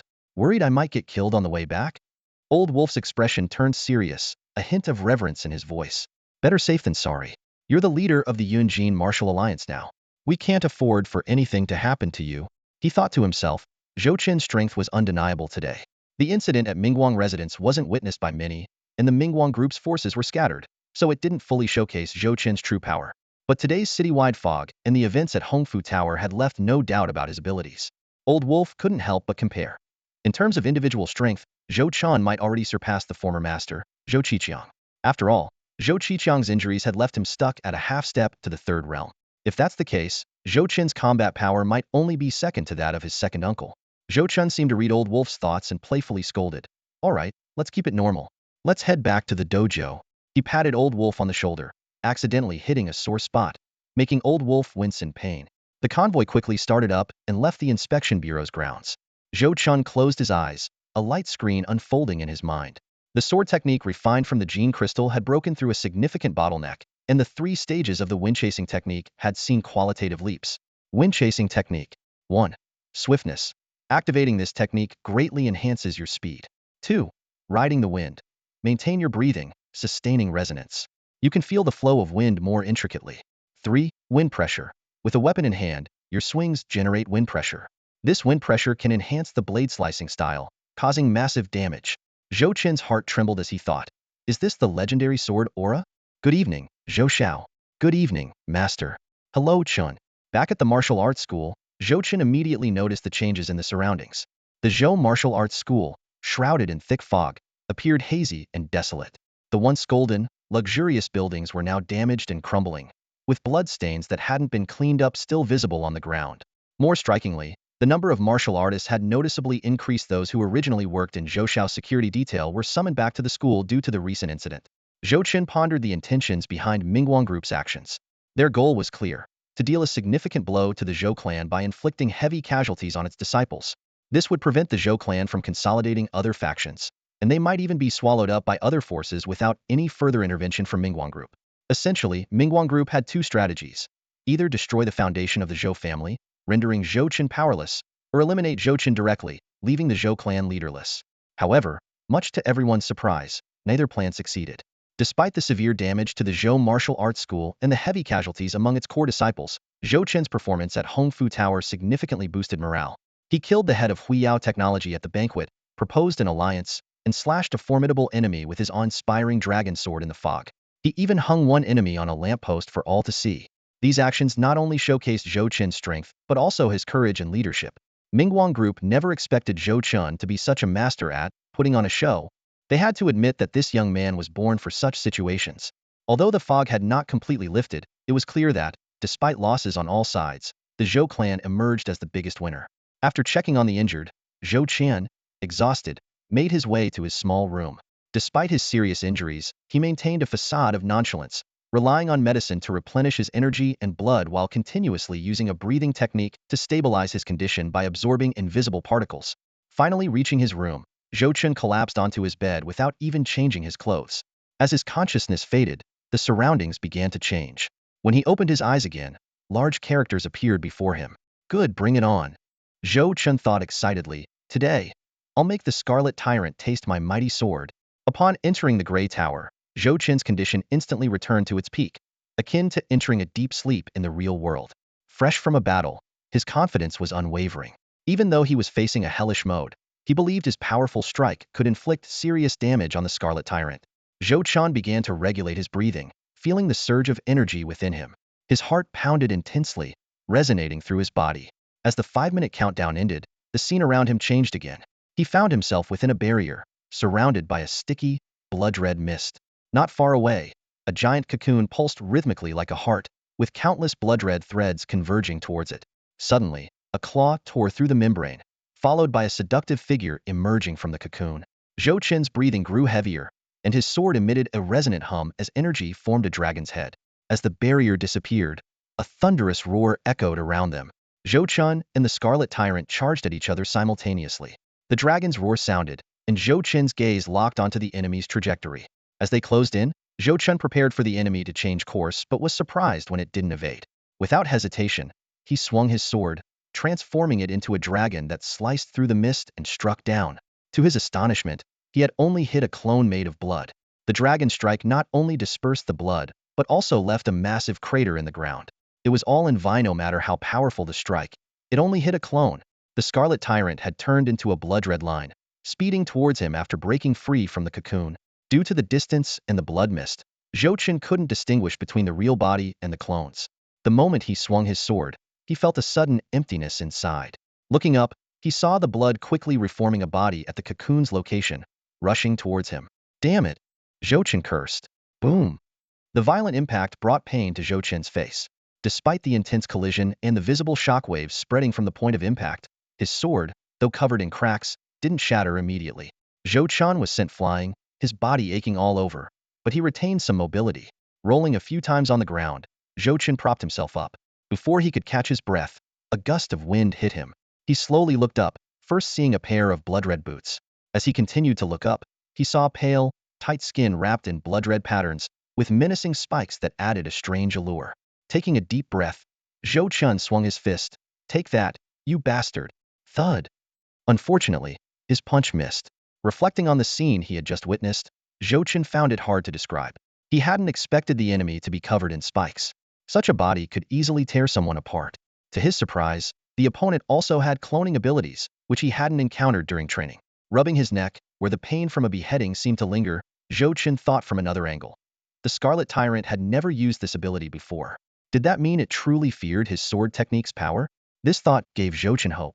With a sword technique of immense destructive power, a further refined Kangen, and the yet activated Lei Hin, Zhou Chen still had much room for improvement. Now was the time to take stock of today's gains. After a fierce battle, this was the most crucial part. As he focused, a light screen quickly unfolded before Zhou Chen's eyes. A night terror attacks, targeting your mind, manipulating your emotions. Once controlled, you will gradually be consumed by the night terror. You see the souls of those you killed, the loyal Uncle Zhong, your long-missed father, and the beautiful young girl. You're excited. Then you kill them all. Facing the onslaught, you concentrate fully, engage in an intense fight, successfully digest the Ember Crystal, and assimilate it into your technique, Point Dragon. Point Dragon. Manipulate your weapon, channeling energy to form a dragon, enabling short-distance high-speed movement and immense destructive power. Enhanced by Kangen, it delivers extraordinary effects. Blade Mastery, 4, 80,100, Wind Strike, 5, 5,100, Unnamed Technique, 2, 90,100, Breath Resonance, 2, 80100. Zhou Chen scanned the data on his panel, feeling a surge of satisfaction. Each of his techniques had shown significant progress, especially Wind Strike, which had reached level 5, enabling him to unleash sword energy. Standing at the center of the resting space, he gripped his sword, Pong Ren. This time was different from before when he had forced out fake sword energy using his internal power. This was genuine sword energy technique. Zhou Chen felt the flow of wind around him and swung his sword forward with sudden force. A faint stream of air extended from the sword's edge, dissipating after about 40 centimeters. Zhou Chen frowned, adjusted his stance, and tried again. This time, the sword energy extended to half a meter before vanishing. Although it was far from the massive sword energy spanning dozens of meters he had imagined, it was a start. At least with Wind Strike at level 5, I can now generate wind pressure. Combined with my internal power, this should be effective for mid-range attacks, Zhou Chen thought to himself. It's interesting how Wind Strike, which I learned later, has progressed faster than Blade Mastery. I can't wait to see the new features that Blade Mastery will offer at level 5. His gaze fell on the 4-digit ember count, and he paused for a moment. Reviewing his battle records, he found that just one third-level fighter had provided 2,500 embers. The rest came from the Mingguang team members and several second-level fog spirits. Combine, Zhou Chen commanded. A large number of ember particles gathered in the air, condensing into gray crystals. Gray Jade, 102. After confirming, the gray jade began to release countless pure particles, gradually assembling. A pure white light started to take shape, eventually condensing into a milky white crystal. Zhou Chen held the white jade, feeling its smooth and delicate texture. A strong desire surged within him, much stronger than what he felt with the gray jade. Facing the white jade, Zhou Chen found himself at a crossroads. Every ability seemed to need enhancement. Song Ren was on the verge of a new round of upgrades. The gray armor had proven invaluable during the Hong Fu Lu raid, and the Thunder Mark remained untapped. Each technique had its unique strengths. Finally, Zhou Chen went to the training ground, activated the training mode, and swallowed the white jade in one gulp. He forcibly suppressed the urge of the gray armor and Thunder Mark to devour the white jade's power. The training scene quickly changed, and the buzzing of bees filled the air. The white jade's effects began to manifest, filling Zhou Chen with energy and a warm flow accumulating in his mind. The first 9-headed bee charged at him. Zhou Chen didn't deflect it, but instead sliced it into 4 or 5 pieces with a single swing. Soon, the number of bees around him surged from dozens to hundreds. Good, this is more like it, Zhou Chen thought. Training time is precious. To improve quickly, I need to increase the pressure. During this process, the proficiency of his new technique soared at an astonishing rate. Zhou Chen realized his short-term goal was clear: defeat the Crimson Tyrant. His offensive capabilities had already surpassed his current level. Blade Mastery at level 4 was sufficient, and Wind Strike at level 5 continually boosted his speed. But his defense still needed significant improvement. If the new technique can enhance skin and bone even at level 1, boosting this aspect will give me more margin for error, Zhou Chen pondered. And with the white jade inside me, I can adjust its use at any time. If I feel I've trained the new technique enough, I can redirect the remaining power elsewhere. With this thought, Zhou Chen's resolve hardened. Facing the swarming 9-headed bees, he gripped Zhongren tightly and shouted, "Activate! 15 standard squads, a full 15 squads." Frank's roar echoed through the top-floor conference room of the Mingguang Corporation. His brown hair was disheveled from rage, and his fists slammed into the table with a deafening thud. Nearly 8 squads wiped out, more than half severely injured, he bellowed, his face contorted with fury. Why didn't you all just die in there? How am I supposed to explain this to the higher-ups? Tell me, how do I explain this? The room fell silent. The surviving squad leaders stood in a row, trembling like quails. They knew all too well how dire their situation was. Losing half of their elite forces was no small matter, especially considering these weren't just any squads. They were the ones who had previously besieged Zhou Chen and Zhongbo. Frank smacked the table again, the wood creaking ominously as fine cracks spread. Tell me, he demanded harshly, which part of attacking the Zhou family, killing Zhou Chen at Hongfu Tower, and eliminating the attendees did you manage to accomplish? Speak up. His gaze swept over the faces of the squad leaders before finally settling on one. You, Zhao Dalai, you led the attack on the Zhou family dojo. Explain yourself. Zhao Dalai's face turned ashen, and his lips quivered before he found his voice. I'm sorry, Mr. Frank, he began hesitantly. I thought we could use the smoke as cover to quickly storm the dojo and catch them off guard, but I didn't expect the Zhou family to be so prepared. Their security team returned to the dojo silently and were ready for us. It was my failure in command. Summoning his courage, Zhao Dalai continued, Mr. Frank, I promise we will find a way to kill Zhou Chen and make up for this mistake. Promise? Frank sneered. And how do you plan to do that? Haven't you seen the combat records? John, with the mist armor, and everyone else couldn't kill Zhou Chen. Do you think we'll get another chance like that? The more Frank thought about it, the angrier he became. Zhou Chen's rapid increase in strength defied logic. Damn it, his power must be from the relics his uncle left behind. He growled through gritted teeth. Taking a deep breath, Frank forced himself to calm down. Since Zhou Chen has become such a significant threat, we'll set him aside for now, he said in a measured tone. The fog incident yielded us some good results. Let them cause their trouble. Our project is more important. Once we break through completely, we'll have something to report to the higher-ups. Zhou Chen. That damned bastard. Meanwhile, in an expansive wheat field, Zhou Chen was undergoing intense training. He practiced his breathing technique, wielding a pair of azure blades with precision. A swarm of 9-headed bees attacked like raindrops, each impact producing a crisp sound before being deflected. Zhou Chen's movements grew increasingly swift, his blades creating an almost impenetrable shield. Occasionally, a bee would slip through, but it was no cause for concern. As time passed, the ground became littered with bee carcasses, while the sky remained thick with the buzzing swarm. After the training session, the system began to tally the results. Blade Technique Level 4, 95,100. Wind Pursuit Level 5, 15,100. Unnamed Technique Level 4, 40,100. Breathing Resonance Level 2, 90100. Gray Tower Performance Points, 50. Ember Ash, 0. Gray Jade, 2. This session's longest endurance was 2 hours, breaking previous records and earning an additional 20 performance points. Returning to the training space, Zhou Chen exhaled deeply, feeling exhilarated. Awesome, he exclaimed. Today's training had been different. After consuming the white jade, his mind was flooded with clear thoughts. He recalled the details of the recent battle, adjusting his grip on the sword, contracting his forearm for better power, and handling the continuous assault of the 9-headed bees. The feeling was so satisfying, like a top student breezing through exam questions. The new technique had leaped from level 2 to level 4, accumulating 40 proficiency points, with other techniques also showing improvement. Zhou Chen marveled at the white jade's effects and felt a growing desire for more. As the white jade's effects faded, Zhou Chen experienced a strange sensation, like ants crawling over his body.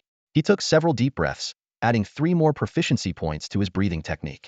Once the effects completely wore off, he felt a brief dizziness before everything returned to normal.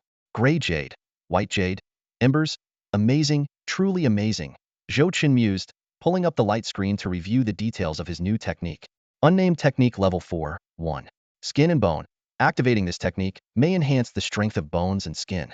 3. Perception. Prolonged focus amplifies sensory abilities, enabling the capture of more details. This technique could be used for solo defense or dual wielding. Solo, it deflects and redirects force. Dual, it forms a circular defense, capable of withstanding a deluge of attacks. While its offensive power was slightly less than other techniques, it was versatile in both attack and defense, resembling a symmetrical screen. After some contemplation, Zhou Chen decided on a name for the new technique. This technique shall be called Screen Technique.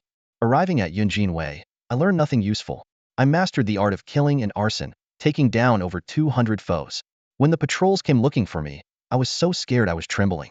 I scrambled and fought my way out of the enemy's lair. Zhou Chen stretched and opened the door. Although the morning fog still hung over everything, it was much thinner than the day before.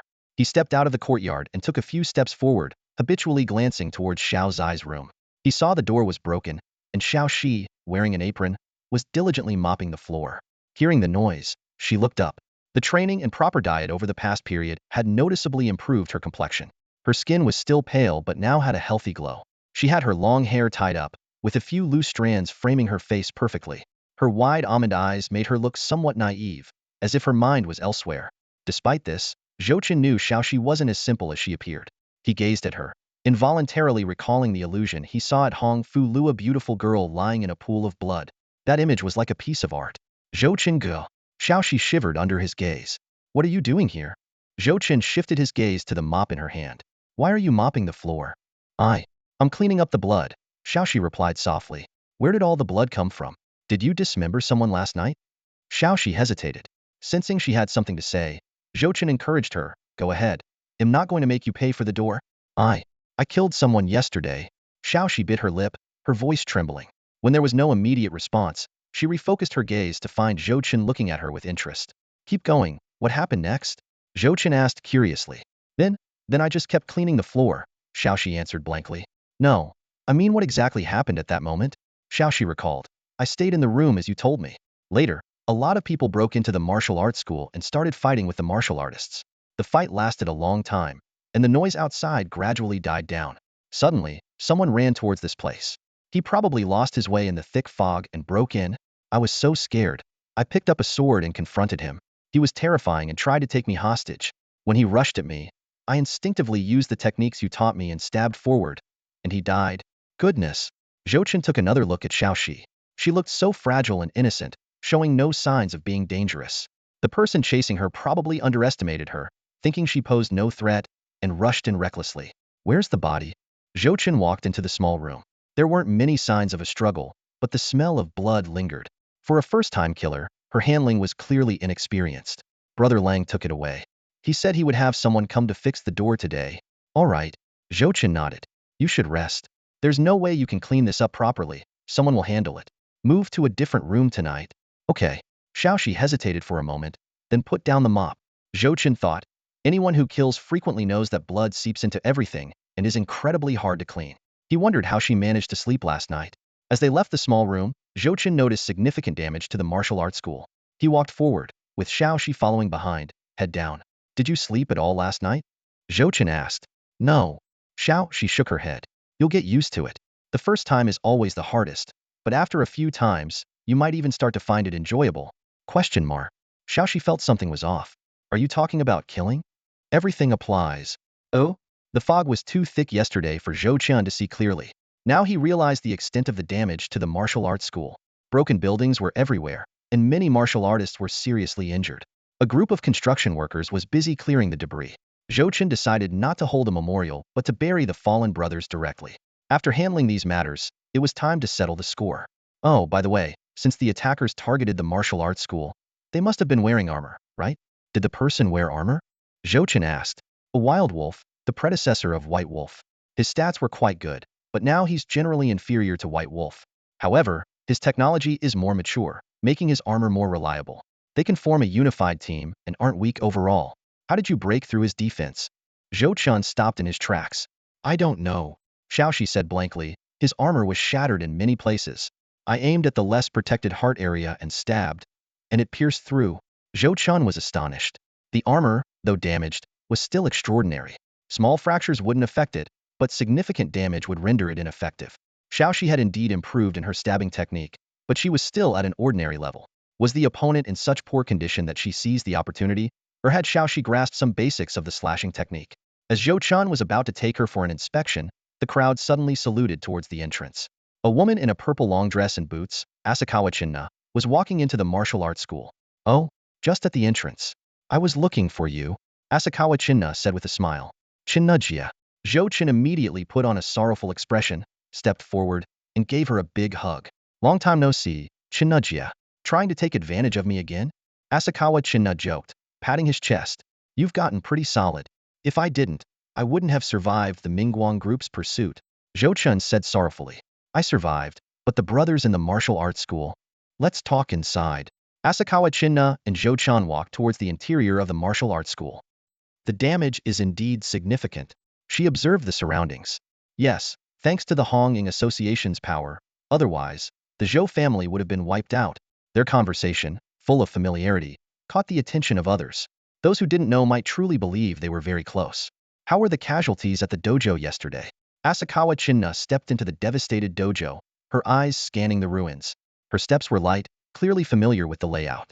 A complex expression flashed in her eyes, a mix of anger and a hint of calculation. Zhou Chun sighed deeply, his voice heavy with sorrow. The losses were severe. 15 of our brothers in the first realm lost their lives, and countless others were injured. Almost no one escaped unscathed. Asakawa Chinna nodded slightly, a hint of approval in her tone. Not bad, at least you didn't let me down. She paused and continued. I anticipated that the Mingguang group would take action, but I didn't expect them to be so ruthless. These guys are really out of control. That phrase out of control sounded somewhat ironic coming from Asakawa Chinna, considering that the Red Sakura Society had only recently calmed down after years of being as notorious as the Mingguang group. Zhou Chen shifted the topic, asking, I heard from the patrol that the Mingguang group also attacked the Red Sakura Society? Asakawa Chinna snorted. Attack is an overstatement. While you were hosting your banquet, the Mingguang group surrounded the Red Sakura Society. We were in a standoff for a long time, almost sparking a conflict. Their intention was clear, to hold us back and prevent us from aiding you. She squinted her eyes, her tone becoming serious. Their ambitions are growing. They must be on the verge of some significant breakthrough. Otherwise, they wouldn't go to such lengths. Zhou Chen fell into deep thought, carefully analyzing Asakawa Chinna's words. At least you held your own. Asakawa Chinna patted his shoulder, her tone filled with admiration. I've praised you countless times, but I'll say it again. You've become so strong in just a few months. That unique gray outfit of yours is truly impressive. Zhou Chen said with a hint of frustration. My second uncle gave his life to get that thing from the Gray Tower. It took me months to barely grasp its basics, and now, after this battle, everyone knows my secrets. Asakawa Chinna's eyes flashed with a strange light, her tone appreciative. You've done remarkably well. Reaching the second realm at 18, even though it's within the Gray system, is impressive even in top academies. She paused and smiled. You missed out on entering an academy this year because of unforeseen events, but once the Gray Tide ends next year, I can pull some strings to get you in. How does that sound? Zhou Chen, deeply moved, tightly grasped Asakawa Chinna's slender, delicate hand. Really? Thank you so much, Sister Chinna. I knew after my parents passed, only you truly cared for me. I promised to repay you someday. I hope you do. Asakawa Chinna chuckled, trying to pull her hand back but failing. Seeing no one around, she allowed him a bit of indulgence. After a moment of thought, Zhou Chen asked, Sister Chinna, the banquet was interrupted. What should we do next? Should we host it again? Their casualties should be heavier, right? Asakawa Chinna shook her head. No need to host it again. Just contact them directly. Some dojos are now leaderless and need someone to step in. Zhou Chen nodded. I'll wait until I've recovered from my injuries. I'm pretty banged up and need some time to heal. Asakawa Chinna glanced at him playfully, her eyes flicking to the hand still holding hers. You're injured and still not behaving? Zhou Chen smiled. What can I say? Seeing my backer, I lost control for a moment. You better not have any other intentions. Asakawa Chinna narrowed her eyes. And if I do? Hey, have you gotten bolder recently? Asakawa Chinna wondered to herself if Zhou Chun had always been this daring, or if the pressures had just hidden it. At 18, this was probably normal behavior. The two walked to the dojo's reception hall. Zhou Chun closed the door, and they each took a seat. Soon, someone brought in freshly brewed tea. Is there something you wanted to discuss, Sister Chinna? Zhou Chen asked. Asakawa Chinna nodded, and began explaining the current situation of the Red Sakura Society. As you know, internal power struggles are rampant within the Red Sakura Society. Some want to return to Shuyang. Others think cooperating with Mingguang is fine, even if it means earning less money. And then there are people like me who want to stand up to Mingguang. She smiled and continued. Mingguang is backed by the Star Alliance and Shuyang, while the Red Sakura Society is backed by Shuyang. The entire Yunjin city is theoretically Shuyang's territory. There's no reason we can't compete with them. Cooperation zone, Zhou Chen sneered. Those little devils really think this is their turf. He fell silent, listening to Asakawa Chinna.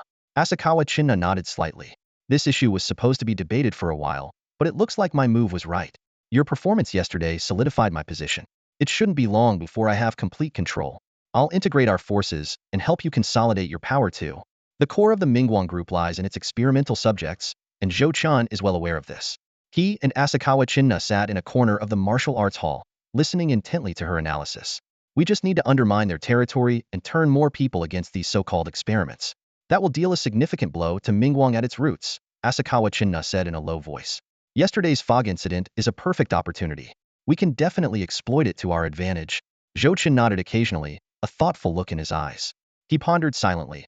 Although the Red Sakura Society's goal was to take down the Mingguang group, this approach could indeed benefit the public to some extent. Of course, the Red Sakura Society was by no means a charity. After crushing their opponent, they would surely follow up with actions to exploit the situation thoroughly. Both of them aimed for higher levels of transcendence, and ordinary wealth was of little use to them. The truly scarce resource was people. But this resource game was a zero-sum one. If one gained, the other lost. Hence, everyone wanted to monopolize all the resources. After a long conversation, Asakawa Chinna stood up to leave. All right, take your time to digest today's discussion. I'll head back now. I'll walk you out, Sister Naiko, Zhou Chen said, standing up to follow her. As they reached the door, Asakawa Chinna suddenly smiled and said, "Oh, by the way, I saw a pretty girl beside you when I came in." Zhou Chen scratched his head sheepishly. Well, my martial arts hall is quite male-dominated. It's not ideal, but honestly, compared to her, I still prefer you, Sister Naiko. Really? Cut it out, Asakawa Chinna laughed heartily. They walked towards the door together. She glanced around for any sign of the girl but found none. Zhou Chen escorted her to the entrance, waving goodbye reluctantly until she disappeared from view. After seeing Asakawa Chinna off, Zhou Chen squinted his eyes, his expression becoming unreadable. I've got the artificial weak point, he calculated silently. Whether it will be useful in the future remains to be seen. Even if it isn't, at least I can't appear entirely flawless in the eyes of the Red Sakura Society. The so-called sibling-like relationship was merely a facade, and Zhou Chen was well aware of it. If he and Asakawa Chinna were truly as close as siblings, the Red Sakura Society should have spared more effort to protect him during the Hongfila incident. In reality, when Zhang Yun fired his gun, those martial artists didn't react at all, watching Zhou Chen split the bullet himself. Later, when he faced the siege, there was no support whatsoever. The Zhou family didn't have many martial artists, and they were tied up. But could the Red Sakura Society's martial artists not spare any extra strength? Zhou Chen smirked coldly. To the Mingguang group, either the Zhou family or Zhou Chen falling would suffice. For the Red Sakura Society, Zhou Chen's downfall would be the most ideal outcome. A Zhou family without Zhou Chen was a good Zhou family. A half-dead Zhou family was their optimal choice. Zhou Chen? Xiaoxi paused her training and wiped the sweat from her forehead. Her affectionate tone made Zhou Chen feel a bit uneasy, and he suddenly felt a pang of guilt for his earlier thoughts of manipulating her. Xiaoxi, practicing swordsmanship again? Zhou Chen smiled as he took a few steps closer. Xiaoxi seemed puzzled by the sudden familiarity. Just call me by my name, she tightened her grip on her sword. I feel like I'm still too weak. Only by practicing diligently can I improve my skills. Zhou Chen shook his head. You're not weak at all. At 18, without formal training, you managed to single-handedly defeat an injured gray-robed fighter. That's quite an achievement. He glanced around, picked up a wooden sword, and stood opposite Xiaoxi. I've got some free time today, so let's spar. Give it your all. Xiaoxi hesitated for a moment. Are you sure? What about your injuries? What, you think you can hurt me? Before Zhou Chen could finish his sentence, Xiaoxi lunged forward. Her sword thrust out like lightning, the tip gleaming with a faint chill. Zhou Chen silently praised her for understanding the element of surprise. For most first-level practitioners, this strike would be nearly impossible to counter. But for Zhou Chen, it seemed as if her movements were slowed several times over. His advanced perception from the ping-pong style's third stage allowed him to see every detail: her footwork, the trajectory of her sword, even the changes in her facial expression. In an instant, Zhou Chen had already devised multiple countermeasures in his mind. Considering it was just a sparring session, he chose the gentlest approach. Open strike. A crisp metallic clash rang out as Zhou Chen effortlessly deflected Xiaoxi's powerful attack with a horizontal sweep of his sword. The force sent Xiaoxi staggering back, her hands numb and her sword vibrating. Impressive, Xiaoxi muttered through gritted teeth, launching another attack. Her sword moved like a viper, aiming straight for Zhou Chen's chest. This time, Zhou Chen eased up a bit, engaging in a back-and-forth exchange with Xiaoxi. In just a few seconds, Xiaoxi had launched over a dozen attacks. Her moves were limited but precise, using thrusts, jabs, and stabs that showcased the standard characteristics of the Zhu Feng style. Her overall technique was smooth, though slightly rough around the edges, which was impressive given her current level. After about 20 exchanges, Xiaoxi began to breathe heavily. Zhou Chen raised his hand to signal a stop. You're really skilled, Xiaoxi said sincerely. You're not bad yourself. Zhou Chen was about to raise his sword when he heard a cracking sound. The wooden sword was now covered in cracks, then shattered into pieces. You really picked up on that move I taught you? Zhou Chen raised an eyebrow at the fragments on the ground. Xiaoxi looked a bit confused. I'm not sure if I've mastered it. I followed your breathing instructions, recalled your movements, and tried slowly. At first, I kept messing up, but I kept adjusting until I found a comfortable rhythm. When I used that technique, I felt a warm flow inside me, and my strikes became stronger. Listening to Xiaoxi's description, Zhou Chen calculated in his mind. Her slashing soldier style had likely reached level 0 with about 50 proficiency. Her breathing resonance technique was also at level 0 with roughly 10 proficiency. Though still in the beginner stages, she was on the right path. With continued practice, her levels would gradually increase. Xiaoxi's progress exceeded Zhou Chen's expectations, prompting him to consider teaching her more advanced techniques. At the same time, Zhou Chen pondered the potential of passing these skills onto a few trusted members of the martial arts school. With their years of foundation, they should have no problem picking up the basics. Even reaching the third stage could significantly boost their combat effectiveness. Lost in thought, Zhou Chen's face showed a mix of emotions. Xiaoxi noticed and felt uneasy, unsure if she had done something wrong. Sensing her gaze, Zhou Chen snapped back to reality. Given the current situation, I think it's necessary to inform you. What is it? Xiaoxi asked, confused. Did you see that girl, Chen Asakawa, earlier? What do you think of her? She's a beautiful woman. The way she looks at you, I don't know how to describe it. Xiaoxi was at a loss for words. She likes me and sees you as a potential rival. She might try to eliminate you in the future. What? Xiaoxi was completely stunned. Zhou Chen continued, you've learned the basic techniques well. Now you have two choices. Leave the martial arts school and avoid these conflicts, or stay and continue practicing. But if trouble arises, you might have to help defend the school. It's up to you. Xiaoxi shook her head, denying Zhou Chen's claim of a romantic rival. She sighed softly and looked out the window, a hint of helplessness in her voice. But the outcome is pretty much the same. A pretty girl shows up at the martial arts school and stays next to your room. It's hard to keep that a secret. Anyone would think there's something going on between us. She turned her head to look at Zhou Chen, her eyebrows slightly furrowed. If they can't get to you, they'll come after me. Xiaoxi pondered for a moment before giving a bitter smile. But it's too late for me to leave now, isn't it? I've been at the martial arts school for so long. Leaving now seems even more dangerous.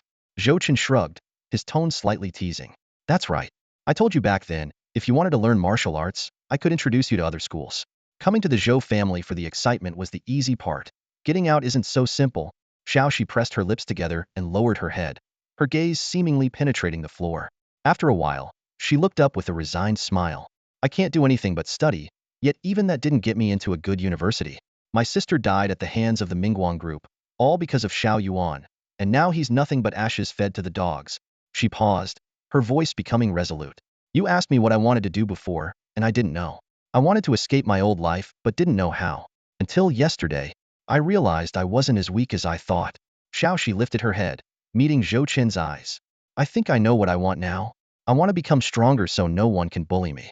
I want to keep learning more sword techniques, whether for self-defense or to protect others. Is that okay? Their eyes locked, and Zhou Chen could clearly see the determination in her gaze. He chuckled softly. Protecting others, huh? Not bad, very spirited. Quite ambitious, too. Zhou Chen stepped forward, patted her shoulder, and gently pinched her cheek. Xiaoxi froze, her face flushed with embarrassment. I guess that was a bit too dramatic, she muttered under her breath. Zhou Chen withdrew his hand and started walking away without explicitly agreeing or refusing her request. Just as Xiaoxi felt a twinge of disappointment, Zhou Chen's voice came from afar. What are you standing there for? Let's go have breakfast. I'll teach you a few moves afterward. Okay, coming. Xiaoxi quickly put down her sword and jogged to catch up with him. After a moment of hesitation, she voiced her lingering doubt. Zhou Chen, if I said I wanted to leave the martial arts school, would you silence me to prevent the secrets from getting out? Hey, Xiaoxi, you've got me wrong. I'm a good guy, Zhou Chen replied without turning around. Would you? Xiaoxi pressed on. Zhou Chen stopped and glanced back at her, a playful tone in his voice. Let's not ask questions that hurt feelings, okay? Oh. Xiaoxi lowered her head and followed Zhou Chen as they walked towards the dining hall together. What's the matter, are you nervous? Zhou Chen asked with a smile as they returned to the training ground after dinner. Xiaoxi gripped her long sword, her stance a bit stiff. She felt awkward no matter how she stood, unable to fully relax, but also afraid to stand too rigidly. This discomfort stemmed from her habit of practicing alone, and now in a formal setting, she felt even more constrained. Her growing understanding of Zhou Chen and the Zhou family only heightened her anxiety. I'm not a tiger, you know? I'm not going to eat you. Relax, Zhou Chen teased. Xiaoxi tensed up even more, her face rigid and unsure of what to do. All right, Focus and calm your mind, Zhou Chen instructed sharply, a long blade appearing in his hand as well. Xiaoxi quickly mimicked his movements, adjusting her stance. You mentioned wanting to learn martial arts for self-defense. Considering you have no foundation, I taught you 3 basic moves. But those are just the basics, not real martial arts, and they're different from the techniques I know. Since you're eager to learn, today I'll teach you some core techniques, Zhou Qian began to explain. Xiaoxi's expression turned serious, her slightly chubby face showing a cute contrast as she tried to act grown-up. But this isn't a free gift. I'm not a saint. What if I ask you to kill someone in the future? Zhou Chen continued. I'll kill evil people. Xiaoxi hesitated before answering with determination. Zhou Chen chuckled and elaborated. My techniques focus on the blade, and what I taught you before was just one move. The core of these techniques lies in breathing and resonance. You've started to grasp it, but it's very basic. Mastering the breathing technique will help you better understand the blade and unleash its power. It's not too complicated. You just need to breathe in a specific rhythm while wielding the blade to achieve resonance. Got it? I think I understand. Is this like cultivation? Xiaoxi asked, somewhat confused. I wish it were cultivation. Then I wouldn't have to put up with the Bright Light Corporation's nonsense, Zhou Chen joked. He then swung his sword, his breathing slow and rhythmic, like thunder rolling through the clouds. This mystical display made Xiaoxi's eyes widen in amazement. Zhou Chen took a deep breath and exhaled in a special 3-part rhythm. His hand wielded the sword in several slashes and a horizontal cut, the blade humming visibly. This isn't very advanced, Zhou Chen explained. What I showed you is the initial stage of the cutting technique and breathing method. Well, take it step by step. Zhou Chen guided Xiaoxi. Follow my rhythm. Swing the sword and breathe. Xiaoxi mimicked his movements, her small mouth opening and closing as she breathed deeply, trying to resonate with her sword. A faint hum began to emanate from her blade. How does it feel? Zhou Chen asked. It feels like there's a warm flow inside me. Xiaoxi replied haltingly, then suddenly yelped, ouch. What happened? I got a stitch in my side. Xiaoxi grimaced, clutching her waist. Talking while breathing will do that. See, you got a stitch, Zhou Chen said, unsurprised. Xiaoxi took a few deep breaths to recover quickly. Let's continue. Zhou Chen resumed the Hansen teaching. Sword after sword, Xiaoxi's progress became visibly noticeable. After about 2 hours, she was able to practice on her own. Zhou Chen let her continue while he began his own training. As the sun began to set, Zhou Chen sheathed his sword. He glanced at Xiaoxi, who was still deeply engrossed in her practice, her focus unwavering. After an afternoon of training, she had indeed made some progress. Her sword now emitted a faint hum with each breath, though her technique was still not entirely smooth. Sweat dripped from her temples, splashing on the ground. The golden sunset bathed her, giving her an almost sacred aura. Zhou Chen thought to himself, whether she's beautiful or not is secondary. Overall, she's quite talented. Maybe I can have her train with Old Wolf and the others next time. Zhou Chen frowned as he watched Xiaoxi practicing her swordsmanship. There was something odd about it, but he couldn't quite put his finger on what it was. As the girl continued to swing her blade, a unique aura seemed to be building up. Could this be what they call a transcendent feeling? All right, that's enough, Zhou Chen said. Xiaoxi paused, looking slightly confused. She turned around, panting, and cast a bewildered glance at Zhou Chen. He casually tossed her a towel. Wipe your sweat. Thank you, Xiaoxi said as she took the towel and wiped her forehead. How do you feel? Zhou Chen asked. Xiaoxi continued to wipe her sweat as she replied. It's really interesting.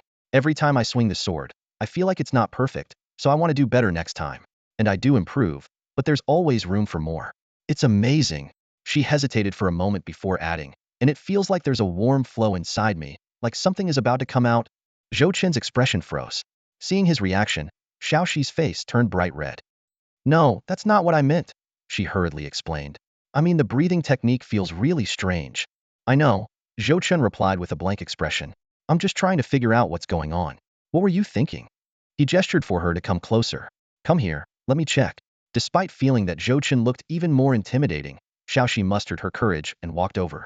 Give me your hand, Zhou Chen said, and try to control the warm flow inside you. Xiaoxi did as she was told. Zhou Chen placed his fingers on her pulse, sensing the changes in her internal energy. After a moment, Xiaoxi, still inexperienced, exhaled heavily and stopped. Is there something wrong inside me? She asked nervously. Zhou Chen frowned slightly. It seems normal. Let's observe for a few days. He thought to himself that the sample size was too small. When he had practiced, he was mostly fumbling around. He couldn't quite pinpoint Xiaoxi's exact condition. However, her energy seemed normal, though it felt different from his own experience. All right, this guinea pig is proving valuable, Zhou Chen silently assessed. Xiaoxi blinked, as if realizing something. Am I your guinea pig? Huh, No, of course not, Zhou denied. Will I die from practicing? Xiaoxi asked, biting her lip with a hint of worry. You won't die, Zhou replied calmly. Oh, thank you. Xiaoxi sighed in relief. You're welcome, Zhou smiled. Let's go, it's time to eat. Okay. Xiaoxi quickly followed Zhou steps. After a few steps, Zhou suddenly asked, Are you wearing a chest binder? Xiaoxi awkwardly explained. It was getting in the way of my practice. I see. Zhou nodded in realization. Xiaoxi, feeling a bit nervous, said, Brother Zhou, don't be like this. You're scaring me. There's nothing to be scared of. I'm a good person, Zhou replied nonchalantly. But you said yesterday that you wanted to kill me, Xiaoxi reminded him. That's slander. I think of you as a good little sister, Zhou retorted righteously. Oh, Xiaoxi responded, half understanding, and continued walking with Zhou. Good morning, Brother Zhou. Inside the training ground, a young girl had been practicing for a while, her sweat glistening. Noticing the gaze from the doorway, she paused and greeted Zhou. Zhou yawned as he walked in, surprised. It's only 8 o'clock. How long have you been at it? Over an hour, replied Xiaoxi, wiping the sweat from her forehead. Ever since she learned the breathing technique and the sword style, she felt her stamina deplete much faster during practice, and she would sweat profusely. It had been several days since the fog incident, and the cold December was approaching. Yet, Xiaoxi still wore only a thin training outfit, seemingly unaffected by the chill. Her mindset had also changed over these days. She no longer thought about lofty slogans like protecting oneself and safeguarding others. Simply exploring techniques and improving herself brought her unprecedented joy. Zhou looked around and asked, The martial arts school staff are going to the cemetery today, so there shouldn't be many people here.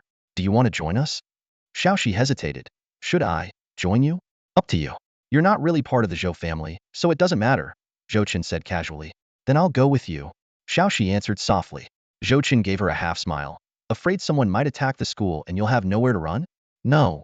Xiaoxi replied with an awkward, silly smile. Hurry up and wash your face, then follow me, Zhou directed, leaving the training ground. Along the way, they passed various buildings under reconstruction, greeting the Zhou family members who were preparing for the day. At the entrance of the martial arts school, Old Wolf, the driver, had been waiting for a while. His injuries were minor and had mostly healed, so he was fit to drive. Young master, are we leaving? Old Wolf asked. Wait a moment, Zhou replied. Shortly after, Xiaoxi came over, dressed in a black outfit suitable for a funeral, her head lowered. Under Old Wolf's surprised gaze, Zhou and Xiaoxi got into the car together. Let's go to the cemetery, Zhou said, and the vehicle started. The heavy fog had mostly lifted, but a thin mist still lingered on the streets. Most vehicles were moving slowly. Zhou observed the scene outside the window, thinking to himself that this level of fog was normal for this time of year. The earlier, impenetrable fog was truly unusual. I wonder how the Mingguang group managed it, Zhou pondered, feeling a renewed sense of caution towards the group. However, he knew that covering the entire main city with fog was no ordinary feat. If the Mingguang group were truly capable of creating such fog at will, they would have long unified Yunjin City. After this incident, the Zhou family's position had somewhat stabilized. Now, they just needed to consolidate their power and plan carefully for everything to progress positively. The Grey Tide had been raging for over a month, and it would likely end in another 2 or 3 months, no later than the first half of next year. Once everything settled, they could leave Yunjin City. Yes, Zhou still wanted to leave this remote place. Although his strength was improving rapidly, Yunjin City was too small. Moreover, it was officially a cooperative zone. Even if he became strong enough to crush the Mingguang group and the Red Sakura Society, the empire behind them had countless powerful individuals. Becoming a local tyrant here? Impossible. The empire had plenty of its own people and enterprises, leaving no room for a Tianxia native to flaunt power on Tianxia soil. The larger the Zhou family grew, the greater the external threats. Their current scale was likely the limit. Zhou often lamented why he ended up in Jiangchuan district. If he were in a Tianzai-controlled area, with the private server version of the Grey Ruins Tower, he could have reached the threshold for top academies within a few months and then skyrocketed from there. However, without the Zhou family's substantial resources for nutrition, medication, and medical treatment, his development wouldn't have been this fast. But now, by the time I leave Yunjin, I should have combat power at the true 3 realms. Would there still be a need for academies then? Zhou pondered, still unable to see the path ahead clearly. Reflecting on the past few months, he realized he had hardly had any peaceful days. It was always either fighting or training. This was hardly the life of an 18-year-old, weak, kind-hearted, timid youth. Why do you keep staring at me? Zhou rubbed his forehead and met Old Wolf's gaze in the rearview mirror. Brother Chen, are you worried? Old Wolf chuckled nervously. Of course I'm worried. Zhou clicked his tongue. How's your progress? Your energy seems quite strong. Recently, I've had some breakthroughs. It feels like I'm on the verge of reaching the second realm, Old Wolf said proudly. Then, somewhat embarrassed, he added, I hope that reaching the second realm would help you more, but your strength. You could probably take on 10 of me. Good, your strength does need an upgrade. Zhou nodded. What do you mean? Old Wolf was puzzled. In a few days, you and a few other martial artists will train with me. I'll teach you a new technique. Zhou paused. A technique that won't be disrupted by the Grey Ruins energy. Really? Old Wolf's eyes widened in surprise. What's the matter? You don't want to? Zhou teased. Of course I do. How could I not, Brother Chen? I'm all in. Old Wolf exclaimed. Stop being so dramatic, Zhou laughed. But I can't guarantee how effective it will be for martial artists. We'll have to see how it goes. It won't kill us, will it? Old Wolf asked, echoing Xiaoxi's earlier concern. It shouldn't, Zhou thought for a moment. Don't worry. We'll take it slow and stop if there are any issues. Well, if you say so. Old Wolf sounded a bit nervous. The technique has already been tested on Xiaoxi. It's safe and quite effective. Zhou explained, then mused. So, does that make her your senior sister? Xiaoxi had been too nervous to speak from the beginning. Senior sister doesn't seem quite right. Old Wolf glanced at the rearview mirror. His words made Xiaoxi even more tense. If not senior sister, then what? Senior wife? Just drive. Zhou smirked. Hey, I didn't say that. Old Wolf sat up straight. Xiaoxi looked out the window, pretending not to hear the conversation. The car fell silent again. Zhou closed his eyes to rest. The streets weren't too busy, but there were signs of damage from the fog incident. The journey was uneventful, and they soon arrived at the cemetery. We're here, Brother Chen, Old Wolf said. All right, let's go, Zhou replied. Cars pulled to a stop one after another. Doors swung open, and disciples from the martial arts school streamed out in an orderly fashion. Among them were a few family members whose faces already bore expressions of sorrow. In recent years, Zhou's martial arts school had retained mostly core disciples, many of whom were orphans with straightforward backgrounds. Among the dozen or so brothers who had perished or been injured this time, only 5 had living parents, and 3 had recently become fathers themselves. Dressed in black mourning clothes with white flowers pinned to their chests, the group silently followed Zhou into the cemetery. Designated individuals carried wreaths, and the procession was solemn and silent. Xiaoxi walked half a step behind Zhou, her face reflecting a serious demeanor. Although she usually did not interact much with most of the people at the school, the sight of the freshly erected tombstones made her heart ache. Upon reaching the pre-designated area, Zhou halted and surveyed the surroundings. Family members had already begun to sob quietly, and Lao Lang stepped forward to confirm in hushed tones that everyone had arrived. Wasting no time, Zhou began a brief but solemn eulogy. He read out the names of the fallen disciples and summarized their life stories. Following this, everyone stepped forward in turn to place white flowers before the graves. The sound of crying gradually arose, and a wave of grief spread through the crowd. Zhou calmly announced the compensation policy for the families of the deceased, promising that the martial arts school would take care of them for the rest of their lives. He briefly recounted the enmity with the Mingguang group and expressed gratitude for the loyalty of the remaining disciples during the school's difficult times. Finally, he solemnly vowed that the school would take action to avenge their fallen brothers. After finishing, Zhou walked away, giving the crowd some space. Family members finally broke into loud sobs, and some of the disciples also stood before the graves with reddened eyes, speaking softly to the tombstones. Xiaoxi hesitated for a moment before following Zhou. The two walked through the mist-shrouded cemetery and arrived at a gravestone where a patroller, Lu Sun, stood.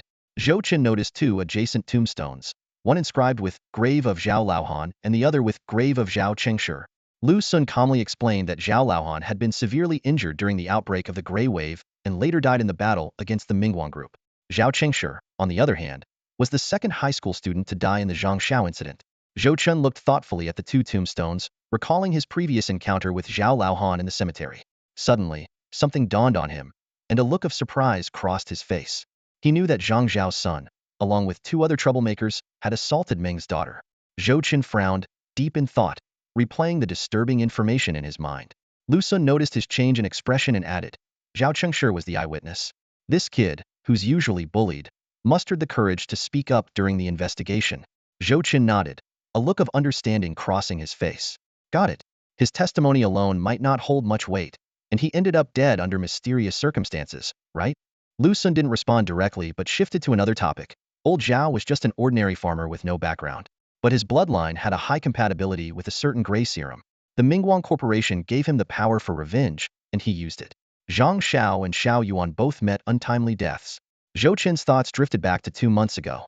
He recalled chatting with Zhang Xiao at the school gate and witnessing a middle-aged man being forcibly taken away. Nearby, a Mingguang Corporation street recruitment was selecting test subjects. Now, all the pieces finally formed a complete picture. Xiao Yuan, Zhang Xiao. I remember there was a third person involved. Did his family also suffer? Zhou Chen pressed on. Lu Sun didn't answer directly but revealed an unexpected fact. Old Zhao didn't know who the third participant was. The Mingguang Corporation promised him that if he could kill you at the banquet, they would tell him the third person's identity. Zhou Chen's frown deepened. Lu Sun continued. One thing he said stuck with me. Old Zhao knelt on the ground, begging me to tell him who else was involved. He said, they are guilty but can change. My son was innocent. Why should he be buried underground? According to the investigation, the third person is the vice principal's son. Lu Sun added, but old Zhao refused to believe it. Why? Zhou Chen asked, puzzled. Because the testimony and evidence chain weren't convincing enough, Lu Sun replied calmly. At that moment, a voice came from nearby. It's not about the evidence chain. The old man just couldn't accept the truth. Zhou Chen turned to see a burly man in a patrol uniform leading a teenager about 15 or 16 years old. The boy had striking red hair, multiple ear piercings, and was chewing gum, his gaze quickly locking onto Xiaoxi behind Zhou Chen. The patrolman sighed and continued. The old man was stubborn and wouldn't listen to reason. We thought he had given up, but then he turned to the Mingguang Corporation's experiments. Zhou Chen scrutinized the newcomer. He had a scar over his right eye, a square face, and exuded an aura of authority. His patrol uniform was impeccably pressed, and he walked with a commanding presence, arriving in front of the group like a towering wall. Zhou Chen of the Zhou family, I've heard a lot about you recently.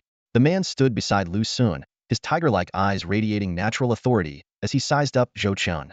Lu Sun cleared his throat and introduced the two. This is Wu Guangwei, recently returned from the Grey Tower, and now the chief inspector of Yunjin City. After that, he exchanged a glance with the teenager, maintaining a calm demeanor. Oh my gosh, Zhou Chen muttered under his breath, exchanging a glance with Lu Sun that spoke volumes. He turned to face the burly man towering close to 2 meters. With a polite smile, Zhou Chen extended his hand. Chief Wu, it's an honor to finally meet you. Wu Guangwei grasped Zhou Chen's hand with a firm, deep voice. The Zhou family name is well known. I've been so busy lately that I haven't had the chance to meet the current head of the Zhou family. I didn't expect our first meeting to be under these circumstances. Zhou Chen harbored suspicions about Wu's true intentions, but his expression remained impeccable. He said, when you first took office 2.5 years ago, my father mentioned that a good official had come to Yunjin City. He hoped for more collaboration in the future. But it seems you hardly stayed in Yunjin, always off to Grey Tower. Now my father is gone, and you're still here. Life is unpredictable, indeed. Wu Guangwei was momentarily speechless, unsure how to respond. Lu Sun shrugged, seemingly used to such scenes. Did your father really say that? Wu Guangwei asked, with a hint of doubt in his voice. Absolutely, Zhou Chen replied without hesitation. He said you were a scoundrel, a corrupt official who eats people alive. Even without you, the inspection bureau would be better off. When Wu Guangwei first took office, he caused significant trouble for the Zhou family, taking advantage of the situation. This led Yunjin City to mistakenly believe they had a fair and just official. The truth eventually came out. Wu frequently visited Grey Tower, manipulating Yunjin's affairs from afar, far from being a good official. In Zhou Chen's view, the only decent people in the inspection bureau's higher ranks were Lu Sun and Li Qiushi. Hearing Zhou Chen's words, Wu Guangwei unexpectedly smiled. I heard the Zhou family recently faced attacks from the Mingguang group, with many casualties. My condolences, he said calmly. Zhou Chen didn't back down, replying, the fog envelopes Yunjin, and the inspectors protect the people, clearing the gray spirits with many sacrifices. They are the true heroes. Their conversation appeared cordial but was filled with hidden barbs. Lu Sun, unable to stand it any longer, interjected. What are you two being so polite about? What's there to exchange pleasantries over? He had expected a tense confrontation, not this. Sensing it was time to leave, Zhou Chen bowed and said, I just thought I recognized old Zhao, so I came over to check. I won't disturb you any longer, Chief Wu. They'll visit you another day. With that, he turned and quickly disappeared into the fog. Few finally gone, Zhou Chen exhaled, his fake smile vanishing instantly. Xiaoxi, curious, asked, weren't you two having a good chat just now? Zhou Chen glanced back, still feeling the pressure despite Wu Guangwei being out of sight. Not a good chat at all. That guy has an intimidating presence. He could crush me easily. He frowned, pondering. Wu Guangwei, why is he back in Yunjin? What side is he on? Zhou Chen couldn't say. The current situation favored the Zhou family and himself, but Wu Guangwei's return might complicate things. Based on information from Lu Sun, Zhou Chen wasn't too hopeful. He recalled hearing about an incident. Zhang Xiao's son and 2 others committed a heinous act. If the victim had been an ordinary girl, the matter might have gone unnoticed. But the victim was from the Ming family, which had some influence. Ordinarily, Zhang Xiao and the others should have faced consequences, but they remained largely unaffected, with the Ming family only causing minor trouble for them. Zhou Chen had been puzzled before, but now it seemed clear the real third person was the chief's son. Remembering Wu Guangwei's aura earlier, Zhou Chen felt a sense of unease. At that moment, Xiaoxi suddenly spoke. I think I've seen that boy at school. Oh? Zhou Chen was surprised. Tell me more. Xiaoxi explained. He had only been at school for half a semester and had already beaten up a lot of people. I heard many teachers and students had issues with him. Wow, quite the troublemaker, huh? Zhou Chen's mouth twitched. How come I never heard about this? You're never at school, Xiaoxi said softly. Zhou Chen fell silent for a moment. Xiaoxi continued. He was staring at me just now. It made me really uncomfortable. Zhou Chen chuckled and teased. Better practice your sword skills. If the martial arts school falls and he captures you, you might end up as his bride. Oh, Xiaoxi responded dully. If that day comes, I'll take my own life first. Hey, instead of that, why not consider me instead? Better me than someone else. Wow, you really know how to talk, Xiaoxi retorted. They chatted casually as Zhou Chen led the way back to a gravestone. Since we're here, why not offer some incense to your sister? Zhou Chen suggested. Xiaoxi stopped, her voice trembling. I thought her ashes were all ready. Just when she thought she had suppressed the memories, they suddenly surged back. Xiaoxi stood still, silent for a long time, her eyes filled with complex emotions. Zhou Chen gently patted her shoulder and led her to a gravestone. Xiaoxi took a deep breath and solemnly placed a bouquet of white flowers. Her fingers lightly brushed against the cold stone, as countless thoughts swirled in her mind. Memories flooded back, and she couldn't help but recall those painful times. Xiaoming's health had always been a concern for her. Each time she asked, her sister would brush it off with a smile. It wasn't until recently that she realized how dire her sister's condition had become. Then, the incident with Xiao Yuan selling his daughter plunged her into even deeper despair. The days she spent locked in that room were the most tormenting of her life. She knew her sister was undergoing an experiment, and she kept praying for Xiao Ming's return. However, fate cruelly separated them forever.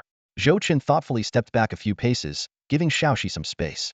He lit a cigarette, gazed into the distance, and let his thoughts wander. The power dynamics of Yunjin City came to Zhou Chen's mind. The city's strongest had yet to reach the 4th level, and 3rd level experts were rare. If the other 3rd levels were on par with those who controlled the mist armor a few days ago, then his current strength might already place him among the top tier. But that was far from enough. Zhou Chen sought not just narrow victories, but the ability to easily win against multiple opponents. Zhou Chen weighed the idea of going solo. Yunjin City wasn't too big or too small, and finding a place to hide wouldn't be difficult. But this would mean giving up the vast resources provided by the faction, such as potions and supplements. Without these, his strength would increase much more slowly. Alone, it would take him at least another 2 or 3 months to reach his current level. Rely on the faction's resources but face risks, or enjoy freedom but develop slowly. This dilemma kept circling in Zhou Chen's mind. After a long while, Xiaoxi wiped away her tears and walked over to Zhou Chen. She softly said, "Thank you, Zhou Chen." Zhou Chen snapped out of his thoughts and replied calmly, "No need to thank me. Train hard with your sword and help me kill in the future." Xiaoxi bit her lip and nodded firmly. "Yes, I will do my best." Night had fallen. Zhou Chen sat at his desk, fingers lightly brushing over the cover of the book Lu Sun had given him. After returning from the cemetery, he had practiced his swordsmanship as usual, then remained in his room. The bold, powerful characters of the title The Humiliation of Tianxia caught his eye. The book's contents unflinchingly detailed the invasions Tianxia had suffered. This hefty tome spanned a century, focusing primarily on the history from the 180th to the 290th year after the cataclysm. While it did touch on earlier events, those were covered more briefly. The 2 volumes were far thicker than most other books, and after several days of reading, Zhou Chen was nearing the end. Through this book, Zhou Chen gained a deeper understanding of Tianxia's true history. The reality was far more complex than he had imagined. Tianxia was neither completely inept nor did it surrender easily. They simply couldn't win. Initially, Tianxia's martial arts system was quite formidable. When other nations lacked strong individual fighters, Tianxia's warriors could form groups and exhibit significant combat power. However, the pervasive spread of the Grey Wasteland's aura dealt a fatal blow to these warriors. The aura was incompatible with their vital energies, and this problem remains unsolved to this day. Despite Tianxia's continuous efforts to find new paths, investing significant manpower and resources, they never made any major breakthroughs. Meanwhile, the Star Alliance and the Empire of Rising Sun somehow acquired new systems, growing increasingly powerful. Under the dual pressures of external suppression and internal stagnation, Tianxia gradually weakened. Over 100 years ago, the Ohei introduced the sacred system and began spreading the faith in deities. The Star Alliance tried to suppress it, but the faith spread like resilient weeds. By the 200th year after the cataclysm, the nearly extinct Tianxia decided to introduce the church. However, things did not go as planned. The church claimed that the divine light would protect every being, and that by worshipping the deities, one could become a favored follower, receiving divine blessings in exchange for resources. Yet, whether due to the church's unwillingness to share this path or due to physiological differences, Tianxia struggled greatly in this endeavor. The people of Ohe claimed that Tianxia's faith was impure, their bloodline tainted, and contrary to the gods, requiring slow purification by divine light. Subsequently, the church rooted itself in Tianxia, draining it dry, worsening the situation. By New Era 220, Tianxia finally developed its own system, the Ember Warriors. This was a powerful, albeit life-shortening, fast-track system. Its strength was undeniable. Given the national circumstances at the time, it could have been a game-changer. Tianxia planned to develop quietly and accumulate strength in secret, but the challenges were greater than anticipated. They started too late, with all other nations watching them closely. Despite their best efforts, spending 20 years enduring hardships, they were eventually exposed. In 240, the White Star issued the Grey Tower Ordinance, jointly developed by multiple countries, forcing their armies into Tianxia under the guise of helping weaker nations. A great war ensued, where the Ember Warriors displayed formidable combat power, but with a weak foundation and limited time, they ultimately couldn't match their opponents who had been developing for 200 years. After a decade of comprehensive invasion, Tianxia was defeated. By 250, the ordinance was officially enacted and remains in effect today. The only reason Tianxia still exists is because exploring the Grey Tower requires a large population. Closing the book, Chen rubbed his temples, feeling an overwhelming sense of heaviness and oppression. This history was hauntingly similar to what he knew from his previous life, like a cruel reenactment. Time and again, his ancestors had tried to change their fate, only to repeatedly fail. Chen pondered, realizing that although he hadn't formally entered the academy, his self-study had allowed him to grasp some of the content. The true history was far more brutal than he had imagined. Thinking about the Scarlet Tyrant, who could easily overpower him with just a third-level cultivation, while the Star Alliance and the Empire of Rising Sun even had sixth-level powerhouses, Chen felt lost about his own mediocre system. He understood that if the private version of the Grey Tower's matters were exposed, he would face dire consequences. Fortunately, the Grey equipment served as a cover, preventing most people from suspecting anything else. Chen speculated that the Grey Tower's early rewards of such equipment might also be to help climbers conceal their identities. With mixed emotions, Chen lay down on his bed and slowly closed his eyes. He felt himself falling, just as usual, receiving a punch from the Scarlet Ant before standing once again in the center of the resting space. To his right, a meter-high green branch gently swayed, silently conveying the world's hardships and hopes. At the top of the verdant sapling, Xiao Zai's face was encased in a peculiar bubble. Chen gazed at the scene, his brow furrowed, and let out a soft hum. This bubble seemed different from the previous ones. It emitted a faint glow and carried a subtle, elegant fragrance. Chen took a deep breath, but he wondered if the scent was just his imagination. Driven by curiosity, Chen extended a finger and gently poked the bubble. In an instant, a torrent of complex thoughts surged into his mind. His perspective shifted dramatically, and to his astonishment, he found himself in Xiao Zai's viewpoint. The experience was far more immersive than any first-person movie, with a sense of realism that was utterly shocking. From this strange perspective, Chen saw himself now, Xiao Zai wielding a sword, repeatedly practicing thrusts. With each swing of the blade, a flood of insights and experiences flashed through his mind and then quickly faded away like flowing water. The process seemed to last an eternity, yet also felt like it ended in the blink of an eye. When Chen snapped back to reality, he found himself still standing in the center of the resting space, the green sapling gently swaying, and the bubble around Xiaoxi dimming. A voice echoed in his mind. Your inheritor has been practicing diligently, gaining insights. As the creator of the extraordinary path, you can also access these insights and make them your own. Whoa, this is like gaining experience points automatically? Chen gasped, staring in disbelief at the sapling. He had initially thought it was merely for monitoring the status of his inheritors, but it turned out to have such a miraculous function. Although Xiaoxi was a beginner with a relatively low level, offering little help to Chen at the moment, he quickly realized that if the number of inheritors increased and their levels improved, this method could potentially provide him with a vast amount of experience. Chen gazed at the green sapling, his mind racing with thoughts. More and more realizations dawned on him. He finally understood why there had been warnings about not spreading the inheritance randomly when one's level was not high enough. It seemed that some creators of the extraordinary path had once indulged in this benefit, but had triggered a series of adverse consequences due to their low level. An extraordinary path? What kind of path is it, if kept to oneself? Zhou Chen murmured to himself. Only by spreading it, gathering the strength of thousands, can this sapling grow into a towering tree, nurturing a true system of inheritance. Zhou Chen gazed down at the lush green sapling, his mind swirling with thoughts. He realized that the powerful ability he had just acquired, while formidable, was more of a liability than an asset in the current situation. Recruiting 1 or 2 disciples wouldn't suffice. It would take dozens to make a significant impact. More importantly, the risk of being discovered was exceedingly high. He recalled the cautionary tale of the Ember Warriors. Even with Tianxia's full support, they were eventually exposed. The book lamented that if they had just 5 more years, Tianxia's situation might not have been so dire. Lay low, Zhou Chen murmured to himself. Any anomalies can be attributed to the gray armor. He suddenly realized that the unique aspects of his technique were a perfect match for the gray armor, making it harder to detect. With this in mind, Zhou Chen reached out to gently touch the sapling, momentarily tempted to uproot it. He grasped its neck and applied a bit of force, but nothing happened. Forget it, I might kill it, he thought, withdrawing his hand and feeling slightly uneasy about his previous actions. Looking around, Zhou Chen headed towards the training grounds. The Crimson Tyrant is no match right now. Better keep training. I'm just a few steps away from breaking through to the 5th stage of the Soldier's Slash. Today's the day. Meanwhile, Xiaoxi was tossing and turning in bed, her mind replaying the sword techniques: thrust, slash, pierce, chop. Initially, she practiced martial arts for self-defense, but now she found herself increasingly absorbed in it.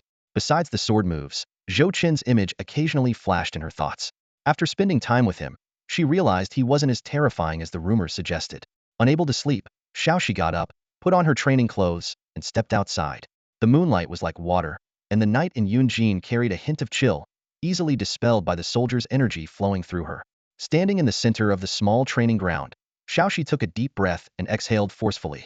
Her breathing sounded like rolling thunder, her breath steady and unwavering. She gripped her long sword and began her practice. The sword's light flickered in the dim illumination, her movements growing faster. Although the transitions between moves were still somewhat clumsy, she was undeterred. As she continued to swing her sword, sweat quickly covered her body, and a faint heat rose. The sensation of something within her about to break free returned. She felt a mix of anxiety and anticipation, sensing that it wasn't a bad thing. Time seemed to stand still as Xiaoxi immersed herself in practice. Sweat dripped from her cheeks, her face flushing.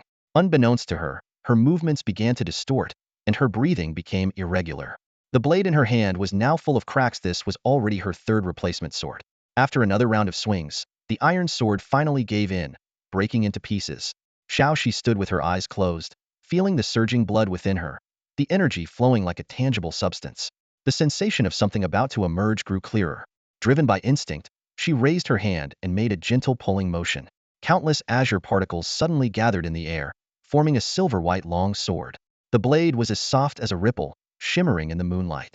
Grasping the hilt, she felt an indescribable sense of control. What is this? Where did it come from? Is it already morning? A series of questions flashed through Xiaoxi's mind. Just then, applause sounded from the side. Zhou Chen had appeared at the entrance unnoticed, clapping rhythmically. Xiaoxi looked at him in confusion. Brother Zhou Chen, do you know what this sword is? Zhou Chen's eyes were fixed on the blade in her hand. I was about to ask you the same thing. Before the words had fully left his mouth, the mysterious sword began to dissipate in front of Xiaoxi. A sudden wave of exhaustion swept over her, causing her legs to buckle. Zhou Chen caught her just in time, but there was no warmth in his touch. A cold blade pressed against Xiaoxi's throat, and Zhou Chen's gaze turned icy and unfamiliar. One more time, what was that? You have one more chance. Zhou Chen's voice carried a threat. I really don't know. Xiaoxi struggled to keep her heavy eyelids open. I felt something strange in my body, and then, after breathing, the sword appeared. I'm not lying. I'm not a spy for the Mingguang group. Before she could finish, Xiaoxi succumbed to the overwhelming fatigue, her eyes closing completely. Zhou Chen looked at the unconscious girl without a trace of emotion, his mind filled with conflicting thoughts. Xiaoxi had a dream. In the dream, Xiao Ming was still alive. Sunlight poured over the training ground. Xiao Ming sat quietly on the side, her eyes filled with gentle warmth as she watched her younger sister, Xiaoxi, tirelessly practice her swordplay. Day after day, Xiaoxi's skills improved, and her heart was set on protecting her sister. One morning, a thick fog suddenly enveloped the entire training ground. Through the mist, a group of armored enemies could be seen, their faces twisted in sinister smiles as they slowly approached. Xiaoxi remained calm, resolutely positioning herself in front of her sister, her sword humming in her hand. The battle began. Xiaoxi moved swiftly across the field, her sword flashing as each strike claimed an enemy's life. As time passed, more enemies fell, and the ground was stained red with blood. Xiaoxi felt an unprecedented surge of power, as if she were invincible. Just when she thought victory was within reach, a more formidable opponent emerged from the fog. Xiaoxi met the challenge heat, their swords clashing in a fierce duel. No matter how hard she tried, she couldn't break through the opponent's defense. After several intense exchanges, a single misstep sent her flying from a powerful strike. Despair washed over her, but just then, another figure appeared. With a swift, cold flash, the formidable enemy was decapitated effortlessly. Xiaoxi struggled to her feet and saw Zhou Chen approaching. "Are you all right, little one?" Zhou Chen extended his hand. "I'm fine," Xiaoxi replied, grabbing his hand to stand up. Suddenly, Zhou Chen yanked her up forcefully and then grabbed her by the throat. "Xiaoxi, I think you're up to something. A spy? Huh? Playing innocent? Prepare to die." "Ha ha ha. I'm not," Xiaoxi murmured weakly. A soft voice called out, and the young girl opened her drowsy eyes. "Not what?" A familiar voice echoed. Xiaoxi looked around in confusion. Zhou Chen was sitting not far away, holding a book. The words "violence solves nothing" were faintly visible. "You sure talk a lot in your sleep," Zhou Chen said, closing the book. "One minute you're calling for Xiao Ming, then Zhou Chen, then saying no, and it's a misunderstanding. What were you dreaming about? Such wild dreams at your age." It was then that Xiaoxi realized where she was, feeling the weight of the blanket and the smell of medicinal herbs in the air. She asked, bewildered, "You didn't kill me? Why would I kill you?" Zhou Chen retorted, bringing a bowl of medicine to her bedside and pulling up a chair. "Drink this." "I can do it myself," Xiaoxi said, trying to sit up, her entire body aching as if she'd been severely beaten. She felt weak and drained of energy. "Of course you can. Did you expect me to feed you?" Zhou Chen chuckled. Xiaoxi carefully held the bowl, taking small sips of the bitter liquid. As the medicine flowed down her throat and into her body, she felt a slight warmth. After finishing the bowl, she let out a long sigh. "I thought you guys. If someone in the guild seemed suspicious, you just kill them to make an example," Xiaoxi said quietly. "You need evidence for that. If we killed everyone who seemed suspicious, who would stick around?" Zhou Chen laughed. "So, you don't have evidence against me?" Xiaoxi sipped the medicine, occasionally glancing at him nervously. "It's just a misunderstanding. I trust you, Xiaoxi," Zhou Chen said, waving his hand dismissively. "Oh." Xiaoxi placed the empty bowl on the bedside table and tried to sit up. "I know you suspect me, thinking that the Mingguang group might have experimented on me, but they really didn't. They hardly had any contact with me. According to them, experiments require willing participants, and unwillingness severely affects the success rate. My sister participated because she was gravely ill. I think they didn't touch me because they wanted to use me as a gift to you." "Interesting," Zhou Chen mused, impressed by Xiaoxi's analysis. Despite her seemingly naive appearance, her mind was sharp. Considering her looks and age, she indeed could be seen as a valuable gift, though there were some differences in status. "I'm not stupid, and I'm not a spy," Xiaoxi said earnestly, her face serious. For once, she didn't avoid his gaze. "All right, I'll believe you for now," Zhou Chen nodded. "But how do you explain that sword of yours?" "I don't know." Xiaoxi's confidence wavered. "Try summoning it now," Zhou Chen suggested. Xiaoxi hesitated, then raised her hand. After a moment, her hand fell back down. "I can't. I don't have the strength or focus. I need to recover." "Zhou Chen, do you know what it is?" "A gray artifact, perhaps." "Huh." Xiaoxi looked puzzled. "It's a supernatural pathway. The Mingguang group is currently working on it, which is why I thought you might have undergone an experiment. Otherwise, how could you suddenly awaken a gray artifact?" Zhou Chen explained. "I really don't know," Xiaoxi said, even more confused. "Do you remember after our sword practice, I said I felt something inside me trying to come out? Last night, I felt it again and kept practicing until morning, finally grasping that feeling." Zhou Chen pondered. Either Xiaoxi unknowingly underwent an experiment, or the gray artifact came from another source. The former seemed unlikely given her short time with the Mingguang group, as gray artifacts required adjustments and observations. Moreover, she had been at the martial arts club for a while without further experiments, so how could the gray artifact suddenly appear? Another clue was that the Mingguang group's armor style leaned towards cyber elements, while Xiaoxi's sword was a traditional Tianxia style. This situation resembled Zhou Chen's own experience with his artifact, Kangen. Advanced gray artifacts tended to adapt to their users' needs. Xiaoxi's constant sword practice might have shaped the artifact accordingly. "Have you encountered any supernatural events or special incidents?" Zhou Chen asked. "No, my sister and I just worked hard to make ends meet. We never encountered anything unusual." Xiaoxi shook her head. "All right, get some rest," Zhou Chen said, standing up. "Okay." Xiaoxi blinked, watching him walk to the door. "Zhou Chen, She called out suddenly. What is it? I really didn't lie to you. But if you want to take back my life, I won't hold a grudge. You silly girl. Chen paused, looking back at her. After a moment, he chuckled. What nonsense are you talking about? I'm a good person. But since you're not opposed to such things, Chen, you're being creepy again. Xiaoxi shrank back. Rest up. Chen smiled and closed the door. Let's observe a bit more. Intuitively, Xiaoxi doesn't really seem like a spy. But intuition isn't always reliable.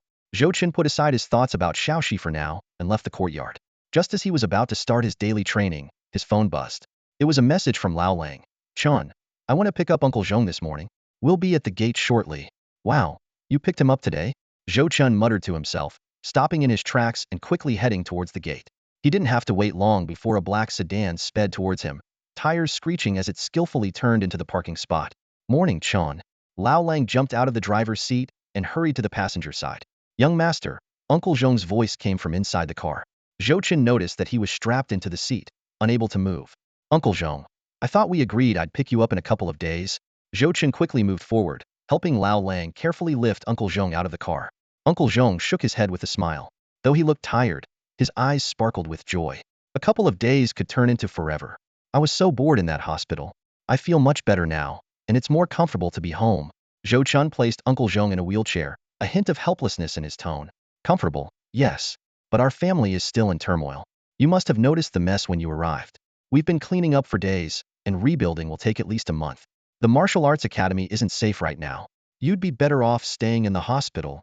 As he pushed the wheelchair slowly towards the academy, Uncle Zhong waved his concerns away, half-jokingly saying, hospitals aren't always safe either. Didn't Principal Zhang die in one recently? If I have to die, I'd rather do it here in the academy. Are you sure you aren't just tired of an old man like me and don't want me back? Don't say that, Uncle Zhong. You watched me grow up. I'd never think that way. Chen quickly denied, his tone tinged with urgency. The three of them strolled leisurely through the academy. Chen continued, I've been really busy lately. Even if you're back, I won't have much time to care for you. Uncle Zhong chuckled. Having a caregiver is enough. I wouldn't dare let you take care of me. Then his expression changed slightly, a sly glint in his eye. I heard from Lao Lang that. Don't listen to his nonsense. It's nothing. Chen cut in, glancing at the somewhat guilty-looking Lao Lang. I haven't even said what I heard. I guess you were going to talk about Xiaoxi. Spot on. Uncle Zhong laughed heartily. So, what's the deal with that girl? Chen cleared his throat, a bit uneasy. Just an old classmate with a tough background. But she does look quite lovely. We'll see what the future holds. Haha, you're finally getting a clue. Uncle Zhong laughed, his face lighting up with joy. Should I take you inside, Uncle Zhong? No need. It's such a nice day. I'd like to soak up some sun. Take me to the training ground. I miss hearing the sounds of practice. You go to your thing. Oh, by the way, where's that girl now? She overdid her training yesterday and is still resting. All right, I'll see her another day. Chen pushed Uncle Zhong to the training ground, reminding Lao Lang before he left, take good care of Uncle Zhong. Don't worry, young master. Their eyes met, sharing a brief moment of unspoken understanding. Chen quickly returned to his own training ground. With fewer disciples at the academy, it had almost become his private space, though Xiaoxi was also a frequent presence. The other disciples had learned to avoid the area. Standing still, Chen waved his right hand lightly, and Ren materialized out of thin air. Along with it appeared the familiar light screen. Blade Technique 5, 5100. Wind Chasing Style 5, 18,100. Shielding Style 4, 40,100. Breath Resonance Method 2, 98100. Gray Tower Performance Score, 60. After a night of intense training, his performance score had actually increased. Chen pondered, realizing that basic training wasn't just about consumption. If he performed well, he could earn rewards post-training. Blade Technique 5, 5100. 1 Strengthen Body, 3 Break Limits, 5 Armament. By cutting through countless blades, you've mastered techniques that significantly enhance the durability of your weapon. It didn't sound particularly special.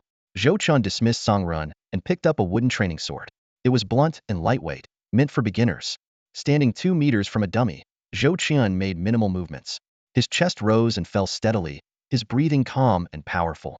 Suddenly, the sword sliced through the air, leaving behind wave-like patterns. A visible crescent-shaped energy blade shot forward, striking the specially designed dummy. With a tearing sound, the iron dummy split in half. The wooden sword, which shouldn't have withstood such force, merely vibrated, a thin, almost invisible film enveloping it. Reaching the 5th stage of the blade technique, Zhou Chen's understanding of weapons had clearly reached new heights. The moment Zhou Chen grasped the weapon, he felt an indescribable sense of familiarity, as if he could dissect it with X-ray vision. Countless filaments of martial energy enveloped and filled it, intertwining with an almost invisible will, creating a perfect armament. This was the fifth stage of the sword severing technique, where various sword forms complemented each other, their combined power far exceeding the sum of their parts. Even a wooden sword could achieve astonishing effects at this level. Zhou Chen couldn't help but imagine the exaggerated power if he wielded the azure blade. His earlier hypothesis was confirmed. After breaking through with the sword severing technique, his attack power indeed skyrocketed like a rocket. This aligned perfectly with his original vision to develop a highly offensive technique capable of slicing through mechs with ordinary weapons. Now, it seemed that goal had been realized. Recalling his previous concerns about the Scarlet Tyrant's defense, Zhou Chen felt a surge of confidence. He was certain that as long as his pointed azure dragon could land a hit, the Scarlet Tyrant would be grievously injured, if not near death. Immersed in this newfound confidence, he felt his internal breathing technique on the verge of a breakthrough. He couldn't help but wonder what unforeseen changes might occur after the third stage. Standing still, Zhou Chen took a deep breath, his chest heaving. A series of sounds burst from his throat, and a warm current surged within him, resonating with the azure blade in his hand. An invisible stream of air spread from his feet, swirling the fallen leaves around him. At this moment, he resembled a celestial being cultivating immortality. Meanwhile, in the Indigo Palace of the Star Alliance, the atmosphere was tense. A group of somber-faced individuals had gathered, led by a man seething with anger. A bunch of incompetents.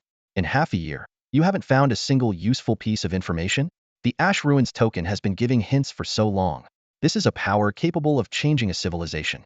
Dig up every inch of ground if you have to, but you must eliminate it in its cradle. As the tension in the room reached a boiling point, a calm voice suddenly broke the silence beside him. Lord Lyons, there's no need to rush. Since it's already a hell mode.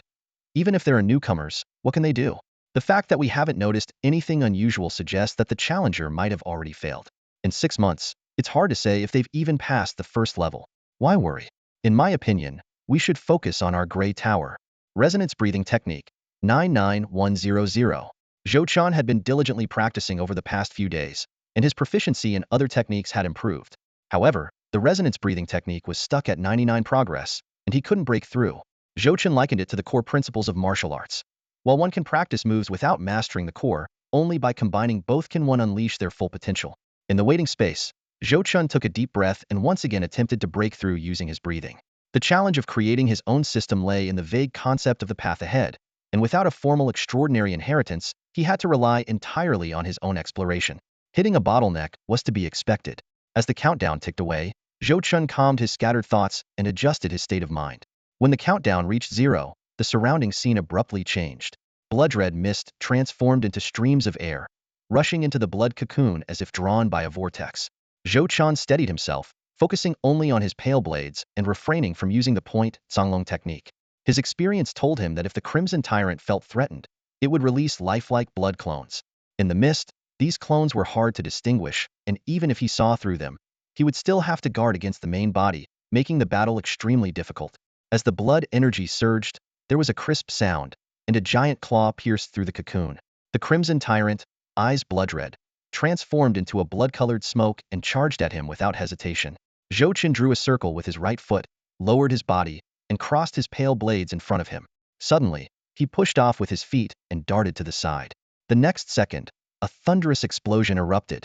Blood-colored shockwaves spread from the point of impact, and air blades sliced the ground. The impact sent Zhou Chen flying, and he rolled several times on the rocky ground before quickly getting back on his feet. The Crimson Tyrant was also thrown back, crashing into a nearby boulder. This was the best opening move Zhou Chen had found after multiple attempts, sacrificing some of his own condition to use the screen-like middle vibration style to repel the opponent. Both stood up almost simultaneously. The Crimson Tyrant shook its head, seemingly only slightly dizzy, and then charged again. Zhou Chen was secretly amazed at the opponent's toughness, taking deep breaths to suppress his surging blood. With no time to charge up the point Zonglong, Zhou Chen met the charge heat. His pale figure traced an arc of sword light in midair. The Crimson Tyrant neither dodged nor evaded, its 4 tentacles dancing wildly and extending to attack. In the blink of an eye, the clash of weapons was incessant. The Crimson Tyrant suddenly let out a painful roar facing the impenetrable screen style. It not only failed to harm Zhou Chen, but also had 2 of its tentacles severed. Zhou Chen's eyes lit up, feeling that the opponent wasn't so formidable after all. He quickly gathered his energy, preparing to unleash the point Songlong directly at the tyrant's face. However, in that critical moment, the Crimson Tyrant's entire body suddenly sprouted menacing bone spikes, instantly forming an even stronger armor. Zhou Chen's expression changed slightly.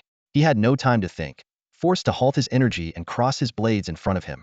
As the blood-red figure collided with him, Zhou Chen's senses seemed to fail, and his vision was engulfed in red. A giant claw gripped his neck, his chest caved in, and he was slammed heavily onto the collapsed ground. Blood trickled from the corner of Zhou Chen's mouth as he stared intently into the opponent's violent eyes, cursing inwardly. The Crimson Tyrant seemed to understand his curse, or perhaps it was just in its usual rage. With a roar, it brought its heavy fist down. Zhou Chen's head burst open, and his consciousness plunged into darkness. How the heck am I supposed to beat this thing? Zhou Chen lay sprawled on the floor of the resting area, staring up at the ceiling with a long sigh. His clothes were soaked with sweat, and his muscles trembled slightly from the intense battle. Reflecting on the fight, he realized that his defensive technique had indeed blocked several of the opponent's fierce attacks. He had even managed to hold his ground for several rounds. Today, Zhou Chen decided to go on the offensive. He successfully launched an attack, but it infuriated his opponent. The Crimson Tyrant underwent a second transformation in an instant, delivering a brutal counterattack that made Zhou Chen truly appreciate the power of a lower-tier creature. With a bitter smile, Zhou Chen recalled the details of the battle. The Crimson Tyrant had shown overwhelming dominance from the moment it appeared. It didn't allow its opponent to strike first, exuding an aura of invincibility, surrounded by dazzling blood-red effects.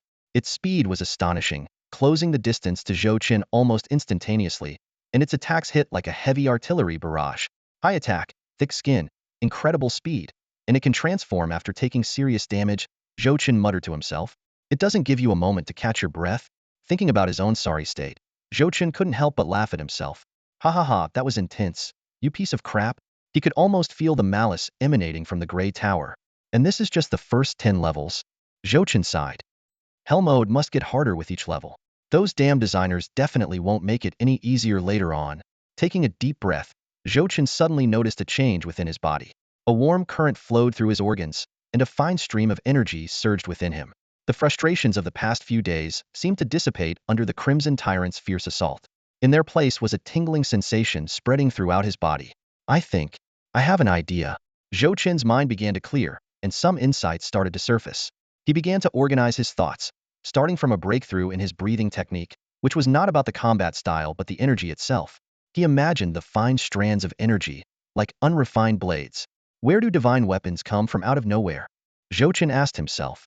Even the mightiest weapon is just a shapeless lump before it's forged.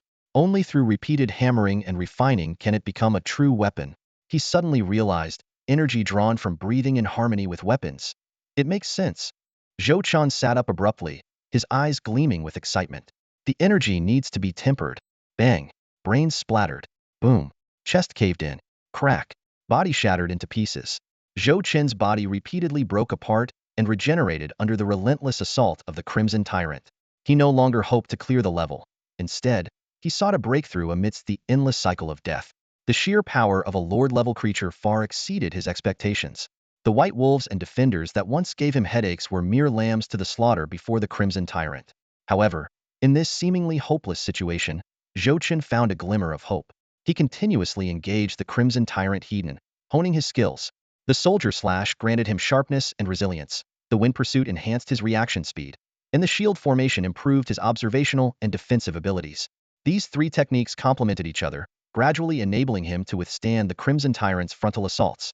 With each clash, Zhou Chen used the force to resonate with his breathing, refining the martial energy within him. System notifications flashed incessantly. You have completed a standard cycle of the breathing resonance technique. Martial energy concentration has slightly improved. Breathing resonance technique 0.01. Breathing resonance technique 0.01. These small increments assured Zhou Chen that his method was effective.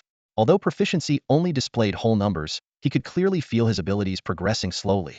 The most noticeable change was that the scattered strands of martial energy within him had condensed into a more concentrated stream, significantly enhancing its quality, toughness, and activity.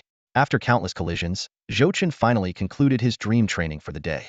As his level increased, so did the number of times he died each night. Today's challenge was particularly extreme. Knowing he would die, he still engaged in brutal combat with the Crimson Tyrant repeatedly. Lying in bed, Zhou Chen slowly drifted into sleep.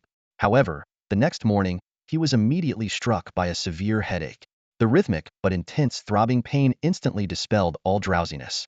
Grimacing, Zhou Chen recalled his initial challenges against the White Wolves. Back then, his physical condition was far worse.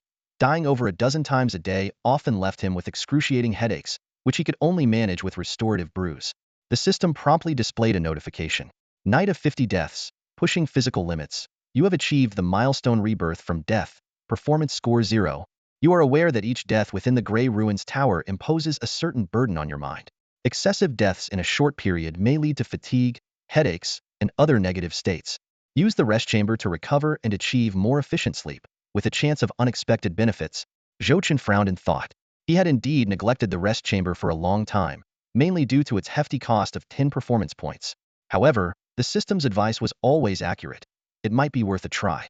Just as he was about to go back to sleep, he heard a gentle knock on the door. Zhou Chen, are you up? Xiaoxi's voice carried a hint of hesitation. Zhou Chen opened the door.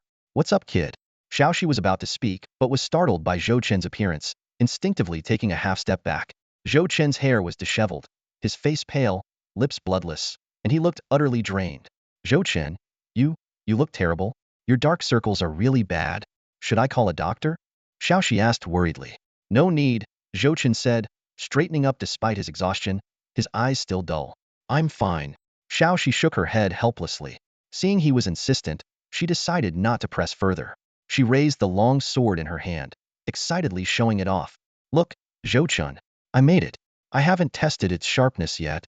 The mercury-colored long sword gleamed with a faint arc, its quality clearly extraordinary. Mind if I give it a try? Zhou Chen asked. Go ahead, Xiaoxi replied, handing over the sword. As Zhou Chen gripped the hilt, he immediately felt a chill. A stream of cold air, as if from an icy pool, flowed through his body and surged into his mind. Under the influence of this cool sensation, Zhou Chen felt a slight relief from the sharp pain in his head. Though the relief was minimal, it was undeniably real. This piqued his interest, prompting him to take a closer look at the sword in his hand. Xiaoxi blinked and explained. When I hold it, I feel a cool, soothing sensation in my head. I think it might have other functions, but I haven't had the chance to explore them yet. Zhou Chen examined the sword closely and asked, Do you see anything wrong with it? Xiaoxi shook her head. It looks fine to me. Zhou Chen gently swung the sword. It was a standard straight sword, measuring 3 feet 2 inches in total length, with a blade length of 2 feet 2 inches and a blade thickness of 2 fingers. It weighed over 6 kilograms. Compared to the usual 1 or 2 kilogram swords, this one was notably heavy. However, Zhou Chen knew that ordinary blades couldn't compare to extraordinary gray gear. For gray gear, starting at 5 kilograms wasn't unusual, and Xiaoxi, being the wielder, shouldn't find it burdensome. Let's go to the training ground, Zhou Chen said, carrying the sword as he walked forward. Xiaoxi hesitated, but eventually followed him silently. In just a few steps, they stood in the center of the training ground. Zhou Chen swung the sword a few times, each swing bringing a sense of clarity to his mind. This is indeed an extraordinary item, he thought. Zhou Chen handed the sword back to Xiaoxi, scrutinizing his young peer. It should be gray gear, the mainstream extraordinary system I mentioned to you before. Besides the sword, have you noticed any other anomalies? Xiaoxi shook her head. No. When I was practicing today, I kept trying to find that feeling. Somehow, I managed to do it, and many ice blue light particles gathered and formed this sword. Self-awakening gray gear? Is that possible? Zhou Chen wondered to himself, unsure if this was normal. He thought he should discuss it with Lu Sun later. After pondering for a moment, Zhou Chen summoned his own azure blade, which made Xiaoxi's eyes widen in surprise. Here, take it and swing it a couple of times. See if you feel anything special, Zhou Chen suggested. Okay, Xiaoxi responded, carefully taking the azure blade. As she swung it twice, Zhou Chen's expression turned slightly peculiar. He noticed a faint glow on the back of his right hand where the azure mark was. An indescribable sense of connection, as if their hands were linked through the azure blade, filled him. The sensation was both fascinating and inexplicable. No wonder the opponent hesitated when I swung Xiaoxi's sword earlier. Zhou Chen's words made Xiaoxi realize the truth. She felt a surge of power within her and couldn't help but exclaim, It seems like my strength has increased. Is it because of this? Xiaoxi swung the azure blade again and noticed tiny particles of light and darkness swirling around the blade, making the scene look like something out of a fantasy movie. She remembered hearing about the legend of the Azure Shadow at Hongfu Tower and was even more amazed to witness it firsthand. Zhou Chen's image in her mind became even more mysterious and enigmatic. It seems our gray equipment is pretty high quality. It doesn't dissipate immediately even when it's out of our hands, Zhou Chen explained, demonstrating as he spoke. Xiaoxi watched intently as the azure blade in her hand turned to ash and then reformed in Zhou Chen's hand. That's incredible, Xiaoxi exclaimed. Let me try, she said, conjuring the azure blade again and handing it to Zhou Chen. Then, with a thought, the blade dispersed like a bubble.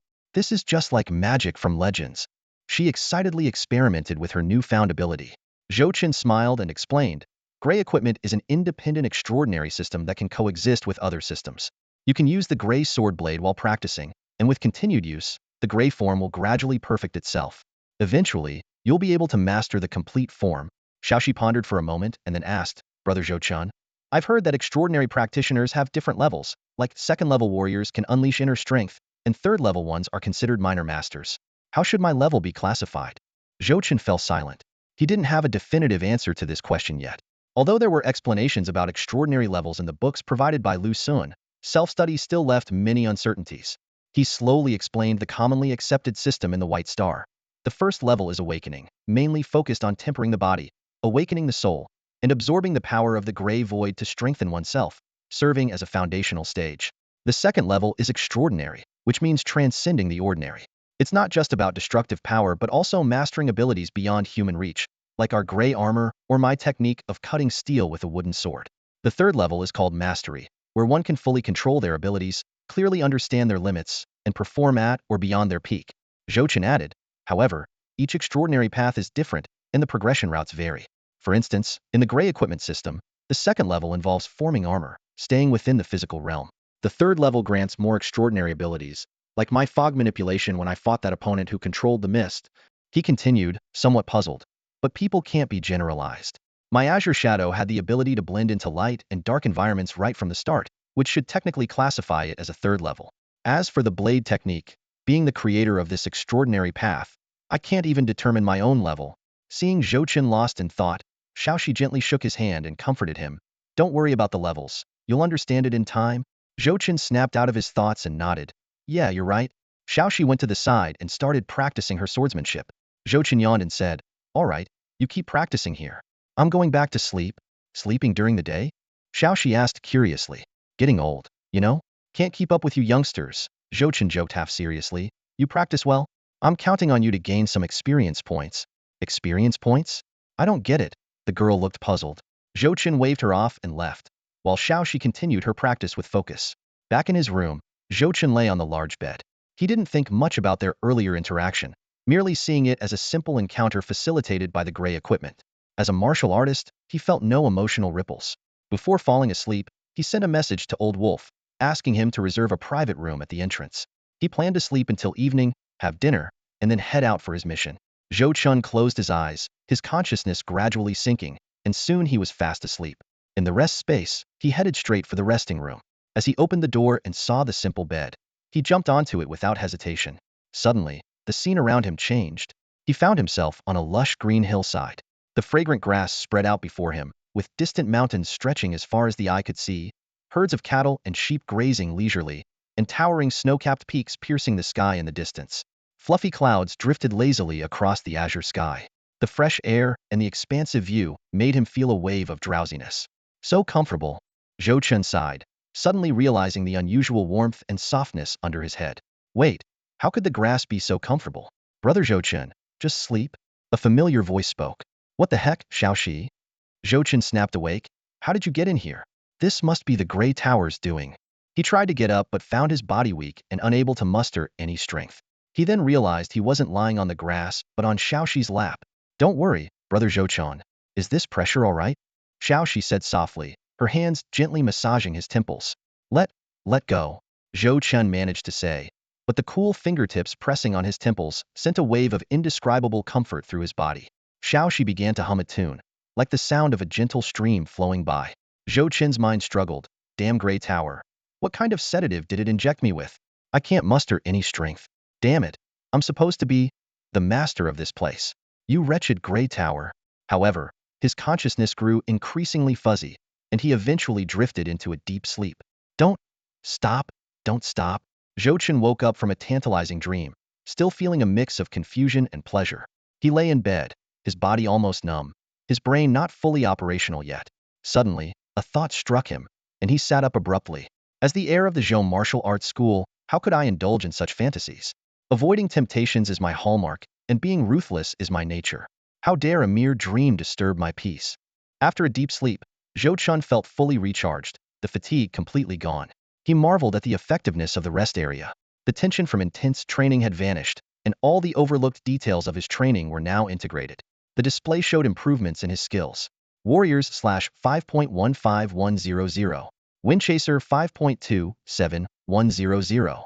Shielding technique 4.60100. Feeling invigorated, Chen realized the importance of rest.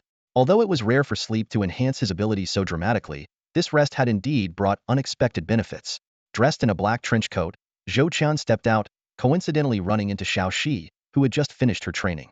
The girl, slightly sweaty, had a healthy flush on her cheeks and naturally drew attention as she walked.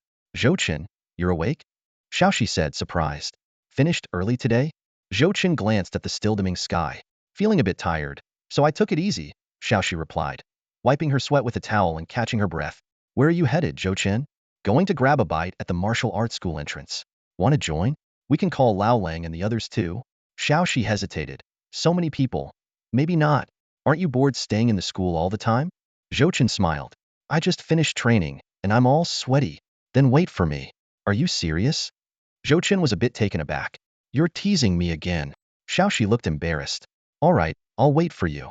Xiaoxi nodded, secretly wanting to go out. Lately, it had been nothing but eating and training, and she was getting restless. She quickly took a shower, dried her hair, and changed clothes before coming out. 15 minutes, pretty fast. Chen observed the girl in front of him. Her long hair hung loosely, with a few damp strands on her forehead, and her fresh face exuded a natural beauty. It'll dry soon.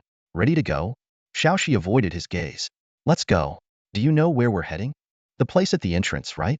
Yeah. We'll grab some food first, then maybe go handle some business. What? Xiaoxi froze in her tracks. Chen reached out and touched the ends of her hair, feeling a warmth there. Chen, you can dry hair too? Just making conversation, Chen laughed. I don't feel like handling business anymore. You guys go ahead. You're teasing me again, Xiaoxi said, her tone softening. Just kidding, let's go.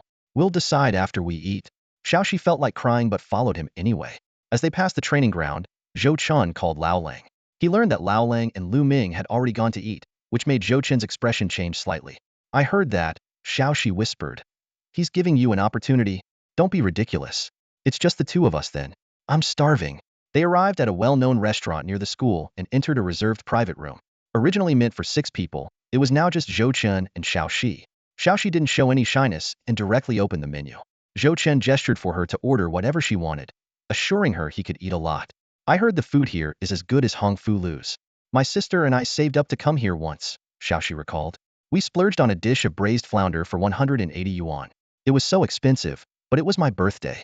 We ordered 2 bowls of rice and finished the whole fish, even sopping up the sauce with some bread before leaving. Hearing this, Chen immediately called the waiter. We'll have 10 orders of braised flounder. Wait, that's too much, Xiaoxi quickly interjected. The two of them ordered quite a lot of dishes in the end, a total of 15. As large plates were brought to the table, Xiaoxi's gaze flickered between the dishes, which were much larger than her face, and Chen, who was already eagerly picking up his chopsticks. Are you a pig? Xiaoxi blurted out. Chen glanced at her. Why are you staring at me? Eat up, we're all friends here, no need to be polite. Oh. Xiaoxi picked up her chopsticks, and Chen had already started devouring the food like a whirlwind. Fried sole, crispy squid, stir-fried squid tentacles, braised beef rib. She kept shoveling food into his mouth with chopsticks, followed by bites of rice. Chen was eating with such gusto that it was completely different from what Xiaoxi had imagined. The last bit of nervousness in her heart quietly disappeared, and instead, she felt like laughing. Xiaoxi no longer hesitated and started eating quickly, mimicking Chen. She had to admit, the food at Jiangjinlu was really to her taste. As she ate more and more, she realized for the first time how good her appetite was. Instinctively, she started practicing her breathing technique, and it felt like her stomach had turned into a furnace, rapidly breaking down the food she had just eaten. After a while of intense eating, Chen let out a long breath and finally slowed down. For martial artists, the daily consumption of energy and blood is huge, so our appetite is naturally big. The higher the level, the harder it is for regular food to meet our energy needs, he explained. Most of the food we eat at the martial arts school is medicinal, and while the portions may seem moderate, they're actually packed with energy. When we eat regular food, it feels like our appetite is insatiable. Even if you seem full, A slight activation of your energy and breathing techniques will quickly break down and consume the food. Zhou Chen explained slowly, patting his stomach. I might eat like a pig, but you're not far behind, Miss Glutton. Ugh. She spat lightly, glancing at her own empty plates and the diminished rice, then instinctively touched her stomach. Oh no, I think I really have become a pig. She looked up, avoiding Zhou Chen's amused gaze. Where are we going next? She asked. Let's visit another martial arts school. At night? Going at night will make sure they can't sleep, Zhou Chen said, starting a new round of eating. Xi's mouth twitched slightly. Brother Zhou Chen, are you that hungry? I was up all night observing the stars and practicing techniques, which drained my energy. Didn't you notice how weak I was this morning? After sleeping all day, of course, I'm hungry. Observing the stars? More like meeting a female ghost at night, Shi mumbled. By the way, Zhou Chen said between bites, have you considered that there might be an issue with your exam results? Shi immediately perked up. There has to be a problem, she said firmly. I know my own level. Even if I had an off day and lost points on subjective questions, there's no way I should have failed so badly. And my sister, she's always careful. There's no way she would mess up her personal information. She was visibly agitated, filled with resentment. Zhou Chen continued eating without looking up. I talked to a friend at the inspection department. He said there are indeed some issues, and you can file an appeal, but it will take some time. They might clear your name, and you could end up at a university you like. Shi was stunned, staring blankly at Zhou Chen, not knowing how to respond. What's wrong? Not satisfied? Zhou Chen glanced at her. Thank you. Shi bit her lip. Just a thank you? What do you need me to do? I'll do my best, she said, her face conflicted, as if she wanted to say something but didn't know how. Zhou Chen looked up in surprise, then chuckled. Well, if you insist, how about you break through to the 4th level, then go and eliminate everyone at the Mingguang group. Or better yet, reach the 7th or 8th level and take down the Star Alliance and the Xiang Empire. In that case, I guess I'll just stick with saying thank you, Shi said, pursing her lips. By the way, which university were you planning to go to? Zhou Chen asked. Shi hesitated, then said, I want to stay here and practice swordsmanship with you. Oh. Zhou Chen was even more surprised.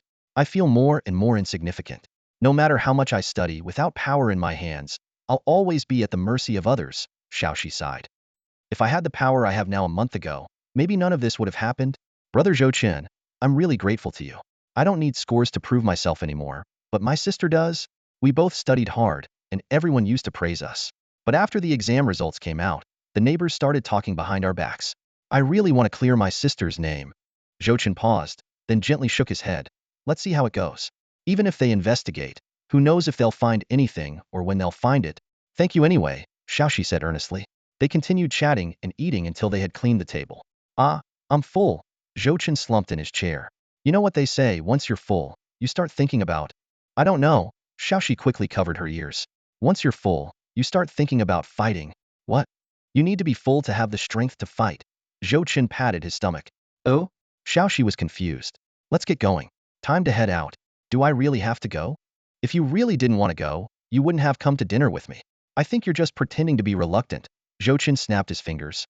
Get ready to leave, or it'll be dark soon. Shi felt even more conflicted. There wasn't much to pack, so she just sat there obediently. Old Wolf, are you guys done talking? Come pick me up at the entrance. We're ready to go. Zhou Chen sent a message to Old Wolf and then looked at Shi with amusement. What's wrong? Getting nervous now that we're talking about fighting? A little, she admitted. Brother Zhou Chen. What was it like the first time you killed someone? What was it like? Zhou Chen paused. Well, someone was trying to kill me, so I had to kill them first. Thinking about it that way, it was just something that had to be done. Brother Zhou Chen, you were born for this, Shi said cautiously, giving him a thumbs up. Zhou Chen laughed. These days, any martial artist or extraordinary person has blood on their hands. Seeing blood makes you braver. If once isn't enough, then you do it again and again. Look, after seeing blood, haven't you become a lot braver? Seeing blood passively and actively are two different things. Shi pouted. That's why you should experience both. Who knows, you might end up liking it. No way. This conversation is getting weird, Shi said. Thinking deeply, Brother Zhou Chen, you're too dirty, she finally concluded. In the spacious main hall of the Yang family's mansion, several martial arts school masters gathered, their faces etched with worry. They hailed from different schools and factions, now troubled by the current situation. Brother Yang, what do you think we should do next? One master asked anxiously. Who would have thought that the Zhou family could rise under these circumstances? That Zhou Chen, despite his youth, is quite capable. Over the past 4 or 5 months, if he had made even one misstep, the Zhou family would have fallen apart. Another joined in. It's been days, and they haven't made a move. What are they waiting for? Are we really supposed to take orders from this young upstart? As soon as he finished, another person worriedly added, if it were any other time, it might be different. But now, with the Mingguang group and the Hongying society in fierce conflict, getting involved could be a death sentence for small factions like ours. Should we just find an excuse to stall when Zhou Chen arrives? Someone suggested. The group exchanged ideas but couldn't come up with a satisfactory plan. Finally, they turned their eyes toward Master Yang, who was seated at the head. Master Yang calmly picked up his teacup, took a sip, and then smiled lightly. Gentlemen, you're worrying too much. Relax. When the time comes, we can agree to whatever they ask. Just maintain appearances. Forming an alliance is about appearances, after all. No need for pessimism. Even if Zhou Chen shows up, we can take our time to discuss things. Hearing Master Yang's confidence, the others felt somewhat reassured. Just then, a martial artist rushed into the hall, panting. Master, Zhou Chen is here. What? The room fell silent. Master Yang's hand holding the teacup trembled slightly, almost spilling the tea. Where is he? Master Yang asked urgently. Right here. Before the words were fully spoken, a tall figure stepped over the threshold and entered the hall, followed by a few others, looking composed. Master Yang glanced at Zhou Chen and then at the gatekeeper, who quickly explained, Master, young Master Zhou's status is special. I didn't dare delay, so I brought him in directly. Master Yang thought to himself, it's customary to announce a visit in advance. Clearly, this was Zhou Chen's idea. The gatekeeper couldn't stop him. Is this an unwelcome guest? Despite his displeasure, Master Yang motioned for a servant to bring a chair and stood up to greet Zhou Chen. It's been a while. How is your recovery? The others also stood and bowed. Not great. Zhou Chen sighed repeatedly. Everyone was taken aback, their minds racing with speculation. Master Yang gestured for him to sit and asked doubtfully, Young Master Zhou, did you suffer some hidden injury in the last confrontation? Oh, you mean my injuries? That's not an issue anymore, Zhou Chen explained. I was referring to my martial arts progress. That day, in the fog, Mingguang Group sent a third-level expert who could control the mist. I barely managed to defeat him after much struggle. And then? What are you trying to say? The others listened silently, hiding their emotions. Zhou Chen continued. I've been reflecting on that battle, thinking about my shortcomings. Mingguang Group underestimated me, sending only one third-level and one second-level mental attacker, along with a few minor disruptors. If they send 10 third-level miscontrollers next time, what will I do? Unfortunately, after days of reflection, I can only handle 5 at once. The group thought, is he bragging or showing off? It seems so obvious. Rationally, they believed Zhou Chen was exaggerating, but instinctively, they suspected he might be telling the truth. Master Yang bowed and said, Young Master Zhou, your skills are extraordinary. We ordinary folk can't compare. No need to compare with me, it'll just be discouraging. Zhou Chen's words plunged the room into silence again. Master Yang decided to cut to the chase. It's late. May I ask what brings you here tonight? Zhou Chen smiled and asked, Indeed, it's late. Master Wu, Master Hua, Master Qian. What were you all discussing? We were just. Master Yang started, but Zhou Chen raised his hand to interrupt. Master Yang, take a break. Master Hua, you tell me. He pointed to a middle-aged man in a black tunic. Master Yang's face froze. Zhou Chen's actions were truly disrespectful. He expected the Zhou family to target someone first, but not his own faction. Master Hua glanced at Master Yang, then reluctantly said, the situation in Yunjin City is changing. The Mingguang group isn't as strong as we thought. We were just discussing, waiting for your command, young Master Zhou, so we can prepare in advance. Oh, that's great. I came to give orders today. Zhou Chen laughed. The group felt another wave of unease. Master Yang continued. Each faction has just gone through a major battle and suffered losses. Young Master Zhou, what do you? Zhou Chen seemed to be waiting for this question.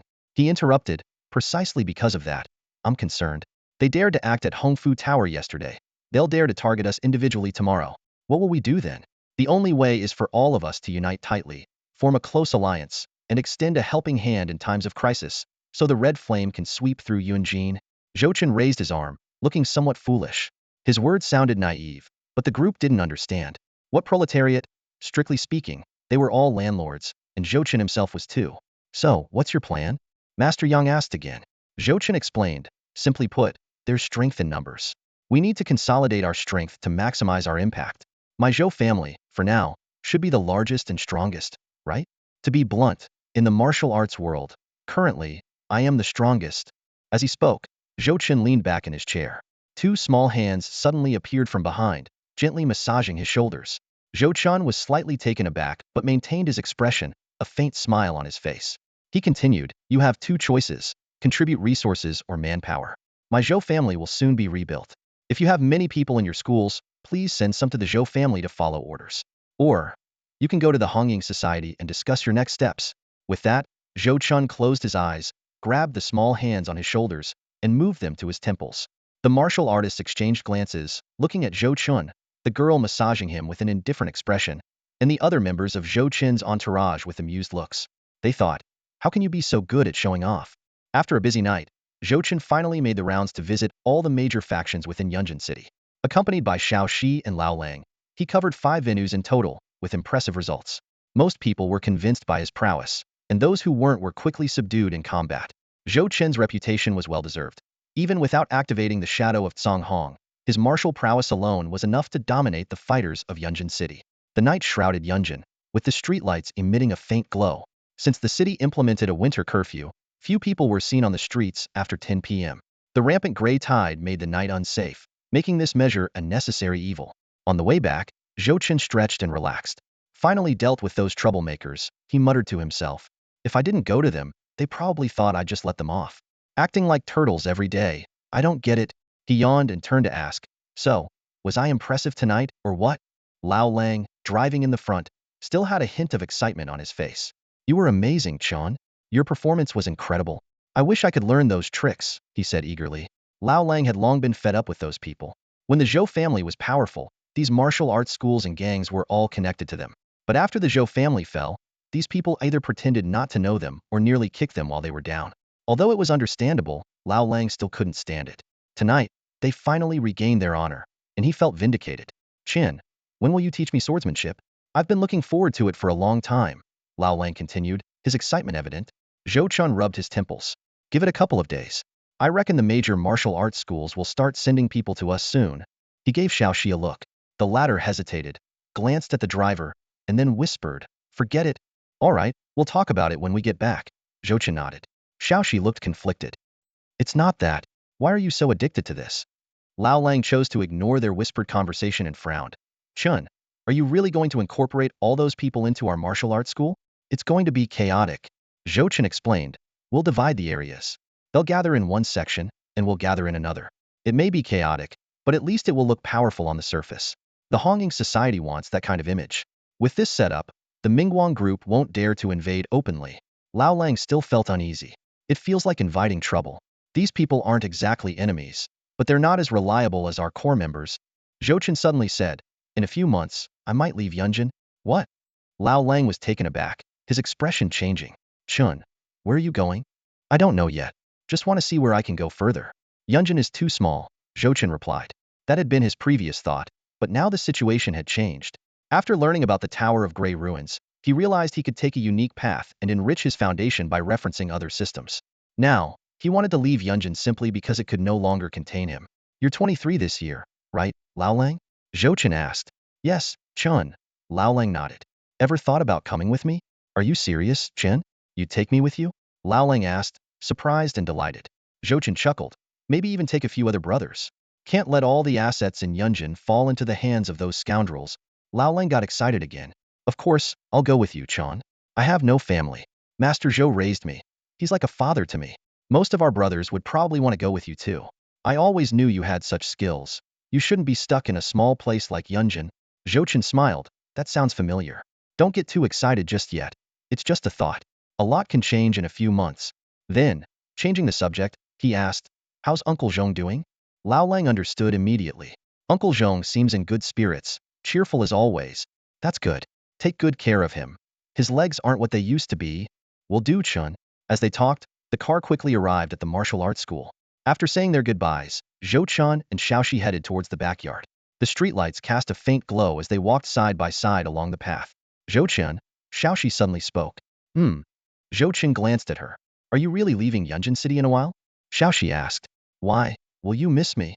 No, Xiaoxi replied, confused. She didn't know how to express her feelings. If she had to describe it, it was more of a sense of bewilderment. Xiao Yuan was a scoundrel. Her mother died over a decade ago, and her sister was also gone. Now, there were no familiar faces left in Yunjin City. Zhou Chan was half a familiar face, and he was about to leave too. What should she do? Don't worry about it. I'll talk to the inspection division when the time comes. They won't give you any trouble. We're all friends here, right? Zhou Chen said. Oh, Xiaoxi responded. Do you want to come with me? I don't know. Zhou Chen laughed heartily, pinching her cheek before she swatted his hand away. I feel like you have bad intentions. I'm afraid to go with you, Xiaoxi said sullenly. You're overthinking, kid, Zhou Chen teased. You did well today. I thought you'd just stand there like a deer in headlights, but you read the room well. I'll reward you someday. What kind of reward? Xiaoxi asked. I'll take you to chop down a few people. That's not necessary. As they chatted, they reached the backyard. Xiaoxi headed towards her room, while Zhou Chen continued forward. Zhou Chen, she suddenly called out. What now? Zhou Chen raised an eyebrow. You really were impressive today. Ha ha ha, I love hearing that. Zhou Chen laughed. Bang! A deafening crash echoed through the space as Zhou Chen's twin swords blocked the incoming force, his feet skidding across the ground, leaving a long trench in their wake. Yet, he did not lose his balance. This was the result of days of rigorous impact training. From being knocked back initially to learning to roll and dissipate force on the ground, and now standing firm against the impact, Zhou Chen's progress was visibly remarkable. At this moment, Zhou Chen's breathing was like thunder. Each inhale and exhale caused his blade, Song Run, to emit a piercing hum. The blade's edge seemed to be covered by a visible thin film, affecting the surrounding air, creating an almost surreal scene. Thump, thump. Each heartbeat provided Zhou Chen with immense power. His skin quickly turned from its normal color to a deep red, with steam rising from his pores. At this moment, Zhou Chen looked like a small red figure. Suddenly, a thunderous roar shattered the brief silence. The Crimson Tyrant charged again. Clang! The long blade clashed with claws, and the shockwave from the impact spread outwards, tearing through the surrounding mist.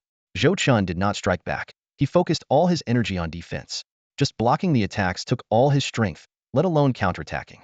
Despite his wrists going numb from the tremors, Zhou Chen's mind became increasingly clear. The two were now extremely close, and although the Crimson Tyrant had not yet entered its second form, its movements were still lightning fast. Its four tentacles behind it danced wildly, attacking Zhou Chen from various angles, all of which he managed to parry. The constant vibrations made not only Zhou Chen's fingers and arms numb, but also rendered his entire upper body senseless.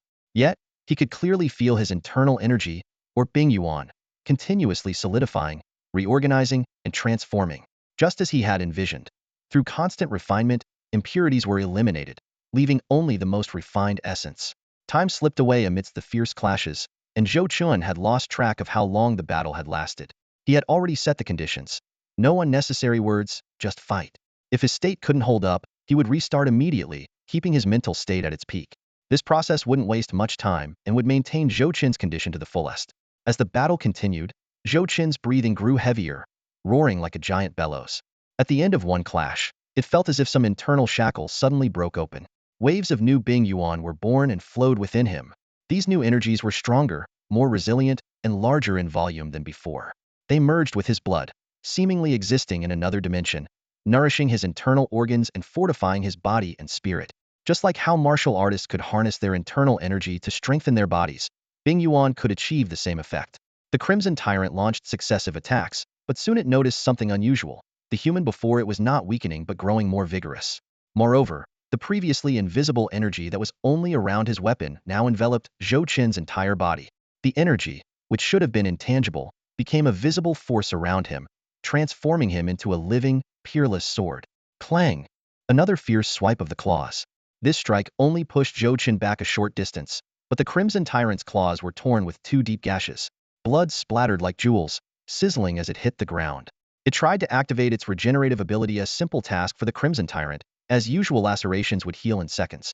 But this time, no matter how hard it tried, the wounds barely changed. Worse still, the Bing Yuan kept piercing deeper into the wounds, causing it unbearable pain. Come on! A roar of defiance echoed as Zhou Chen finally switched from defense to offense. He vanished from his spot, reappearing in front of the Crimson Tyrant in an instant. The creature's four tentacles shot out simultaneously, initially locking onto Zhou Chen's trajectory, but they failed as he accelerated, weaving through the dense attacks. Song Ren, glowing with a pale light, struck down fiercely. Blood exploded, but Zhou Chen's strike hit nothing.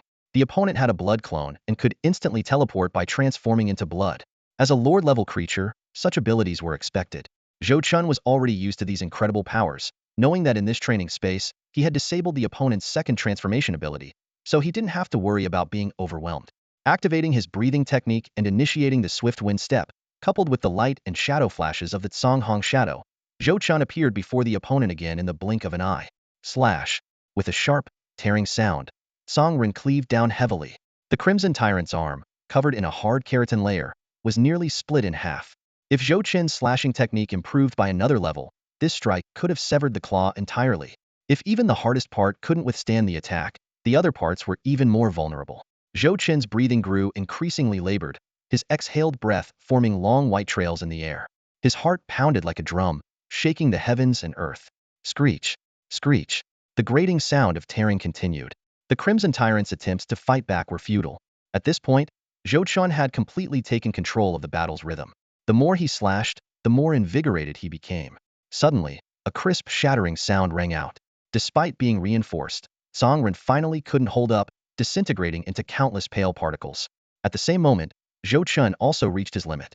The Crimson Tyrant, ready to counterattack, was forcibly paused by the training space. Thud. Zhou Chen collapsed on the ground, his limbs twitching slightly, waves of pain coursing through him. He immediately realized something was wrong. Exit training. The surroundings scene quickly changed. Zhou Chen, without a second thought, stumbled towards the rest area. In just a few steps, his face turned from red to pale. The pain in his head grew more intense, buzzing incessantly. Fortunately, he finally reached the rest area's door handle. After paying the performance points, he collapsed onto the bed. Moments later, everything went black as he lost consciousness. Damn Grey Tower. I paid to be here just to sleep? I don't even know what happened. I closed my eyes and it was all over. In the morning, Zhou Chen gritted his teeth as he sat up from the bed. Taking a deep breath, he brought up the light screen. Slash Technique 5-2-5-1-0-0. Swift Wind Technique 5-3-5-1-0-0. Scream Technique 4-9-5-1-0-0. Grey Tower Performance Points 40. Breathing Resonance Technique 3-3100. 3. The third stage of the breathing technique resonates with the weapon, refining internal being Yuan. It can eliminate impurities, heal hidden injuries, nurture sharpness, and enhance weapon techniques. The breath flows like waves, coursing through the body like a continuous river, making it a technique with some profound qualities. Amazing! Zhou Chen had never seen the light screen give such a lengthy evaluation. Undoubtedly, this third stage breathing technique was something extraordinary even in the manual. Just by grasping its basics, Zhou Chen could already hold his own against the non-transformed Crimson Tyrant. Does this mean he could now be considered a half-lord level being? The entire world seemed completely different. Zhou Chen blinked, clenched his fists, and closed the light screen. He got out of bed, looked around, and felt an indescribable change. It was as if he had leapt from a pixelated world into 4K HD. Though this comparison might be a bit exaggerated, it truly conveyed the leap in his sensory abilities. Zhou Chen took a step forward, each step as light as if he could float. As he pushed open the door, more information flooded his mind. The fragrance of flowers and grass on campus, the tiny insects hidden among the leaves, even the dust particles dancing in the window crystal clear. This comprehensive sensory enhancement confirmed that he had indeed broken through to a new level. Just as Zhou Chen was immersed in this novel experience, Xiaoxi appeared, having just finished her training. Wiping away her sweat, she curiously asked, "Zhou Chen, what are you standing here for?" Zhou Chen looked up, his gaze falling on Xiaoxi. At that moment, he could clearly see the flush on her cheeks from training, the sparkle in her eyes, and the beads of sweat sliding down her temples. To him, her skin appeared as flawless as the finest jade. Noticing Zhou Chen's peculiar gaze, Xiaoxi took a cautious half-step back. "Zhou Chen, your look is a bit off." Zhou Chen explained that he had just made a breakthrough, but Xiaoxi teased him, saying he looked even creepier. She also reminded him that it had been a full day and a night plus one morning since they returned from the martial arts hall, and that other martial artists had also arrived. Zhou Chen decided to check out the situation and invited Xiaoxi to come along, but she declined. Xiaoxi quickly returned to her small house, leaving Zhou Chen to marvel at her growing boldness. After tidying his clothes, Zhou Chen headed to the training grounds. From afar, he could hear Lao Lang's voice through a loudspeaker, directing the scene. A group of unfamiliar men and muscular women were busy transporting building materials. Lao Lang was passionately motivating these new recruits, emphasizing that they were now part of the Yunjin Martial Alliance. Standing in the shadows, Zhou Chen overheard Lao Lang promise to teach them the Zhou family's core techniques, the Yangsha Gong and Yangsha Blade technique, in a few days. This news surprised everyone, as these were the Zhou family's top secrets. Zhou Chen knew that these techniques no longer held much value for him. Sharing them was more about winning hearts and intimidating the Mingguang group. When Lao Lang spotted Zhou Chen, he immediately called him over. Zhou Chen took the microphone and gave a brief welcome, emphasizing the Zhou family's cutting philosophy. After his speech, he left, allowing the others to continue their work. This week, Zhou Chen really put on a show. With hundreds of eyes fixed on him, he remained completely unfazed. Instead, he raised his arm high and shouted, "Cut them down!" 3 times. The Zhou clan members followed suit, cheering enthusiastically, creating quite a lively scene. Some couldn't help but daydream. If they could wear matching black gang uniforms and brandish large machetes while shouting slogans, the effect would be intimidating. However, some martial arts school members who weren't keen on joining the underworld found it all rather perplexing, even considering leaving. Despite the mixed feelings, a significant number of members turned up that morning. Under the supervision of Lao Lang and others, everything proceeded in an orderly fashion. Zhou Chen had intended to return and spend time with the Scarlet Tyrant, but noticed Uncle Zhong waving at him. He quickly approached and smiled. "Uncle Zhong, on such a hot day, I thought you'd be taking a nap. Why are you here overseeing things?" Uncle Zhong, half amused, half exasperated, replied, "It's nearly winter.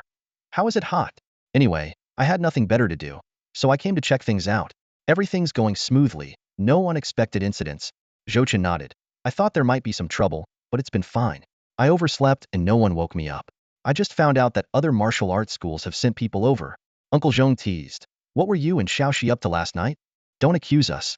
We're innocent." Zhou Chen quickly defended himself. Uncle Zhong chuckled. "I took a look at the small training ground this morning. That young lady is quite a beauty, a perfect match for you." Zhou Chen sighed. "You're teasing me again. Uncle Zhong, stop gossiping. I heard from the doctor that your recovery is going well.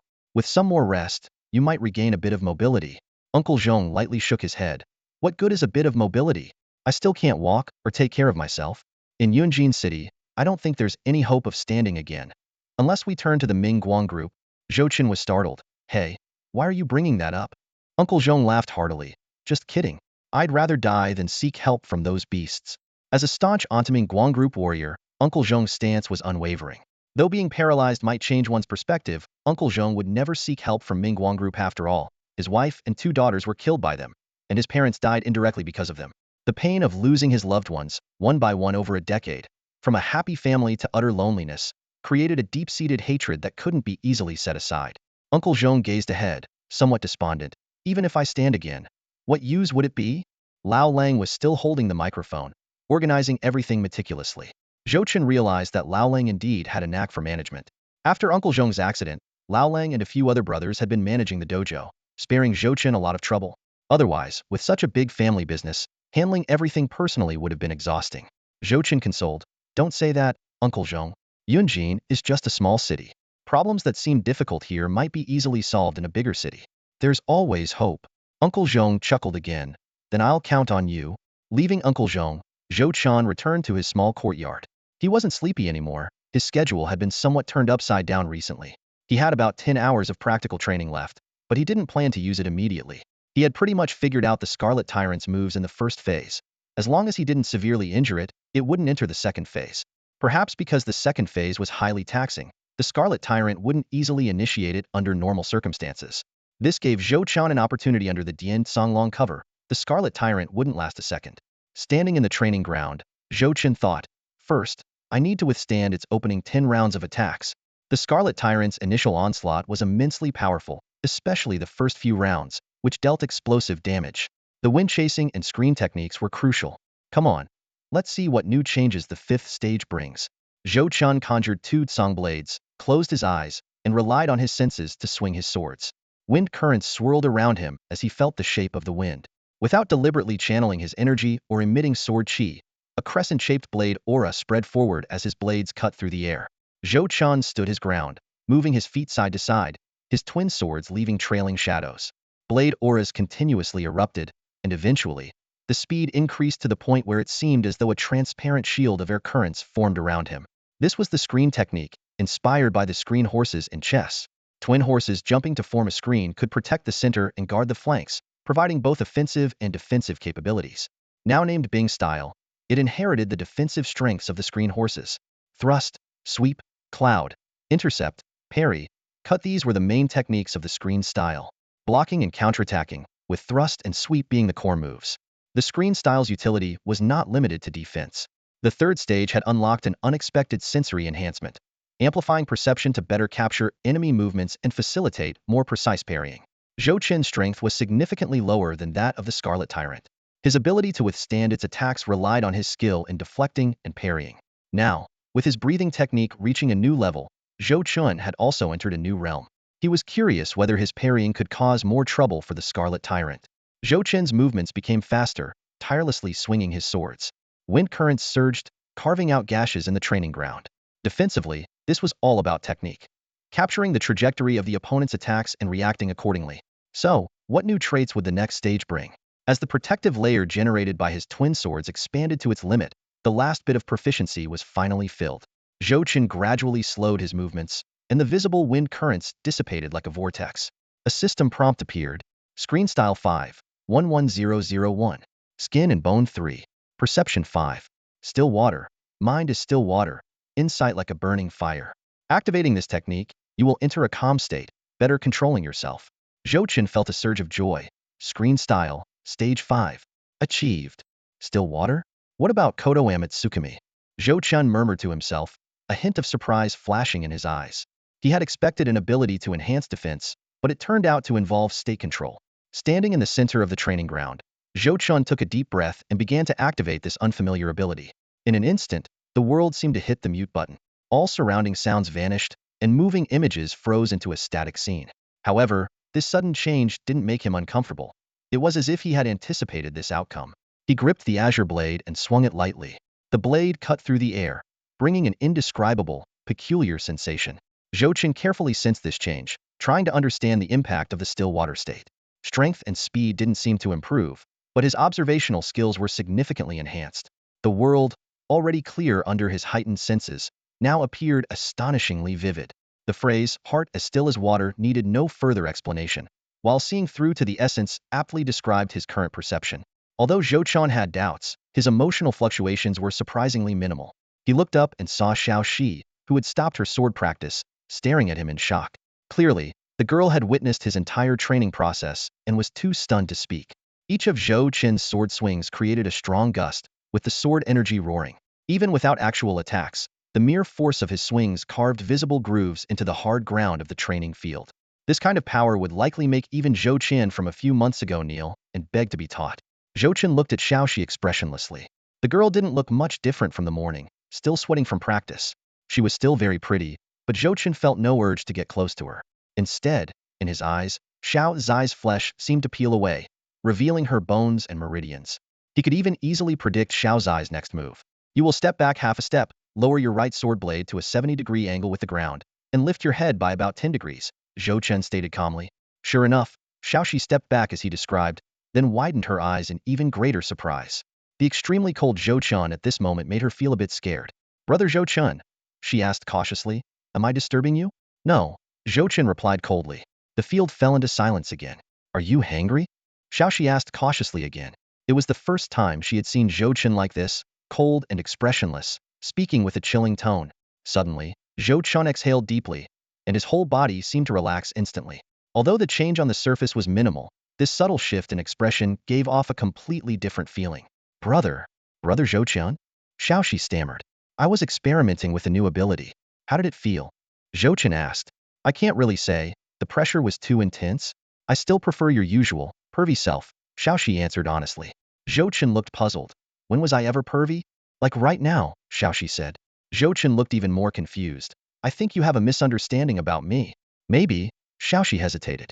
Zhou Chen looked up at the sky, realizing that it was already dusk. You keep practicing. I'm heading back, he said. It's dinner time. Are you going to eat, brother Zhou Chen? Xiaoxi asked. Not today. I'll join you another time, Zhou Chen said, leaving the training ground, leaving Xiaoxi bewildered in the wind. She had watched an impressive sword performance, but was so scared that her mind went blank, not knowing what to do next. Back in his room, Zhou Chen ate a few energy bars. He was eager to try out his new ability. Now, with all 3 martial art styles upgraded to level 5, offering 9 different attributes, and his breathing technique upgraded to level 3 for a comprehensive overhaul, this was his strongest form to date. Alright then, Scarlet Witch, bring it on. Zhou Chen closed his eyes and slowly drifted to sleep. You have 300 seconds to adjust your state. Familiar words flashed before his eyes. Zhou Chen stepped forward without hesitation and pushed open the door. The scene instantly changed, with wisps of blood mist swirling around. He summoned the azure blade, calmed his mind, activated his breathing technique, and maximized still water. Zhou Chen was ready to face the challenge. As more and more blood vessels surged into the cocoon, a piercing, tearing sound echoed all around. The Crimson Tyrant burst out like a scarlet lightning bolt, attacking Zhou Chen without hesitation. The air seemed to solidify, and time appeared to slow down. Zhou Chen's pupils contracted sharply, his entire body tensed. The moment the still water state activated, Zhou Chen was astonished to find his perception had reached an unprecedented level. He could not only clearly capture every movement of the Crimson Tyrant, but also predict its attack trajectories. What was once a mere defensive stance now allowed him to precisely adjust the angle and force of his dual swords. Clang! The Crimson Tyrant's claws struck heavily against the crossed blades. Unexpectedly, this ferocious blow didn't knock Zhou Chen down. Instead, after a deafening explosion, the Crimson Tyrant was sent flying back. Zhou Chen quickly retreated, each step leaving web-like cracks on the ground. After just a few steps, he lightly shook his body, completely dissipating the impact. Looking back at the Crimson Tyrant, its claw blades were now covered in cracks, a first in their hundreds of rounds of combat. This feeling, it's incredible. Zhou Chen muttered, still water? This is practically a state of profound insight. He felt an unprecedented level of awareness of his surroundings and control over himself. The Crimson Tyrant got back on its feet, a flash of rage and surprise in its eyes. But it quickly calmed down, thinking it had just been careless. With a low growl, it charged at Zhou Chen again, blood rapidly gathering on its claw blades. This time, however, Zhou Chen struck first. The azure blade sliced through the air, unleashing a massive sword energy. Though the Crimson Tyrant shattered the sword energy, Zhou Chen had already appeared right in front of it. Falling sword, Zhou Chen shouted, bringing his blade down with unstoppable force. With a resounding crack, the Crimson Tyrant's blood clone was shattered in a single strike. Suddenly, a giant blood claw emerged from the blood mist on the left. Zhou Chen reacted swiftly, an arc slash cutting through like lightning, instantly severing the claw in half. Looking at the now disheveled Crimson Tyrant, Zhou Chen's lips curled into a slight smile. You seem not so tough after all, brother. With a single strike, Zhou Chen released his grip, and the azure blade disintegrated into particles only to instantly reassemble in his palm. Clang! Another resounding impact echoed, and the force of the deflected blade was even greater. Despite being on guard, the Scarlet Tyrant staggered backward from the shock. Seizing the opening, Zhou Chen's longsword darted forward like a swimming dragon, its silver light piercing through the blood mist and hitting the tyrant's chest with pinpoint accuracy. Following this, his sword strikes rained down like a sudden storm. Enhanced by his still water state, each strike precisely landed on the peculiar pattern on the tyrant's chest. With the full-body augmentation of his three-stage breathing technique, successive strikes targeted the same spot, creating a gaping wound in the Scarlet Tyrant's chest in an instant. Just as it regained balance, its chest was nearly pierced through. The tyrant let out a piercing shriek, dissolving into a blood mist that quickly reformed. As it was about to enter its second phase, a white dragon, imbued with an unstoppable force, came roaring towards it. The sudden attack left the tyrant's mind blank.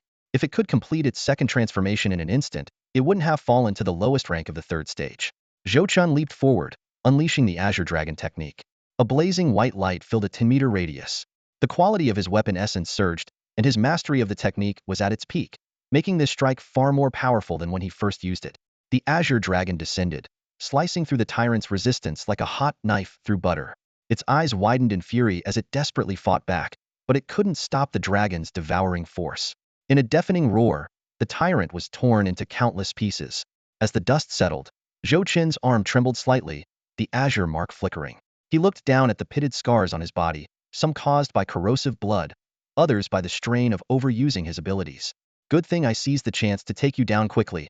Otherwise, it would have been a tough fight once you reacted, Zhou Chen said with a smile, his gaze shifting to the serene white jade gate standing a dozen meters ahead. Stepping through the gate, his injuries healed instantly. He skipped the system prompts and didn't claim the rewards just yet.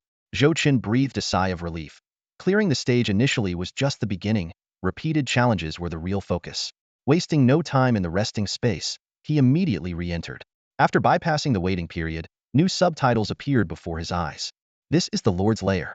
Despite being the lowest ranked creature among the three realms, the Crimson Lord possesses terrifying power. As Zhou Chen stepped into this lair, he immediately felt the oppressive atmosphere. A system notification popped up, announcing an even more daunting challenge ahead. Re-entering this lair will present a more severe challenge. Upon the Crimson Tyrant's death, it will inevitably enter its second phase, the rage state. In this state, it will lose all reason. Its desire to attack will greatly increase. and its overall power will enhance significantly. It will even be able to wield the power of Crimson, unleashing fearsome abilities. Zhou Chen frowned, realizing this was far beyond what he could currently handle. The system continued. Even ordinary four-realm experts struggle to contend with the second phase Crimson Tyrant. Then, the system presented two choices. If you choose to stop the challenge, you can claim at least one special gray gear seed along with other rewards. This will not affect your future progress in climbing the tower. However, if you successfully complete the repeated challenge, you will earn even greater rewards. The challenge details then appeared. Engage in combat with the Crimson Tyrant and successfully kill the second phase Crimson Tyrant. At the end of the battle, your health must remain at 90 or above. You may use external means to heal, but if your overall health drops below 75, the challenge will fail. Note: in normal mode, your health upon passing would be 75. Zhou Chen's eyes widened in disbelief as he stared at these words. He had initially guessed that the repeated challenge would involve facing the second phase Crimson Tyrant, which did not intimidate him. With the power of the pointed Song Dragon, he was confident he could win in a single strike. However, the requirement to maintain 90 health threw his plan into disarray. What the heck? Say that again. I dare you. Zhou Chen muttered, bewildered. This meant he could hardly afford to be touched by the enemy. Unless it was a minor scratch, taking a significant hit would mean failure. Am I really playing a Souls-like game here? Zhou Chen lamented, donning a mask of despair. He knew the torturous nature of Souls-like games, where ordinary players often needed dozens, or even hundreds of hours to clear. In this real world, failure meant true death, and the time required would likely multiply. The 90 health requirement was undoubtedly pushing him to his limits. Isn't this just asking for punishment? Zhou Chen sighed inwardly.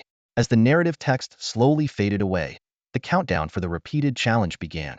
Zhou Chen stared at the Crimson Tyrant emerging from its cocoon in the distance, feeling his head buzz, realizing he was about to face the toughest battle of his life. Chen, are you not feeling well today? Lao Lang asked from the driver's seat, observing Zhou Chen's changing expressions through the rearview mirror. Zhou Chen's mood swings had been increasingly erratic lately, as if he had been through a fight every day. I'm fine, Zhou Chen replied tersely, shaking his head. Reflecting on his recent challenges, he added with a hint of resignation, let's put it this way. In the past 3 days, my best performance was using a single move, Dian Songlong, to pass the first stage, only for the Crimson Tyrant to forcefully initiate the second stage. At that point, my health was still at 85. Zhou Chen was acutely aware that this was his best effort under full concentration. The Crimson Tyrant wasn't a mindless dummy. It was determined to kill him. The numerous crimson marks left on his body easily turned into wounds, with the crimson power corroding the flesh beneath his armor. If it weren't for the armor absorbing most of the damage, his health would have been much lower. The abstract concept of health made Zhou Chen feel increasingly like he was playing an online game. He realized that the time to officially clear this challenge might need to be postponed. I'll observe for now, he thought. If it really doesn't work out, I might have to give up the challenge. After all, the rewards for clearing it can significantly enhance my abilities. Under Lao Lang's driving, the vehicle gradually moved from the outer district to the inner district. This morning, Tianxia had suddenly notified them to attend a meeting at the Johnson Group in the inner district. As the name suggested, this group belonged to Zhou Chen's father, Zhou Qiqiang, and his uncle, Zhou Qisheng. Looking out the window, Zhou Chen suddenly said, Lao Zhong, I feel like having some fish. He thought this sounded more refined than Lao Zhong. I want some pork knuckles. When Zhou Qiqiang was alive, he had some influence within the Johnson Group. But since his passing, Zhou Chen had rarely visited the company. He guessed that Tianxia's call was likely related to consolidating power. The vehicle entered the parking lot, and soon came to a halt. Chen, we're here, Lao Lang reminded him. Zhou Chen adjusted his tie and composed himself. Dressed in a dark blue suit and black leather shoes, his tall frame and the aura cultivated from years of sword practice gave him a unique presence, like a suited warrior ready to draw his blade at any moment. Mr. Zhou, welcome. Please follow me, said an assistant who had been waiting for some time, bowing slightly and leading the way. The ground floor of the Johnson Group was spacious and elegant, with a white, sophisticated decor that was quite pleasing to the eye. At the central reception stood several well-dressed, attractive young women. It was hard to imagine that the Zhou family had started their fortune in the butchery business. Ms. Tianxia is currently on the top floor. All major department heads of Johnson Group and its security company are already present, waiting for you to start the meeting, the assistant explained. Today's meeting might last a while, so if you need anything, please let me know. After completing the identity verification, they entered the elevator. As they ascended, Zhou Chen noticed the assistant's nervousness. Why are you shaking? Worried I'll kill you? Zhou Chen suddenly asked. No. What did you say? The assistant stammered, her face turning pale. I meant, there are plenty of people in the company. Why did they send you to guide me? Zhou Chen pressed. I don't know, the assistant said, standing straighter, feeling Zhou Chen's gaze like a blade. Why else? Because of Xiao Shi. People might think he likes this type. Zhou Chen said with a smirk. Turn around. Let me have a look. Hugging her documents, the assistant slowly turned. She had expressive almond-shaped eyes, a delicate nose, and rosy lips. Her pretty face showed signs of nervousness as she looked up at Zhou Chen, who grabbed her chin and examined her as if she were merchandise. Lao Lang, who had been watching with his arms crossed, was momentarily stunned when the assistant turned. She was indeed stunning, with striking features and an air of vulnerability that made her appear even more delicate than Xiaoxi. Just looking at her evoked a protective urge. The Honging Society really found a Xiaoxi lookalike for Chen, Lao Lang thought. Soft and delicate, Zhou Chen pinched her chin, nose, and cheeks, leaving red marks on her fair skin. The woman stood frozen, not daring to move. No implants, no signs of plastic surgery. Quite the natural beauty, Zhou Chen remarked, withdrawing his hand. What's your name? Qin Xiaoxiao, she replied, slightly relieved. How long have you been with the Johnson Group? 5 months. I just graduated from university and returned to Yunjin. I'm still an intern. I see, Zhou Chen nodded.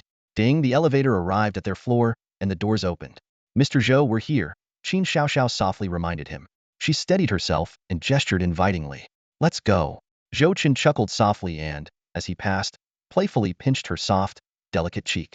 This moment made him realize the shift in his status, used to just find anyone to show him the way. But now he had a beautiful young woman assigned to him.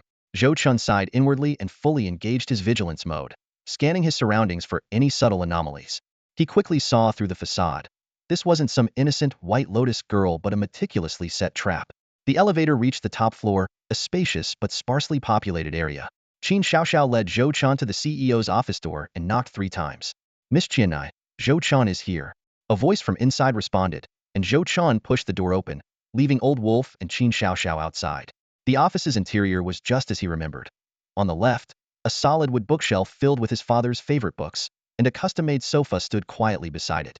Sunlight streamed through the large floor-to-ceiling windows, bathing the entire space in a golden hue. Qianai Asakawa sat behind the desk, her business attire accentuating her commanding presence. Her short, winered hair brushed her ears, and blue earrings sparkled in the sunlight. Seeing Zhou Chen, her rosy lips curved into a slight smile. Qianai, it's been a while. Zhou Chen greeted her with a smile. This seat originally belonged to your father, and now I'm sitting here. Do you mind? Qianai Asakawa asked. How could I mind? I see you as an elder sister, and you sitting here feels just right, Zhou Chen replied as he moved to her side, turning the chair to face the window. The magnificent view of Yunjin unfolded before them. He placed his hand on her shoulder, gently massaging it. Since I was little, my parents always told me. Zhou Chen paused. No, they constantly reminded me that if they were ever gone and the Zhou family was in trouble, Qianai Asakawa would be the one to trust. You sitting here is perfect, he continued. I remember when I was a child.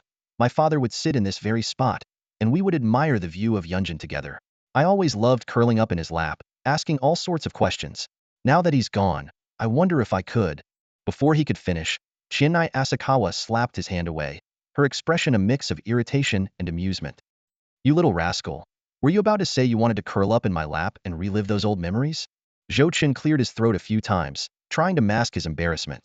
Qianai Asakawa stood up and scoffed. You've got some nerve, kid. She had keenly noticed that Zhou Chen might have seen something he shouldn't have when he was standing behind her. Even though her clothes were snug, it still made her uncomfortable. Zhou Chen hurriedly defended himself. Sister Qianai, you've got the wrong idea about me. He averted his gaze, but his mind couldn't help but replay that fleeting glimpse, admitting to himself that it had indeed stirred something within him. Qianai Asakawa wasn't buying it. She punched Zhou Chen hard in the chest. Looks like you need a lesson. Then, she turned to look out the window, her tone softening. I heard about what happened a few days ago. You did well, acted swiftly and decisively. Zhou Chen moved to stand beside her, humbly saying, You're too kind. I was mainly worried about Ming Guang Group causing trouble for my family again. We can't afford any more setbacks. Sister Qianai, life has been tough for us. Qianai Asakawa's lips curled into a slight smile. That's why I called you here today. To improve your family's situation. I was going to remind you to subdue other forces, but you've already taken care of that, saving us time. Today, we'll have a meeting to delegate the tasks. Oh, what tasks? Zhou Chen asked curiously. No rush, we'll talk about it in the meeting, Qianai Asakawa explained. Basically, Red Sakura Society isn't going to stay low-key anymore. Ming Guang Group has been struggling lately, with various losses and declining performance. Headquarters has been putting a lot of pressure on them. This is our chance. Even if we can't take them down, we can at least take a significant piece from them. She clenched her right fist, her eyes gleaming with an inscrutable light. Zhou Chen couldn't fathom her thoughts. Sister Qianai, with such a big move. Won't there be trouble within the Red Sakura Society? Zhou Chen asked cautiously. Qianai Asakawa smiled charmingly. Internal trouble? As of now, there's pretty much no dissent within Red Sakura Society. Zhou Chun was taken aback. Though he had been keeping an eye on the Red Sakura Society, his intel suggested that internal strife was ongoing, with Qianai Asakawa holding the upper hand, but still facing resistance from other factions.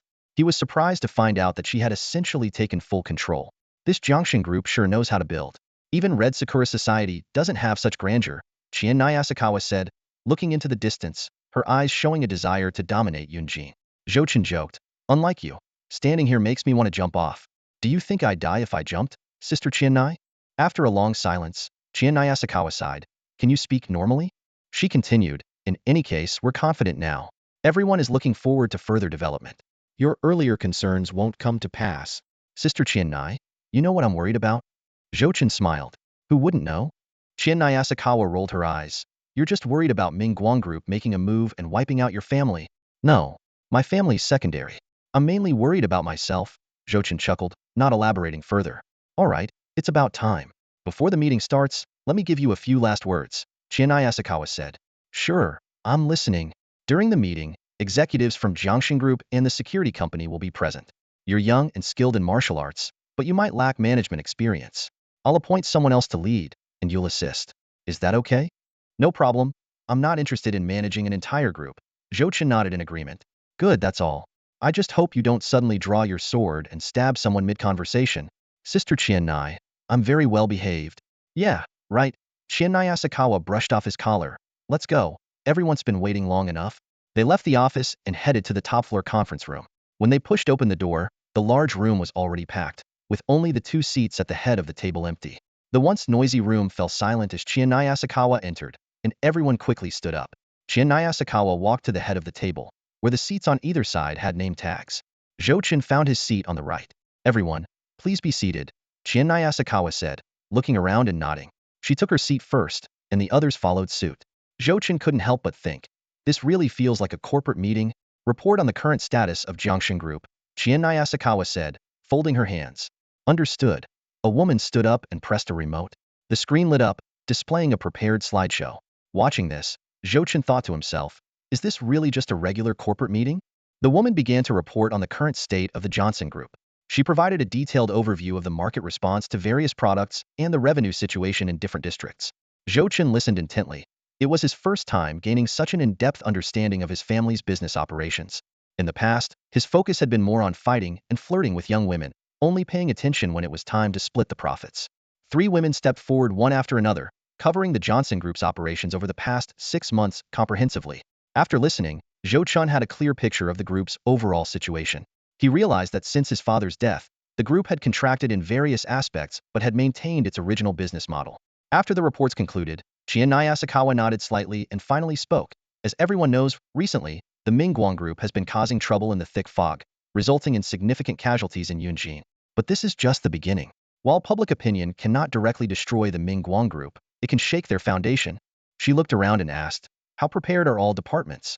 A subordinate immediately responded, online advertising and offline promotions are fully ready. We can launch at your command. Qianai Asakawa smiled slightly. Good. However, in my view, this is not the most critical matter. What I am about to announce next is the real key. Everyone, including Zhou Chun, perked up. Zhou Chun knew that Qianai Asakawa had specifically called him here to discuss more than just the Johnson Group's affairs. Qianai Asakawa flipped her hand, and a delicate, glass-like object appeared on the table. Everyone present looked at the mysterious item with confusion. Qianai Asakawa explained, the Mingguang Group has been promoting their slogan extraordinary for all, haven't they? What we need to do is make the public feel true joy. This is the thread of illusion, an extraordinary artifact. Once ignited and inhaled, it brings one into a state of bliss. Since this world is filled with suffering, why not let people immerse themselves in a beautiful dream? Zhou Chen's face changed drastically upon hearing this. What the hell? He exclaimed. How dare you bring out something like this? Aren't you afraid of getting shut down? This is no ordinary artifact, Asakawa Chinna said, pointing to the glass-like thread on the table, her eyes gleaming with excitement. This treasure was discovered by our headquarters and a faction from the Eurus Empire during their exploration of the Grey Realm. After extensive research, it has taken its current form, the thread of illusion, she continued, her smile widening. When ignited, the smoke it releases allows the inhaler to see their deepest desires. Want to become extraordinary? You'll see yourself ruling the world. Want to be wealthy? You'll find yourself surrounded by riches. Craving beauty? Open your eyes, and you'll be surrounded by stunning companions. Zhou Chen sat expressionless, but his brow furrowed constantly. A series of images flashed through his mind. The cooperation zone, the seclusion tower, the strong enemy, the weak us, cannibalism, and now, the threat of illusion. Isn't this just a modern version of opium? The century of humiliation in modern history began with that. Asakawa Chinna continued. The good news is that the threat of illusion is powerful enough to ensure we have an edge in the market competition against the Mingguang group. The bad news is that our current production is not high enough. But we have a solution. She began assigning tasks. The operations department was to prepare a promotional plan and launch a public opinion attack on the Mingguang group. Then, she handed over the affairs of Yunjin City to a man named Yamamoto-Zhou. Zhou Security Company's head, Yamamoto-Zhou. Zhou Martial Arts School's current master, Zhou Chen. I think you two should get to know each other. Asakawa Chinna introduced. Yamamoto-Zhou immediately stood up and bowed slightly. Mr. Zhou Chen, I've heard a lot about you. I look forward to working with you. Zhou Chen reluctantly stood up, exchanged a few polite words, but inwardly scoffed. The head of Zhou Security Company is named Yamamoto? How does that make sense? After the meeting, Asakawa Chinna asked Zhou Chen to stay behind. So, did you understand everything? She asked with a smile. Zhou Chen nodded but quickly raised a question. Mingguang Group needs people for their gray outfit experiment. But why is the Red Sakura Society promoting the threat of illusion? Is it just for money? Asakawa Chinna gave a mysterious smile. Money is only part of it. Promoting it will naturally help us better break through to the extraordinary realm. Work hard, and the Red Sakura Society will recognize your efforts. When the time comes, you will not be forgotten. You'll also have the chance to glimpse a broader extraordinary world. Zhou Chen inwardly sneered. This old woman is just spouting empty words, not giving any substantial information. It's just like the Imperial Army shouting. You, work hard, big benefits coming. He cursed silently. Damn you. You little devil. In the Zhou Corporation cafeteria, Zhou Chen and Asakawa Chinna sat at a long table, enjoying some exquisite but low-calorie dishes. Zhou Chen remarked with a hint of surprise, compared to the dojo, this cafeteria is a bit lacking. I thought you, Sister Chinna, would go to a fancy Western restaurant. I didn't expect you to settle for this. Asakawa Chinna gracefully tucked a strand of hair behind her ear and shook her head with a slight smile. I'm not as high maintenance as you think. Besides, we have a meeting this afternoon. There's no time for a fancy restaurant. She glanced at Zhou Chen playfully. Why? Are you thinking of inviting me? Zhou Chen responded nonchalantly. Even if I invited you, Sister Chinna, you probably wouldn't agree. How do you know I won't agree if you don't invite me? Asakawa Chinna raised an eyebrow in challenge. Zhou Chen immediately took the cue. Then I invite you, Sister Chinna, to join me for dinner. I refuse, Asakawa Chinna replied decisively, followed by a soft hum that made her seem even more charming. Zhou Chen forced a smile, No sincerity at all. Asakawa Chinna's every expression seemed to tease, a stark contrast to the pure innocence of Xiao Shi. Zhou Chen thought to himself that Asakawa Chinna's actions were likely influenced by her increasing power and status, rather than her inherent charm. He knew that someone who could rise to the top of the Honging society wasn't someone who would be swayed by emotions. As they continued their meal, Asakawa Chinna suddenly asked, What do you think of Qin Xiaoxiao? Zhou Chen was taken aback. What? Qin Xiaoxiao, the girl who brought you here, Asakawa Chinna said playfully. She's quite pretty, isn't she? All natural, no cosmetic surgery. With her looks and figure, she would be a top choice not just in the corporation but even in the Honging society. Zhou Chen replied expressionlessly, I'm face blind. I can't tell beauty from ugliness. Ignoring his dismissive response, Asakawa Chinna continued, How about I gift her to you? In terms of looks, she's no less than the girl at your dojo, and in terms of ability, she's certainly superior. She chuckled. You men are all the same, always wanting more. One Xiaoxi isn't enough for you, right? Zhou Chen replied righteously, Sister Chinna, you misunderstand me? He quickly changed the subject. Let's not talk about this. Is the illusionary thread really that miraculous? Asakawa Chinna nodded slightly. Of course. The reason I could silence all opposition within the Honging society is because of the illusionary thread. Its effects are extraordinarily powerful. It can influence even those with less steadfast wills among the extraordinary. She looked at Zhou Chen meaningfully. Zhou Chen remained outwardly calm but grew more cautious internally. He started to ponder whether the Honging Society intended to use the illusionary thread to control all the extraordinary individuals in the city. However, he soon realized that controlling the entire city's extraordinary individuals with just one illusionary thread seemed oversimplified. He decided to continue observing the situation. Then let me congratulate you in advance, Sister Chinna, for toppling the Mingguang Corporation and taking control of Yunjin City, Zhou Chun said with a slight bow. Asakawa Chinna laughed and scolded. You brat, you're mocking me. Celebrating halfway through the game is never a good idea. They continued chatting and eating, quickly finishing their meal. After a short rest, the afternoon meeting resumed and lasted until around 4 or 5 in the evening. During the meeting, despite the illusionary thread sounding dubious, many attendees showed interest under Asakawa Chinna's assurance. She clarified that it wasn't just a simple illusion. Continuous use could potentially unlock human potential and open the door to extraordinary abilities. A product that was painless, risk-free, highly pleasurable, and could unlock extraordinary abilities was undoubtedly attractive. Zhou Chen believed that Asakawa Chinna was unlikely to exaggerate. The illusionary thread would likely attract a large number of people to try it. Like the Mingguang Corporation, the Honging Society wouldn't mention the product's drawbacks in their promotions. With more users, the viral spread effect would be astounding. After the meeting, Zhou Chun took the elevator to the first floor and saw Lao Lang. With his wolftail hairstyle and wolf head tattoo on his arm, pretending to read a book while sitting in a lounge chair. Lao Lang's demeanor was out of place in the corporate setting. Although he appeared to be reading, he probably hadn't absorbed a single word, merely trying not to look too conspicuous. Zhou Chen couldn't help but chuckle. He walked over and patted Lao Lang's shoulder, teasing, "What are you pretending to read here? Corporate planning and management?" Lao Lang immediately grinned and said, "Heh, Brother Chen, you're done? I've been studying all day, and I have to say, I've learned a lot. It's been great. How about I send you over here to learn how to manage a business every day?" Zhou Chun said half-jokingly. Old Wolf's face changed immediately, as if he had heard something horrifying. "No way." He quickly waved his hand. "All right, let's get going." Zhou Chun patted his shoulder, and the two headed to the underground parking lot. Soon, they drove out. The weather had been nice during the day, but now it had turned gloomy. The wind howled, and sporadic raindrops began to fall from the sky, tapping against the car windows, hinting at an impending downpour. "Chen, what did they talk about in the meeting today that lasted all day? Will it affect us?" Old Wolf asked, his tone tinged with worry. Zhou Chen briefly summarized the contents of the meeting. After listening, Old Wolf was momentarily speechless, managing only a series of broken exclamations. "What? No way. This is..." Clearly, he was at a loss for words. It was obvious to anyone that the introduction of the illusionary thread would have a massive impact on Yunjin City. Zhou Chen continued, "Mingguang Group is recruiting test subjects, but it depends on whether they're suitable. You're not suitable at all. Who would waste resources on you? The illusionary thread doesn't discriminate. No matter who you are, man, woman, old, young, human, ghost, or cat, as long as you can pay, you can enjoy the illusionary thread. All crows under heaven are indeed black," Zhou Chen remarked, looking out the window at the stormy sky where lightning flickered. The rumbling thunder echoed around them as a winter storm gathered strength. Pedestrians on the street hurried towards the bus stops. Fine raindrops fell like a vast net, enveloping the entire Yunjin city.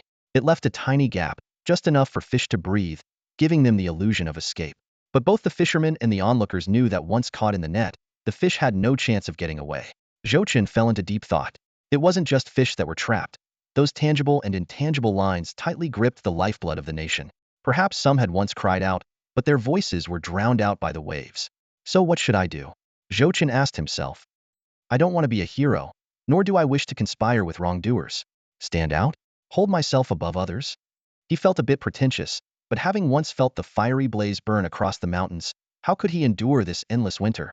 The young man gazed out the window, eyes filled with confusion.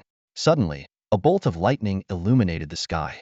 Torrential rain poured down, accompanied by thunder, drenching this unremarkable little town. People on the street pulled their coats tighter. Whether they had umbrellas or not, they were equally soaked by the rain. Occasionally, someone would rub their hands together, trying to bring some warmth. During the fall, it had been imperceptible, but the temperature always plummeted in an instant. As winter approached, the days only grew colder. Not bad, the saplings are growing well, Zhou Chen remarked as he stood in the dream space, his eyes fixed on the vibrant green leaves representing Shaoxi. He gently brushed the leaves, silently marveling at their rapid growth. Just over half a month ago, they barely reached his calf. Now, they were chest-high. His gaze shifted to the bubble at the top, containing Shaoxi's portrait, which flickered intermittently as if signaling a new development. Zhou Chen extended a finger and lightly tapped the bubble. In an instant, Shaoxi's recent insights played before his eyes at an accelerated speed. The scenes depicted a monotonous life, endless sword practice, day in and day out. However, her dedication was evident as her swordsmanship steadily improved. Recently, though, things had changed. Xiaoxi's sword movements had noticeably slowed, and after each round of practice, she would pause, furrow her brows, and fall into deep contemplation. Zhou Qin's heart skipped a beat. Could she be facing a bottleneck? The vision soon faded, replaced by an automatically unfurling screen. Zhou Qin focused on the text that appeared. Through the tree of legacy, you discover that your first inheritor seems to be in doubt recently. This is a normal occurrence. Even in a well-defined system, different individuals will have unique thoughts during their practice. As the creator of this unknown system, perhaps you should pay attention to your inheritor's situation. Initially planning to skim through and move on, Zhou Qin hesitated after reading the message. Curiosity got the better of him. He exited the dream space and sent a message to Xiaoxi. After a moment of waiting with no response, he thought, it's only 7 or 8 o'clock. She shouldn't be asleep this early. Zhou Qin dialed her number, calling 2 or 3 times, but still received no answer. This was unusual. He opened the door and was immediately hit by the pouring rain. The downpour was getting heavier. Zhou Qin released a faint energy shield around his body, causing the rain to dissolve into mist before it could touch him. Having reached the second level of Transcendents, his abilities were now far beyond ordinary. Xiaoxi's place was right next door. Zhou Qin took a few quick steps and arrived at her door. He rang the doorbell several times, but there was no response. Could Xiaoxi have been taken by the Ming Guang group? Zhou Qin wondered. He knocked harder but still got no reaction. Standing still, he took a deep breath and entered a state of absolute calm, amplifying his senses to the maximum. A few seconds later, he reluctantly realized he couldn't sense anything. Today's rain wasn't ordinary. It was mixed with a strange aura that clouded his mind. Sorry for the intrusion, Zhou Qin muttered as he extended a finger. With a sharp crack, the lock broke. He pushed the door open and stepped inside. This small house used to belong to Zhou Qin's sister. In fact, the whole area was inhabited by the Zhou family. Xiaoxi, where are you? He called out. The room was eerily quiet, and even with his heightened senses, he detected no signs of life. The room was simply furnished and tidy, almost devoid of belongings, let alone people. Could she have gone out? She had just returned after dinner, and they had chatted a bit. With the rain pouring outside, where could she possibly go? Suddenly, Zhou Qin sensed someone approaching from behind. He turned quickly to see Xiaoxi gently pushing the door open, her clothes soaked and clinging to her body. Her long hair was drenched, resembling tangled seaweed. She held onto the door frame, her wide eyes staring at Zhou Qin in surprise, seemingly unprepared for someone to be inside. After a few seconds of silence, she looked down at the broken lock. Zhou Qinji, Xiaoxi said softly, were you planning to ambush me? It's a bit early for that. Zhou Qin's mouth twitched. Can you stop watching those ridiculous shows? I messaged you, and you didn't reply. I thought something had happened to you. Oh, what were you doing? Just went out in the rain. Seriously? Who does that for fun? I haven't done that since middle school. Xiaoxi sniffled and grabbed a towel to dry her face. I've been having some trouble with my sword practice these past few days. Staying inside was driving me crazy. Go take a shower first. Wait, are you planning to? Zhou Qinji, what are you doing? Xiaoxi's expression changed slightly. Zhou Qin paused for a moment. Have you been watching too much nonsense lately? It's you who always looks at me like that, Xiaoxi said, shrinking back. If you know I look at you like that, why are you still standing here in wet clothes? Zhou Qin's forehead veins throbbed, his fists clenching. I'll head back. If you think the broken lock is unsafe, I can stay somewhere else. The girl bit her lip, looking conflicted. Just as Zhou Qin was about to leave, Xiaoxi called out to him. Zhou Qinji, I have some questions I want to discuss with you. All right, go freshen up first. I'll wait outside. Okay. Xiaoxi nodded. What's going on with her? She seems so troubled. Zhou Qin frowned slightly. From what he sensed, the girl seemed confused and anxious. What could have caused such emotions? Zhou Qin sat on the living room sofa, picked up the remote, and turned on the TV. Oh? What is this? He changed the channel. No, not this either. Are TV shows getting this outrageous these days? Zhou Qin frowned and turned off the program, rising from the soft sofa and walking to the window. Outside, the rain was pouring down, mixed with occasional hailstones that pelted the glass, showing no signs of letting up. He stared at the faint wisps of gray ash in the rain, pondering. This won't affect high-level Transcendents much, but if ordinary people get soaked, they could easily catch a cold or fever. Yunjin City is indeed a small place. Zhou Qin recalled hearing about those big cities, supposedly equipped with great formations like those in cultivation novels. These could not only block the invasion of gray spirits, but also keep some disasters at bay. His thoughts shifted to a more pressing issue: the threads of illusion. These things are purely harmful. Once entangled, They're nearly impossible to cleanse. He grumbled to himself. If it's just about fighting, that's one thing. But why involve something like this? Promoting it would be like digging up the very roots of a nation. Rubbing his temples, Zhou Chen realized he needed to improve his strength quickly. If he couldn't break through, he'd have to abandon the idea of repeated challenges. The way things were unfolding was unexpected yet made sense. With the fall of the Mingguang group, someone was bound to seize the opportunity to rise. But who could have guessed that the Hongying society had hidden the threads of illusion up their sleeve? Reflecting on the recent years of the Zhou family's relationship with the Hongying society, they had mainly played the role of enforcers. Zhou's father had deliberately kept a distance from them, not as close as it appeared on the surface. Zhou Chen had initially showcased his talents to buy time, to negotiate with these forces while preserving the Zhou family's strength, waiting for his second uncle to return and take control. Who could have imagined that this delay would make him the pillar of the Zhou family? Continuing as enforcers for the Hongying society was barely acceptable.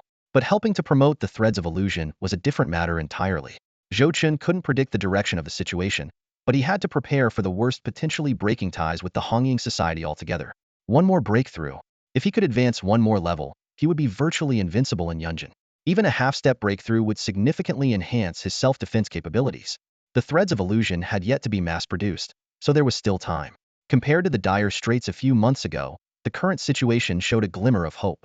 As Zhou Chen was lost in thought, the sound of water from the bathroom gradually subsided. Moments later, Xiaoxi walked out of the steamy bathroom in loose-fitting clothes, bringing a fresh fragrance with her. Their eyes met, and Zhou Chen unconsciously straightened his back, his eyebrows lifting slightly. Xiaoxi stood at the bathroom door, having just finished her bath. Her hair was piled high, revealing her delicate face. Tiny droplets clung to her eyelashes, and her glassy eyes seemed almost to speak, reflecting the thoughts of a young girl. Though she was fully dressed, the steam from the bathroom created an indescribable atmosphere. Under the light, Xiaoxi's slender neck glowed with a dizzying sheen. Her fair skin was like a lotus in clear water, naturally beautiful. Her long legs were hidden by loose pants, revealing only her pale, lotus-like ankles. Her heels had a faint blush, and her tin toes, as translucent as white jade, also had a few droplets of water, resembling a piece of exquisite art. Zhou Chen was seeing Xiaoxi like this for the first time, and was momentarily stunned. He composed himself and motioned for her to sit down. Let's talk. What do you want to talk about? Xiaoxi moved to sit on the sofa not far from Zhou Chen, her posture as correct as a student ready to ask a question in class. She began. I've been feeling something indescribable while practicing swordsmanship these days. Zhou Chen, from what I understand, martial artists need to practice stances and breathing techniques to cultivate inner strength.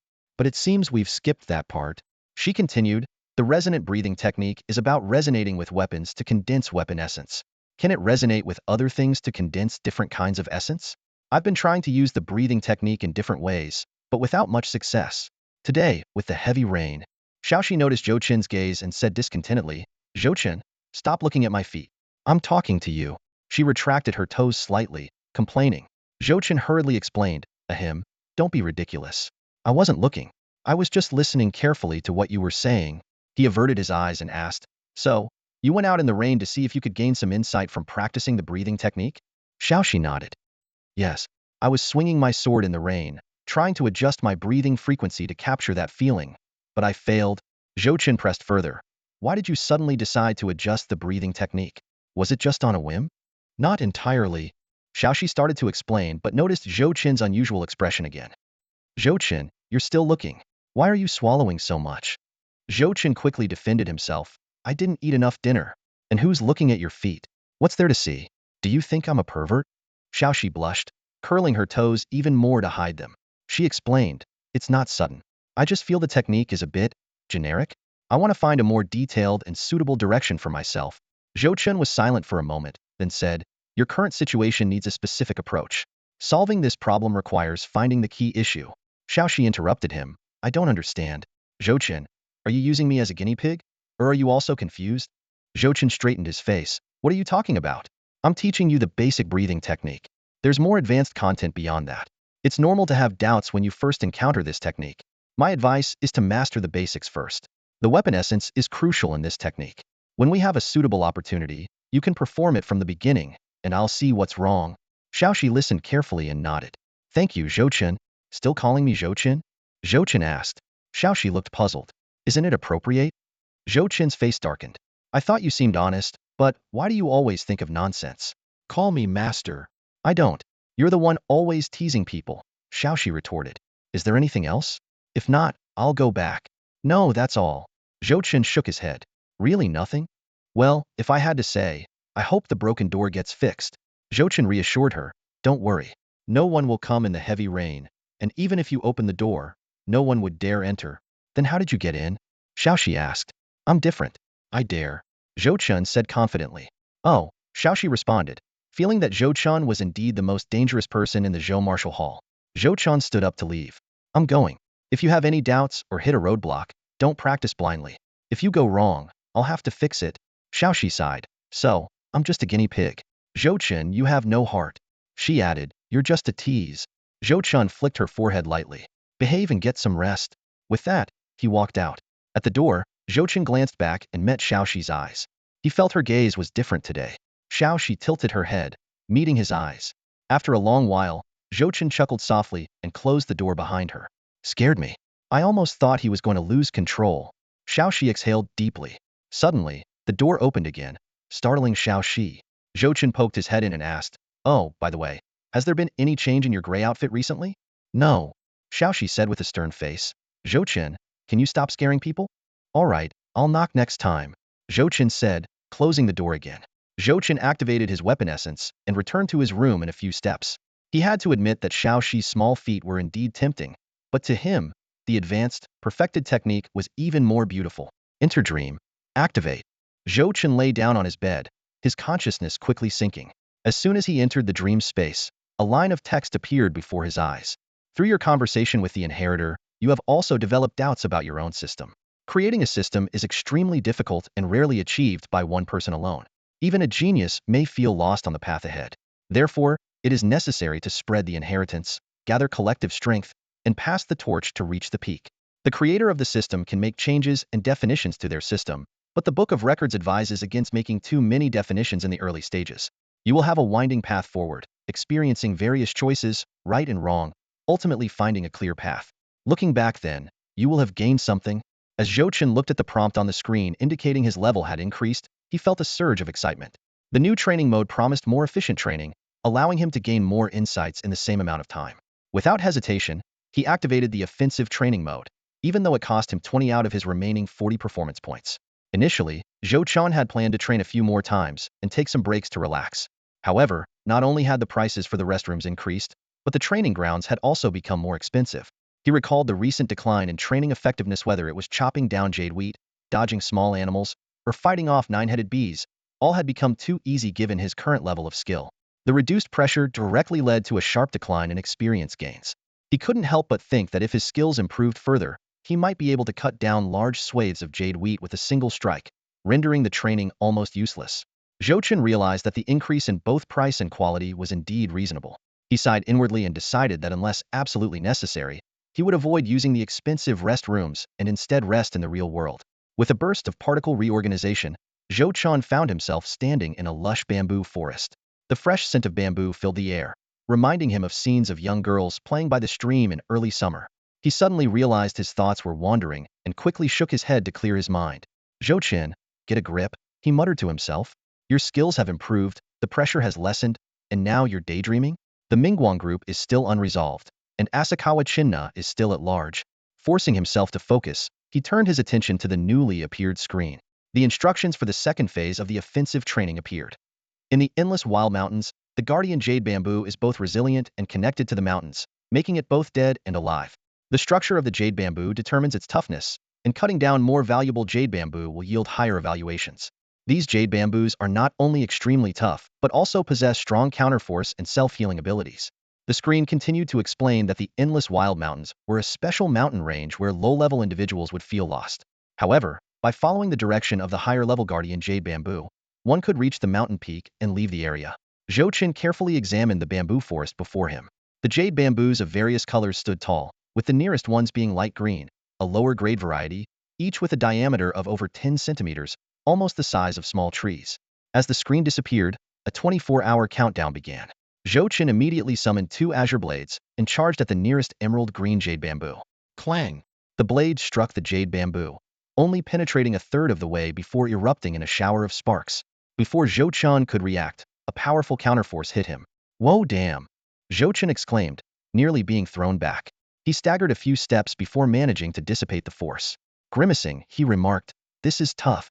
Although this strike could easily sever the claw of a first-stage Scarlet Tyrant, it couldn't cut through the jade bamboo. What shocked him even more was the bamboo's incredible self-healing ability.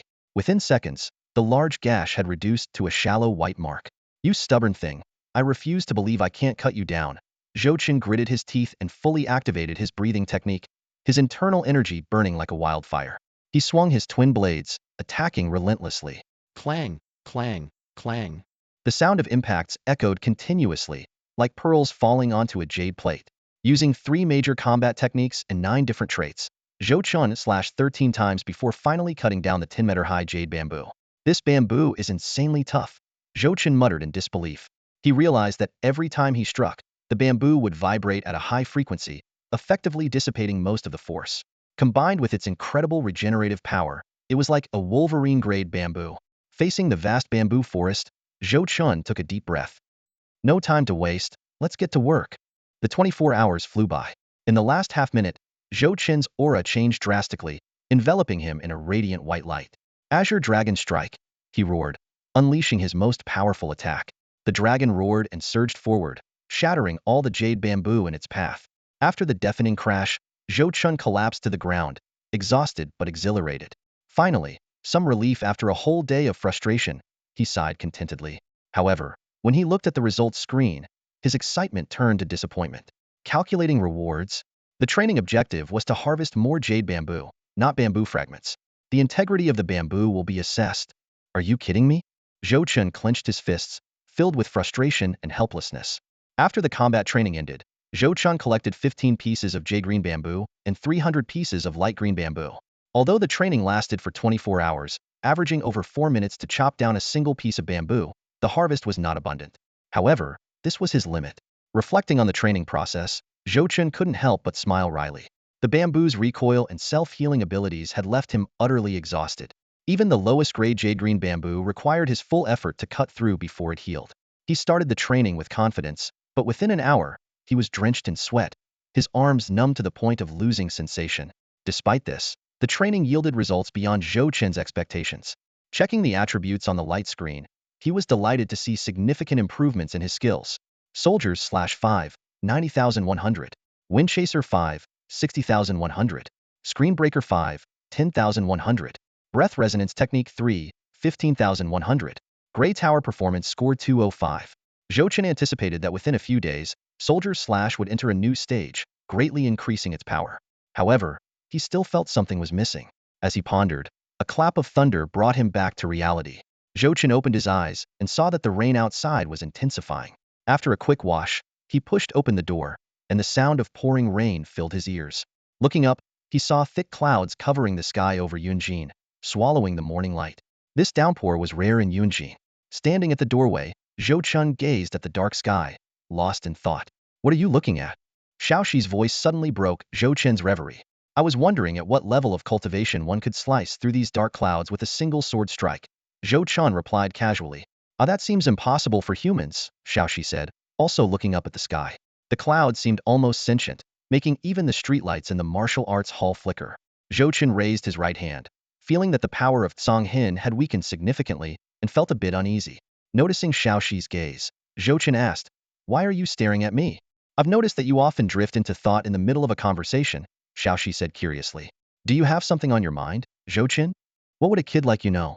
Zhou Chen smirked, then feeling playful, he used his energy to leap to Xiaoxi's door in a few jumps. "What are you doing?" Xiaoxi took a cautious step back. "Just passing the time. Wanted to chat with you." Zhou Chen smiled. "Look, not a drop of rain on me. Isn't the use of energy fascinating?" Imitating him, Xiaoxi gathered a glowing white light at her fingertips, successfully repelling the rain. Zhou Chen casually lay down on the sofa. "Got anything to eat?" "I'm hungry." "Instant noodles, Zhou family's braised pork flavor," Xiaoxi replied. "Make 2 bowls," Zhou Chen said, rubbing his stomach. Xiaoxi went to boil water for the noodles and soon brought back 2 steaming bowls. "How did you sleep last night?" Zhou Chen asked casually. "Not too well, kept worrying about a night attack," Xiaoxi replied. "And don't worry, I'm wearing socks this time." Zhou Chen's forehead veins throbbed. "I swear." All right, Xiaoxi sat cross-legged on the sofa, chuckling softly. Recently, her courage had grown, perhaps realizing Zhou Chen wasn't as intimidating as she once thought. By the way, weren't you going to teach Old Wolf and the others some techniques? Xiaoxi asked.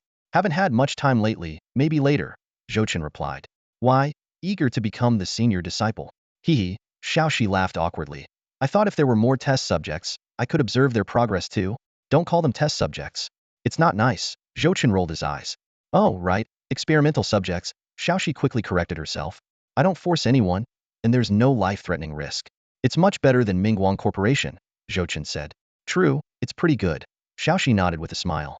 You're in a good mood today? Zhou Chen glanced at her. Not bad. I figured some things out yesterday, Xiaoxi answered. Like what?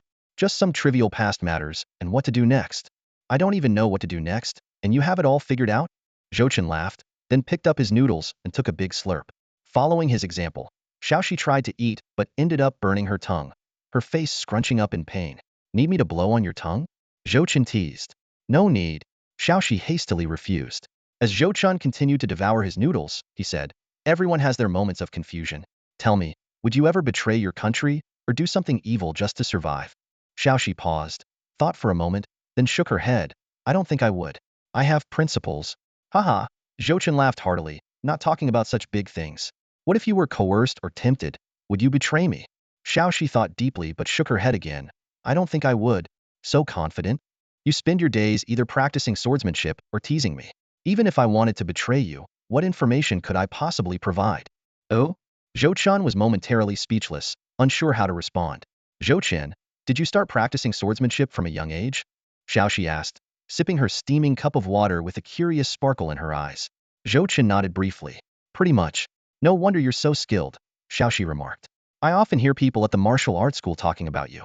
They say with you leading the Zhou family, its future is bound to be bright.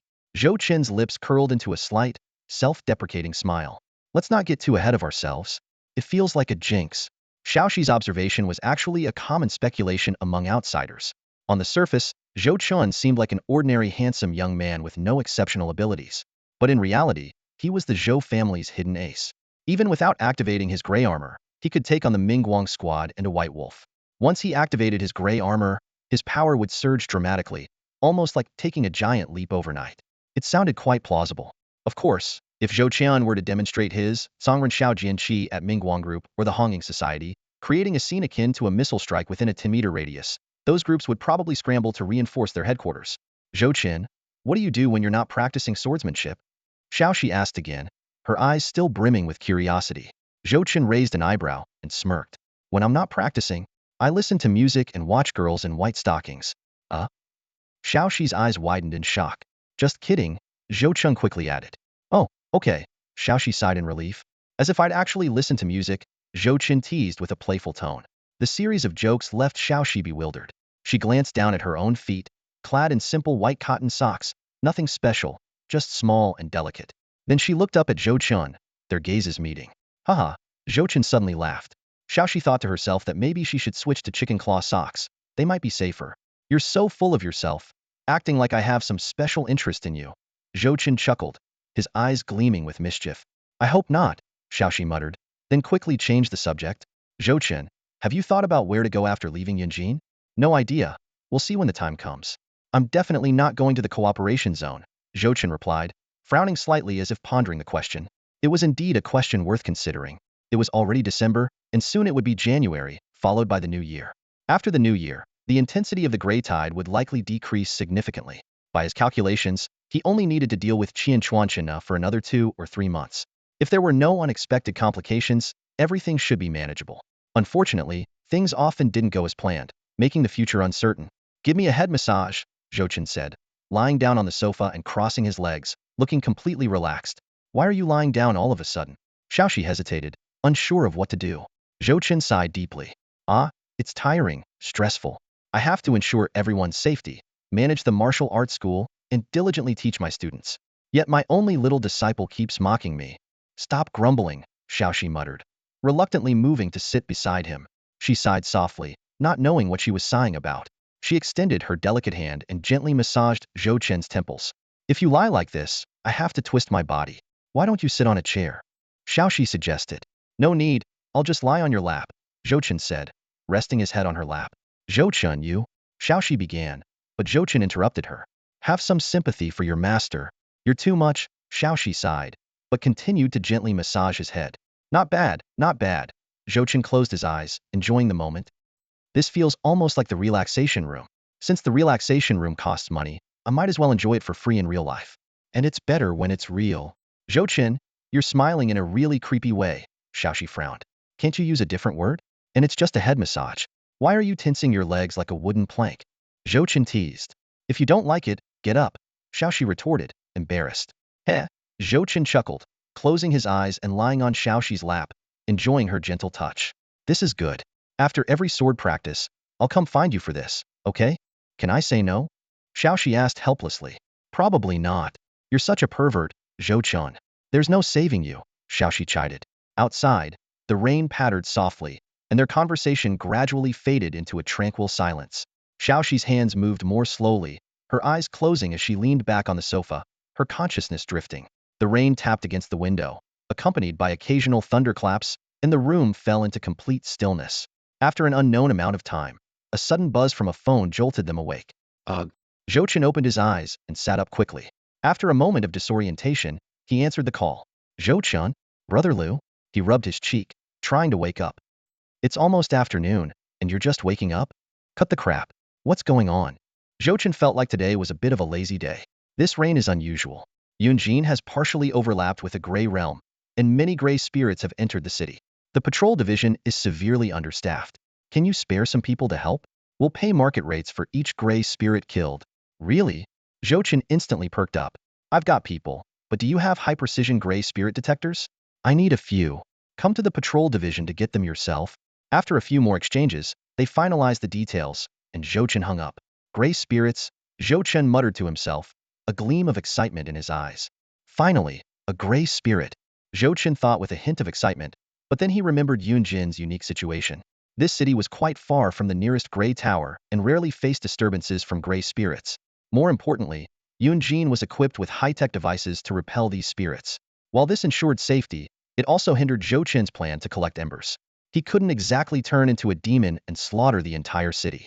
Even if he did, given Yunjin's population, it was uncertain if he could gather 2 jade pieces.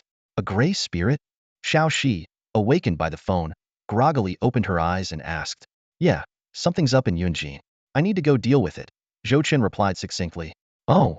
Before Xiaoxi could finish her sentence, her face twisted in pain. Her small hand gripped the sofa tightly, her voice trembling with agony. What's wrong? Zhou Chen was taken aback, not understanding what had happened. My legs numb, Xiaoxi managed to say through gritted teeth. Zhou Chen realized he had been lying there for hours, which likely caused her discomfort. Feeling a bit guilty, he said, sorry. I'll massage your leg when I get back. Get lost. Xiaoxi snapped back irritably, then added. The door lock in this room is broken, and it's pouring outside. You should stay at my place later. Zhou Chen pulled a key from his pocket and tossed it beside her. I'll be off now. Contact me if you need anything. With that, he quickly got dressed and prepared to leave. Xiaoxi started to say something, but her expression changed several times. She wanted to complain but didn't know where to begin. The door slammed shut with a loud bang, and Zhou Chen left without looking back, showing no signs of reluctance. Damn it, Xiaoxi muttered through clenched teeth, struggling to stand up.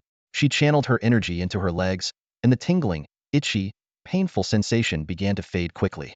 Limping, Xiaoxi opened the door, picked up the key Zhou Chen had left, and braved the rain to enter his room. She locked the door behind her. To her surprise, the room was even simpler than hers, neither as messy as she had imagined, nor filled with inappropriate items. This left her feeling slightly disappointed. She sat on the living room sofa, gently massaging her thigh, replaying the recent events in her mind.